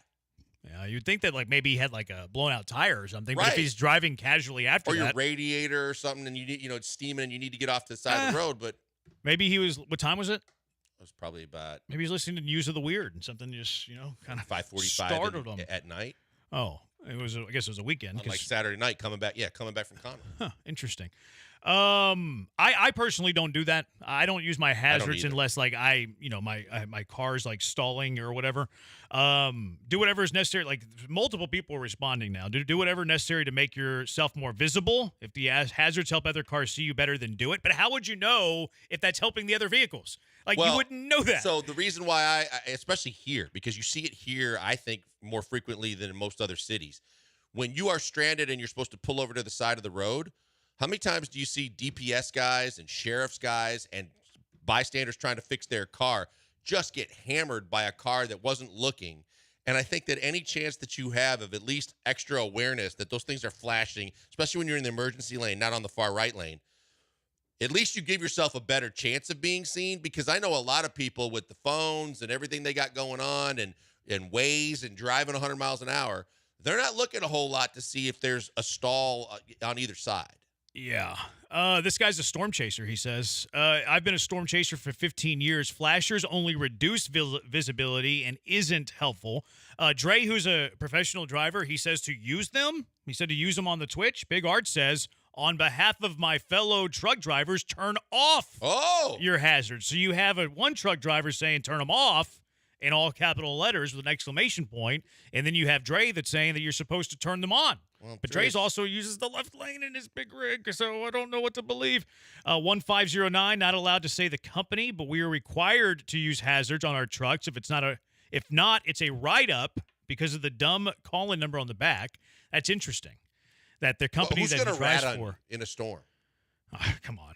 I mean, in 2024, like with the amount of Karens, like you have people right now going to Chipotle's and recording the people making them bowls because there's a rumor that it leads to more food in the bowl. Like, come on.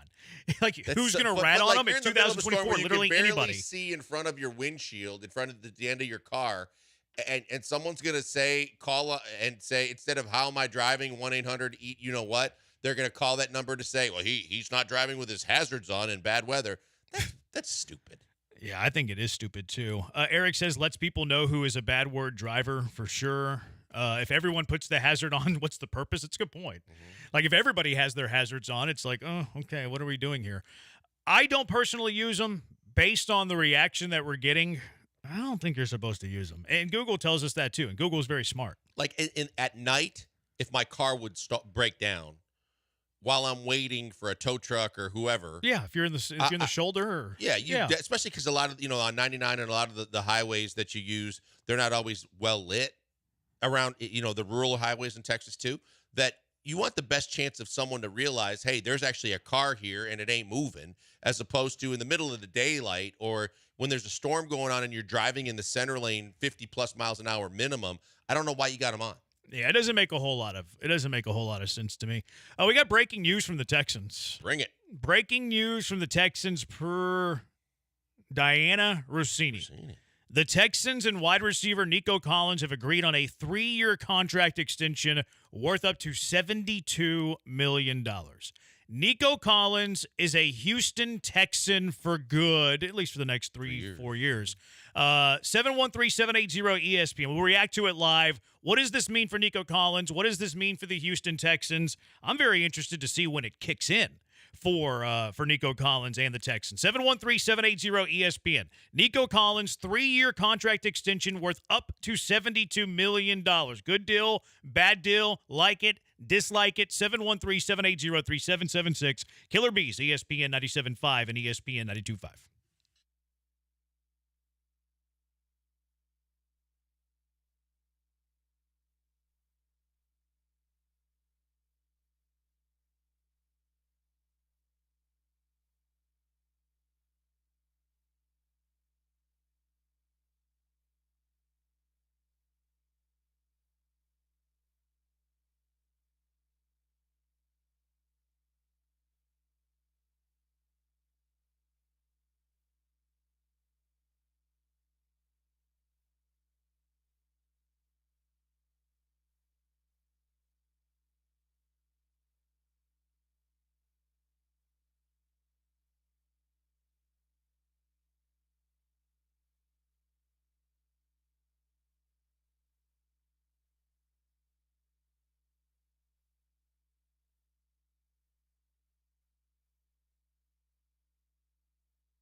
You're locked in with the Killer Bees on ESPN 97.5 and 92.5. Live from the Veritex Community Bank Studios, here's Joel Blank and Jeremy Branham. Nico Collins has signed a 3-year contract extension worth up to $72 million. The new deal is going to pay him around $24 million per year. Your immediate reaction, Blankers? I'm not surprised. I'm wondering how Stephon Diggs is going to react to it, but you guys signed a new deal. I mean, I don't know if Diggs can be a whole lot mad, a whole lot upset. I mean, it basically kind of clears the way that if he's going to get his money, it's probably not going to be here. But the first indication to me is we brought this up when Caserio was trying to clear some more cap space a couple months ago, and everybody was thinking, and it was like I think it was right around the draft, and everybody was thinking that he was doing this because he had another signing that he wanted to make, and they still had enough money and flexibility if they did want to bring someone in. But we brought up the fact that maybe he is looking, and then there were rumors out there from some of the national guys, maybe Nico Collins is going to get his extension before the season started. If they have the cash to do it, and they can lock up a guy that they feel totally confident in, that he's going to be their number one, or he's going to be who he was last year, regardless if you call him number one or not, and the fact that you can get him at a little bit of a discount at 24, if he had another year like he had last year, you got to believe he was going to command probably minimum $3 to $6 million more per season based on what some of the guys, Amon St. Brown, and some of the guys are getting in this league now, regardless if they're the best receiver in the league or not. If you're a wide receiver one on a decent team, you're probably looking at 30 right now as the benchmark. So good on them to wrap a guy up that obviously has good chemistry and has had good results with CJ, and you roll from there. Yeah, only three receivers in the NFL are 30 or more. A.J. Brown, Amon-Ra St. Brown, Tyreek Hill. I don't understand why the Texans are doing this right now. I'm curious to see when the new contract triggers. If it doesn't trigger until after the 2024 season, okay, it makes more sense to me. Other than making sure that you're friendly with Nico Collins, it doesn't make a whole lot of sense from the salary cap, financial, fiscal responsibility point of view. $24 million per year, AAV for Nico Collins.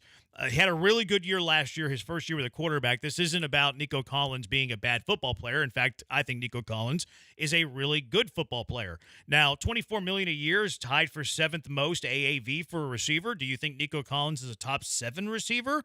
Nope. Jury's out on that. But then secondly, you have the franchise tag. The franchise tag's roughly $22 million a year right now for a receiver, and maybe it goes up to around $24 million, but there's no guarantee of Nico Collins leaving.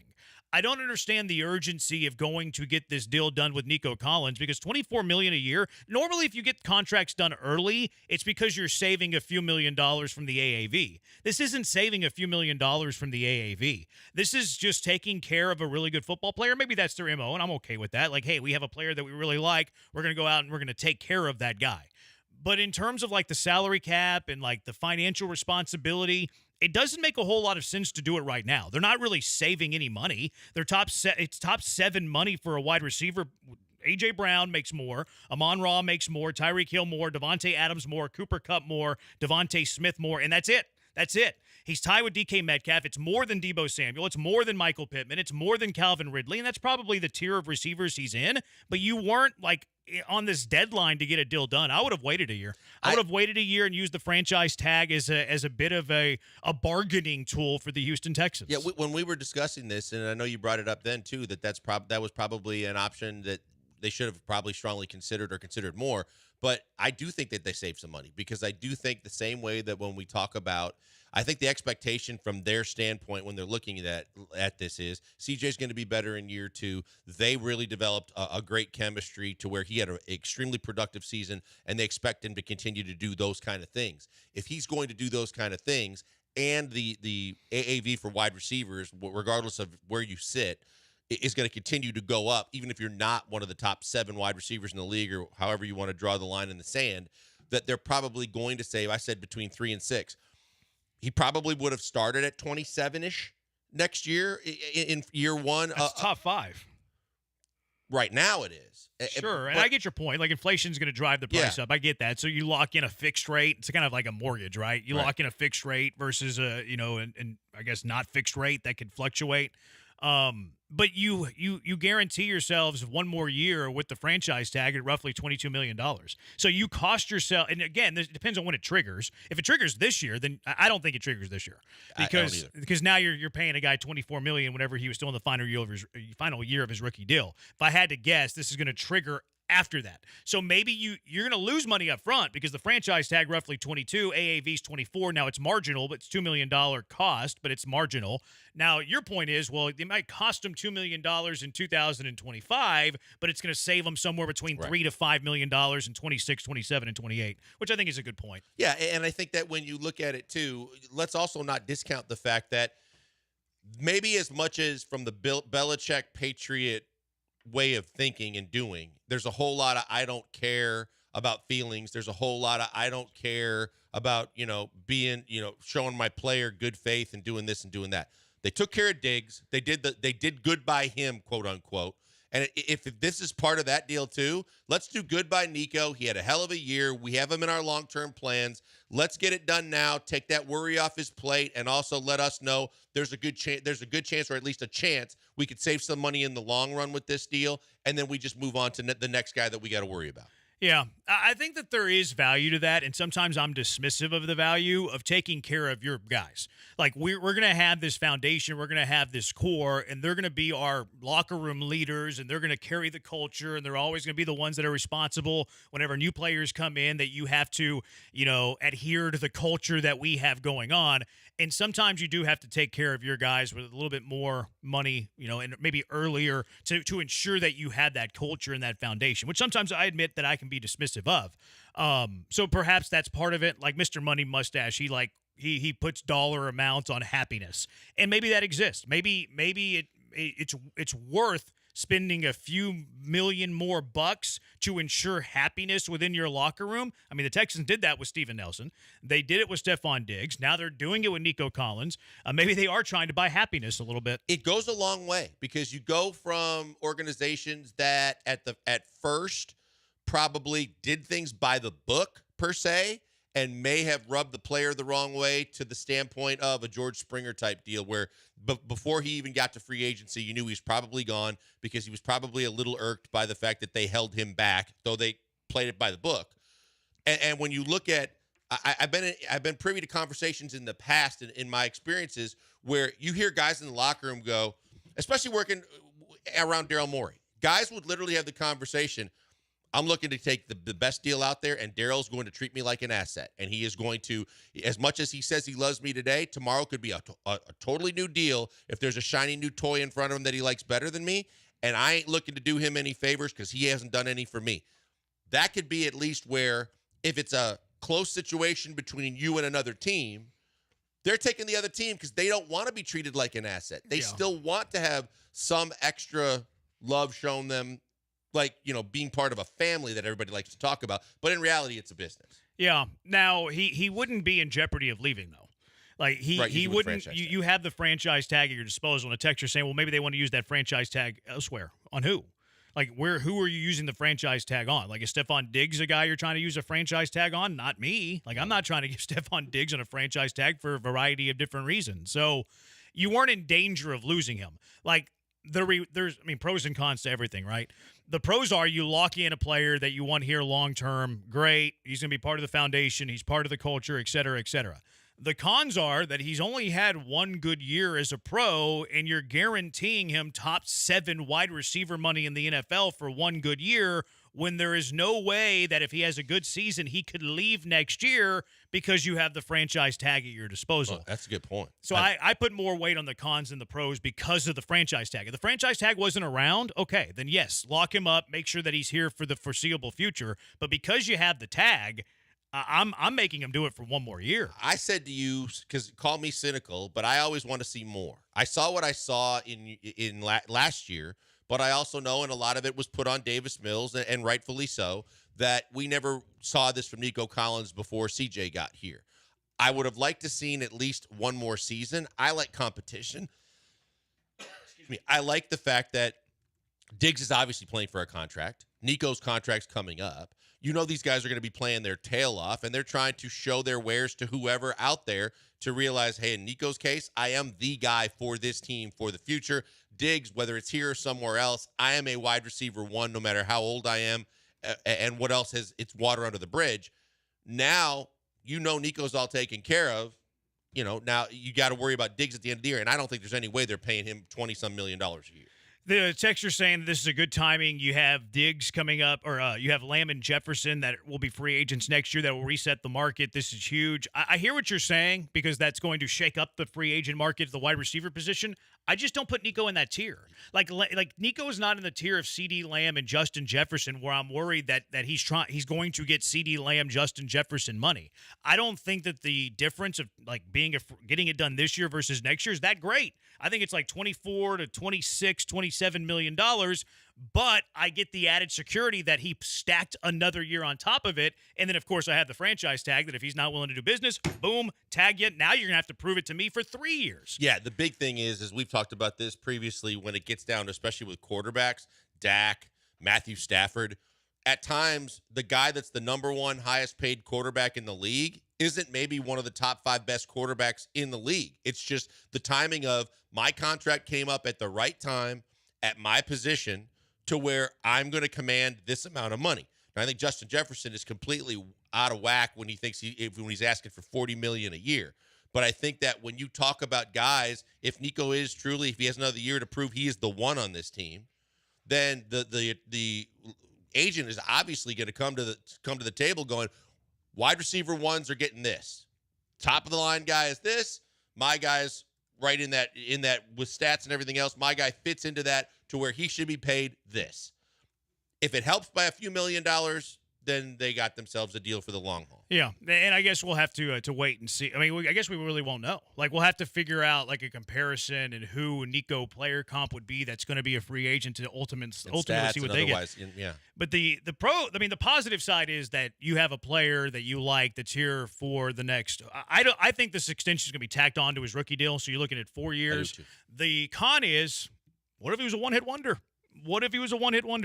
713-780-ESPN HRP listener line, 713-780-3776. Killer Bees, ESPN 97.5, ESPN 92.5. We'll continue talking about this if you'd like. Also, what are the pitching options? We didn't get to it earlier. What are the pitching options if Javier and Urquidy are toast? Those MRIs aren't good. It's the Killer Bees on ESPN 97.5, ESPN 92.5.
Coming to you live from the Veritex Community Bank Studios, it's the Killer Bees. On ESPN 97.5 and 92.5. Here's Joel Blank and Jeremy Branham.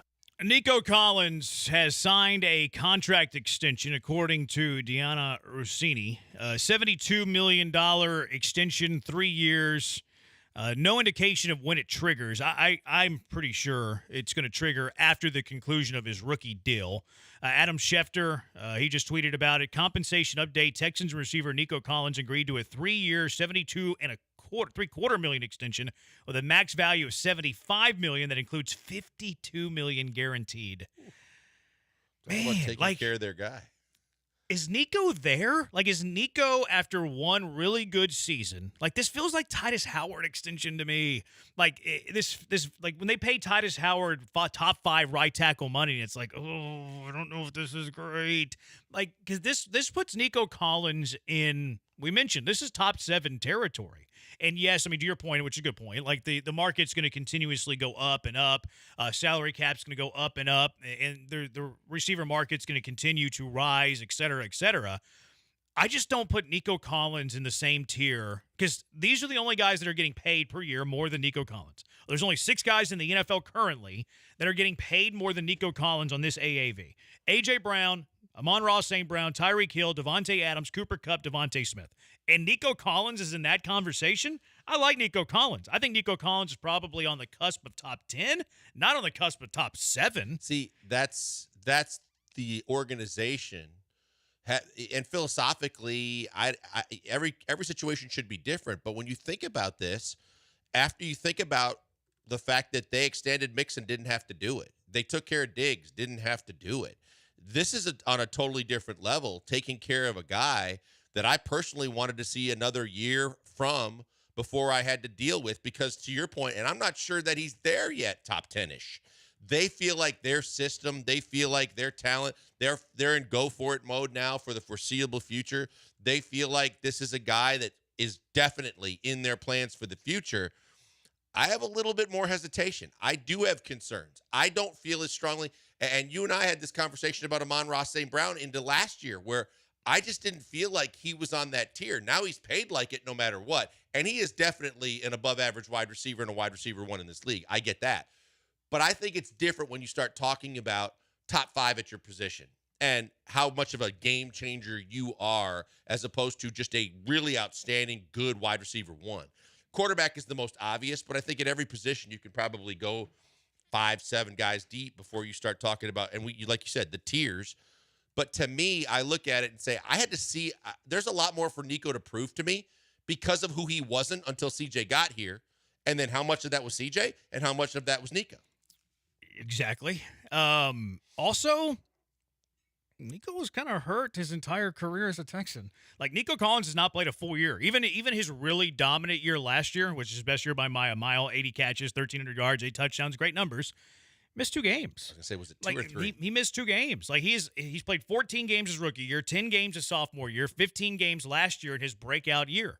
That scares me a bit that you're guaranteeing big money to a guy who has proven that he can't finish a whole season.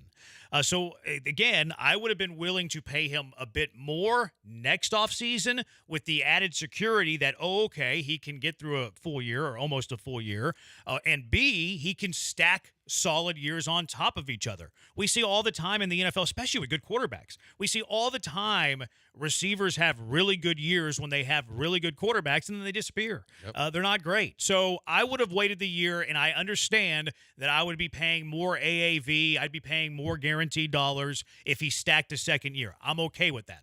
Some people were pointing out that this fits with the Texans' window. I find it funny that you would use the word window, and Nick Caserio doesn't believe in windows. Nick Caserio says he doesn't know what a window is. Now, I will agree to that point. Because if Nico Collins, you give him to a 3-year deal, and again, let's assume that it's tacked on to the end of the 2024 season, that makes him a Texan for 4 more years. How many years is the C.J. Stroud contract still on? 4 more years. Yep. So it does make sense to sync those up to have Nico Collins coming free whenever you're going to have to pay C.J. Stroud big money. So that does And make Will sense. Anderson. The alignment, and Will Anderson and Stingley the year before. So the alignment of that is a great point. And maybe that's why Nick Caserio wanted to do it a year early, where as opposed to having the added security that Nico can get through a year and then B, have another productive year on top of that, maybe Caserio's thinking more 4-year window, which is ironic because he doesn't believe in windows, and let's pair C.J. Stroud first his rookie deal with the Nico Collins extension, knowing that whenever he's going to have to pay C.J. Stroud, he's not going to be able to give big money at other positions, or at least many other positions. Yeah, look, I think to Nick's credit, at least from a financial savviness of being able to manage the cap, the upcoming contracts, and plan ahead, I think that he's capable of doing that, and he and whoever else he's got, doing those kind of things with the analytics and the cap and the salaries and things like that. I feel like he's got total control of the situation. And yeah, that's the biggest thing. You've got to capitalize and we talk about it all the time. When your franchise quarterback has proven to be your franchise quarterback and you got him on that rookie deal, you got to attack. You got to absolutely go for it, because it's a different animal when he comes out with massive money. When we start talking about the guys on the horizon, and you mentioned Stingley, after you throw in Will Anderson in the same year as Stingley, there are some big dollar deals probably coming down the pike that they have to prep for. And at least for the time being now, with regardless of the schedule and everything else, they have a roster that is going to compete for the next couple of years, and they're taking care of them. Yeah, it's interesting. I mean, it could go one of two ways. It could be good to lock him in if he plays well. It's going to depend on his performance. If he performs like he did last year, great job, Nick Caserio. Way to have the foresight locking him up. If he plays in 10 games next year and he's your third receiver behind Diggs and Tank Dell, and you guaranteed him $54 million, it's going to look like the Titus Howard deal. So, I mean, it's often these cases. It depends on how they perform. But the Titus Howard deal, a year or two, whatever he signed it, that doesn't look good in hindsight because of injury, because of performance. Now, some of it's on their own doing because they forced him at left guard. But if Nico Collins is your third receiver next year and you guaranteed him $54 million and it's an AAV of $27 million per year or 24, whatever I said, that's not going to be a good deal. Now, if Nico Collins can be your number one and he looks like he's going to be C.J. Stroud's top target, et cetera, then it's a good deal. So the jury's out. The jury's out, but I think it is fair to have concern about a guy who's only played 3 years in the league. Only one of those 3 years has been good, and none of those 3 years he played a full year. Well, and only one of them was CJ, and when they coincide like that, a lot has to do with the fact that you've got a great quarterback throwing you the football. How much is that you being true wide receiver one talent, and as opposed to a guy like Patrick Mahomes has done that makes every receiver in the room that he throws to better. He can throw them open. He can make them look better. He can do a lot of different things. And the other guy that we're not talking about because we're talking about it, you just mentioned him, but Tank Dell's coming up too. At a certain point, if Tank has another year like he had this last year before he got hurt, there's going to be another guy you don't want to lose, you got to take care of, that's going to be around, that's in your plans for the future, I would think. So they've got contracts on the horizon that are going to be very, very challenging for them. Mm-hmm. Good on Nico for getting his money. I seriously would have waited, and I wanted to see more. See, Nick Tank's probably 2 years away, and it'll be interesting to see how they, stagger the guarantee, because maybe you can, take all the guaranteed money in the first 2 years of the deal, et cetera, et cetera. So I'll be interested with the breakdown. 9740, dang, bro, you sound like a hater. Hey, I'm just telling you the truth, man. Just telling you how I feel about it. 8089, this guy says Nicole. Nicole, not Nico. Nicole will be like Michael Thomas, has a big year, gets big money, then falls off. Some of the Twitchers, not a fan of it. I'd take Nico, and then you have this one. I'd take Nico all day over Devontae Adams and Devontae Smith. Would you take Nico Collins over Devontae Adams? I would not. I would not. Would you take him over Devontae Smith? I would not. I think that one's a fair discussion. He's skinny, he's small, but he sure is quick. But you got a guy like that in Tank. But, he's also in a system where you've got another guy on the other side that is going to draw a whole lot of attention, that's super talented. So that's part of it. He's a product of the system and ability. But that's what we're talking about with Nico, too. 6'9", 270, transformed his body type last year, looked like a completely different receiver. $24 million's a bargain for what his upside is. You can't just assume you can franchise tag someone and not tick them off. This isn't Madden. No, it's not Madden, but I will use the franchise tag at my disposal. And if I hurt some feelings along the way, I'm willing to hurt some feelings along the way. At the same time, like, you can't just assume you can franchise tag someone. You just can't assume that a guy's going to put up 80 catches for 1,300 yards and 8 touchdowns again. Like, you can't assume anything. Like, if you're telling me I can't assume A, you also can't assume B. Like, that's the beauty of sport, is like, there's a reason they play the games. There's a reason that they go out and do all, line up 17 weeks a year. You can't assume anything. Yes, I can't assume I'm not going to tick him off. You can't assume he's going to have 80 catches, 1,300 yards, and 8 touchdowns. I hope he does, and I hope this contract is worth it. And I think it could go either way. Like, I'm not mad about it. I'm not saying this is like careless and like negligent at all by Nick Caserio. I would have waited a year. Do I care that much that they locked him up right now? No, I think it's all right. I think it's fine. I like the way that it aligns with C.J. Stroud's contract as well. At the same time, if I were running the shop, if I were running the Texans, I would have waited a season. That's all I'm saying. I would too, and I think to the texter that said that about sounding like a hater, no, the one thing that you do is you have to have awareness of the situation in professional sports today, and we've talked about it over and over again. As savvy as you can be with handling your finances, the bottom line, the cap, and everything that goes with it, all it takes is one. We've seen it with the Abreu deal with the Astros.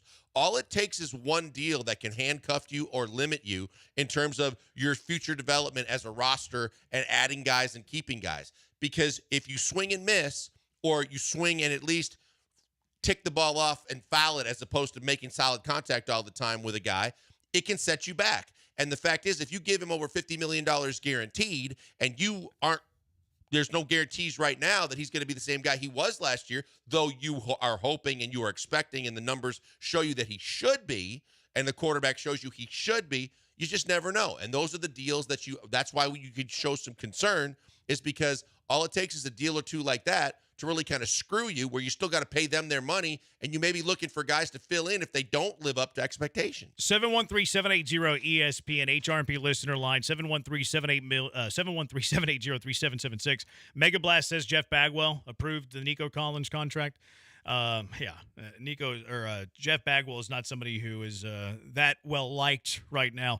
713-780-ESPN. 3-year deal for Nico Collins, around $24 million per year. 50-ish of it is guaranteed money. Good move, bad move for the Texans. Everybody thinks it's a good move right now. That's how these things kind of work, though. Just like we all thought Jose Abreu was a good move the moment that it came down.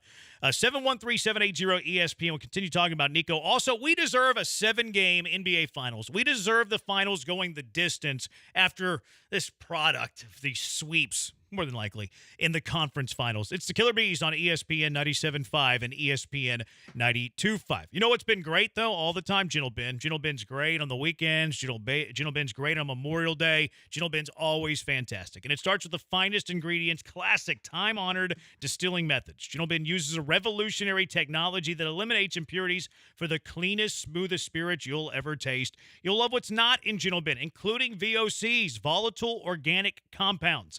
The Gentle Ben purification process takes these out, which can lead to coughing when you're drinking the other brands. You get all the flavor, none of the burn, whether it's the vodka, gin, straight bourbon whiskey, or the cask-strength bourbon.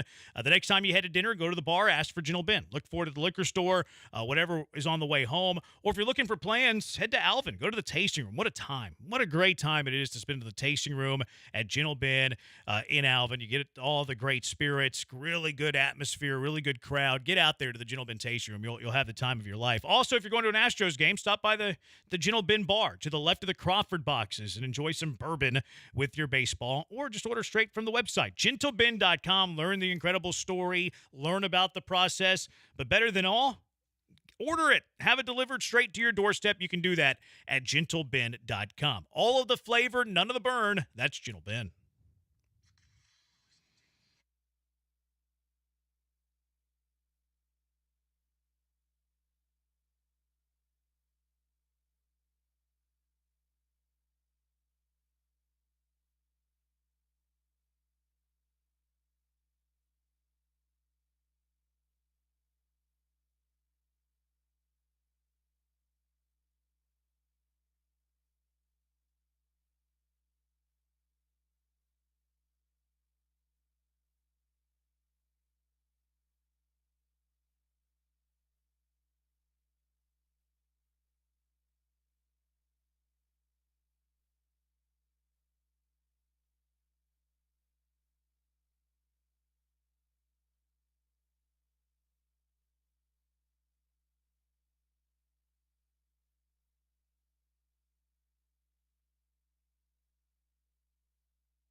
Broadcasting live from the Veritex Community Bank Studios, it's the Killer Bees with Joel Blank and Jeremy Branham. On ESPN 97.5 and 92.5. Nico Collins has been locked up by the Houston Texans, $72 million and 3/4. There's some, some incentives in the deal that can bring it up to about 75. He's going to make about $24 million per year. It doesn't say yet. I haven't seen it reported if it's I'm assuming it's a tack on because he's in the final year of a $3 million deal. Like, why in the world would you crumble that up and throw it away? No, that doesn't make any sense. I don't care how much you like your guys and you want to take care of your guys. I think that would be nonsense. That would be stupid to do that. Yeah, so I think that this is a tack on. So 25, 26, 27 for Nico Collins. And like a texter said, it aligns perfectly with the contract of C.J. Stroud, which I think that that's the main reason that Nick Caserio is doing that, which it makes some sense on that front. Totally makes a whole lot of sense when you think about it like that. 713-780-ESPN. Few textures on this. I prefer a higher AAV with less years. Seems like they had to up the annual cost to get less years for Nico. Maybe so.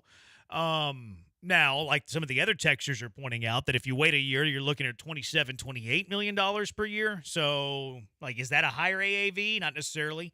8807, Devontae Adams in his prime or now? Give me Nico. Devontae Adams, I think, right. If they were lining up to play a football game tomorrow, give me Devontae Adams. And this isn't like to bang on Nico Collins. I think Nico Collins is a really good receiver. I think he's a top 10-ish receiver. But is he better than Devontae Adams? Come on. Well, look, this is the haves and the have-nots. Devontae Adams can't be punished because of the fact that last season he didn't have a quarterback that was worth a darn throwing him the football, but because he was able to take a year with Carr as his quarterback and put up some pretty substantial numbers that even I questioned that BMAC had brought back at me and showed me the numbers that his first year with Carr, he made Carr look like a damn good quarterback when it came to putting up his individual numbers because they were stellar. They were fantastic. So he can't now get punished because he has Aiden McConnell or somebody else Gardner Minshew is going to throw him the football. The fact is if you give him the same kind of quarterback that Nico has, I still believe Devontae Adams is one of the best receivers in this league. Yeah, 713-780-ESPN HRP listener line. Devontae over Nico is crazy talk. I don't know why people are surprised about these takes. If anyone needs the cons part of the list, turn on the Killer Bees. This is kind of this is how sports work, though. Like, whenever you have a move in sports in your city, it's automatically everything is great. Everything is great. And quite frankly, I've learned my lesson for reacting that way. When Jose Abreu was signed, everybody, oh yeah, we love Jose Abreu. What's the conversation now about Jose Abreu? Because we didn't have these conversations then, to tell you the cold hard truth. Okay, well, Jose Abreu, you're signing him, and he's in his late 30s. Okay, Jose Abreu's lost home run power. No one wants to hear the truth whenever things happen that are positive about their team. So, I mean, this is what the texts are saying here. But there are some negative ways to view things, like pros and cons. And look, I'm not even that upset that Nico Collins signed that. I'm not upset at all. Would I have done it right now? No, I would have waited a year. Am I upset that they did it today? No, I'm okay with that. And I think Nico Collins is a top 10 receiver. I would have liked to wait another year, but I'm cool with it. I'm fine with it. Would I have done it? No. But at the same time, Nico Collins has played 3 years in the NFL. One of those was a good year. Nico Collins has played 3 years in the NFL, has never played every single game.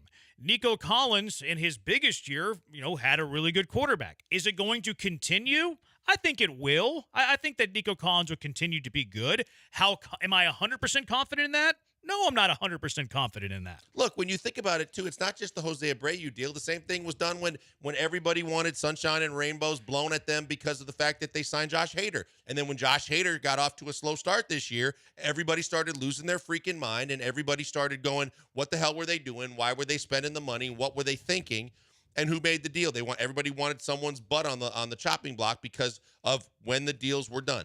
It's the way sports works. It's the way what we do works, too. We're trying to be realistic in saying we're not going to just sit there and feed you red and blue Kool-Aid and make you believe that the sun is actually purple when it's yellow. We're going to talk about both sides of the equation so that realistically we can figure out, is it a good deal? Is it a bad deal? What are we looking for going forward to make sure that the Texans came up on the right side of this? We looked at the Jordan deal and we said to you, this is a deal because no matter what he does, if he's consistent with what he's been doing, this could be a massive savings for the Astros, and it was something that he was on board doing. But you have to analyze both sides of it, and you have to look at the reality of the entire situation, not just with Texans blue glasses on. Like Blanker said, Nico had terrible quarterback play his first 2 years. Can't hold it against him, right? This is one that I struggle with because good receivers usually put up good numbers despite who their quarterback is. Look at Andre Johnson. Look at DeAndre Hopkins. And in Davis Mills' rookie season, Brandon Cooks had 90 catches for over 1,000 yards. So, yes, Davis Mills was his quarterback, but it doesn't mean that receivers just will not produce if that's the case. Brandon Cooks had 90 catches and caught, for over 1,000 yards with Davis Mills as a rookie. So should Nico have produced more? I don't know. He's a rookie, blah, blah, blah, blah, blah. But the bad, he's got a bad quarterback. He's not going to put numbers. Okay. A lot of receivers have done that. 713-780-ESPN, HRP listener line, 713-780-3776. Diggs is going to want a lot more. I don't think Diggs is going to be a Houston Texan beyond this year. And I was 95% there. I think this might put me at 99% there. This deal basically solidified it in my mind. The only way is if he's like, I love it here so much, I'm willing to do business with you guys. Yeah, if he let you the culture, the winning, if they win, if he feels like this is going to be sustainable for the bigger picture for a longer period of time, and they're gonna at least do him a solid financially, even if they don't break the bank. He might be he's made a bunch of money, he wants to win. It's a possibility, but I think this deal for me, the minute that we heard about it, the first thing I thought about it is, well, Diggs is one and done. Yeah, 713-780-ESPN. All of these moves just to lose to the Ravens and the Chiefs. These kind of texts annoy me because it's what do you want a team to do?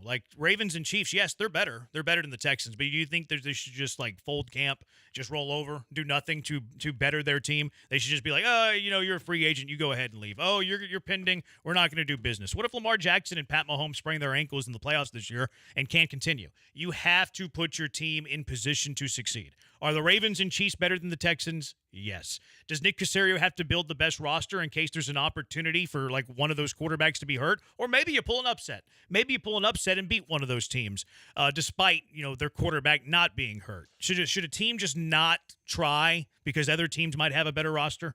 That's asinine because of the fact that I would say the Chiefs they're the Super Bowl champs. They're the reigning champs, the two-time champs. They deserve to be put on the top of every list. Yes, the Ravens had your number last year. You improved across the board, all the way around your roster. And the last thing you want to do is just accept defeat, accept the fact that why are the Ravens going to be better than you for the next 3 to 5 years? You can look at what's coming down the pike for this season. You can look at who's on your schedule this year and say those are probably the two best teams that you're going to face. They are the upper echelon. But why can't you be there too? Did you spend all this money and do all this stuff between free agency, the draft, and the trades just so that you could twiddle your thumbs and say, hey, we're happy to be here, and if we make the playoffs or win the division, yippee for me? No, because if you're not there yet, that's who you want to be. You want to emulate them. You want to beat them. You want to get to where they are. Maybe it doesn't happen in this next year, but they already turned the corner faster and made more progress than we expected. Now you look at them and say, even if it doesn't happen this next season, for the next 3 to 5 years, I don't even need to worry. I don't want to be in a situation where I'm worried about if one of the other guys on another team gets hurt. If I think that this thing is going in the right direction with the right coaching and the right people putting players in place, there's no reason to believe in 2 years from now they might be one of those teams. Yeah, I'm with you on that. Corey says always look back at the Gallup deal as a wide receiver who had a really good year and then got the big contract. I think Nico is better than Gallup was, especially. Gallup got hurt. Yeah. I mean, that's part of the risk of signing a long-term contract, though. I also don't know how talented Gallup was. No, I wouldn't have put Gallup. Look, we're talking about where does Nico fit in the top 15 receivers, let's just say, for ballpark, the top 15 receivers in the league. I never thought Gallup was in the top 25 in this league. I thought Gallup was a nice piece. I never thought Gallup was like this, oh, my goodness, got to have him wide receiver.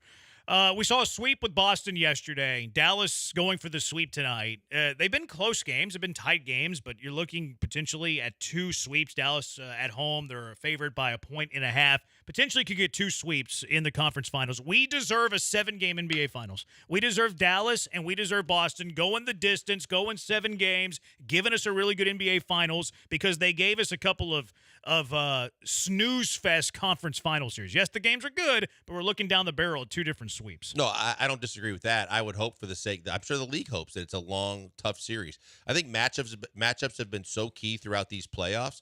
And as good as Minnesota has been, and they've gotten the right matchups, especially with a team like Denver, where their size mattered, where they were able to take advantage of matchups in their favor.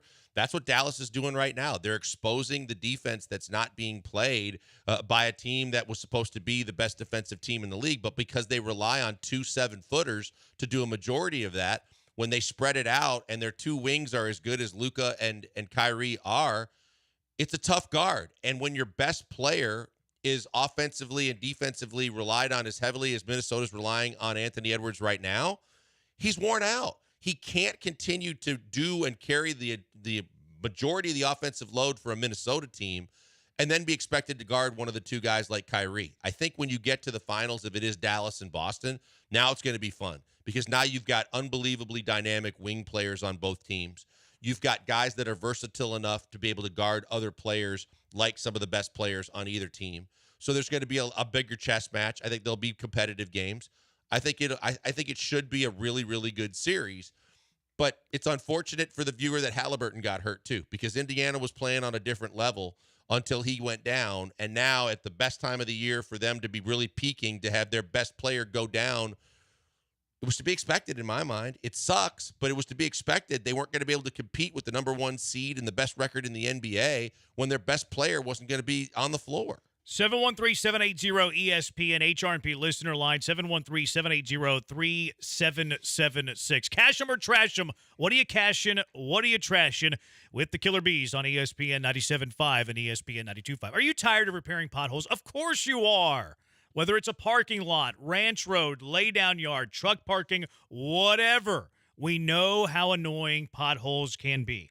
We'll fix them for good with Third Rock Renewables. Third Rock Renewables' patented technology called mechanical concrete is the only low-cost, industrial-strength, sustainable base that turns end-of-life tires into a virtually indestructible building product. Anywhere you would need asphalt, stop using asphalt and use mechanical concrete. Mechanical concrete's cheaper, it's stronger, it's better, it's going to save you headaches, it's going to be in your best interest. Call Third Rock Renewables at 713-305-0507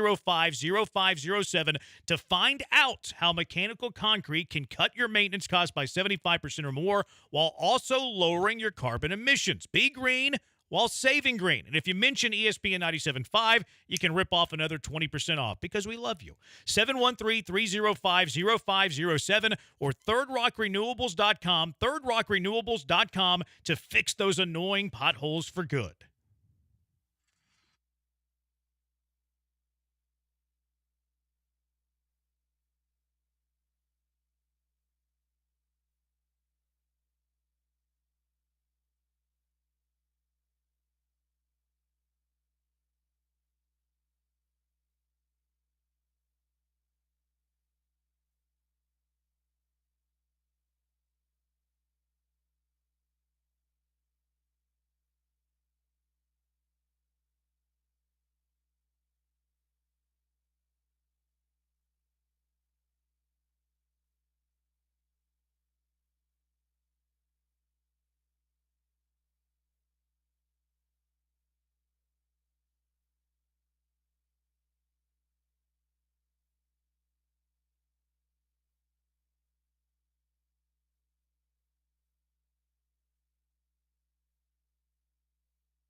Cash 'em or trash 'em with the Bees. What are you cashing? What are you trashing? 713-780-ESPN, HRMP listener line, 713-780-3776. What are you cashing? What are you trashing? Blankers, what you got? The Houston Astros' first move of between now and the trade deadline, and sooner rather than later, is they are going to trade for a starting pitcher ASAP. I'm going to trash this. Trash. I'm going to trash it. I don't think that they need to do that yet. I don't think they're an injury away from potentially doing that. The Astros have 5 off days in June, so they can go back to a 5-man rotation. So even if Javier, if his injury is severe or whatever, and you're not getting him back next month, you still have Fromber, Verlander, Blanco, Hunter Brown, Spencer Arrighetti that can get you through June. You're expecting to get Lance McCullers and Luis Garcia back in the summer. No guarantees there, but you're expected to get them back into the summer. So if you can get by with those 5 in June, I think you can. If you have another injury, now you're in trouble. And then you have the Lauer guy that you signed. There's some other options that are down there that I think can give you a spot start here and there. If you can survive without any more injuries, and we're assuming that Javier and Urquidy are done, then I think that you can. You're not there yet, so I'm going to trash it. The reason why I say that it is because of the fact that they had a surplus of starting pitching at the start of the year, but now J.P. France is by the wayside. There's a possibility Urquidy he seems more likely to be done than Javier. Javier seems to be a very worrisome situation, and because there's uncertainty with the level of competence of an Arrighetti yet, as he's still developing, of Hunter Brown, who's been hot and cold, I just think that, especially with the Crane gang leading the charge, I think that there's going to be a sense of urgency, and that's why I think they're going to do something. See, I think Arrighetti's actually been trending up. I think he's been pretty solid. I don't think Hunter Brown's been hot and cold. I think Hunter Brown was awful, and then now he's starting to pitch better.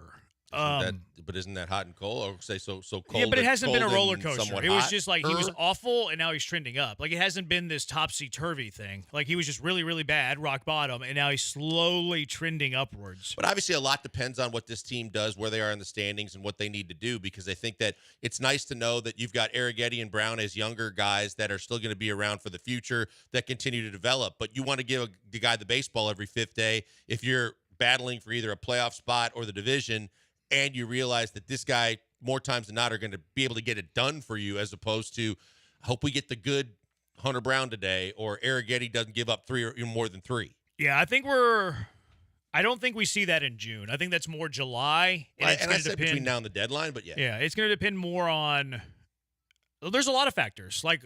Is Luis and Lance McCullers going to come back? Are they going to be starters? Where's Hunter Brown? Where's Spencer Arrighetti? Counting on Javier because of forearm tightness, I'm always scared of elbows, and I'm always scared of shoulders. After what we've been through with McCullers, you just hope for the best. All right, my cash number trash Jose Altuve is playing through injury. You look at Altuve's numbers.